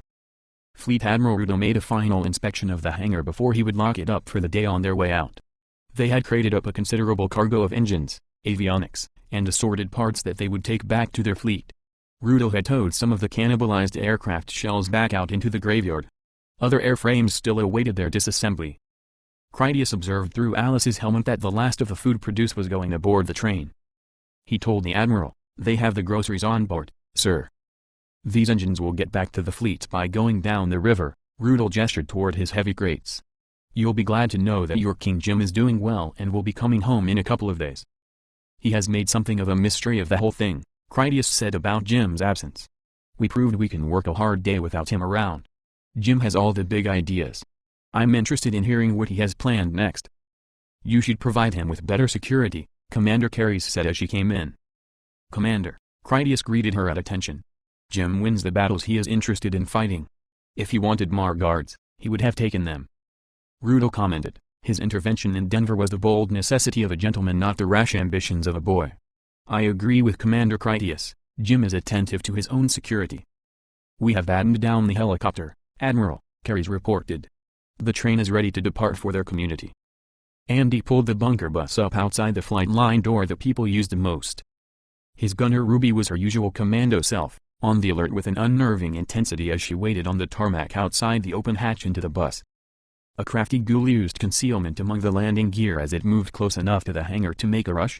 The ghoul's final dash from ambush started close to Ruby and it tried tackling her. Ruby realized her danger in time to take a shot with her pistol, which unfortunately missed. The ghoul dove in to grab her around the legs, only Ruby expertly dodged aside with a clever tumble that brought her up to fire her pistol again. A chest wound from her bullet put the ghoul down for a moment. That was long enough for her to get back to her feet and then give the infected a final shot through the head. Critias waited till last while everyone boarded the bus. When he was alone with Ruby, he told her, I like your intensity, but you need to learn to hide it. That could have happened to anybody, she complained as if he was unfairly critical of her ghoul fighting abilities. I don't mean the infected, he corrected her. The ghouls are beyond stupid to throw themselves into the grinder like they do. Some of the freaks are smarter than that. Around this place, it's the sneak-about clever ones that are still surviving. You are the fallback point of your crew. When others panic, you are the calm in the storm. Stay loose and flexible. Your red alert posturing is giving me anxiety issues. Ruby noticeably relaxed as she holstered her pistol. You're right, sir. I appreciate your advice. She gestured for him to get on the bus. I need to be last to make sure we have everybody. When he moved ahead, she added, I didn't want to make a mistake for lack of commitment, sir. It was a short drive in reverse for Andy to get their bus to the light rail depot that was just over a mile away. Colonel Davis, Alice, and the grave walkers awaited them as security. When Critias exited the bus, Alice reported, Cutter won't be here for another 10 minutes. He says he caught something for dinner. The control room sent some satellite pictures that show that there is a pack of infected following the tracks to come this way. Critias thought he knew why, but he asked Alice, why do you think that ghouls would want to follow the rail tracks even when there isn't any train? We are leaving something on the track, Alice guessed since that seemed reasonable to her based on past experience. It could be the water from our toilet flushes, she speculated. It could also be fresh blood that we have dragged along after the train ran into some ghouls on the rails. We might have even run over some kind of animal like a deer and that is what they smell. When I took my test down in the jailhouse, that ghoul tracked me without being able to see in the dark. Maybe we need to start being more careful, only flush the toilet tank over the river and have the builders install new rams on the ends of the cars to knock things out of our way, something like those cowcatcher things that Commodore Tinney uses on his big trains. Your HUD was right about you, Critias told her. You are smarter than most people. Don't skimp on your schoolwork so you can only think about ghoul fighting. I want you to be an important woman someday, not just a meat thumper like me. Commander Carys came and asked Critias, is there a problem? Nothing serious, Critias dismissed any notion of concern. Our giant needs a few minutes to catch up with us. I need you to take the Admiral onto the train. He told Alice, get all the GNP off the train and tell them to get ready to shoot some ghouls. Don't make a point of it when you make sure you bring out that crybaby who was with me this morning. Once Fleet Admiral Rudel heard the plan from Carys, he went over to tell Critias, I'd rather save retreating into the train as a final option. If there is going to be a fight, we want to assist you with it. Critias explained, this is about a disciplinary matter that we need to address. The few ghouls that are coming won't be any problem for all of the firepower that we have. I see, Rudel understood, something best kept within the family then. We will wait on the train to give you some privacy. Critias went over to watch Alice's ousting of the GNP. The guards had assumed that they were about to go home. They didn't welcome the turn of events that required that they get out of the train. He told the guards, form up in your assigned pairs and then move to the departure end of the train. We're going to clear the rails before we leave. Satellite says there is a pack of freaks tracking the rails this way.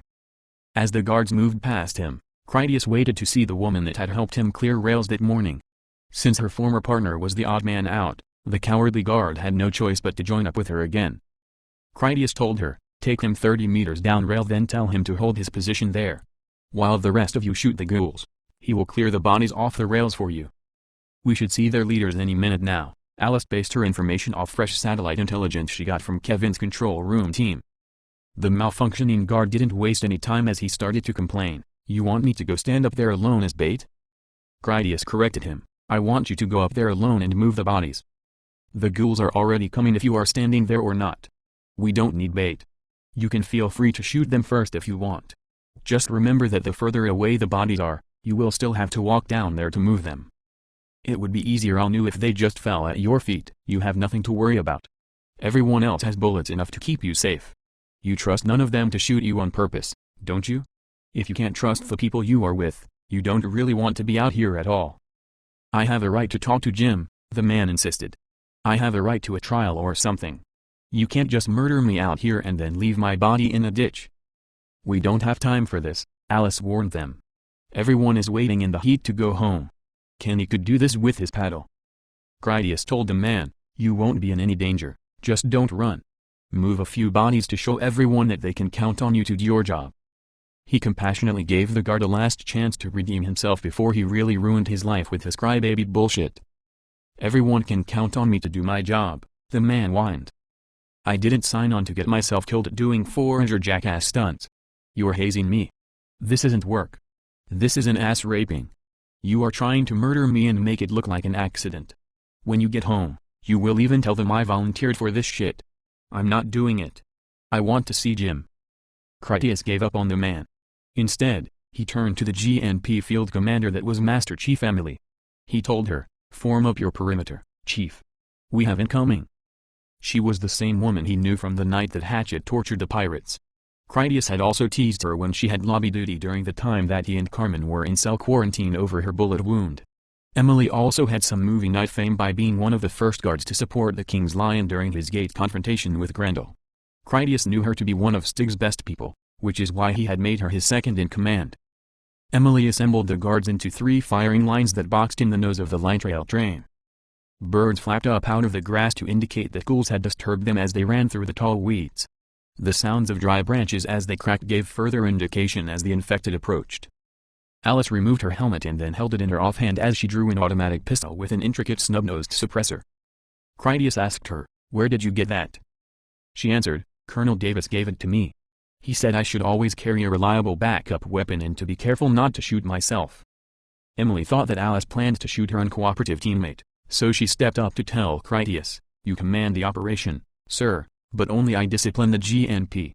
This is an internal matter, and frankly, you aren't one of us."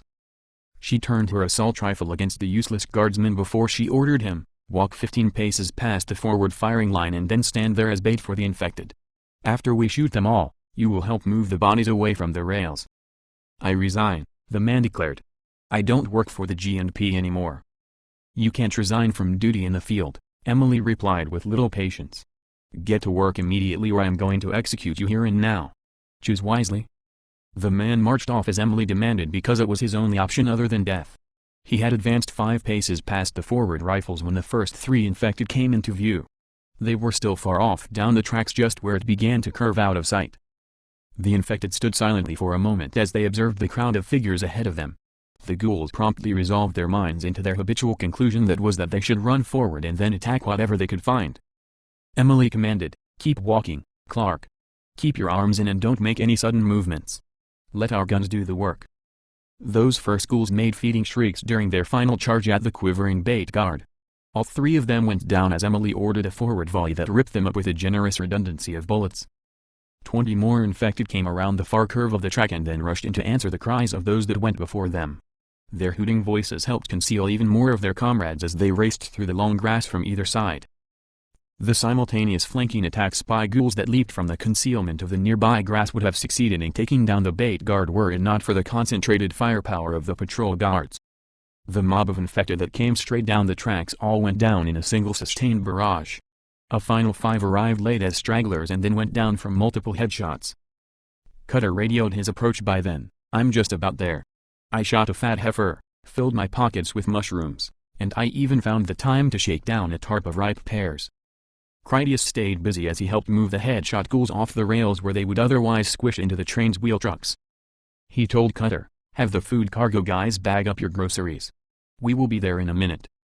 Critias radioed a general warning of Cutter's approach so that no one would accidentally shoot at him. Once all the bodies were out of the way, Emily went to Clark the cowardly guardsman and then took away his rifle. "You're finished with us," she told him flatly. "We don't want to know where you go or what job you find for yourself. If the Admiral and Colonel Davis weren't aboard the train right now, I would have shot you out here today. You got lucky." She told everyone else, "Fold back to the train and cover positions. We're going home. Nobody shoot the giant. He will probably shoot back and you'll deserve it." Critias and Alice rode in the cargo car along with Cutter, the produce, and a recently gutted heifer in wrapped plastic. Colonel Davis called for a head count from which he confirmed that he had everyone aboard. With their day complete, Hiram got the light rail train underway. Their return trip was miserably hot because the air conditioners struggled ineffectively to meet their needs under such short notice. The general elation about going home was enough to make any discomfort tolerable. A pair of guards from the Rook met the train at the rail gates there. The automated barrier made way for the train and then shut up again after it passed. Grand Purifier Grace waited for them as the train arrived at the Rook. The armed action of the day was complete, but the work of the outfitters and decontamination services would continue long into the night. They still had to clean and store away the used equipment of an army. As the workers began to exit the train, Grace instructed them, "Leave all your general issue equipment on the light rail. That decontamination work will take place at Smuggler's Passage Depot along with the train. Strip your own ammunition and place it in the proper containers. I know you are all hot and tired, so please be careful. Let's not ruin a perfect day." The Pancake House garage had the decontamination field showers to pass everyone through toward the castle. For many of the workers, it was enough for them to remove their disposable hazard suits and boot covers. Cutter had some tight areas to navigate on his way into the garage. The gangway from the Rook had sufficient reinforcement to support the weight of cargo, which made it sturdy enough to support the giant, even if it did creak and groan a bit as he passed. 4 women met Cutter to act as his personal decontamination staff. They took him aside to where they would hand wash him with the aid of sponge buckets and a stepladder. "Gather round, ladies," the giant told the female team of decontamination workers who had the honor of serving him. "Scrub me down all over and don't be shy about it. Don't worry about the albino python. You can pet him. He doesn't bite." Critias' mech suit had undergone routine cleaning throughout the day. He just rinsed off again in the garage and then continued on through the heavy rail tunnel to use the shower at the castle. He found Jam's train already parked in the old garage with the passengers disembarked. Some of the workers busied themselves as they unloaded used equipment from her train while others used steam wands to decontaminate the exterior. There was a quality of silence that accompanied their labors. Only the hissing of steam and thumps of cargo attended their dutiful professionalism. Captain Bors was up ahead near the gate into the front hall of Foranger's castle. He was in conference with a small group that included Colonel Samantha Flash, a man who was the deck officer on duty, and the decontamination leader in charge of cleaning up the train. As Critias joined them, he struck an attentive pose before he asked, "Is there anything you need from me, Colonel Flash?"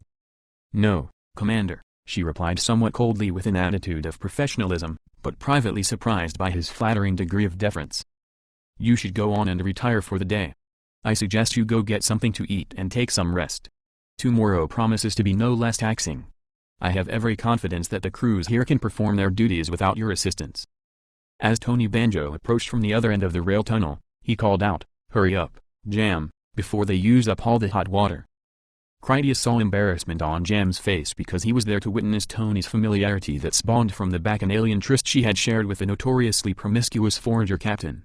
As to what part if any the 3 Japanese ambassadors had played during the encounter, Critias could only guess. His assumption was that it had been none since Carmen had paid an extravagant sum for Tony to spoil Jam with undivided attention. Jam saw Critias' amused reaction that was cognizance of her discomfort. She saw it right through his helmet and tactful concealment, which only made her more uncomfortable because they seemed to have an intuitive understanding of one another. Without looking, she told Tony, "Take that cold shower, Captain. I have command responsibilities here to contend with." The dismissal didn't insult Tony since he understood her intention was to divide work from recreation. He went on to the showers alone. They unload from the starboard doors, Jam reminded boarders as they continued their conversation. The castle loaded her railcars through the portside doors, which meant that the arrangement of the inventory required special consideration. Decontamination services had someone meet Critias inside the entrance of the castle's interior to take his mech suit and personal equipment for detailed cleaning. It was an opportunity for Critias to slow his progress enough that Jam would have time to finish her business and then catch up with him. Carmen got her money's worth when she contracted Tony to give Jam some therapeutic copulation. As Jam entered, she was still bashful about speaking with Critias. To break the ice, Jam conversationally said, "We got a lot done today." Cutter made all the difference, was Critias' opinion on why things went so well. If he hadn't been there to save Kenny or help build the fence, if we had stayed at all with the grinder down, I think we would have been there till midnight. "Just get it over with," said Jam because she wanted it all out in the open. "I had a great time. Tony isn't the shallow chauvinistic kid that he portrays himself to be. I found him to be quite thoughtful and more than a little charming, romantic even. I would have rather done it myself," Critias admitted with humorless honesty, "but then I would have had to keep you." Jam laughed as she tossed her clothes into the laundry bin. "Once you have me, I'm property. How delightfully old-fashioned of you." She took his arm. "Escort me to the shower instead. Dinner should be ready soon and I'm starving." Emperor Nick was on duty at the castle. He had come over to cook for the Grand Marshal's table according to an old tradition. The hazardous field duty workers would get a feast as additional reward for their labor. The mouth-watering aromas of the upcoming banquet already beckoned the community toward the back hall. Critias and Jam finally exited the dressing room into the front hall to take a brief tour of goings-on there. Housekeeping and outfitter personnel had tables of recently cleaned gear and forage that they were in the process of putting away. Penny Welder was at one of the tables where she browsed through the women's clothing for garments in her size. Jam had enough command-level information to guess where all the new forage had come from when she commented to Critias, "Your special agents Romeo and Verloc had a productive day." The two watchers had been busy. They had filled truckloads of suitcases with canned goods, electronic gadgets, and premium clothing, which included shoes and other wardrobe for the orphanage since there was a shortage of children's sizes already available. They had rummaged around in high-rent apartments where they had gathered a treasure trove of quality forage. The labors were nothing special for the two watchers. In terms of everyone else, they had done the work without being in any danger from ghouls. Immunity to the rage of infected allowed them expediency to their labors that far exceeded the abilities of mere mortals. The statement of credit for the operation rubbed Penny the wrong way. She and her crew had put their lives at risk when they supported Verloc and Romeo. The two watchers had never been in any significant danger aside from some exotic possible accident like an architectural collapse or some old booby trap left behind within a barricaded residence. In more than a small way, Penny felt jealous about the close friendship that sprang up so readily between Colonel Flash and Critias. It was more of a relationship than Penny had ever managed, and she had flirted with him since the day he arrived. Penny concealed her resentment when she glanced at Jam. The look she shifted onto Critias revealed more, at least to him, and it bespoke of her jealousy. Critias told Penny, "I'm sure that Margot and Snips perform their duties excellently even by your standards." "I meant no offense," Jam said after she noticed Critias' discomfort over the situation. "You deserve credit for your essential part in collecting all of this." "You don't need to apologize to her," Critias told Jam. "Penny knows that she intimidates me, she always has. Pressing my buttons amuses her, which is why she is doing it right now." Penny thought Critias referred to her using him to get pregnant, as if she had bullied him to get what she wanted. To her own defense, she said, "I never meant to pressure you into anything."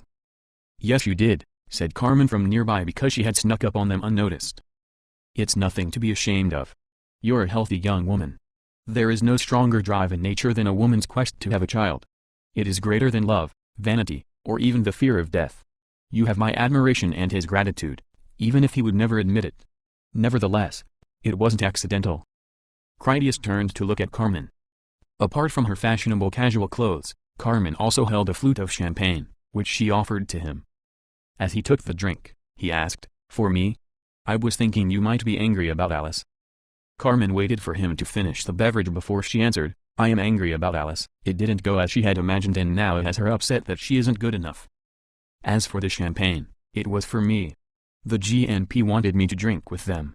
It would have been rude of me to refuse their ceremonial gesture of acceptance and camaraderie. Since I don't drink alcohol out of respect for my husband's conservative moral values, I offer it to you so it needn't go to waste.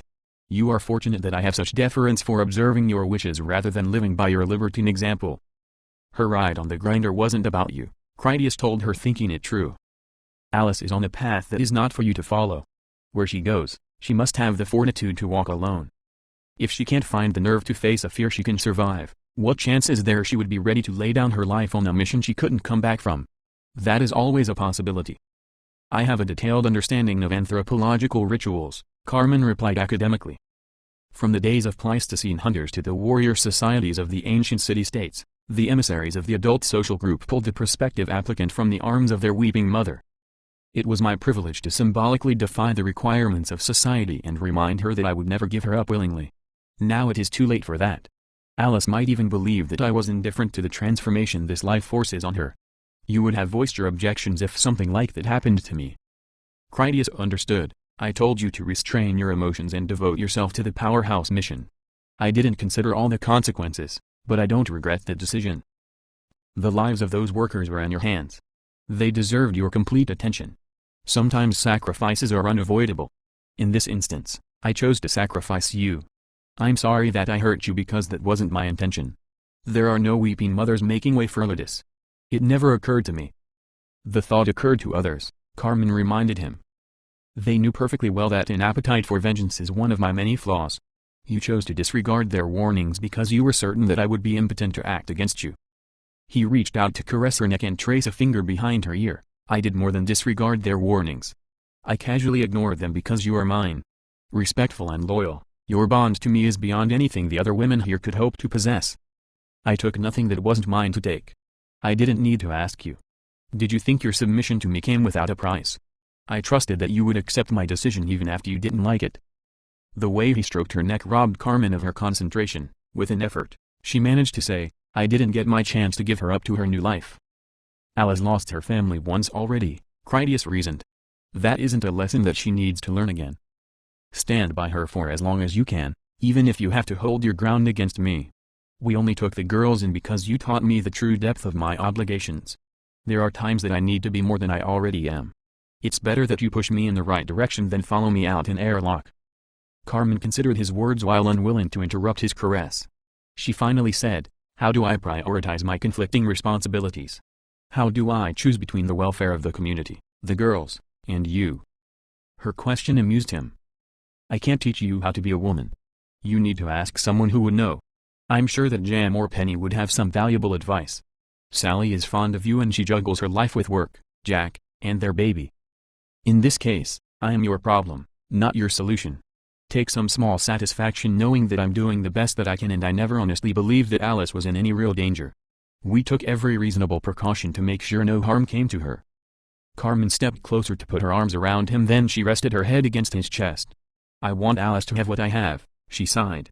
It must be a terrible thing for her to face these tests on her own. That I understand, Critias agreed with her, but Alice must face her demons or fall to them, as must you. She held him tighter, but not today. No, not today, Critias comforted her. As command officers, we have an obligation to attend dinner. I can't take you home just yet. I will when we have time. I'll be good, she pledged. I want to play nice tonight. Oh, he teased her. I was thinking we had time for a brief inspection of the armory storeroom. Carmen feigned professional seriousness. It would be prudent for us to resupply your expended ammunition. I have it round chambered, Critias flirted with a barely restrained chuckle. I think it's jammed. I'll need your help to clear it. Penny said to Jam, Kevin told me that the gene pool would best preserve its healthy diversity if every woman had children by several different fathers. He thinks it advisable for Jim to outlaw abortion for the common good. I'm thinking that the men should be subject to equally intrusive regulations. Would you join me in the back hall? I'd like to hear your opinions on my plan to auction off the men for their services. We better hurry. Critias gave Carmen a swat on her behind to send her on her way to the armory for a romp. He joked, Jim might auction me off to the highest bidder. You said women can be quite ruthless about their procreative urges. Carmen mistook his attempt at humor for a logical inquiry. It's hardly surprising that Jim will never adopt an invidiously sexist position when he implemented any laws of reproductive necessity. When she realized that Critias didn't take her seriously, mostly because he didn't know what all her words meant, Carmen paused to look back. They didn't install my cryo straws on a whim. The day is not coming when Jim forces you to dance for the women of the city, then service some of them as a job requirement. Future laws will have no further consequence to either of us. As a male counterpart to my pillowing functions, Kevin would fulfill your fecundatory obligations. He finally could not restrain his laugh. I was just the opposite. My plan would be to send you out on hunt and capture operations. You could drag fertile females back to my lair where I would ravish them while you watch. Carmen grinned at him. What makes you think I would restrict myself to just watching? I doubt you could complete the fertilization if they were inclined to resist. Allow me to demonstrate. She made a move to run away from him. Critias caught her before she was out of reach since she lacked any real enthusiasm for successfully evading him. Please do, he insisted as he lifted her onto his shoulder to carry her off to the armory for some privacy. They were somewhat pressed for time. He would skip the foreplay. Chapter 9. Family Values. Critias and Carmen exited from the castle's armory room to find that Marshal Duke, Verloc, and Romeo waited for them in the front hall. Sea Captain Esteban Marino and his crew from the Thunder Child were nearby. They had recently finished getting cleaned up after they returned from the river. Some workers carried in ice chests that contained freshwater fish that Marino and his people had caught from the river by casting nets. The fishing had only been an experiment to test the feasibility of the process. Their obvious success showed that the river was a good resource worthy of development. Carmen's enhanced hearing detected disharmonious voices from the back hall where hundreds of hazard duty workers should have eagerly anticipated a celebratory dinner. Instead, the dining area had an atmosphere of conflicted hostility. She looked to Verloc for some explanation. What did we miss? Verloc told her, it appears that the prolonged absence of the king is resulting in a general decay of discipline. Some ongoing arguments combined with the excessive drinking are starting to get out of hand. It's our responsibility to contain the situation. I thought it would be best if we displayed a unified front when we interceded to keep tempers in check. Critias had some experience with riot control and his method was to crucify first and then ask questions afterwards. I don't require a unified front, he said as he headed that way to see the situation for himself. Even though dinner was ready to serve, the back hall was in turmoil of ungoverned emotions just as Verloc had warned. Most of the men from Carmen's powerhouse GNP Centria already had themselves well into drunk and together they made up the loudest voices in the room. The men were not riotous except in their volume because they celebrated their success in boisterous Irish song that attested that whiskey was their devil and their darling, words that accurately described their present conditions. Critias found Fat Jack at the near end of the back hall where he tried to calm a heated argument that involved most of the females from the guard patrol. They had picked up the new rumor from Penny Welder that suggested Jim had plans to force all the women of the city to produce many children from multiple fathers whether they wanted to or not. It wasn't an accurate representation of what Penny had actually said. It was more true to say that their darker assumptions had spiced up the idea into something far more sinister. Jack told them emphatically, Kevin's medical advice is just that, his advice, and to my knowledge it was never advice he gave to Jim. It was more of a snippet in conversation with someone else. Kevin is not in any position to force any of you to have children that you don't want. He did his best to be polite out of respect for the great betrayals and dark abuses the women of Denver had endured at the hands of supposedly trustworthy and civilized leaders. Betrayal was far from impossible in their point of view judged by hard-won experience. But Jim is in a position to demand it, one of the women retorted aggressively. Everyone knows how much Jim values Kevin's so-called advice. It's just a matter of time before it becomes a new law. Why else would we need new marshals unless he had plans to force us into things he knows we don't want to do? A different woman said, I'll never live in another Denver. End of the world emergency powers was how it began there too. I'm ready to kill anyone that I have to in order to stop it from happening again. Critias stepped up behind the woman and then put a firm grip on her shoulder. Jim personally saved you from Denver, he emphatically reminded her. You can trust him to do the right thing or you can sit in a cell in the jailhouse until he gets home. I'm going to have to make an example out of somebody to shut this rabble down. Personally, I suggest that you shut your mouth and then sit down for dinner. Your concern that Jim is going to confiscate your ovaries for a breeding program is so ridiculous that it's unworthy of debate. He put a gun into the hand of every woman in this city. God himself couldn't force you to make him a sandwich, so knock it off already. Carmen gently lifted Critias's hand away as she stepped between them. She told the guard, Catherine, please help Jack get everyone to sit down for dinner. My husband thinks he needs to take preemptive action to prevent the riots of Thessalonica. He can be an insensitive idiot. I think they call it being male. Critias pointed off to one of the corners where a video camera watched over them. When Jim hears about this, he will be disappointed that so many think him capable of such dastardly action. He deserves better, and so does Jack. A man of the guard asked Catherine, would it really be so bad to have 3 husbands? Catherine answered, taking me to dinner would get you there a lot faster than waiting for Jim to order me to do it. Neither will work, but I'm hungry. One of the other women told Jack, telling us to sit down and shut up isn't good enough. I want your promise that no one is ever going to force me to have children for the good of the community. What's yours is yours, Jack stated the law. I'm not in any position to force Clara or Kevin to give you an abortion of convenience either. All we have is each other. Jim is away. When he comes back, is he going to find us falling apart? Every rumor floating around isn't good cause to have a panic attack. Jim has never cheated you before. There is no reason to think he is about to start now. Regardless, I am not responsible for community affairs. If you want to debate the social niceties of how we live, you are going to have to wait for Jim to get back and then take it up with him.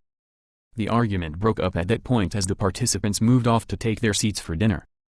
Before they left, Carmen told Jack, I'm at your service as always. I promise not to strong-arm anyone. You may have to. Jack directed her glance across the room to the other major argument that went on over there. The members of Critias's Fort Blood GNP tried to decide what they would do to Herman Clark. He was the man that quit in the field after he had caused various other problems that essentially revolved around him being of the cowardly and uncooperative sort. From Clark's point of view, he had acted within his rights to resign his post rather than endanger himself doing what he saw as the useless task of removing bodies from the light rail tracks. The jubilant singing from Carmen's powerhouse guards as they celebrated a flawless operation under her able command had the Fort Blood deployment feeling second in esteem due to Clark's ignoble performance. One of the men from Clark's guard unit said, he is not in the GNP anymore and he is not a member of any of the other hazard action departments either. This dinner is to celebrate Todd's own heroes and he is nothing but a traitor. Let's throw his ass out of here. Another GNP member said, we need to throw him out the south rail gate and let the ghouls have at him. As Carmen went over to calm the situation, Clark said, I have as much right to eat here as does anyone else. None of you has the authority to starve me just because you don't like me. If I'm guilty of something, then I want a trial before the king. Until that happens, it's none of your damn business what I do. A man told him, you didn't work today. You don't deserve to eat with us. If you don't work, you don't eat. That's the law. I stood opposed at the East Airport hangar garage, Clark replied. Other people were there too. According to you, they did their jobs, so I did mine. A woman shouted at Clark, walk back to the city and eat with them. No law says that you're entitled to eat here with us. Get your cowardly traitor ass out of here while you still can. Yet he used his size to push his way into the group until he stood beside Clark and then he told the angry guards, if you have a complaint, take it to Stig. He commands the GNP. None of you orders anyone where to eat. Just because you are pissed off at someone doesn't make you in charge. The hot-headed woman said, piss off, Yeti. You don't have any more friends here than he does. Both of you are screw-ups that can leave and not be missed. I would miss him, Carmen said as she made her way into the gathering of guards. Yeti is my friend and I'll thank you all to choose your words carefully while in my company. If my own reputation or my forager rank are not enough to dissuade you, I do have friends in the patrol. To prove it, Carmen shouted, powerhouse. An army of GNP across the room shouted back, Carmen. They raised their cups to celebrate her. An angry male guard told Carmen, Clark betrayed your husband and now you defend him for it. What sort of loyalty is that? It took an effort for Carmen to restrain her temper. Yeti may be my friend, but you are not. Tread cautiously speaking of my husband and my loyalty to him, but you are right in your own way. I have a beautiful home, far nicer than the quarters belonging to any of you. My husband is a respected senior officer of this city, and my daughters are treasures to me. I know what I fight for, as do you. If Herman doesn't want to risk his life by putting in the extra effort, why should he? He sleeps in the barracks. From the way you speak, I suspect it is a cold and loveless company to keep. If he had so much as I do, I wager he would risk all to keep it. Since he has nothing, I'm not surprised he has no enthusiasm to die for it. Yet he told Carmen, you shouldn't stick up for me. I don't deserve it. They're right, I am a screw-up. From what I heard, Clark did let them down. I've done worse and Stig didn't kill me. It's not for anyone here to say what becomes of him. Whatever mistakes you made were by accident, Carmen replied and believed it. You went after Jingle Bells alone into a building swarming with his destroyer serum hunters. That was the finest bravery especially because you didn't know it. She put her hand on Yeti's arm to show her support. You killed that pirate to save the foragers at the Wizard's Tower. Courage puts people in danger more often than it saves them from it.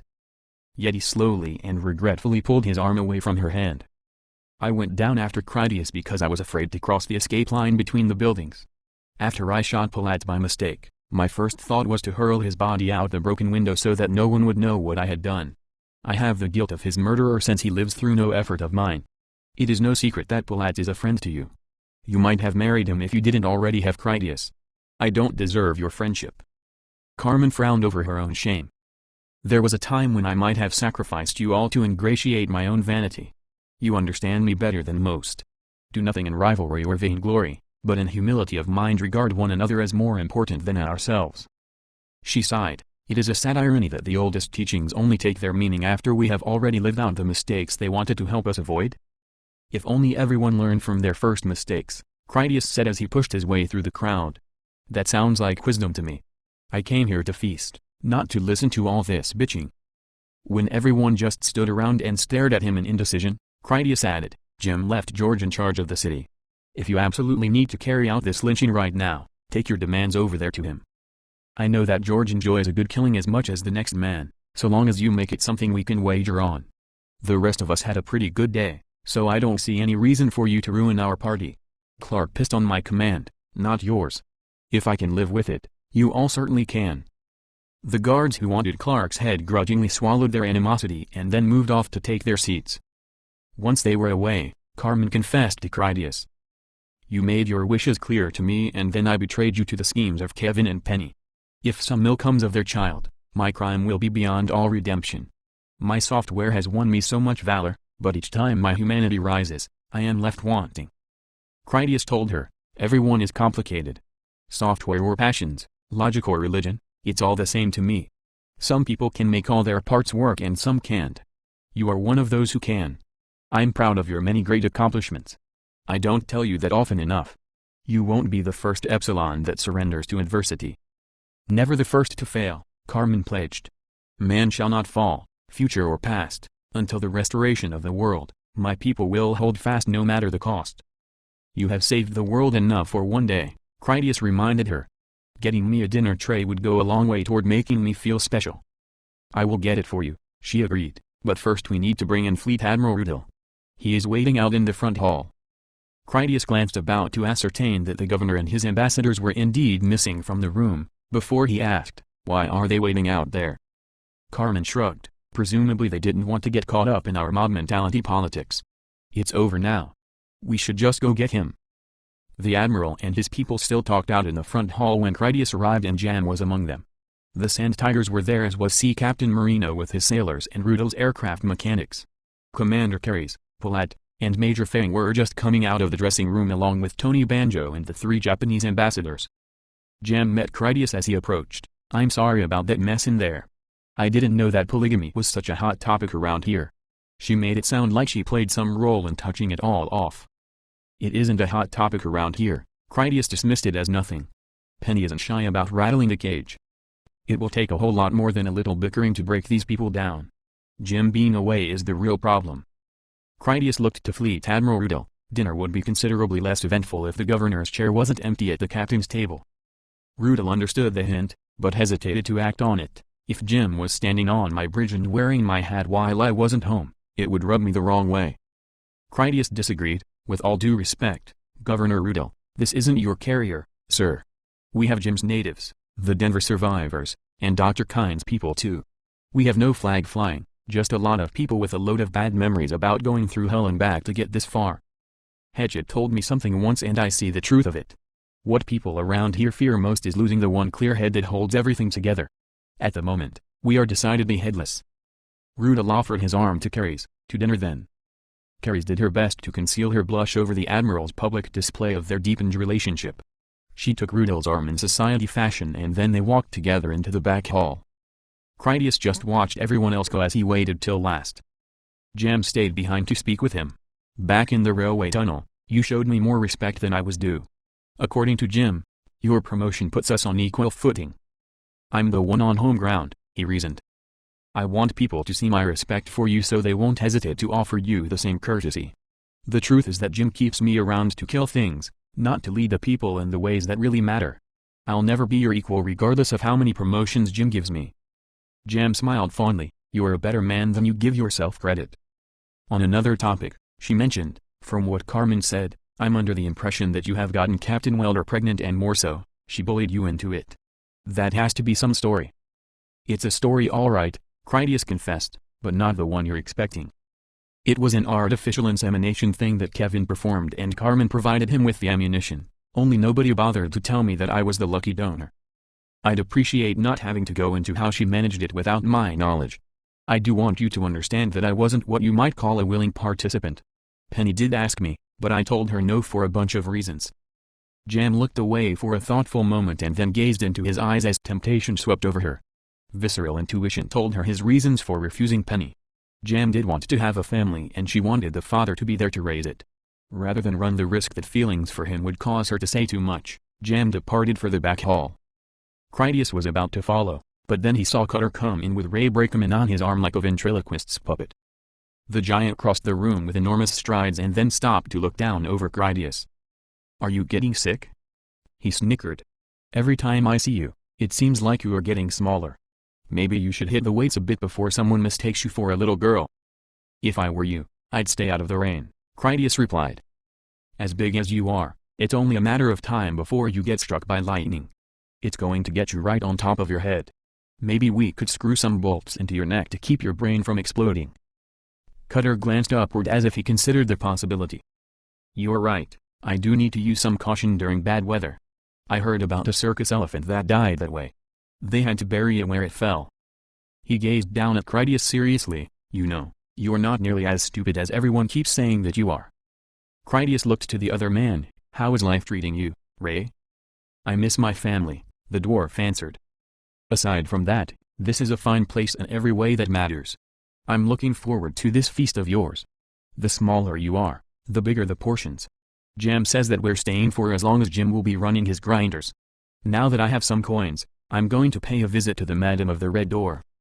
Ray grinned over the thought. For a man like me, every breast is a big one and two are a whole playground. The three of them moved on into the back hall for their supper. Everyone had taken their seats by then except for the Admiral and Carys who stood before the captain's table to address the community. Fleet Admiral Rudel had the talent to project his voice to many people in a large space. He addressed the gathering. When we first arrived here, we came with trepidations.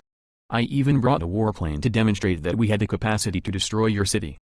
Since then I have learned that Jim was expecting as much. Rather than making his own preparations for war, Jim welcomed us as friends.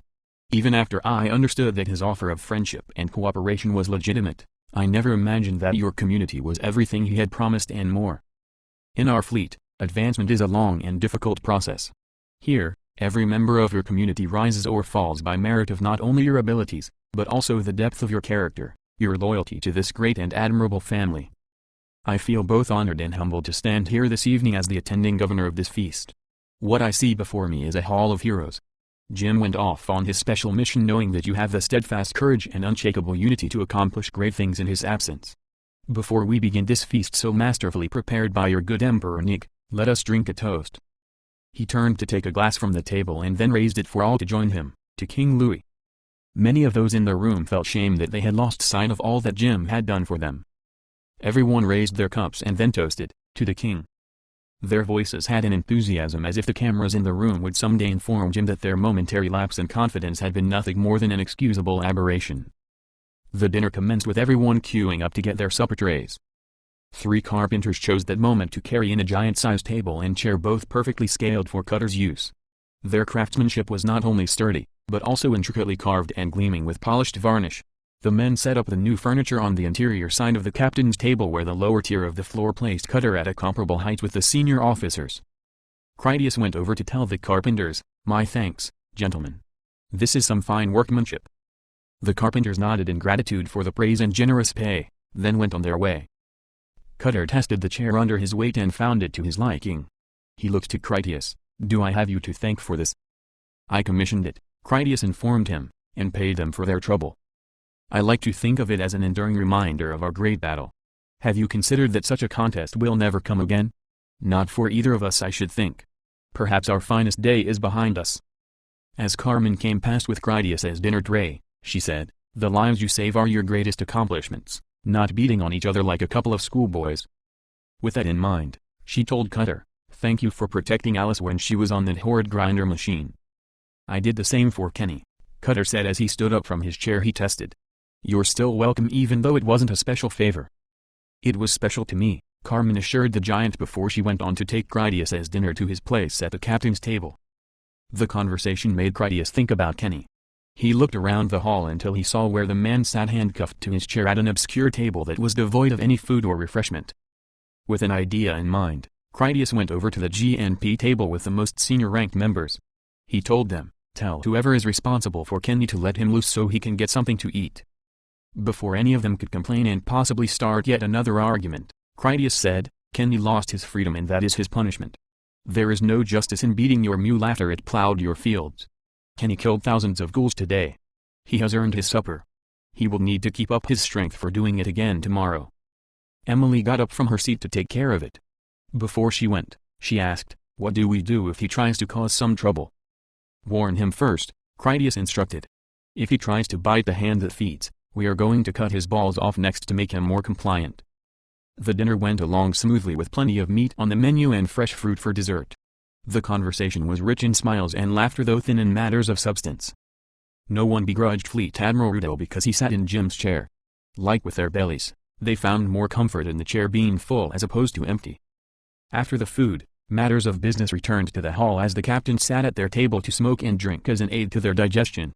Many of the others around the room cheered over their gambling. One group in particular wagered on the outcome of a game of table tennis between Carmen and Verloc. Both women played with astounding skill, equally determined to attain victory, and neither was content merely to score points. They needed to apply their acrobatics and other dexterous tricks to accentuate each strike of the ball. It was their invitation to the audience to judge the true depths of their athletic prowess. Stig arrived from the city in the company of Dr. Clara and Grand Purifier Grace. Mandy had come along with them so that she could rejoin her family. The three department heads walked directly to the captain's table while Mandy stopped to watch Carmen play her game with Verloc. Master Chief Emily went over to join the conversation at the captain's table. Stig asked Emily, "Why is Kenny running loose?" "I let him get something to eat," she said with a guilty shrug. "We really busted his ass today in all that heat. Kenny killed a lot of ghouls, so I thought he earned a supper." Critias spoke up, "It was my idea. I wasn't looking to mess with your stuff. We looked out for him all day so I thought I should feed him." Veteran grave walker Frank Peterson added, "We went to a lot of trouble to keep that little prick alive out there. Critias was tossing them off the rooftop when he went over there because the grinder broke down." Manny Giles said, "It will look good in the movies. Kenny was up shit creek only this time he had a paddle. He was swinging for the fences like Mickey Mantle." "You risked lives to save his," Stig said about Kenny. "It's too late now to act like Kenny doesn't matter. What concerns me at the moment is how Kenny ended up where he is in the first place." Stig meant how Kenny compared to the situation with Herman Clark. When Kenny abandoned his post, it was in peacetime as far as he knew, and it wasn't in a hot area either. Kenny didn't have a whole operation in the field expecting him to support the mission. He looked to Critias, "Watching the recording you made of the incident might be helpful, but I think I already know all that matters. If you think there is any justification for what Clark did, I'd like to hear it." "People can do some pretty ignorant shit," Critias reasoned. "We all know it happens. Jim burned down Kenny for lying about what he did. Clark didn't make any secret about his feelings. He disobeyed a direct order during combat operations. In most armies, they shoot you for that. Clark didn't mutiny and he wasn't refusing to work somewhere else. There are just some things that he doesn't want to do. His shortcomings aside, I believe he wants to stay part of the family. Hot zone shoot 'em up is clearly not his thing. Not everyone has it in them, for that matter, not everyone has the stones to take it to the madhouse as grave walkers do. The best people tend to be a little crazy in the right ways." Stig had heavy thoughts on his mind when he asked, "Besides Clark, how did everyone else perform?" "Like they know what they're doing," Critias praised the GNP he worked with. "When we go out again, I'd like Emily backing us up. From how things turned out with Carmen, I suspect she would say the same thing. Your people respect you, and I think I speak for everyone here when I say that we do too. If it was my decision, I would be worrying about the GNP and not Clark. He was talking about wanting a trial before Jim. Fuck him, whatever you need to keep your house strong. If Clark already resigned, you could just wash your hands of him. Jim can clean it up when he gets home." Stig made up his mind. When Jim told us he needed a lot of guns for these operations, I knew we would have to take chances on people who probably shouldn't be in the field. I thought Clark could handle it, but I was wrong. I feel lucky that the only problem we had was something light. Alice was at the table where she spoke quietly with Bobby Bean. Neither of them paid attention to the debate about Clark. Critias told Alice, "Go get Juke.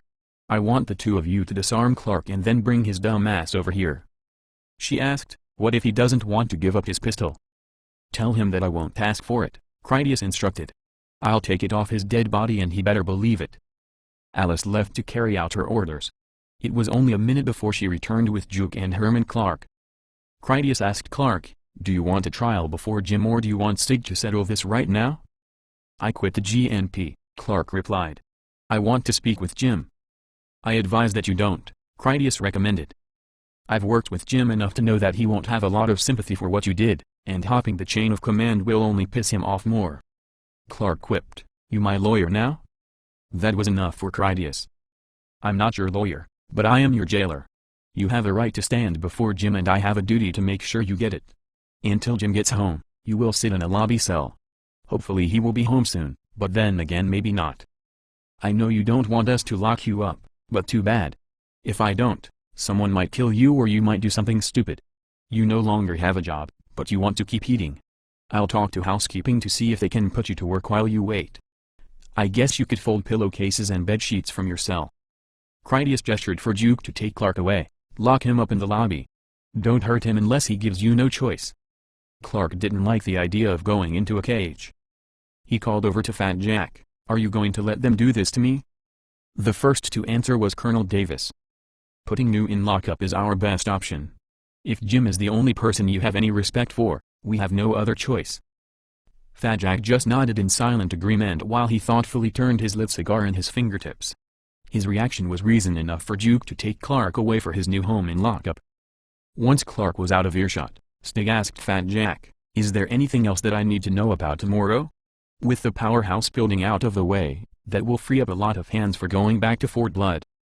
"There is that," Grace interrupted. "I can't in good conscience give clearance for going back to Fort Blood tomorrow.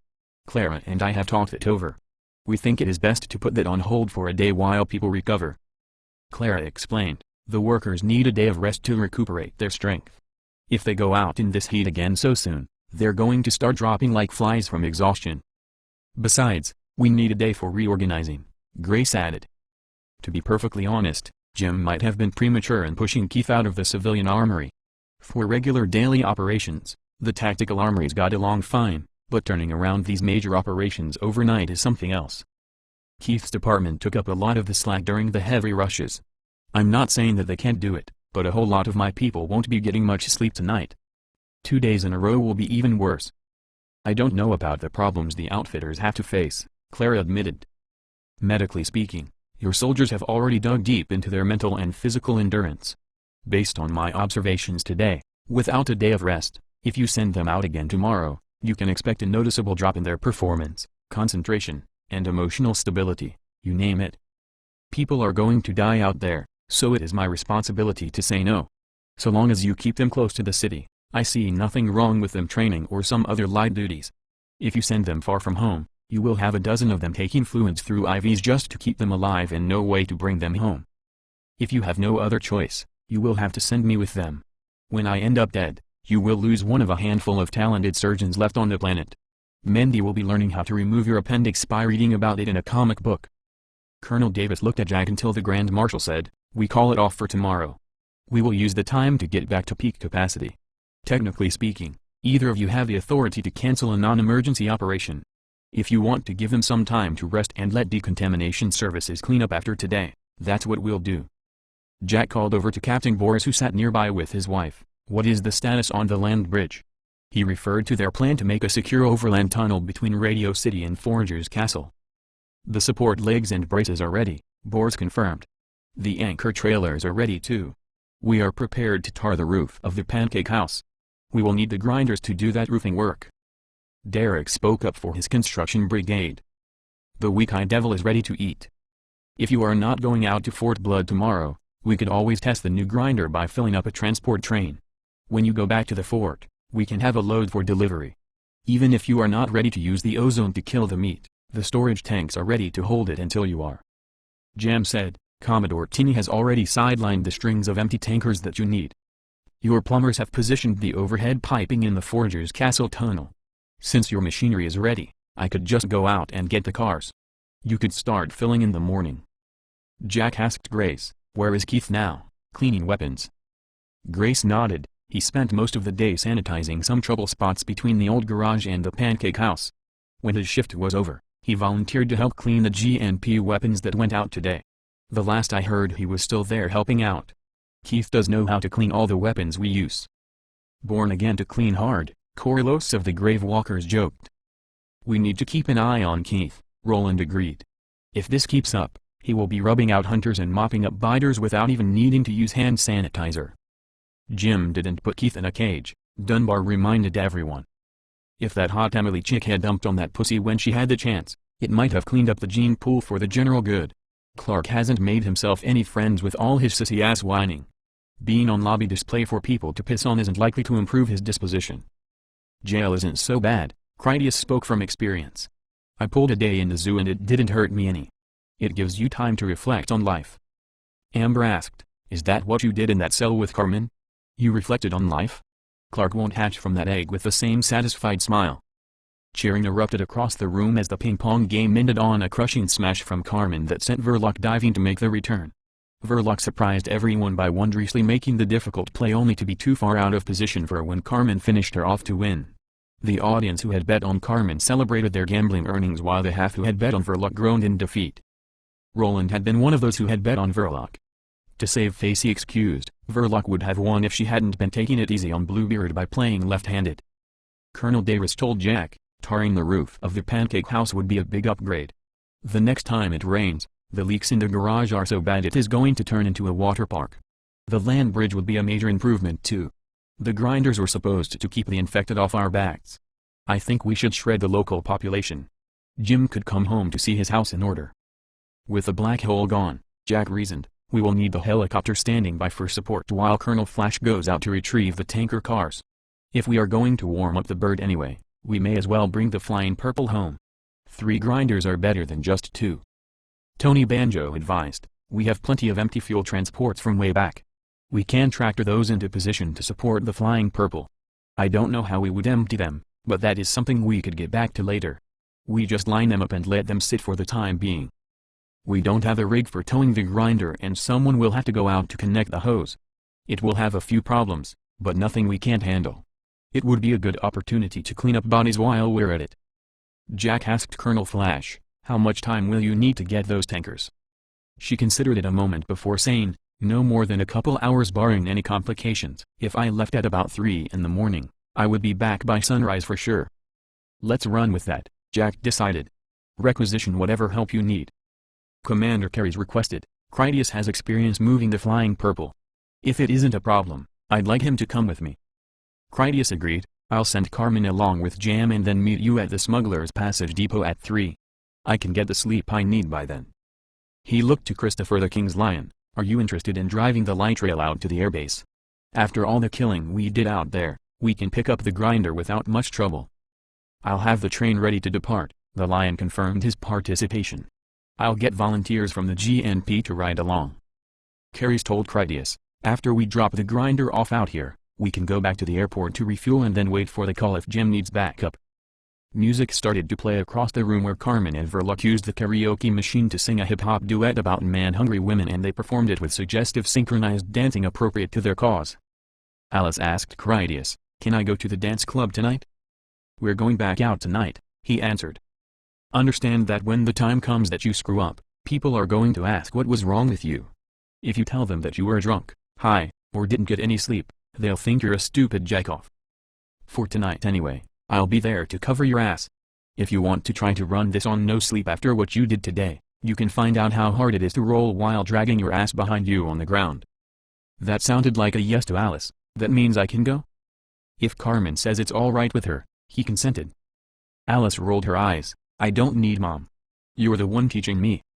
You will never be more dangerous than you are right now, Critias lectured her. You think you know something, but in reality you don't know shit. I need Carmen. This whole city needs Carmen. When anyone even speaks her name, You should already be puckering up to kiss her ass just in case she walks by.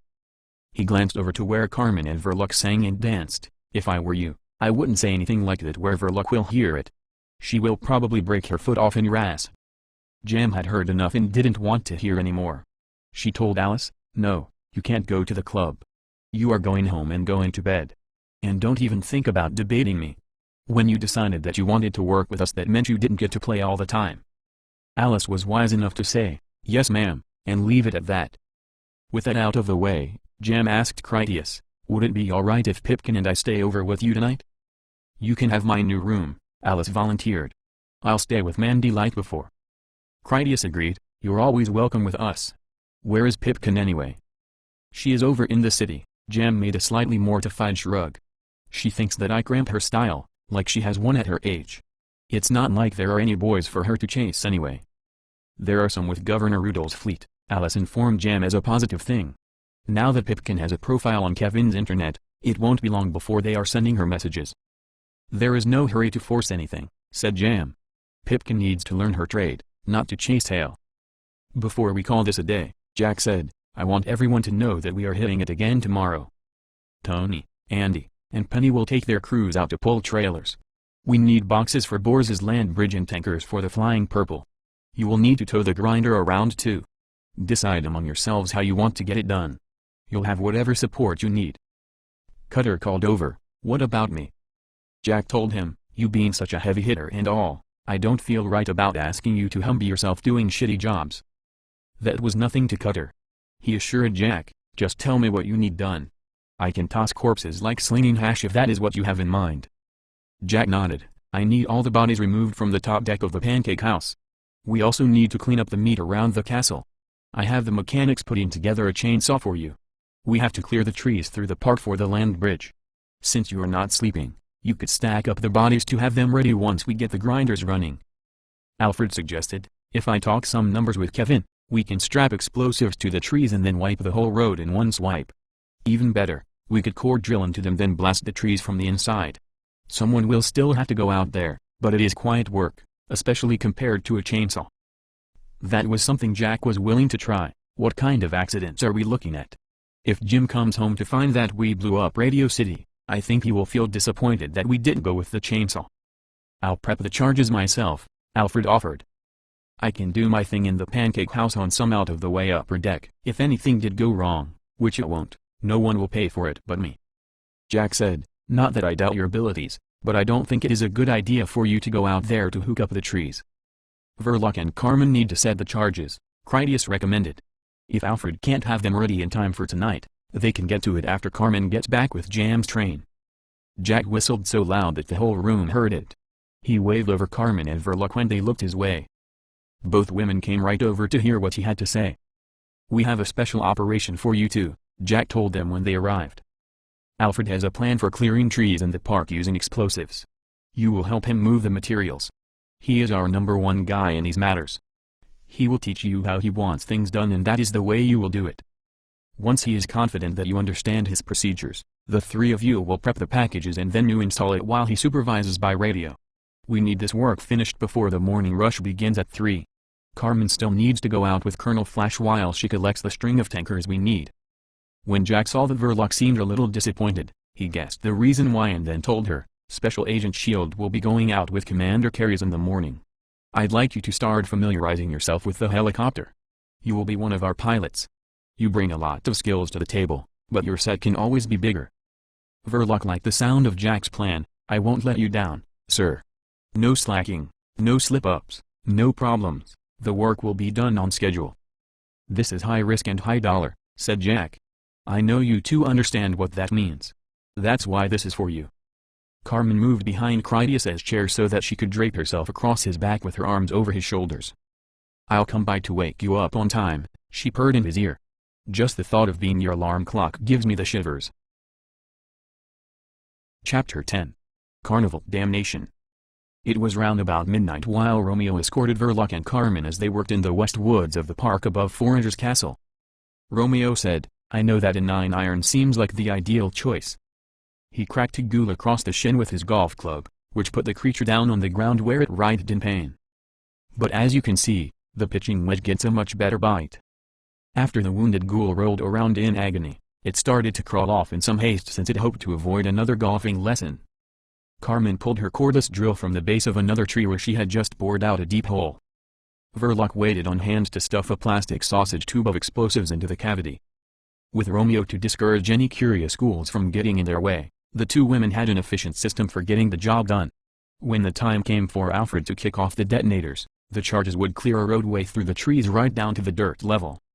While Verloc tamped the explosives, Carmen used her internal hardware to video call Cutter's eye monocle. "How are things at the Pancake House?" The giant watcher operated a wheelbarrow that the welders had slapped together from a pickup truck's bed and rear axle combined with a pair of pipes to serve as the handles. Cutter sat down his full load of headshot ghoul bodies before he replied, "I'm all done here. After I dump this load next to the hellhole, I'll start clearing up by Verloc's building." Carmen advised him, "So long as the road is open for the trucks, you can stack the bodies in any convenient space. The flying purple grinder that Critias will bring by helicopter can come to you." On another topic, Cutter commented, "I've been thinking about Judas lately. We have never been close friends. Verloc or Romeo could go check up on him. With all the killing that will be going on, Judas might get himself caught up in it by mistake. I think they should see if those kids need anything while they are at it." "We will pay him a visit just as soon as we're done here," Carmen pledged as she got back to work. Few of the trees in the park were especially large and none of those was in the 50-meter path that Carmen and Verloc were going to clear with the explosives. The modest-sized trees that they rigged up were widely spaced with insignificant undergrowth between them. It wasn't long before they had the work complete. The only other obstacles in need of clearing were the closely spaced anti-vehicle bollards that circumvallated the park grounds. After they had walked about 40 meters along one of the park's paved roadways, Carmen sat down their duffel bag of explosives by the bollards on the western edge of the park where their route would pass through on the way to the Radio City building. As Carmen unpacked the shaped charges and then laid them out on the sidewalk, Verloc asked, "Are those packages going to be enough to knock these posts out? They look a lot tougher than trees." "This will be enough to soften them up," Carmen replied confidently. "Jack will knock these out of the ground with the Rhino bulldozer when he comes down through here to level out the new road." Cutter went 70 meters further to the west from where the women worked. The giant watcher started clearing headshot bodies from around the front of the Radio City building. He tossed them into a mound that would be convenient for when the flying purple eventually arrived to consume them. Cutter had his enormous wheelbarrow nearby without having any immediate need for it.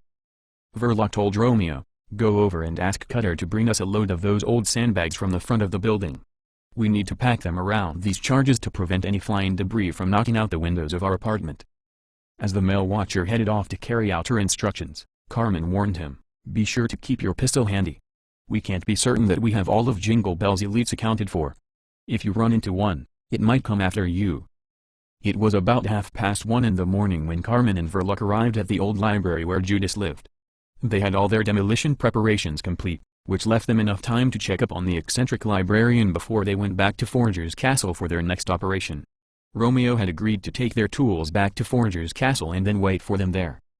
Verloc read aloud the new plaque that Judas had attached to the library's door, "We seek peace and offer charity."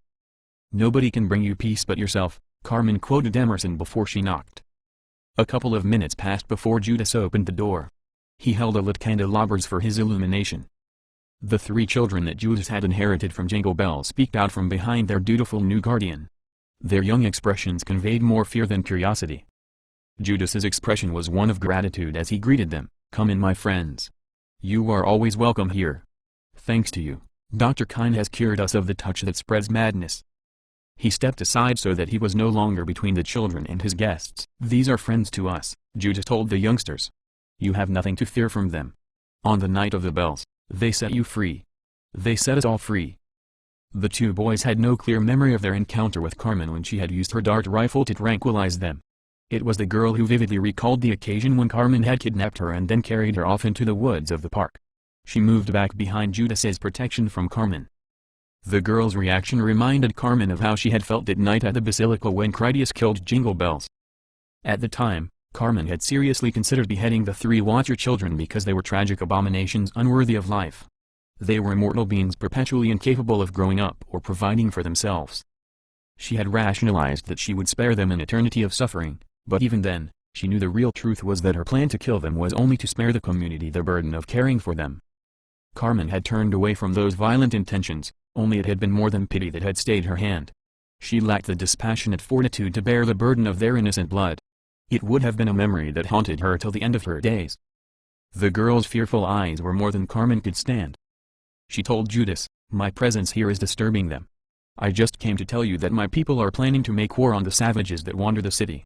It begins tonight and will continue for some days to come. It's important that you stay off the streets when you hear the noise of our battle so that we don't harm any of you by mistake. You have my promise that the library will always be sacred ground where none of us will trespass except in friendship." Judas raised his candles to put Carmen in better light. Just because you live with the humans doesn't mean that you have to carry around all their fears. The advice struck Carmen as being important, only she couldn't comprehend the meaning of it. "What makes you think I do that?" "You're not one of them," Judas clarified. "When you came here, did you enjoy a walk in the cool of the night or did you sneak here through the land of your enemies? Is that tower your home or your prison? When was the last time that you just went for a walk to listen to the birds or to smell the flowers? The world is yours and there is so much beauty still in it. You're not the only one who wants to protect the clean humans, but it doesn't have to be your punishment. I meant what I said when I told you that you will always be welcome here. You helped each of us accept who we are. When you're ready, we will be here to help you do the same." Carmen became deadly serious as she said, "They made me to hunt people like you, to hunt you down and to kill you. You don't want me to become my secret self that I keep locked away.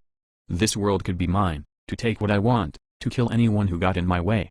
Without Critias, without the tower, my prison, my fears, my chains, I am a monster that cuts off the heads of little children." She gestured to the frightened watcher girl. "She is right to be afraid of me. I did go there that night intending to kill them. I was going to break her back over my knee and then leave her screaming alone in the woods to draw away Jingle Bell's elites." "It is your actions that define you," Judas told her, "not your troubled thoughts. What the world has become is penitence enough for all who remain. Punishing yourself only hurts the ones you love. I know that's not the road you want to take. I've been down that path and it leads nowhere. You protected the children because here they are. What is real is more important than what might have been." After taking a moment to relax and focus her resolve, Carmen stated, "I am not a watcher. I'm human." As Carmen heard her own voice say it aloud, it left her conflicted, so Carmen repeated it, "I am human, more than human perhaps, but still one of them." Judas closed his eyes and then extended his free hand as though it was an antenna to perform some kind of divination. A moment later, he stopped to say, "If your soul was human, I would be able to feel it. You are one of us, one of the undying. Bellman's madness left you no other choice but to destroy him. You were not born to hunt us or to kill us. You came to guide us back to the light. There are more of us out there that will either help build the future or seek to destroy it. Of all the cities in the wide world, there are many watchers. Your work is only just beginning. When you call for the crusade, I will follow you to seek them out." Verloc told Judas, "It was Cutter who suggested that we check in on you tonight. He would be a friend to you if you were willing to give him the opportunity." "Much has changed since the Sword Angel came to our city," Judas replied. "Please tell Cutter that we are doing well and that he may visit any time. The children have always been fond of him. They know him well and would enjoy his company." "The next time I come," Verloc said, "I will bring you a phone so that you can contact us. You should prepare a list of anything else that you might need. We will do what we can to provide assistance." "Most kind of you," Judas thanked her. "Tell Romeo that I send my regards. The two of you are always a friend to me even in darker times. I look forward to having a dinner together like we once did. You can share a bottle of wine while we have some conversation." "I'll tell him," Verloc promised. "For now, Carmen and I have pressing business that demands our attention elsewhere. Until then, farewell and good fortune." Critias awoke to Carmen when she crawled into his bed smelling fresh from her shower. After a quick tussle in the sheets, they went out together to find Jam, Pipkin, and Alice as they got their things together for going out to work. Jam sipped coffee while she made phone calls to ensure that everything with her train would be ready for departure. When she saw Carmen come in with Critias, Jam said to her, "I'm glad that you didn't wake me up." "I think she makes a wonderful alarm clock," Critias commented amused. Carmen put her hand on Critias's arm. "I think she means that she is glad that I didn't wake her up with a loud explosion that would have been the premature detonation while Verloc and I rigged up the explosives for the new roadway." Critias kissed his wife. "Yes, thank you for not blowing yourself up." Alice asked, "When do I learn how to use explosives?"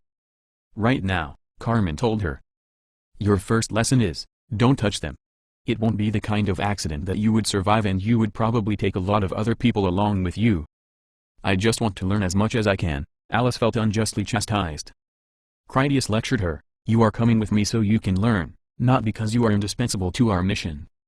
Stand up straight, keep your mouth shut, and follow me around until I give you something to do. That is how you will earn the respect that you're seeking. If word got around that you wanted to play with the explosives, people would think you were a menace. No explosives and no romance, Alice complained. I don't get to have any fun. Carmen disagreed, there is more to life than bedrooms and bombs. After a moment's consideration, Carmen corrected herself, okay, that was a lie, but you'll have to wait until you're older to have any real fun. For now, you'll have to settle for your HUD games, riding in a helicopter, and getting to carry all the best Go fighting guns and equipment that technology can provide. Before Critias could get upset with her questionable assistance, Carmen reminded him, I did list the sex before blowing stuff up. Playing with you is much more fun than the explosives. She used her fingers to show a measurement of several centimeters, this much better at least. Everyone gathered their gear bags and then took the elevator down to the tower lobby. The lift doors opened on more activity than anyone aboard had expected to find.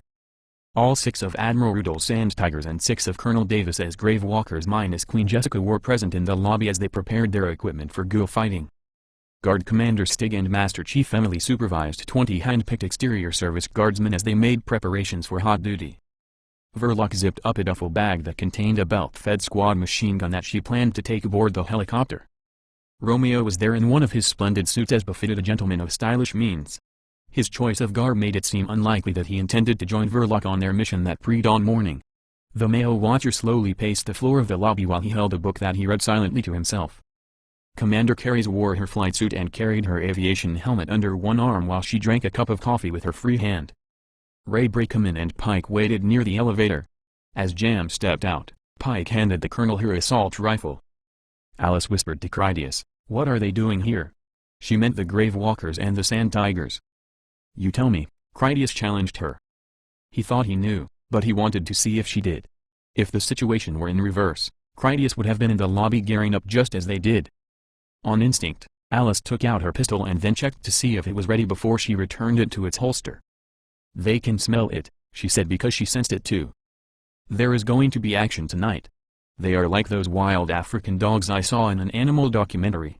They are here because there is going to be blood and something might go wrong. They had to come because they wanted to be ready to join in when the time comes. Alice used her helmet's telescopic vision to see what book Romeo had in his hands. He read the poetry of John Donne, which she searched up in her HUD.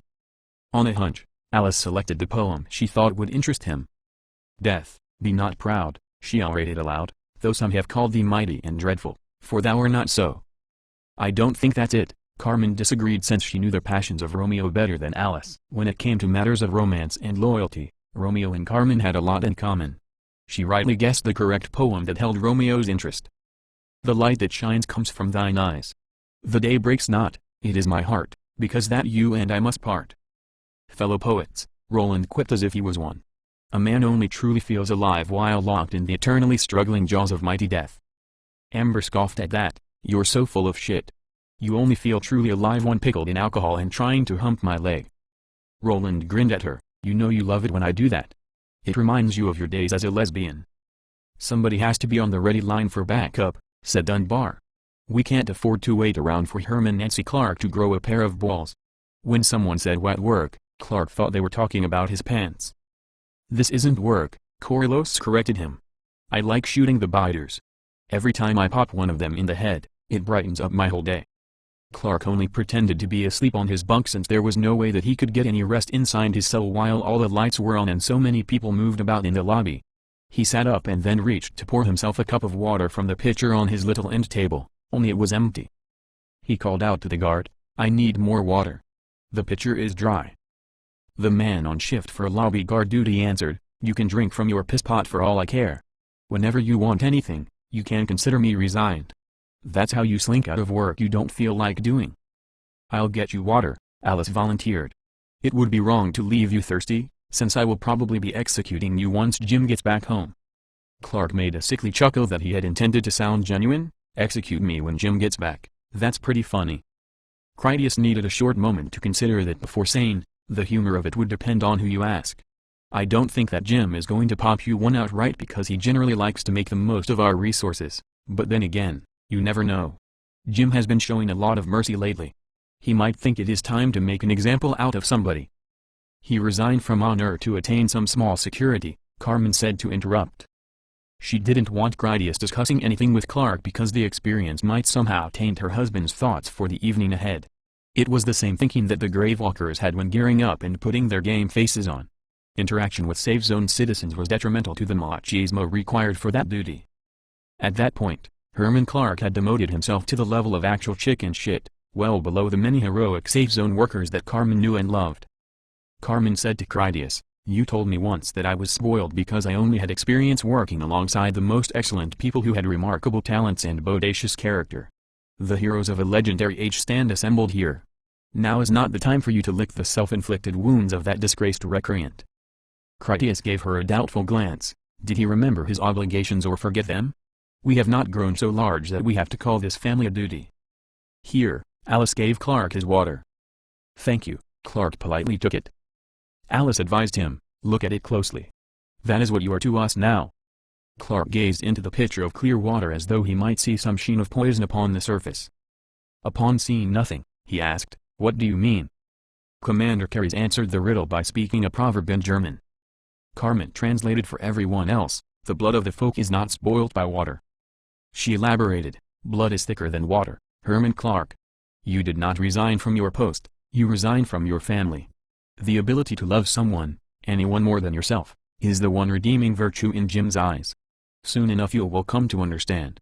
I hope that by then it won't already be too late for you." Colonel Davis came up the stairs from the lower passages along with Fat Jack, Headshot Sally, and Sheriff Clyde Walker. Hiram, Clyde, and Sally had their action gear on.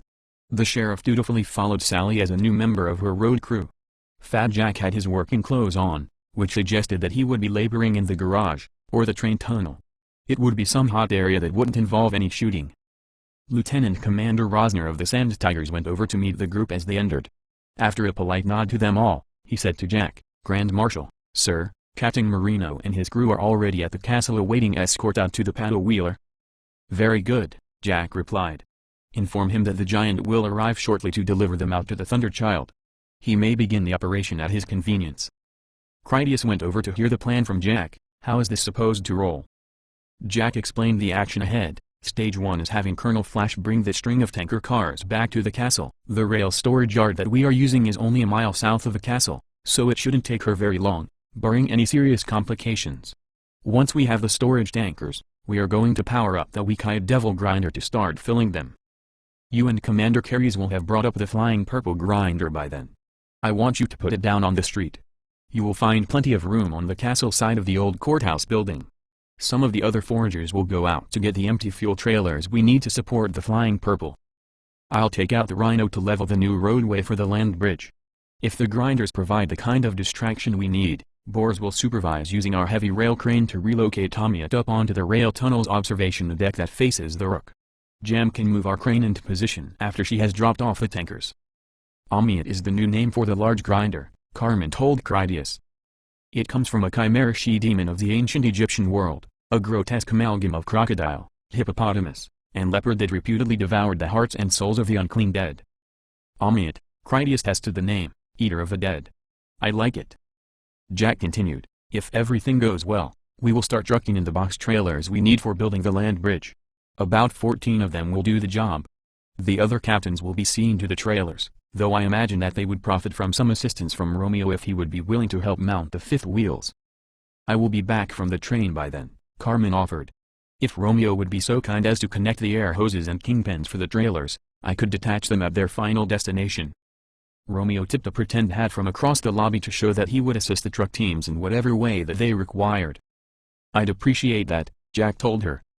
The city will be in chaos by then, very dangerous to be outside on the streets. Since you do everything so well, I'm sure you won't have any problems. Carmen made a bashful smile as she luxuriated in his fatherly praise. I can fiddle, but I cannot make a great state from a little city. That was a compliment to your many talents, said Kevin to Jack as he entered the lobby by way of the basement stairs. Intelligence alone cannot make a great leader any more than it can make a great lover. There is a higher quality in the nature of some men that can make raw genius seem a poor cousin by comparison. What a blessing then that I happen to be both a great leader and a great lover, Jack said as he took out an unlit stub of a premium cigar just for tasting and biting on. Let's get to work then. When Jim returns home, he will find his little city so much the greater for our humble efforts. Captain Christopher waited at the ready light rail when his passengers arrived. Everyone from the assembly in the tower lobby rode the train out as far as the Rook. From there they could continue on to the Pancake House garage and then perhaps walk further to Forager's Castle. Commander Carys, Verloc, and Alice stayed aboard the light rail train with Critias because the King's Lion would drive them onward to the airbase depot from where they could reach the helicopter. Yeti, Blue, and Danny the Ear went out to the East Airport too, as did 9 additional GNP infantry. The guard patrol would ensure that sufficient firepower would be available out there for any emergency. A few minutes before the train arrived at their destination, Critias handed out instructions. Verloc and 6 of the patrol will escort Commander Carys to the helicopter. The rest of us will take one of the trucks over to the Flying Purple. A couple of you will drive the truck back to pick up the other guards. All of you will be buttoned up in our garage while we are gone. When we come back, we will land the helicopter over there for refueling. As far as I'm concerned, this whole area is ours now, so shoot down any infected you see. We can clean up the meat later, unless it lands on the tracks. The train needs to stay as clean as possible. Be careful about where your bullets end up. We don't want to damage anything important. Stay in constant radio contact. Everyone has to know where everyone else is at all times. Wandering up on each other in the dark is going to get someone killed. The guards made a chorus out of replying that they understood the rules. I have something on the camera, Christopher called back to Critias from his subway pilot's driver compartment. You should have a look at this. Critias went forward to see what showed on the video screens that got their images from an array of external cameras. Since they ran in blackout, the night vision cameras allowed the driver to see rather far with acceptable clarity. 2 ghouls waited on the promenade right at their airbase depot destination, as though apparently expecting to greet them. One figure stood upright while the other crouched ghoulishly down on all fours nearby. That must be Dr. Kyne, Critias guessed correctly. When the standing figure waved, that seemed to confirm his suspicions. He told Chris, just pull up as you normally would. This won't be any problem. The light rail depot was on the outer edge of the airbase that it serviced. A pair of parking lots was off to each side, and other than that, the scenery was wildly overgrown former farmland. Dr. Kyne had an experimental domesticated ghoul on a chain that he held. It was a fine male specimen that wore a dark blue tracksuit and an exotic mechanical collar. The ghoul remained docile until the train came to a complete stop, at which point, it became typically aggressive. Dr. Kyne used a handheld remote control to activate the ghoul's electroshock collar, causing the infected to convulse on the ground helplessly. While suffering its electric shocks, the ghoul made the most inexplicable display when it cried out a stream of intelligible profanity. Critias exited the train first in time to hear the ghoul's vehement swearing. He asked Dr. Kyne, "Where did you find one that talks? Is that another watcher, or did you use some drugs to awaken his brain?" "There is nothing special about this one," Kyne assured him. "This one is an experiment I am conducting in Pavlovian conditioning. I am curious to see if I can replicate some of the work Jingle Bells perfected. Even while these poor creatures remain feeble-minded, they are not entirely without potential uses. For example, what if I was able to train them to collect bodies and then deliver them to your grinder apparatus for disposal? I could provide them with some sort of food reward from a simple dispenser. They could clean up the environment as a survival strategy. Perhaps wild specimens would start to imitate them voluntarily. I can't really say what the possibilities are until I have done some research. I've always been curious to see if I could train them not to show aggression when in the company of uninfected humans. Thus far, that has been entirely unsuccessful. As to why the high voltage makes them speak, that remains a bit of a mystery. The electric current induces a momentary bout of coprolalia. I have witnessed the phenomena numerous times and it has never coincided with any recognizable displays of higher sentience. After the ghoul recovered from the electrocution, it sprang up at Critias to attack him, as would any infected under the circumstances. Dr. Kyne stopped the aggression by administering another dose of electrocution that put it back down on the ground amidst more spittle-frothing curses that were quite apprehensible. Critias had greater concerns at the moment than Dr. Kyne's unorthodox experiments. "Maybe you could take your pet for a walk," he suggested. "All that screaming he does could draw some unwanted attention." "That is why I am here," Dr. Kyne said as he took out an animal control tranquilizer dart pistol and then shot his pet ghoul in the buttocks to put it to sleep. "I have been installing new motion sensors around the work areas. Kevin devised some software to minimize the false alerts that the wild pigs generate. My preliminary tests have been most promising." Dr. Kyne opened a shoulder bag that he wore and then took out a portable computer pad that he offered over to Critias. You can monitor the alerts with this. It displays a general map of the airbase. If you select one of the icons on this touchpad, you will be able to see the actual camera in question. I believe that this will help provide you with early warning about infected moving about in the area. Over time, it will give you reliable population figures and migratory patterns. Everyone else had deployed out of the lie trail by then. Danny the Ear stepped up to take the computer pad. I like this electronic stuff. After he studied it for a bit, he commented, there is good coverage around the East Airport and the airship hangar. I can't say much for the rest of this place though. Not surprising really, big as this base is and no electricity in those areas. Critias asked Danny, do you see any ghouls creeping about right now? They're creeping all right, Danny admitted readily enough. This has data storage for when they passed by the cameras. We better watch our asses around the helicopter. They wander through there plenty often on their way to the grass. I don't see anything happening right this second. Critias considered that information for a moment and then he told Verloc, you better stick close to Commander Carries and take Alice along with you. Her improved night vision should come in handy. If that is where the action is, you can expect to run into a little trouble. I'll take the rest of them over to get the grinder ready to fly. Two infected revealed their approach from the base side parking lot by the telltale flapping of their bare feet on the asphalt. Yeti whispered loud enough to be heard by those around him, let them come in and then shoot them down clean. The first of the ghouls came up over the trunk of an abandoned car and then tried to leap at them off the hood. A single bullet from Blue's suppressed rifle took the creature through the mouth and then made an enormous exit wound from the back of its head. The undead body fell backward to sprawl out over the windshield. The second ghoul stayed low in a cunning use of cover behind old vehicles. Everyone showed patience as the guard nearest to the freak used his pistol to put the ghoul down at 5 paces range when it finally came out into the open. Critias pointed over to their nearby armored vehicles as he told Verloc, you should take the bus. If you have a lot of trouble over there, you can bunker up inside. We will take a couple of the pickup trucks. Once you have the helicopter in the air, your guards can drive the bus over to join my people. The group moved ahead together toward the vehicles. As they were about to leave, Dr. Kyne said, if you need any assistance, just give me a call. I'll be at my laboratory. This specimen has developed a high resistance to the tranquilizer. He won't be unconscious for more than a few minutes. Back at Foranger's castle, Colonel Flash got her locomotive out through the south exit. She rolled the couple miles down along the river to the local railhead. There was a plethora of tightly packed parallel tracks there for the purpose of shunting strings of railcars. Commodore Tinny had already positioned empty fluid tankers there per Jim's request. It was just a simple matter of Jam disconnecting her boxcars and then hooking onto the tankers that she would tow back to the castle. To facilitate the rail operation, Sea Captain Marino had the Thunderchild parked at the bank of the river alongside the railhead. His men used high-pressure water hoses to make a nuisance of themselves. They sprayed ghouls and made sufficient noise to provide a suitable distraction to lure curious infected away from the nearby train. The pumps pushed so much water through the Thunderchild's water cannon nozzles that they generated thrust like jet engines. Sea Captain Marino had to keep the paddle spinning enough to compensate for the water jets in addition to the river's natural current. The Great River was much too powerful and far too treacherous for any ghoul to swim out and then climb aboard the riverboat. An instinctive dislike of deep water discouraged most infected from even trying it. Those crazy or bold enough to attempt the venture merely washed away downstream just as Marino had intended. Carmen and Pike stood on the roof of Ray's caboose after they completed their inspection of the newly connected tanker cars. From their view at the new end of Jam's train, the Thunderchild was only a short distance off to their east. Pike could see well enough under the modest moon and starlight, but he still wore his night vision goggles because it got much darker down between the railcars. The paddle wheeler had her deck lamps shining brightly. Her crew could see clearly and it also allowed the ghouls to see them in return. The high visibility was all the better for getting the ghouls' attention away from the dark train.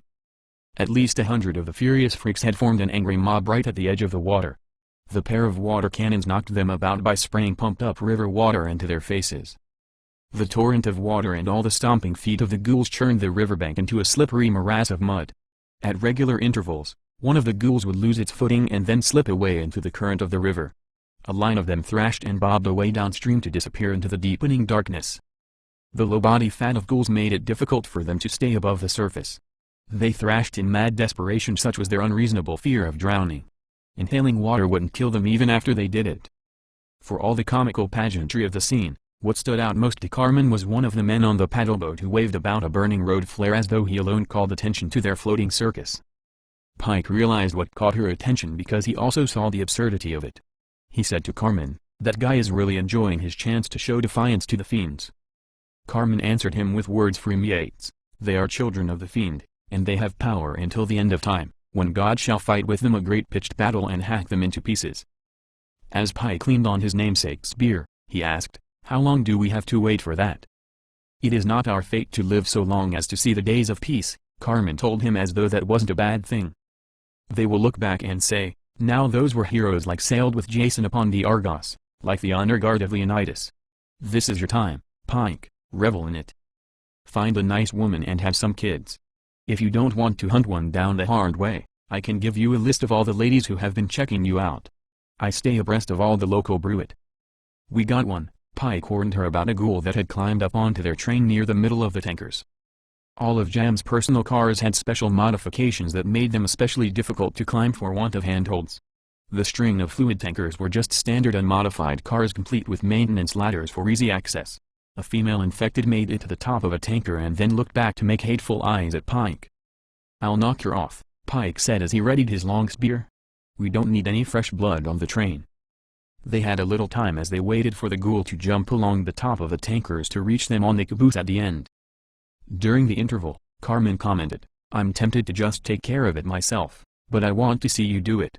Maybe it is all the phallic symbolism, the train, the spear, and all the guns. Coming out to work always makes me horny. I miss Critias. I wish he was here." Pike stepped forward to use the blunt haft of his spear to receive the ghoul's charge. He had enough time to ask, "What do you see in Critias anyway? He is a great guy and all that, but I'm just wondering. Critias is so Eagle Scout straight and uptight while you're so not. From what I can tell, he doesn't seem to do anything that you like to do." The ghoul dashed along the top of the last tanker and then leaped over the gap to reach the caboose. An accurate thrust of Pike's pole caught the infected woman in the sternum, which stopped her in mid-flight. The ghoul took a hard fall onto the heavy iron coupling between the cars and then bounced off her to lay in the gravel. Carmen took out her cell phone to keep up appearances as she used internal hardware to call Jam. "We're good to go when you are." With that out of the way, she told Pike, "Everything about me worth admiring came from Critias. If it wasn't for him, I would be a much different person, and not for the better." Pike lowered his spear and then kept watch from the roof of the caboose as the train headed back to the castle. He had to turn his head a lot to make use of his night vision goggles with their narrow field of vision. Everything seemed safe, so he reasoned with Carmen, "That explains why you feel like you owe him something, and I don't doubt that you do. It doesn't answer what you love about him." For a fraction of a second, Carmen thought about how she had told Judas that she was a meticulously programmed killer. That was a long time to her android mind. Carmen finally said, "What I love about Critias most is that he isn't afraid of me when I'm angry. The person that I want to be is underneath all that anger. You have never seen me lose my temper, but maybe you have heard that I have something of a violent reputation. It's shameful the way I go after people who don't really have any chance of defending themselves. Some people don't know me, or they would be polite by saying they aren't afraid of me. If it weren't for Critias, I would be a cruel and selfish person. Critias helped me to find myself and learn to control my temper. He is the only person who really understands me." Ray eavesdropped from down below on the caboose, so he called up to Carmen in Portuguese, "He makes you feel loved and safe. That is all you should ask of any man. I know that I couldn't take you in a fight, but you still think that I'm damn sexy." Pike spoke the language well enough when he replied, "Getting into a woman's pants isn't supposed to mean catching a ride to work in her pocket, you cholo hobbit." They were the best of friends, so it was a good-natured ribbing. As the train moved away, the crew of the Thunder Child cheered in celebration of their small victory over the infected. The sound of their voices caused ghouls to howl from their dark recesses in the unredeemed city. Sea Captain Esteban Marino said the paddle wheeler underway headed downstream. They kept their lights on so that the Thunder Child would lead the ghouls away from where they might do any harm at the castle work areas. Above the chaotic background of emotional voices came the beautifully talented voice of Ray as he sang "Men at the Carnival." Most of the track between the railhead and the castle was elevated trestle that passed over the riverfront streets. The precarious ironwork in conjunction with the Thunder Child's ably provided distraction made the return trip safe. Carmen just sat down on the roof of the caboose to enjoy the night air during their ride. It wasn't in Pike's nature ever to let his guard down, not even when it might seem safe for him to do so. Not that, being on the roof of a moving train during darkest night was a secure place to be. Ray could afford his sense of ease only because his caboose had a reinforced cage for protection. While he kept watch out for trouble, Pike noticed just how relaxed Carmen was. She was genuinely at ease while she listened to Ray's song as if she didn't have a care in the world. She had the natural inclination for life aboard the trains as a freeman. Carmen didn't have any cares, at least not in that tranquil moment. Chapter 11. Washout. Commander Carys reported by radio when she had the Seahawk helicopter in the air. Her first stop would be to pick up Critias, Verloc, and Alice. Once she had them aboard, they would lift the flying purple grinder and then deliver it to the city near Forger's Castle. The departure of the helicopter was the signal that the crews inside the Pancake House garage awaited. After their prompt confirmation, they began their own operations. Captain Andy drove out the Big Joe tractor truck with his crew aboard. They left the trailer behind because they would be hooking up new box trailers for building the land bridge between Radio City and Forger's Castle. Romeo rode along on the running board of Andy's truck. The Watcher would assist them by doing the exterior work. He would help attach the trailers to the truck by guiding the kingpins to the fifth wheels and also connecting the air brake hoses. Tony Banjo had Wolf and Bean with him as they rolled out in the off-road mystery van. Their mission was to pick up one of the older semi-tractors that they had used in the past when they transported fuel tanker trailers. Tony would provide the empty storage tanker that the Flying Purple needed when it started grinding up infected meat. The grinder's storage space was limited. It needed a larger vessel to pump off its juice into. Bobby Bean drove the van by night vision while Tony gave him directions. Their destination was a huge multi-deck concrete parking garage. It attached to a large factory complex that was several miles west of King's Tower. The community had used the structure for years to store unneeded vehicles and the fuel transport trailers that moved gasoline and diesel. A rack of rather dirty solar panels on the top parking deck kept a charge in the batteries that powered the automated garage door. When Wolf pressed the button on the transmitter, the door hesitated to roll up and then moved only slowly, but at least it worked. The batteries must be getting low, Tony guessed correctly. Those goddamn pigeons scrap all over the solar panels. Someone will need to make a trip up top to clean those off, but we don't have time for that tonight. For now we can put on one of the backup batteries we brought along. As soon as Bean hid the van inside the enclosed garage, Wolf jumped out the back doors so he could use his Thompson submachine gun to shoot down 3 ghouls that chased after their vehicle. Once they were down, Wolf pulled the release handle that manually shut the door. Tony told Bean, "Turn on the headlights. This place is probably clean, but if there are any stinkers creeping around, it's best just to bring them out into the open. The clock is ticking, we don't have time for dicking around." He pointed the way. "The truck we need is down around there." The tractor they would take still had some glue on the glass from the factory sticker. They had taken the truck off a dealership lot back in the days of Jim's father. It was a reliable workhorse that had seen some hard living. The truck showed no outward signs that it might be unreliable. As he unloaded a spare battery from the back of the van, Wolf said, "I wish Penny was here." "No shit," Tony agreed with him. "I said that when Jack took her. GNP is full of gunmen, but finding someone who can use a toolbox is next to impossible." He looked to Bean. "How much do you know about engines?" "I'm going to have to hit the books I guess," Bean replied to mean that he knew next to nothing about being a mechanic.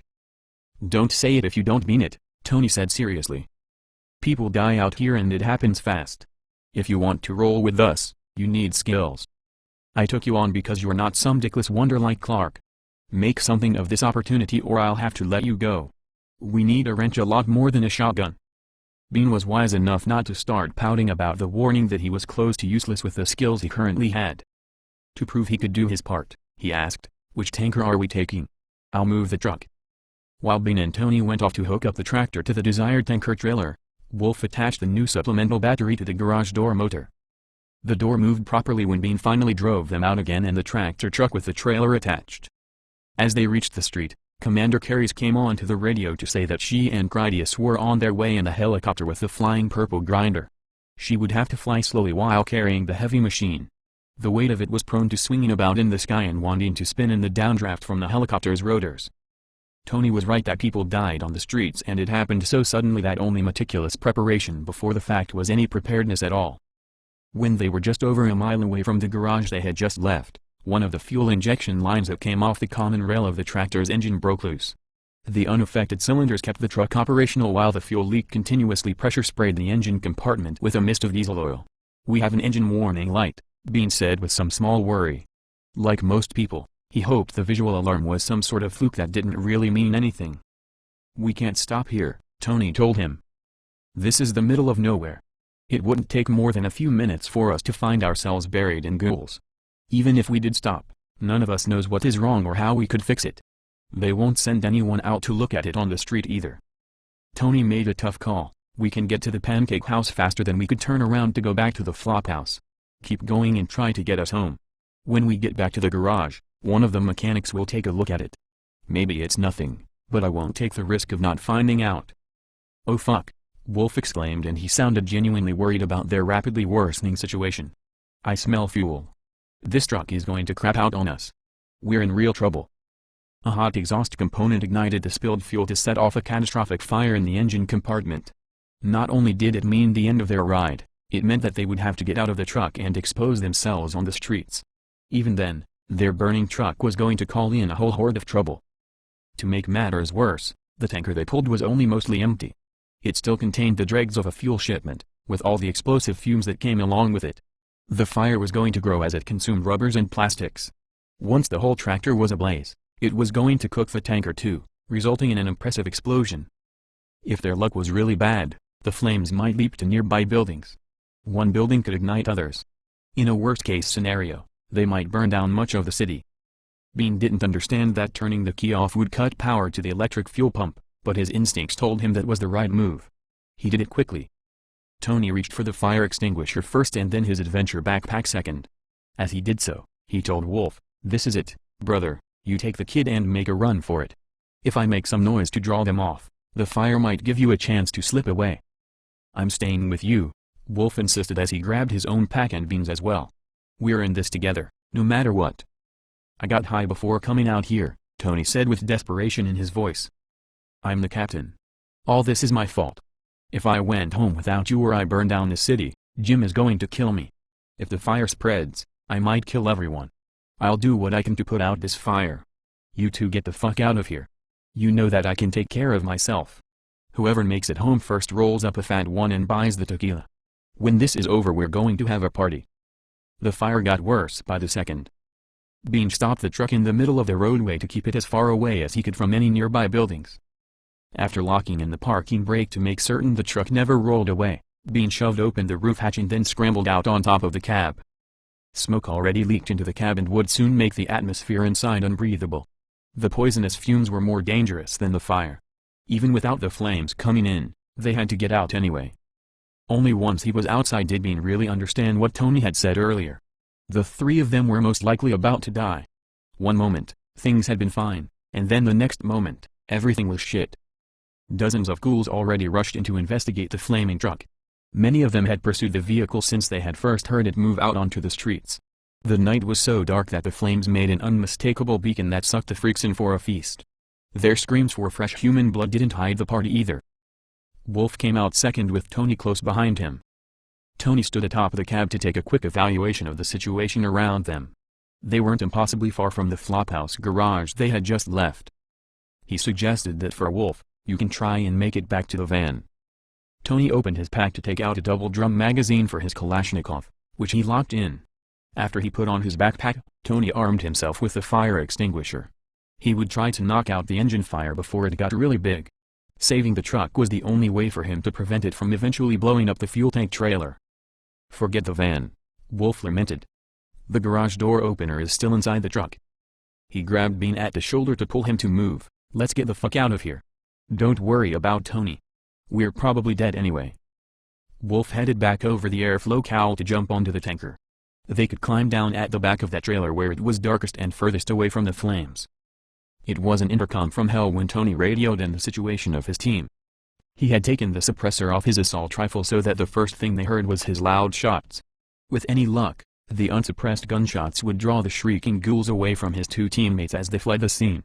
"Our truck is broke down and on fire a mile back from the flop house," Tony reported with controlled apprehension in his voice.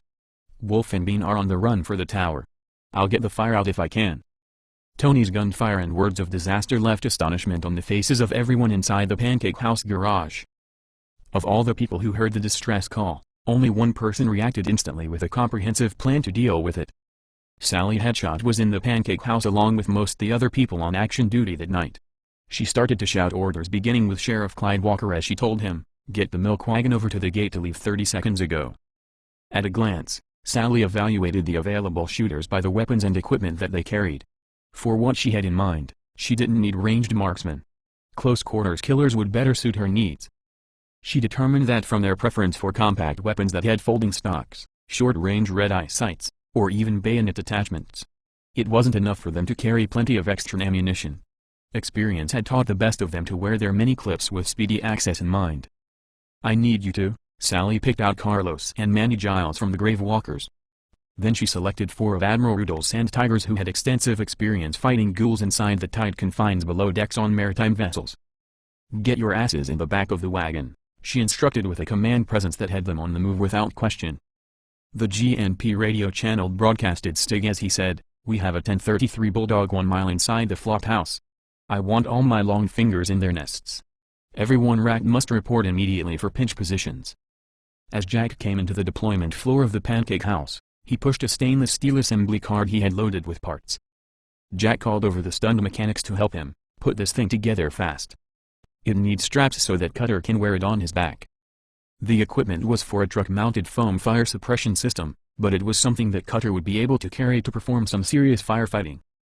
The mechanics weren't warriors of the road, but their skills were no less essential and they understood the meaning of haste. The chief mechanic issued directions with the timely focus of a lead trauma surgeon. He sent his assistants at a scramble to gather more tools and materials. Jack got on his phone to call Cutter. "We have a truck on fire west of the tower and our people are on foot. I need you to run out there to lend them a hand. I'll have Kevin send you details to your eyepiece."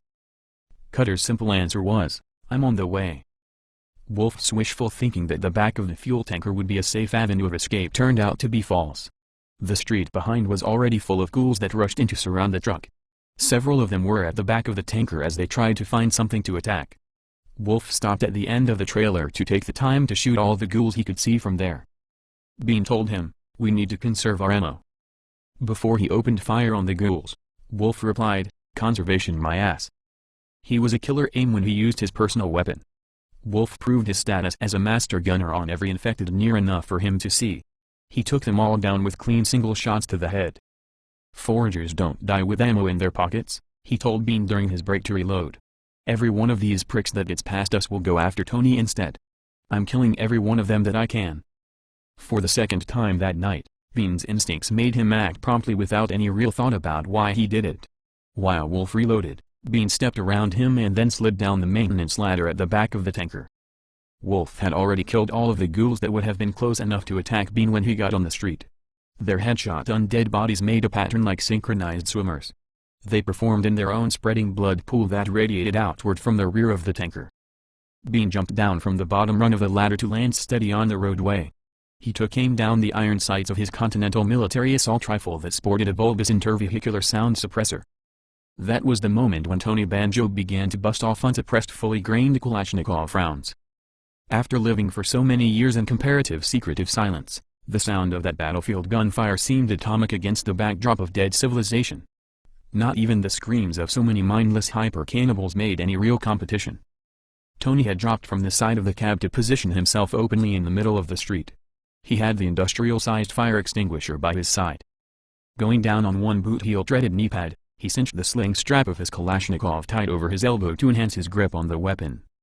The red laser designator made horizontal metronome sweeps down the roadway, illuminating the smoke that spewed from the truck's burning engine. Tony had his respirator pulled down so that he could use his lips to clamp onto a lit cigarette. With the tractor already belching smoke and flame, he had no concern about fire safety or that a ghoul might see the cherry from way off in the night as would some First World War sniper. 14 of Tony's Kalashnikov rounds went out in rapid succession before Bean took his first shot that hit a ghoul center mass. Bean's fragmenting bullet neatly severed a ghoul's spine and left the creature in an agonized upper torso nerve spasm over a lower body paralysis. Wolf came down from the tanker to see that Bean was about to finish off the crippled infected. He told him, "Forget that one. Let that thing drag its broken ass to a grinder someday." Bean turned to tell him, "We have to go back and fight this out alongside Tony." Wolf pushed Bean to get his ass in gear. "If you were captain, what would you do? Tony can take care of himself, especially while he is coked up. We will put down as many as we can in this direction to take some of the heat off of him. That's all the help you would be giving him anyway." After the crisis was all over the radio, Commander Carries used the helicopter's intercom channel to ask Critias, "Do you want to dump the grinder?" She meant that if they cut their burden they would be able to rush to the rescue that much faster. Critias answered, "Make your best speed, but stay on mission. Now is not the time to dump our most powerful tool into the river." Verloc unzipped her machine gun duffel so that she could start to mount the weapon into a side door suspension carriage. As she worked, she said, "How close could we get in there anyway? If we hit some power lines in the dark, that might make matters even worse." Critias told Ceres, "If flying in there is too risky, land as close as you can and then I'll go in on foot." Ceres replied, "Your control room just sent a radar topography map of the area around your burning truck. The cables are underground in that part of the city and there are no tall buildings. I will put this grinder down as planned and then fly in close enough to your people that you can do some damage with that door gun." Ceres increased their speed to perform a combat under fire slam delivery. The ground effect of air below the helicopter behaved differently when over water, over land, or in the pockets formed by a surrounding of buildings. Fortunately, Ceres had plenty of flight experience in all of those situations as well as crossing between them. Back in the pancake house, Sally called up some of the mechanics' assistants. "Bring over the pony tank trailer and attach it to the milk wagon. Fill it with water and be quick about it. You have to be finished by the time they have that foam sprayer ready." One of the workers complained, "The pony is half full of diesel. We have been using it for fueling the trucks.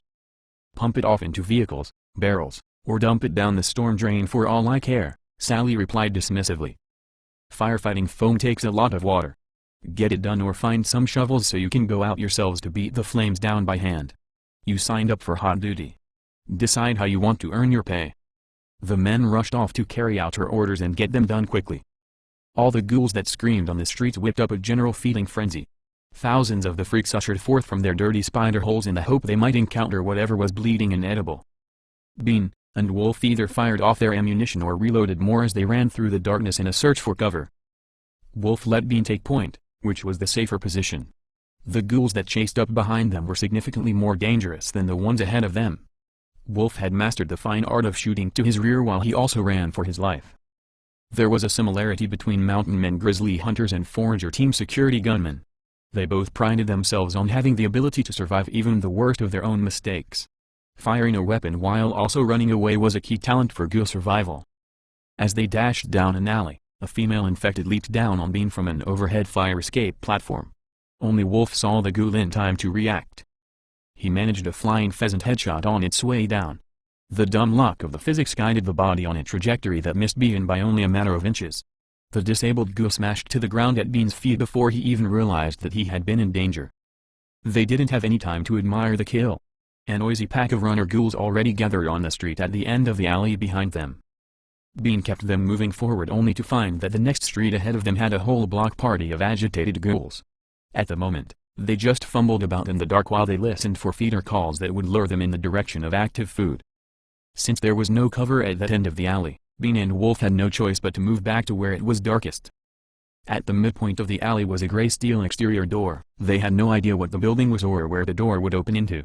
It hardly mattered since they had no other alternative escape route. Going that way couldn't possibly be any worse than staying where they were.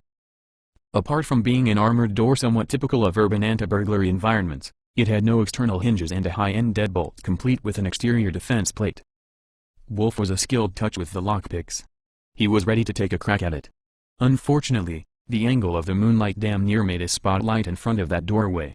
Just approaching the door was enough to put him in plain view of ghouls from both directions. As the only remaining option not to trigger an all-out ghoul attack, Wolf and Bean took cover in a little nearby rubbish fort that was uncollected last day's trash bags. Their final hope was that the ghouls would move off, giving them a chance at opening the door or escaping out from one end of the alley. There had already been too much activity on the streets for them to hope that things would just calm down. It was possible that Tony's loud shooting might help draw some of the ghouls off in his direction. Bean realized that they were at the end of their run. Unwilling to go down without a fight, he unslung his shotgun and then began hand-loading some specialty shells in preparation of making his move of total desperation. A loud scuffle broke out among the infected that had gathered on the street behind them. It was most unusual for the ghouls to fight among themselves unless it was over raw meat. Their reason became clear enough when one of Jingle Bell's elite ghouls bullied its way to the mouth of the alley. To see a specimen of ghoul that had grown so repugnantly bulked with striated muscle was a rare and unnerving sight. Licking one of the toxic sabots from a dog carcass had left that elite unconscious in the park on the night of Jingle Bell's destruction. Since the elite had never been the intended target of a Tesla Flux rifle scope or subsequently a deliberate tranquilizer darting, it had managed to slip by overlooked during the after-battle culling. Such was all the carnage that was the battle at the Basilica. The elite instantly locked its malevolent gaze in their direction after sight of its fearsomeness had given them a momentary bout of dreadful revulsion. That was enough to tip the creature off that edible prey was down in the alley. Even worse than its strength was its apparent cunning. The elite did not rush headlong into their gunfire. Instead, the raging creature performed a knee-bent power flexing of muscular hate while screaming for murder at a piercing pitch. That was all it took for the ghouls at both ends to charge into the alley to find the cowering prey. The jig was certainly up at that point. Bean wasn't foolish enough to think that they would be able to gun them all down before they got overrun and killed like in one of Alice's HUD games.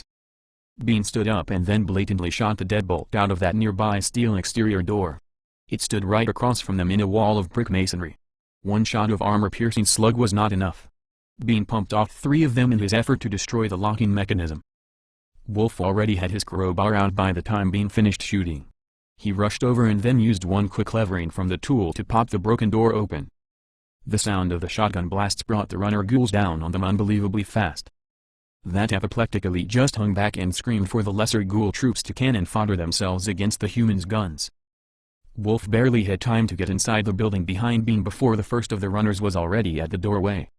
He just hosed off the whole stick magazine from his Thompson, doing his best to sweep the bullets at the level of their gnashing faces. In a stroke of good luck that was nothing short of a miracle, Bean found that there was a bottled water vending machine at the bottom of that stairwell. He had wasted no time in positioning himself between the beverage machine and the cement wall. Bracing his back against the wall gave him all the leverage he needed to use the press of his legs to tip the enormous contraption over onto its side. The door had opened outward, so there was no possibility of closing it in any way. Wolf barely escaped being crushed himself as he leaped back just in time. A dozen ghouls had been reaching for him. It was only their tightly packed numbers that prevented any one of them from getting inside enough to succeed. The heavy vending machine tipped over to smash all the grasping ghouls to the ground. A squirming mass of them prevented the box from getting down to the floor. It was also not wide enough to completely block the doorway. There was space enough for more ghouls to try scrambling over the top to get into the stairwell after them. The only stairs went up. If the building had a basement, that alley door offered no access to it. Wolf had reloaded by the time he was halfway up the stairs to the first landing. He spun about to begin head-shooting the ghouls as they tried to climb over the vending machine. Bean had fallen down after the bottled dispenser had given way. He scrambled back to his feet fast enough to stay out of the blood from all the infected that it had squished going over onto them. With the haste of desperation, Bean brought up his assault rifle and then helped Wolf cut down every ghoul that tried to climb in through the partially blocked doorway. Wolf stood his ground midway up the concrete stairway that climbed to the first turnabout landing. From that slightly elevated position, he shot down the runner ghouls as they tried to force their way through the corpses that choked what remained of the doorway. His intention was to clog up the broken entryway entirely, using their headshot bodies so as to form a cork with their immobilized undead flesh. When Bean saw what was happening, he dug into his pack to find something he brought that would prove useful to their situation. It took 14 headshot ghouls to stuff the doorway closed like a calving meat glacier. The dozens of active ghouls that remained outside clawed at the blockage, still determined to dig their way in. As Bean watched ghoul arms try to squirm through the small gaps, he opened his plastic drinking jug from his pack. The bottle displayed clear warnings that it contained a deadly poison. Wolf was ready to get running again, but seeing Bean's determination to do more, he had to ask, "What is that?" Bean sloshed out the contents from the kidney-shaped screw-top vessel. He splashed it onto the tangled mass of bloody bodies that plugged the doorway to the alley. "This is that tranquilizer poison that Kevin makes," Bean told him. He dumped all of it into their meat barrier. It was a promising idea. Wolf waved for him to continue. As the ghouls wiggled their way into the obstruction, they came into contact with the toxic chemical, which readily absorbed into their skin. The newly paralyzed victims became part of the rampart and tightly plugged up even the smallest gap in the defense. As more ghouls tried to squeeze through, they poisoned themselves, which made the barrier that much tighter. On his way up the stairs, Bean left the empty jug on the top step of the landing. If anyone ever came down the stairs someday, they would have a chance to know that they dealt with poisoned meat. Back at the burning truck, Tony Banjo's Kalashnikov assault rifle smoked from the heat after he fired off 100 rounds in rapid succession. A weapon of more meticulous tolerances might have jammed when overheated and dirty with powder residue, but the Kalashnikov had a legendary capacity to keep performing under even the most abusive conditions. A man who was in doubt about his own survival would have cast the empty double-drum magazine away. Tony put his back into his pack and then locked in a replacement single drum. The smoke that billowed off the burning truck was black with poisonous fumes. Tony had given Wolf and Bean all the time that he could afford for them to put some distance between themselves and the fire. He flicked away his cigarette and then used his rifle to blow away several more ghouls at close range. With his respirator back in place, Tony carried the fire extinguisher over as close to the truck as he could stand the heat. He flung the canister under the running board of the cab. It slid on the pavement to end up underneath the burning engine.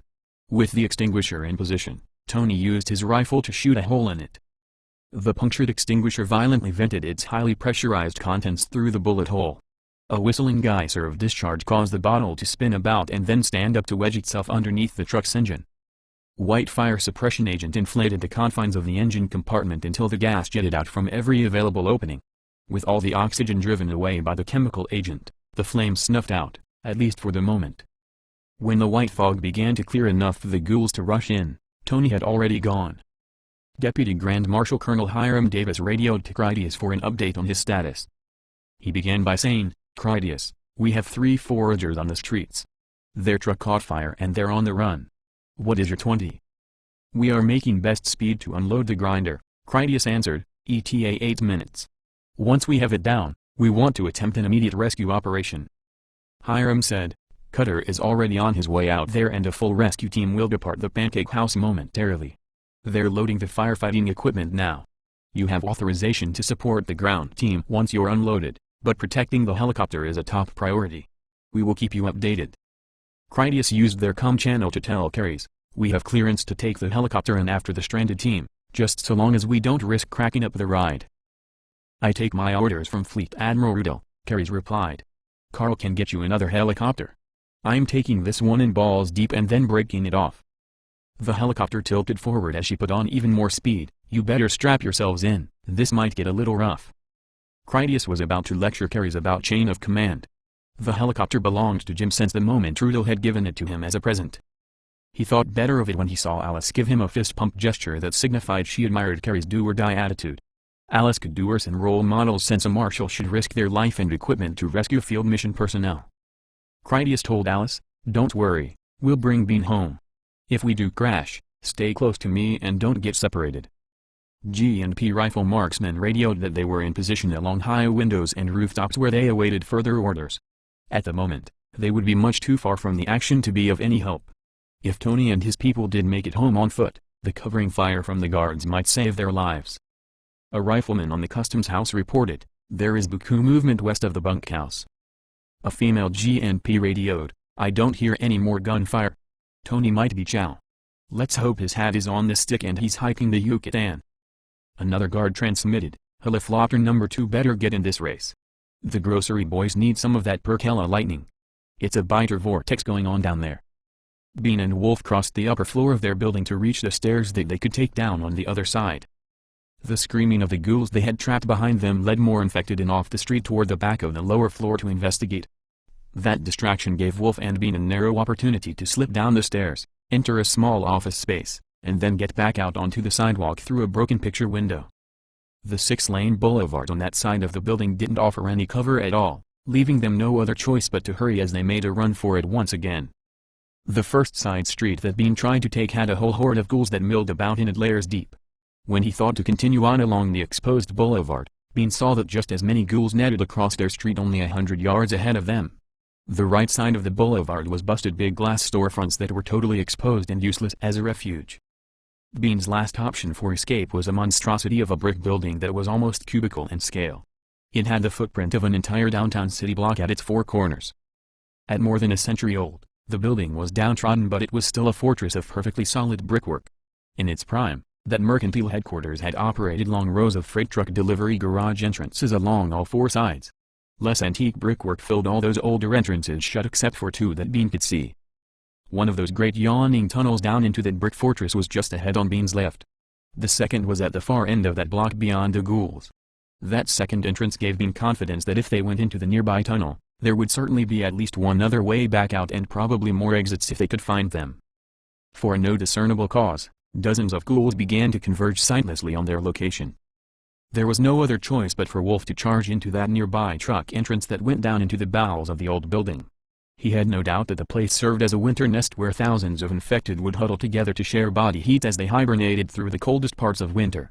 There was no chance at all of it being empty of infected even with all that noise on the streets. Over the years, the building had attracted a whole tribe of crawlers. They fed on scraps and anything foolish enough to wander inside their subterranean hunting grounds. That night, the crawlers had moved up near to the street entrances to catch vermin rustled up by all the hoopla going on outside. If it weren't for the darkness that helped conceal them, Wolf and Bean would never have gotten as far as they already had. Their night vision goggles proved to be no less of a lifesaver because there was no light at all inside their buildings and especially not down in the underground below that mercantile fortress. They only got 5 paces inside the truck ramp before they encountered a pack of crawlers that filled the passageway ahead of them. 13 crippled ghouls spread themselves out in depth so that they could snatch up any rats or raccoons that happened into them. They hunted without sight because as dark as it was outside, that was nothing compared to the true blackness indoors. The ghouls that closed in from behind were too numerous for Wolf and Bean to handle. With no other choice, they kept moving forward. Wolf went up against the left-hand wall as he shot his way ahead. He relied on Bean to cover their right flank as they passed through. They only needed to worry about the crawlers close enough to actually be in reach of them. Sound suppression was less effective in that truck ramp tunnel because even the mechanical action of their weapons was readily noticeable. 7 dead crawlers later, Wolf got them into a warehouse-sized cavernous space with floors so covered in filth that it had packed down into ultra-infectious fungus soil carpeting. A square shaft of open air pierced the entire building to let in sunlight during the day. The shaft also provided an updraft of air fed by the breezes that came in through the remaining street entrance tunnels. The breeze thankfully vented some of the stench of rotted meat and ghoul filth that filled the place. Bean stopped Wolf abruptly with a grip on his arm. As soon as Wolf froze, Bean used his partner's shoulder to steady his forearm while he fired a single shot from his assault rifle. A bullfrog mutant barrel-chested hunter-crawler creature flopped to the floor headshot dead. It came down out of the overhead pipes just ahead of Wolf. It had massive arms in diameter comparable to those on the silverback gorilla. At some time in the past, the thing had lost one leg at the hip socket while the other ended up as a long trailing mass of tank treads squashed regenerated gristle. "Thanks," Wolf whispered with genuine gratitude. If he had walked beneath the creature, it certainly would have killed him from surprise. As they crept past, Wolf tilted his video body camera to shoot some night vision footage of the freak as proof of Bean's extraordinary trophy kill. The belly of that brick city block-wide building had once been the great shipping and receiving floor of a mercantile 19th century money baron. The central sun shaft had allowed daytime work gangs to move cargo without the need for artificial lighting. A regular pattern of strong support pillars forested the entire broad space and that they collectively held up the weight of the high ceiling. To see any distance, an observer had to be in line with the rows of brick trunks, otherwise they overlapped in the field of vision. Master Chief Emily came on to the GNP channel. "Remember, this is red versus blue. Our people might run suddenly into your positions out of the dark." Stig had enough respect for the woman that she was just shy of being a forager captain. Emily probably would be eventually, if she proved willing to leave the GNP and she survived long enough to hone her action hot zone experience. Emily added, "Be certain you know what you're pulling your finger at." Bean whispered to Wolf, "There is a track on the floor." Foot traffic of daytime ghouls always took the shortest routes around the building. The resulting wear of their passing feet had left a furrow in the accumulated filth. Wolf followed the trail for lack of any better alternative, and he certainly didn't want to stop where they were. The path on the floor frequently passed close to support columns behind which they couldn't see. Haste was essential enough that Wolf stayed on the move. That first pillar they went past had a ghoul that waited behind it. As soon as Wolf stepped into line of sight, the infected snapped around to stare at him even while totally blind in the underground darkness. Wolf used the long automatic firing from his Thompson to get the thing out of his face even as it reached for him. The worn footpath led them toward the center of the building until they approached the space directly beneath the central sun shaft. 10 survivor refugee trucks formed a wagon circle beneath the air column there. Hundreds of headshot ghouls littered the whole area as though the infected had besieged and then massacred those survivors. Wolf judged from the evidence that a great last stand battle had taken place there some years in the past.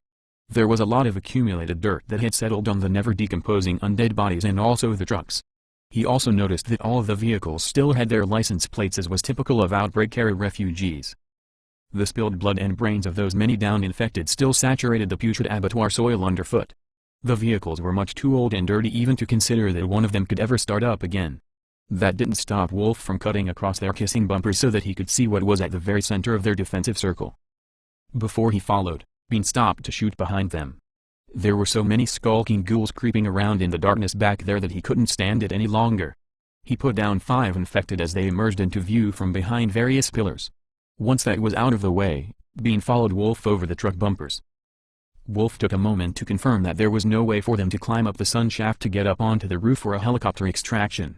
He then wiped clean patches on the glass of the surrounding vehicles, peering inside of their cabs to see if there was anything readily available that might be of use to them. When one of them showed promise, Wolf opened the passenger door of that truck. The driver's seat contained the dehydrated mummy of some man in survivor fatigues with his pistol still in his hand. Lack of decomposition and massive trauma to the head suggested that the man had checked himself out after he took a bite. He had closed himself up inside his truck and then pressed the muzzle of his handgun under his chin. Bean gestured back the way they came to give emphasis to the slithering sounds of the crawlers that still pursued them. He wanted Wolf to know that they needed to keep moving. "Just a second," Wolf whispered for Bean to wait as he reached in across the seat to pull a satchel off the body. The man's handgun used the same .45 caliber ammunition as did Wolf's Thompson submachine gun and his pistol as well. He thought he might get lucky, which he did. The shoulder bag contained numerous loose cartridges, several intact boxes of the same, and 5 pistol magazines, each fully loaded. Wolf put on the satchel and then pointed for Bean to lead them out of there. As he followed, Wolf started to reload some of his spent stick magazines since he knew he might need them soon enough. Bean was about to ask which way they should go, but then he realized he would just have to make a decision. They didn't know where to find an exit. He would have to search for one. Any path that Bean chose had an equal likelihood of being treacherous with ghouls or simply a dead end. Bean's only certainties were that he didn't want to go back the way they came and that the worn ghoul trails along the filthy floor would guide them to something of repetitious interest to the infected, which would either be water or an exit to the streets. His first step forward crushed a piece of broken glass under his boot and it sent a crisp sound that carried throughout the underground warehouse. Dozens of ghouls snarled fiercely from the impenetrable darkness around them as they advanced to investigate. Bean climbed over the truck bumpers to get out of the circle on the other side. He used his gloved fingers to check that the infrared filter covered the small flashlight he kept attached to the side of the barrel on his assault rifle. Once he was absolutely certain that filter was properly in place, Bean turned on the light to shine it around. Much like the beam from a television remote control, the illumination from his flashlight was invisible to normal sight, but it was in the spectrum that their night vision goggles registered. The flashlight allowed Wolf and Bean to see far off into the distance without the ghouls being able to see anything in return. The filter was and is perfect as the regenerating eyes of ghouls generally were. In that totally lightless environment, the flashlight gave off a telltale hint of illumination that could lead infected onto their position. With all of that in mind, Bean used the flashlight sparingly to search far ahead for one of the other vehicle ramps that would deliver them back onto the street. It appeared that the exit they needed was within sight, only it wasn't clear of hostile activity. Several runner ghouls stood at the near end while they listened for some hint of prey. Numerous crawlers slithered about at their feet, sometimes to vanish out of sight further up the ramp toward the surface. It seemed to be a way out, if Wolf and Bean were willing to fight their way through it. As he took out a road flare in preparation of striking it, Wolf whispered, "Get ready to run." He indicated a pillar ahead of them, "Take cover behind there. Once they go after this, we move." They hid behind the support pillar that concealed them from the exit tunnel they planned to take. Wolf struck the flare without looking at it to protect his night vision. The sudden bloom of red light illuminated a ghoul that stood right near them. The creature clearly saw them back and also made a feeding shriek as it lunged. Wolf threw the flare away as hard as he could before it lured any more ghouls to their exact position. As the ghoul leaped on Wolf to bite his throat out, Bean intercepted the creature with a rifle butt smash to its eye socket. The telling blow collapsed the orbital bone into the skull and dropped the ghoul in stunned agony. It was enough opportunity for them to make a run for the exit. The ghouls around the escape tunnel eagerly went after the light of the flare, which to their eyes was exactly the opportunity they had waited for. When the infected hooted and hollered as they dashed away in excitement, Wolf and Bean slipped up behind them and then entered the passageway unseen. 3 of the crawlers had moved too slowly to evacuate the tunnel in time. Since Bean was in front, he hastily wounded the first 2 on his way inside. Wolf cleaned up both those kills as he followed up. Bean made a clean headshot on the 3rd. With their way ahead clear, they rushed forward only to discover that their escape route didn't emerge onto the streets as they had hoped. Instead, they found that it ended at a reinforced steel security door that stood both closed and locked. A nearby sign on the wall said that the door was the rear delivery entrance of a government record depository. The venerable bronze plaque and the size of the door suggested that the facility inside was massive enough that it stored documents that had arrived by the truckload and that service had gone on uninterrupted for generations, dating back to before the Second World War. Wolf told Bean, "This will take me a minute to open, cover me." He took out a rechargeable electric lockpick that he hoped would get the door open. This had better work or we're both in for a hard night. The flare that Wolf had thrown still provided a useful distraction as its glow lured the infected away in the wrong direction. Not all the ghouls were so tragically stupid that the light was enough to throw them off the trail. Several of them heard the rattles and buzzing of Wolf's picking tool. They went into the passage to find the source. Bean shot the first two of them in their heads before they saw him, and then he gave the third ghoul a grazing wound to its face that made it stumble. As it came up again, Bean finished it off with a burst of bullets. The lock in the door was especially large and capable of withstanding a considerable beating. For all its strength against prying or hammering, it was old and lacked sophistication against picking. Wolf's handheld device buzzed and vibrated until a twist of his tension wrench opened the lock. A moment later, they were both inside with the door securely shut behind them. Tony Banjo ran down the same alley that Wolf and Bean had taken to get out of sight from the main boulevard with their blown truck. It wasn't hard for Tony to know which way they had gone because they had left a trail of freshly headshot bodies for him to follow. The breadcrumbs of downed meat finally ended at the broken doorway with its plug of paralysis poisoned and brain-dead bodies. Tony had no doubt that his crewmates had gone through that way and that he wouldn't be able to follow. It was good news to Tony because it meant that Wolf and Bean had still been alive at the time and they had put a solid barrier at their backs. There were too many agitated ghouls behind Tony for him to double back. He moved forward as his only option. Thousands of ghouls blindly rampaged about the city with no clear idea where to go. What little they could see in the dark was just indistinguishable shadows to their eyes. Vague phantasms was enough impulsion for them to chase after one another, which helped preserve the chaos that worked to Tony's advantage. Tony waited for a moment behind a trash dumpster while small packs of infected crossed the end of the alley at the next street ahead of him. He used the time to screw the sound suppressor back onto the muzzle of his rifle. When he thought it was safe, Tony slipped out onto the street ahead.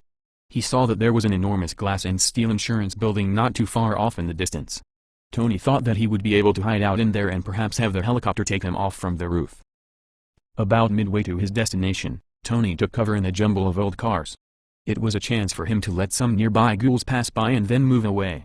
While he crouched down out of sight, Tony organized his remaining ammunition. That was when a silent alert from his cell phone told him that he had an incoming call. Tony could listen through a discreet earpiece. He accepted it.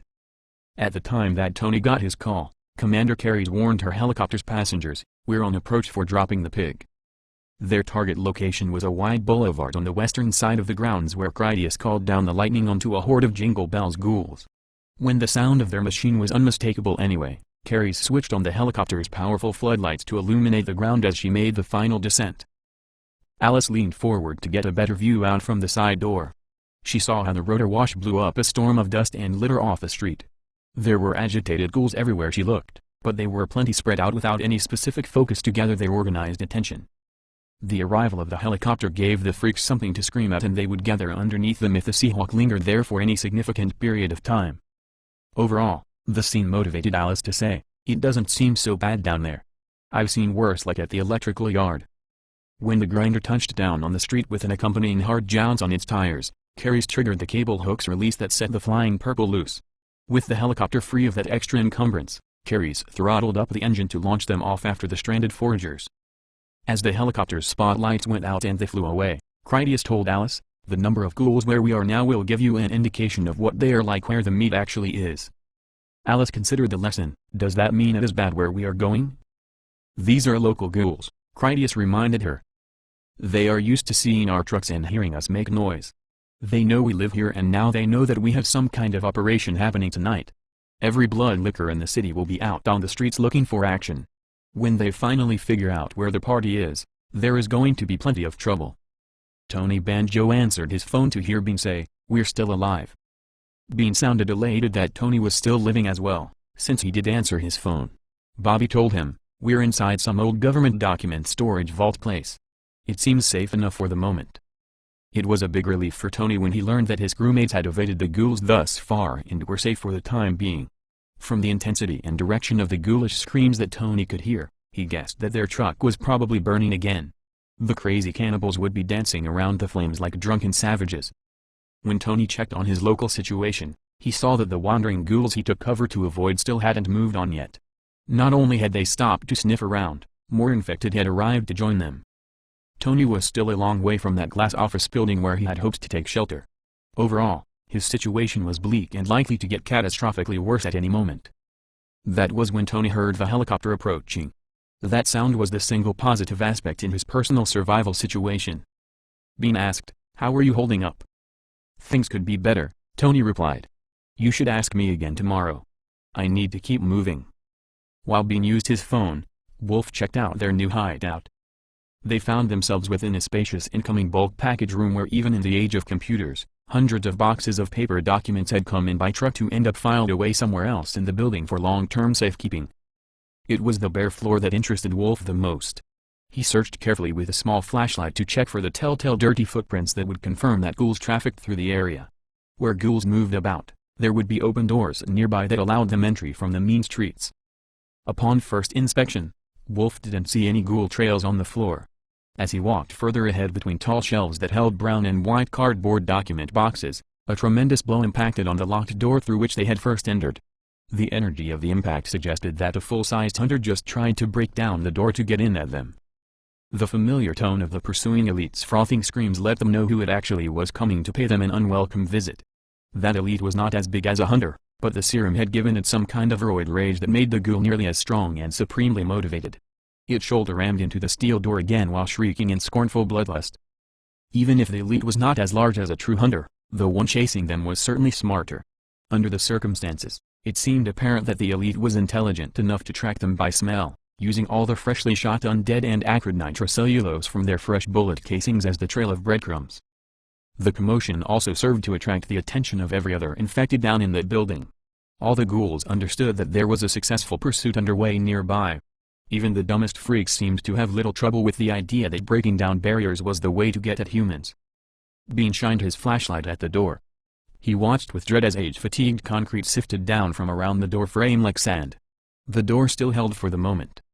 Much like with Growler, that garden-building hunter that Bean was intimately familiar with, the door would not even have to fail.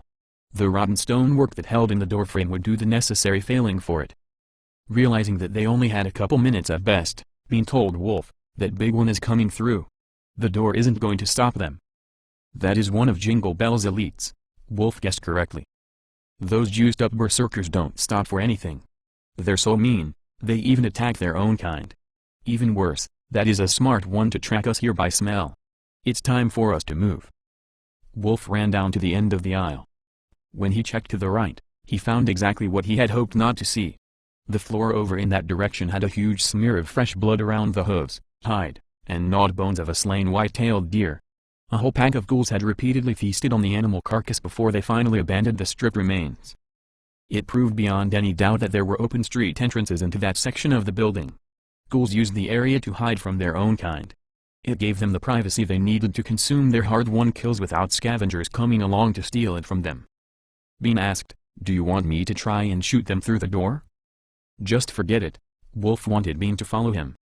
"All that noise is calling in more of them and it might start drawing them in on this side too. We need to keep moving, this way." Because it was the ghouls who knew their way to the street, Wolf followed the bloody drag marks on the floor from the deer as it came in. Kevin's control room tracked the exact positions of Tony and his teammates by monitoring the global positioning data that came from their cellular phones. They relayed that information to the rescue missions that were out after them. Commander Carries knew where to go because she saw the exact locations of the stranded foragers on a digital map that included detailed topographical information. Wolf and Bean were deep inside the lower floors of some gigantic building while Tony was right out on the open streets.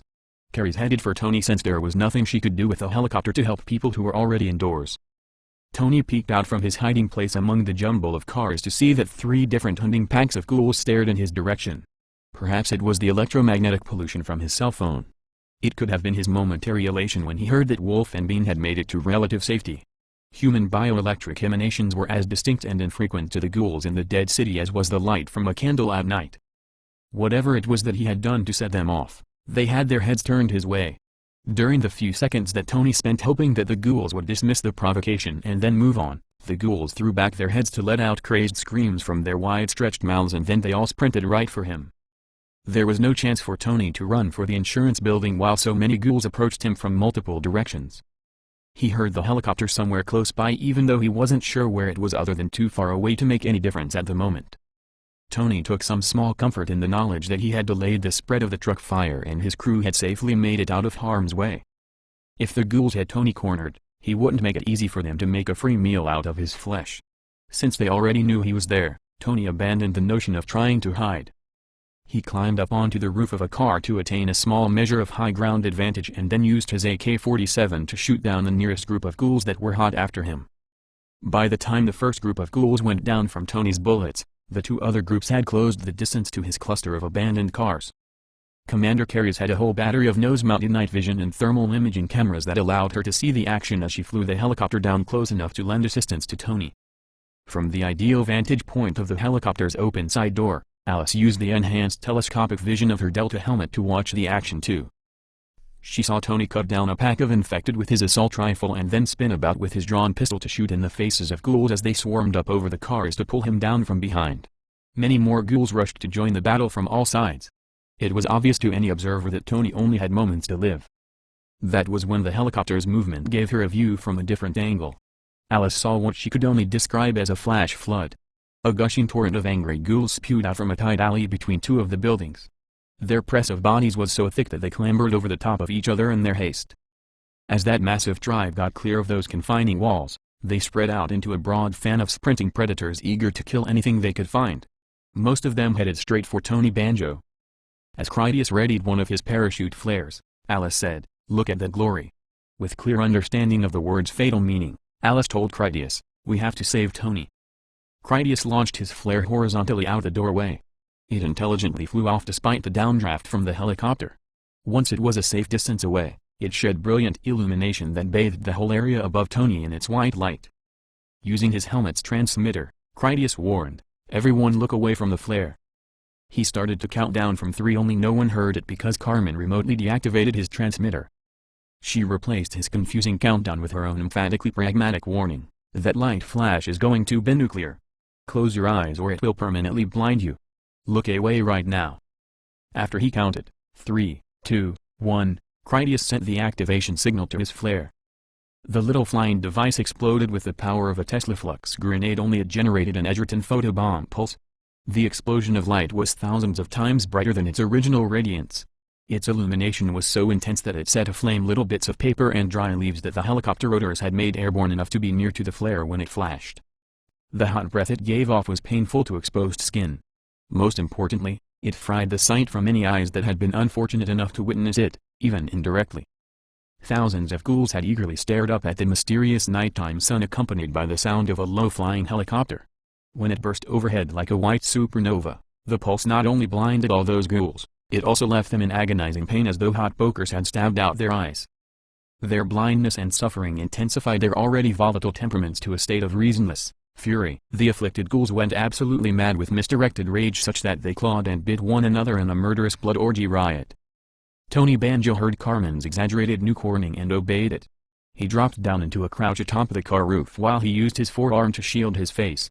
Tony felt the heat of the flash and then rightly believed that the danger to his eyes had passed. When he looked up, there were a dozen ghouls near enough to leap on him, only they missed the opportunity because they were too busy clawing at each other in crazed hostility. Tony heard the helicopter descending to provide fire support and possibly pick him up if the chance presented itself. He seized that opportunity to start running again. Tony managed to get down the hood of the car and onto the street before the infected around him were too thick for him to pass through without coming into direct contact with them. Satisfied that his flare had done its job, Critias told Verloc, "Let them have it."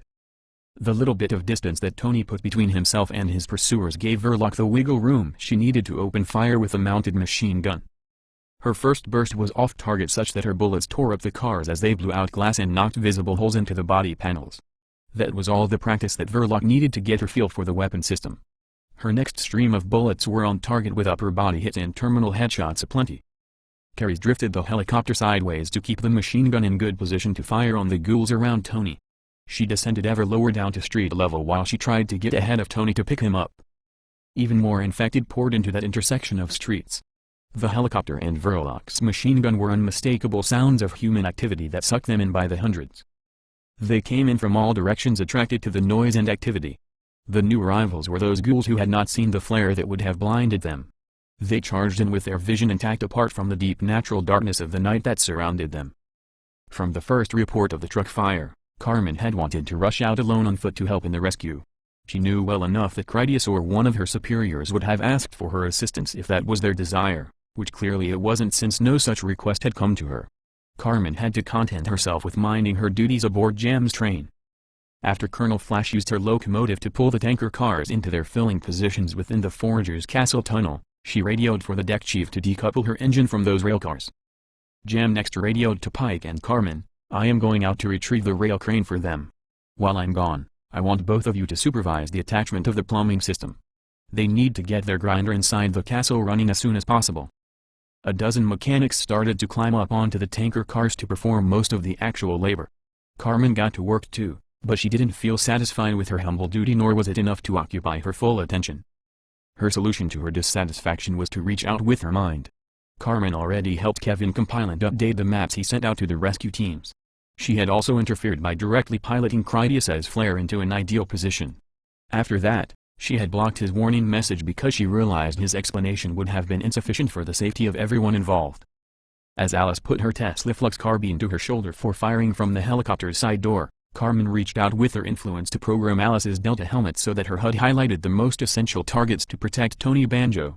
Carmen directly monitored the carbine's targeting scope, automated triggering, and virtual rifling so as to maximize Alice's effectiveness in that critical situation. Tony had so many ghouls around him that he didn't know what he should do. There were more of them in every direction. Running wasn't much of an option. He was aware of the effective cover fire that came down from the helicopter, and he saw that Commander Carries wanted to find a position where she could pick him up. At the moment, such a rescue was simply out of the question. If the helicopter actually touched down on the street, hundreds of ghouls would immediately assault it and quite easily overwhelm it with sheer numbers. When a ghoul with functional vision reached out to grab Tony, he front-kicked the creature back away from him at the same moment that a bullet came down from Alice's carbine to smash through the infected's head. Verloc remained mindful of her flying machine gun's limitations. She didn't risk hitting Tony with her fully automatic barrage of high-caliber rifle rounds while still defending him. The flash suppressor worked well enough that the muzzle didn't blind her night vision, but even under the best conditions, her goggles didn't provide an especially wide field of view or ideal clarity at range. Her best visual advantage was that Tony Banjo had a full set of clothing and body armor while the infected were most always naked. Telling him apart from all the streaking ghouls proved to be reasonably easy for someone of her many professional talents that never faded under fatigue or emotional tension. One of the voices on the GNP radio announced, "The helicopter has engaged." Another of them replied, "Roger that. We can hear them rocking the 60. Let's get some wheels on sight." The next voice was Captain Envy's gunner Ruby as she transmitted, "This is Big Joe rolling west hard and sparking the blade. We're going to stick it right up their asses, really give them something to scream about." Commander Carries alerted her crew, "Your truck will be punching through down there. As it passes, we're setting down to grab your man." A digital counter appeared on Alice's HUD courtesy of Carmen's remote assistance. The application informed Alice about how many rounds still remained on Verloc's ammunition belt. Alice took notice of it when the counter began to blink in alert status because Verloc's machine gun would soon run dry. Verloc knew how to reload her own machine gun, but Alice's HUD also offered a holographic virtual tutorial that would instruct Alice on how to perform the reloading on Verloc's behalf. If Alice put aside her carbine, she could grab one of the replacement ammunition boxes. If she had it ready, that would minimize the downtime on their primary weapon. She realized the importance of helping out since Captain Andy was about to arrive with Big Joe, and that would be a most inopportune moment for the machine gun to run out of ammunition just as Captain Banjo needed their help most. Tony zigzagged toward the most open space at the center of the streets where the helicopter would have room to maneuver without bumping into any buildings. Even with the hundreds of ghouls that surrounded him, the infected were unable to overcome their own blind stupid chaos on the streets. All the sightless infected lashed out at anything that brushed into them, and that was invariably one of their own kind. There was so much screaming that it was impossible for them to hear anything. It was too dark of night and crowded with furious motion for the ghouls to see Tony unless he stood right in front of them, and even that assumed they were not one of the unseeing. Any infected unfortunate enough to actually run into Tony and recognize him only got a bullet from Critias, Verloc, or Alice. If not from them, then from Tony himself. Alice made some magnificent shots from the challenging circumstances of the moving helicopter, but her overall number of kills was modest compared to Critias, who swept them down in sputtering bursts from his Tesla Flux rifle. Both of them together could not compete with the unrivaled punishment Verloc dished out from her mounted belt-fed machine gun. For Tony Banjo, everything seemed to converge upon him, either for or against him all at once. The huge helicopter came down before him and nearly touched the street with its landing wheels. For an instant, Tony believed he would be able to climb aboard, but then Andy's truck appeared ahead of him. The descended helicopter with its rotor wash combined with the writhing mass of all those screaming ghouls. Such insane chaos had Tony so disoriented that he never noticed the truck's approach until Andy switched on all his long racks of intense spotlights. Big Joe breached from the darkness like a bioluminescent armored leviathan. As horrible as the street was in night vision, under full illumination, the thousands of infected became visible at once in all their unwashed filthiness and fresh glistening blood, much of which came from their own self-inflicted blind ferocity injuries. Slick as the roadway was with spilled blood and headshot bodies, the heavy truck had no chance of stopping before it crashed into the helicopter that descended directly into Andy's path. Big Joe's plow swept up ghouls into a bow wake that bristled with arms and legs as the bodies spilled off into a berm from the plow's withdrawn edge. Alice had chosen that moment to put aside her carbine so that she could ready a new box of belted ammunition for Verloc's machine gun. She nearly dropped the ammo as the helicopter suddenly bucked skyward. Such was Commander Carey's necessary haste to get them out of the path of the speeding semi-tractor. Tony had no choice but to dash aside from the incoming plow. He went in the direction away from the blade's drift of displaced ghouls that would have buried him as the truck passed if he had gone the other way. The battle changed its fortunes too swiftly for Critias to have time to contemplate the situation. His mixture of thoughts was about Carmen and his Virgil Ludus. In a way, the two were the same realization that he had to live up to the ideals that were the foundation of who he was. For Tony to find a narrow path that led up from hell, Critias would have to go down in there to show it to him. In order to accomplish that, Critias needed to do more than just shoot a few ghouls from the side door of a helicopter. Commander Carey's had to fight with the controls to steady the aircraft as the truck passed right underneath them and dragged a mighty draft of wind behind it. She did an admirable job as she kept them in a hovering position. Critias clipped the steel ring of a fast rope onto the boom support as he kicked the rest of the coil out the doorway. He used the grip of one mech suit gauntlet on the braided rope to support himself as he leaped from the open door of the helicopter. Tony managed to get clear a moment before Big Joe swept past him. The truck left behind an open lane free of meat that it had scraped away with its snowplow. With all its lights on, the truck became the target of interest for the ghoul horde that flocked after it. Tony spun about in a confused circle, ducked, and dodged, as he shot down infected with both his pistol and his Kalashnikov. Even as he fought, Tony tried to keep track of the helicopter in order to get beneath the dangling fast rope that swung Critias about as its plumbob. Critias got his boots on the street for only an instant before the shifting helicopter lifted him up off his feet again. At first, Critias thought it was a problem, but then Carey's drifted the helicopter so that Critias and Tony crashed into one another. Critias used his free hand to catch Tony by a fistful of his body armor and then he powered the captain as high as he could lift him. Tony let his pistol fall to the street and his Kalashnikov hang by its sling as he seized onto the rope and then held on tight. The deer blood trail that Wolf followed led them to the front reception office at the far side of the brick warehouse from where they had entered. The doors to the street had been mostly glass and wooden frames and both of those were in tatters. They could have walked right out onto the sidewalk if it weren't for all the ghouls that rushed both ways right past the entry. They took shelter behind the reception's counter and that served to conceal them well enough for the moment. Wolf was about to radio to see when they could expect a truck to come by to pick them up. He abandoned that idea when they heard the elite break down the interior security door. It wouldn't be long before the elite followed them into that same room and it wouldn't come alone. Plenty of lesser ghouls had already gathered to join in the hunt. They howled with new enthusiasm after the door came down whole in its frame to loudly slam to the floor. With the way forward open, they understood that their chase was on again. Wolf stayed low behind the reception's counter as he led the way to the employee stairs that went up to the next level. When they reached the first landing, he waited to guard their rear while Bean continued on up. One of the most beautiful women that Bean had ever seen stood at the top of the next stairway. She leaned against the wall with her head rested on her forearm. It was a poetic stance worthy of a painting, forlorn but patient, gloriously naked, a truly lovely creature. Bean hesitated on the crazy idea that she might be human or at least aware of her humanity. That was the kind of charisma that she radiated. The woman slowly turned to look in Bean's direction even though it was impossible for her to see anything in that lightless stairwell. Her expression was hopeful surprise as if some shining knight had appeared to rescue her from eternal imprisonment. Bean didn't respond. He only stood motionless in silent disbelief. That was when the woman's face twisted into vengeful hatred. In her twisted mind, Bean had wronged her in some unforgivable way, and it was her life's quest to exact revenge. Her dislike for him was beyond reason or any hint of self-preservation. The woman would have crawled through razor blades and barbed wire just for the slim chance of getting to bite a hunk of meat out of Bean's face.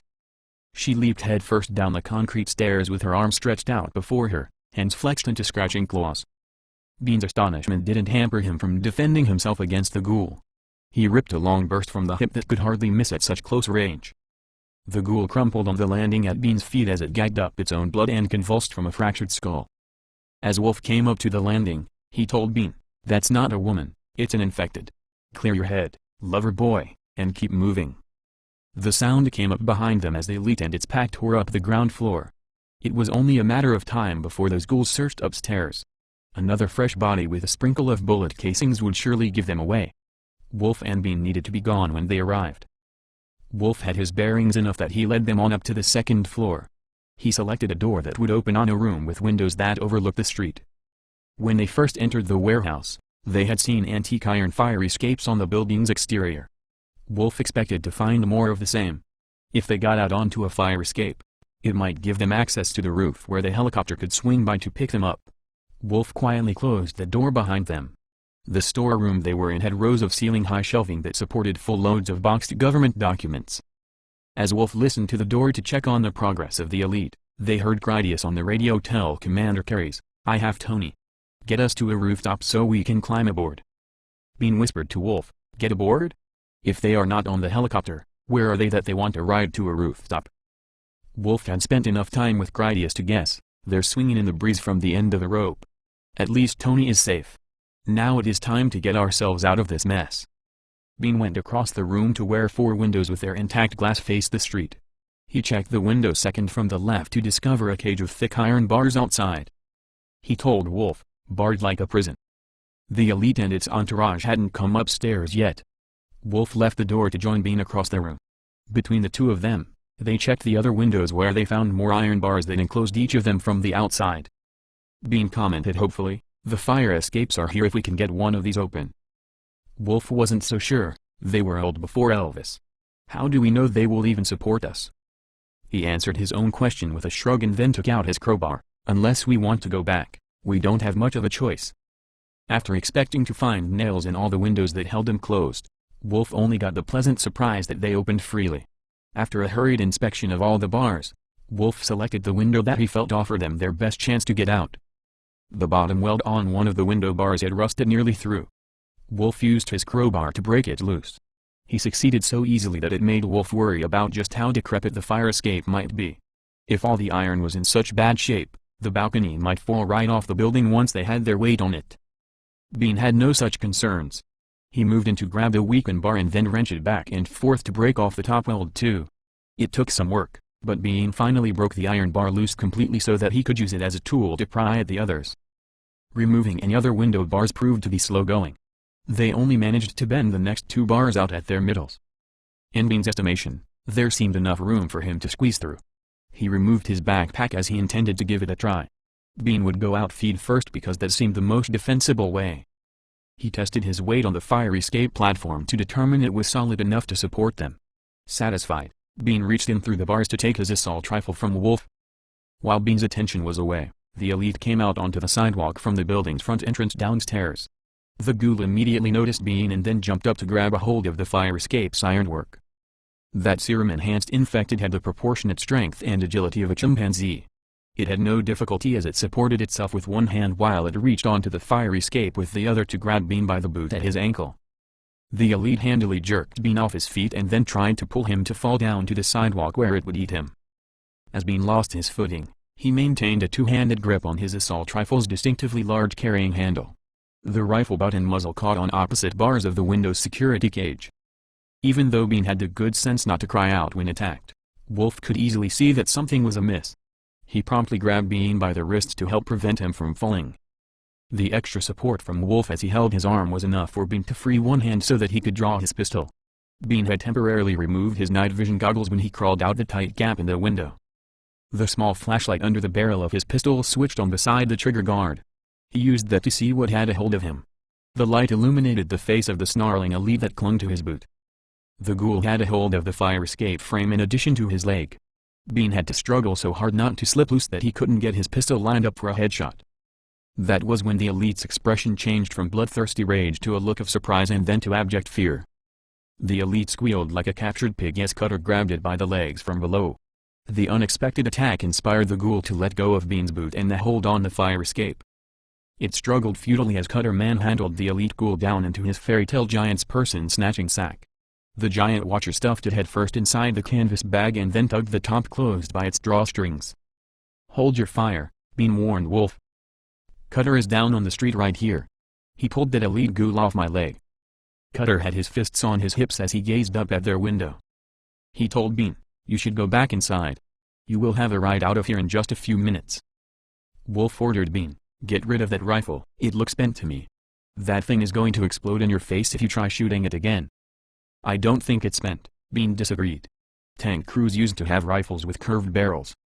"Let me see it," said Cutter. After Bean handed the assault rifle down to him, Cutter bent the weapon into a right angle. He handed it back. "Yep, that looks bent to me. You probably don't want to shoot it again." After Bean salvaged the sound suppressor and other accessories from his bent rifle, he abandoned it on the fire escape. He went back inside through the window. Once Bean was clear, Cutter casually pulled the fire escape balcony's bolts out of the brickwork as he tore the whole thing off from the side of the building. It was his way of making certain that no other infected tried climbing up that way. The giant waited out front until he saw Andy coming down the street and Big Joe. Since the cavalry had arrived, he jogged off sack in hand to see about the burning truck that was a couple blocks over. Andy drove Big Joe up onto the sidewalk in front of the record office's shattered front doors. He continued past as the milk wagon came up behind him. Once Andy had cleared the front entrance, Headshot Sally had Sheriff Clyde drive the milk wagon in through what remained of the double doors until their vehicle was entirely inside the lobby. Andy then backed the truck up again so that his trailer blocked access into the broken entryway. It would give some street security to the milk wagon's crew while they retrieved Wolf and Bean. Sheriff Clyde stayed in the driver's seat as Sally Headshot stood up through the passenger seat roof hatch. She carried a lever-action mini rifle that was akin to a pistol, only it hadn't started as one and didn't use that ammunition. Her rifle bullets were massive and they inflicted decisive damage even though they were of subsonic velocity. Sally's sound suppressor was like the milk wagon in that it was the product of years of experimentation and fine-tuning. The almost comical oversize of the cocking lever hoop made the weapon easy to operate while she wore her bite-proof armored gloves. Most of the elite's hunting pack still stumbled around in the dark inside the building. They had smashed up the lower floor of the document storage center in their search for victims. The arrival of the milk wagon had gotten their attention. Sally Headshot showed those ghouls how she had earned her name as she began to blow their brains out. She blasted down 4 infected with some rapid rifleman cocking action and then chambered a cartridge off a wheel spin of the weapon. She radioed to her hit team passengers, "You're clear to move. Deploy right and sweep this room of hostiles." The 2 grave walkers exited through the rear roof hatch to do their shooting from an elevated position. The 4 sand tigers exited from the back and then began a kill house sweep of the room. More than 20 ghouls rushed in from the back room to confront the intruders. With all those men combined, they gave the room a Valentine's Day mob machine gun massacre that was over in seconds and used up a bucket full of bullets. Wolf and Bean saw Big Joe from the window and they heard the milk wagon crash into the lobby downstairs. A moment later, they heard the ghouls snarling and then the zipping chatter of suppressed bullets that blasted through bodies, wood, and plaster. When the shooting stopped, Wolf radioed, "We are ready to move on, Yersay." Rosner took his 3 men behind the counter and then to the stairs. He transmitted, "We're coming up. Hold your fire." "Negative," Bean told him. "We are coming to you, so don't shoot me. I'll be there in 20 seconds. Wolf didn't want to spend even a second of time in debate about leaving. He didn't hesitate to follow as Bean grabbed his pack then headed for the door out into the interior hallway. No ghouls were in the hall as they walked down to the stairwell where Bean had shot that infected woman. It was about 20 seconds by the time the Sand Tigers gave them a recognition hand wave as they saw them come downstairs to join them. Coriolis stayed atop the milk wagon as he kept an overwatch. Manny Giles said on his whisper mic, "You see that one creeping behind those boxes at your 2 o'clock?" "I do now," Coriolis replied as he snapped a bullet into the ghoul's head from his night-scoped machine and pistol funf. The night vision monocle he wore over his left eye merged seamlessly to give him sight at every mission range including telescopic. Sally checked her watch that she wore banded to the back of her glove. "Wheels up in 30 seconds, she radioed to her group. Andy, on my signal will be coming out. When the Sand Tigers returned to the milk wagon they had Wolf and Bean with them. All of them climbed into the back of the truck to leave. Andy pulled away in the Big Joe truck. By the time his rear bumper cleared the doorway, Clyde was already on his way out in reverse. The sheriff had a good old boy's backwoods talent for the driving of high-performance four-wheel drive vehicles. Within a few seconds, the milk wagon was back out on the street and then Clyde set off forward in pursuit of Andy. The milk wagon caught up with Big Joe before they reached the next corner. Colonel Davis summoned Carmen to the Pancake House garage by radio. She sprinted there from where she had been nearby working atop Colonel Flash's train. Carmen arrived in time to catch a discussion about what they were about to do next. Fat Jack said, "The sun will be coming up soon. I want to get the trucks back inside so that we can get them cleaned up and ready for the next emergency." Colonel Davis suggested, "I have more faith in the light rail train. Bringing the trucks home now might bring all those biters back here along with them. They could end up camped on our doorstep for days. I could take the train out west and then pick them up in some quiet place. We can't afford to leave the vehicles to sit while we wait for the frenzy to calm down." Stig pledged, "I have the manpower to hold the street for the little time we need to bring the trucks inside. We sent them out. Now is not the time to get squeamish about bringing them back home again." Carmen voted, "I agree with the Grand Marshal and Commander Stig. We can keep the street open for 30 seconds. Our drivers are all professionals. They require only a narrow opportunity to get their vehicles inside. We could run one of the smoke generators to cloud up the street, that way the ghouls won't really know where the trucks went." One of the mechanic's assistants pushed in a rolling tool tray. "Special Agent Carmen," he spoke up hesitantly. "I have something here that I invented with just this situation in mind. It uses the garage's compressed air to launch old flashlight batteries. We have sacks of used batteries and Jim wanted us to find a good use for them rather than just throw them out. I made this gun to shoot them." In actual fact, Jim had not been interested in using the old batteries. It was a way to prevent people from wasting the batteries by changing them out when not fully drained. The enterprising mechanic had taken the idea to the extreme. The mechanic boasted, "It should knock a screamer on his ass and it should be close to bloodless. You could even shoot them in the head. It might crack their skull and it will definitely put a wall upon them, but it shouldn't be any damage that they can't regenerate. We have standing orders not to make a lot of green meat messing up the street around the garage doors. With this, they will get up eventually and then drag their asses out of here all by themselves." Carmen was interested as she asked, "What do you call it?" From what she had heard thus far, it did seem like a good idea. She had experimented with the slingshot for giving ghouls deterrent wounds. His contraption could be that much better. "Spud," the mechanic said with pride in his inventiveness. "It means like a potato gun, only this one shoots flashlight batteries." She pressed him on its reliability. "Do you trust it enough to be the guy pulling along the pressure hose?" "You mean to go outside?" The mechanic needed a moment to think about that, but he finally decided, "Yes, I will pull the hose. I should go along anyway in case you have any questions or something unexpected goes wrong. The outfitters issue us an emergency hot zone armor kit. I'll go put it on." She called after him, "You have 3 minutes." Colonel Davis waved over to Amber with a message in their private Gravewalker sign language. She grabbed her helmet and 2 submachine guns from their open weapon case. Amber brought over her own personal close combat weapon and Hiram's as well. By the time that the battery gun mechanic returned in his bite-resistant body armor, Stig had assembled a dozen of his men to escort Carmen outside while she operated the ghoul discouragement weapon. Andy announced over the radio, "We are on approach to the Pancake House. The milk wagon is right behind me." When they were under a minute away, Fat Jack turned on their installed smoke generator that fogged over the streets outside. George and his new driver Claude came forward to assist Carmen as she got the garage door open. Captain Palat Sircon had his medieval war hammer in hand when he went up to join them. Palat told Carmen, "I'll stand by your side if you'll have me." Carmen declined, "This is our messed up business and you work for the Admiral. You shouldn't put yourself at risk." Palat replied in French, "What is a little death between friends?"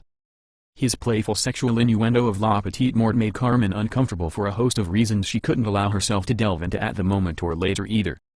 "Come along as you wish," she accepted. "This should be over quickly." "Not too quickly," Palat commented. "I want to see you in action." The radio call from Big Joe came in that they were about to arrive.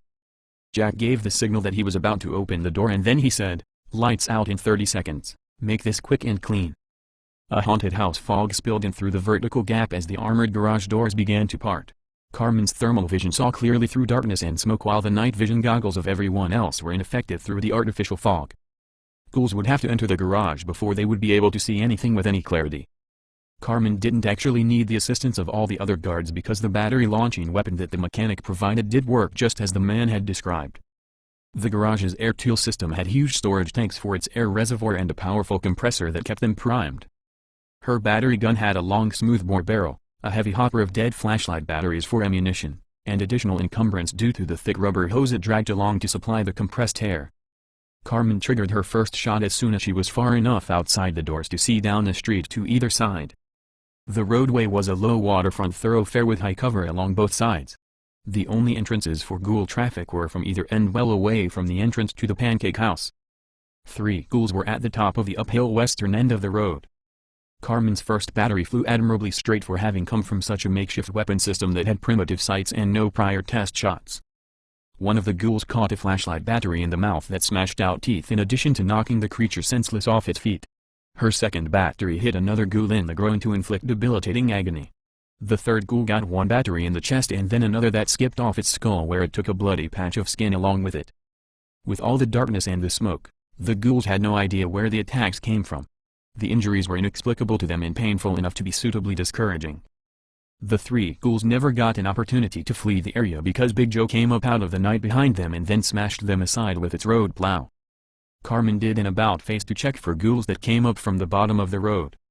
The mechanic she told to follow behind her and keep the pressure hose clear proved to have too much enthusiasm for doing his job well. Instead of hanging back to be safe, the mechanic came out the doorway with thick oil of hose because he thought that Carmen would want to run around some distance from the garage. Carmen's actual intent was to make a final check before she retreated back inside. Her helper proved to be more of a problem than a benefit. Carmen took a moment to send him away. "You need to get back inside. The trucks are almost here." That small distraction was opportunity enough for a ghoul to attack. When the trucks had gone out earlier, the guards had shot a ghoul on the street because it got too close to the garage doors. That ghoul hadn't been brain dead, but rather in a temporary state of apoplexy. The wounded ghoul abruptly regained consciousness and then tried to sink its teeth into Carmen's calf. In the same moment that the ghoul grabbed Carmen's leg, Palat stomped it back down to the pavement with a planted boot into the ghoul's back. The top spike on Palat's warhammer then stamped a punch hole into the freak's skull that put it down permanently. A couple more battery shots down the road was all the time Carmen had before the Big Joe truck arrived. Andy didn't slow down enough to pull directly into the pancake house garage. He continued past while he used the plow blade to clear the street of old bodies. The milk wagon followed up right behind Big Joe. As the truck passed the garage entrance, the milk wagon pulled inside first. Clyde's speedy arrival sent guards in a scramble to get out of the way. The sheriff could hardly see with all the generated smoke. It was mostly the eddy of air currents caused by the open garage door that let him know where to find it at such short notice. That didn't leave him much opportunity to see where anyone happened to be standing as he pulled inside. A few seconds later, Andy came to a complete stop and then performed a fast whipping reverse that backed his tractor-trailer inside as well. Fat Jack had the garage doors shut tight as soon as he had his people safely indoors. Back out on the streets, Cutter found that the water tank trailer and the fire suppression foam equipment waited for him at the burning truck once he arrived. The milk wagon had hurriedly dropped them off on their way to rescue Bean and Wolf. The fire in Tony's truck had reignited after a long slow smolder. Most of the readily burnable materials in the engine compartment had already incinerated during the first round of flames. There had been little left to burn for a second time. Cutter found the truck still smoking and some flame on what remained of the front wheels. It wasn't bad enough to ignite the side-mounted fuel tanks or to have spread all the way to the tanker trailer behind. 100 ghouls still danced around the place. Most of them had already determined that no humans were in the immediate vicinity. They had partly calmed down and just hung around as they waited for something interesting to happen. It was no problem for Cutter to shove his way through the naked dummies to get to the firefighting equipment without their interference. 5 minutes of spraying foam allowed Cutter to extinguish the truck for good. The tractor was a total loss, but at least the tanker trailer was in what seemed salvageable condition, though it was unlikely that anyone would take a chance on it to find out.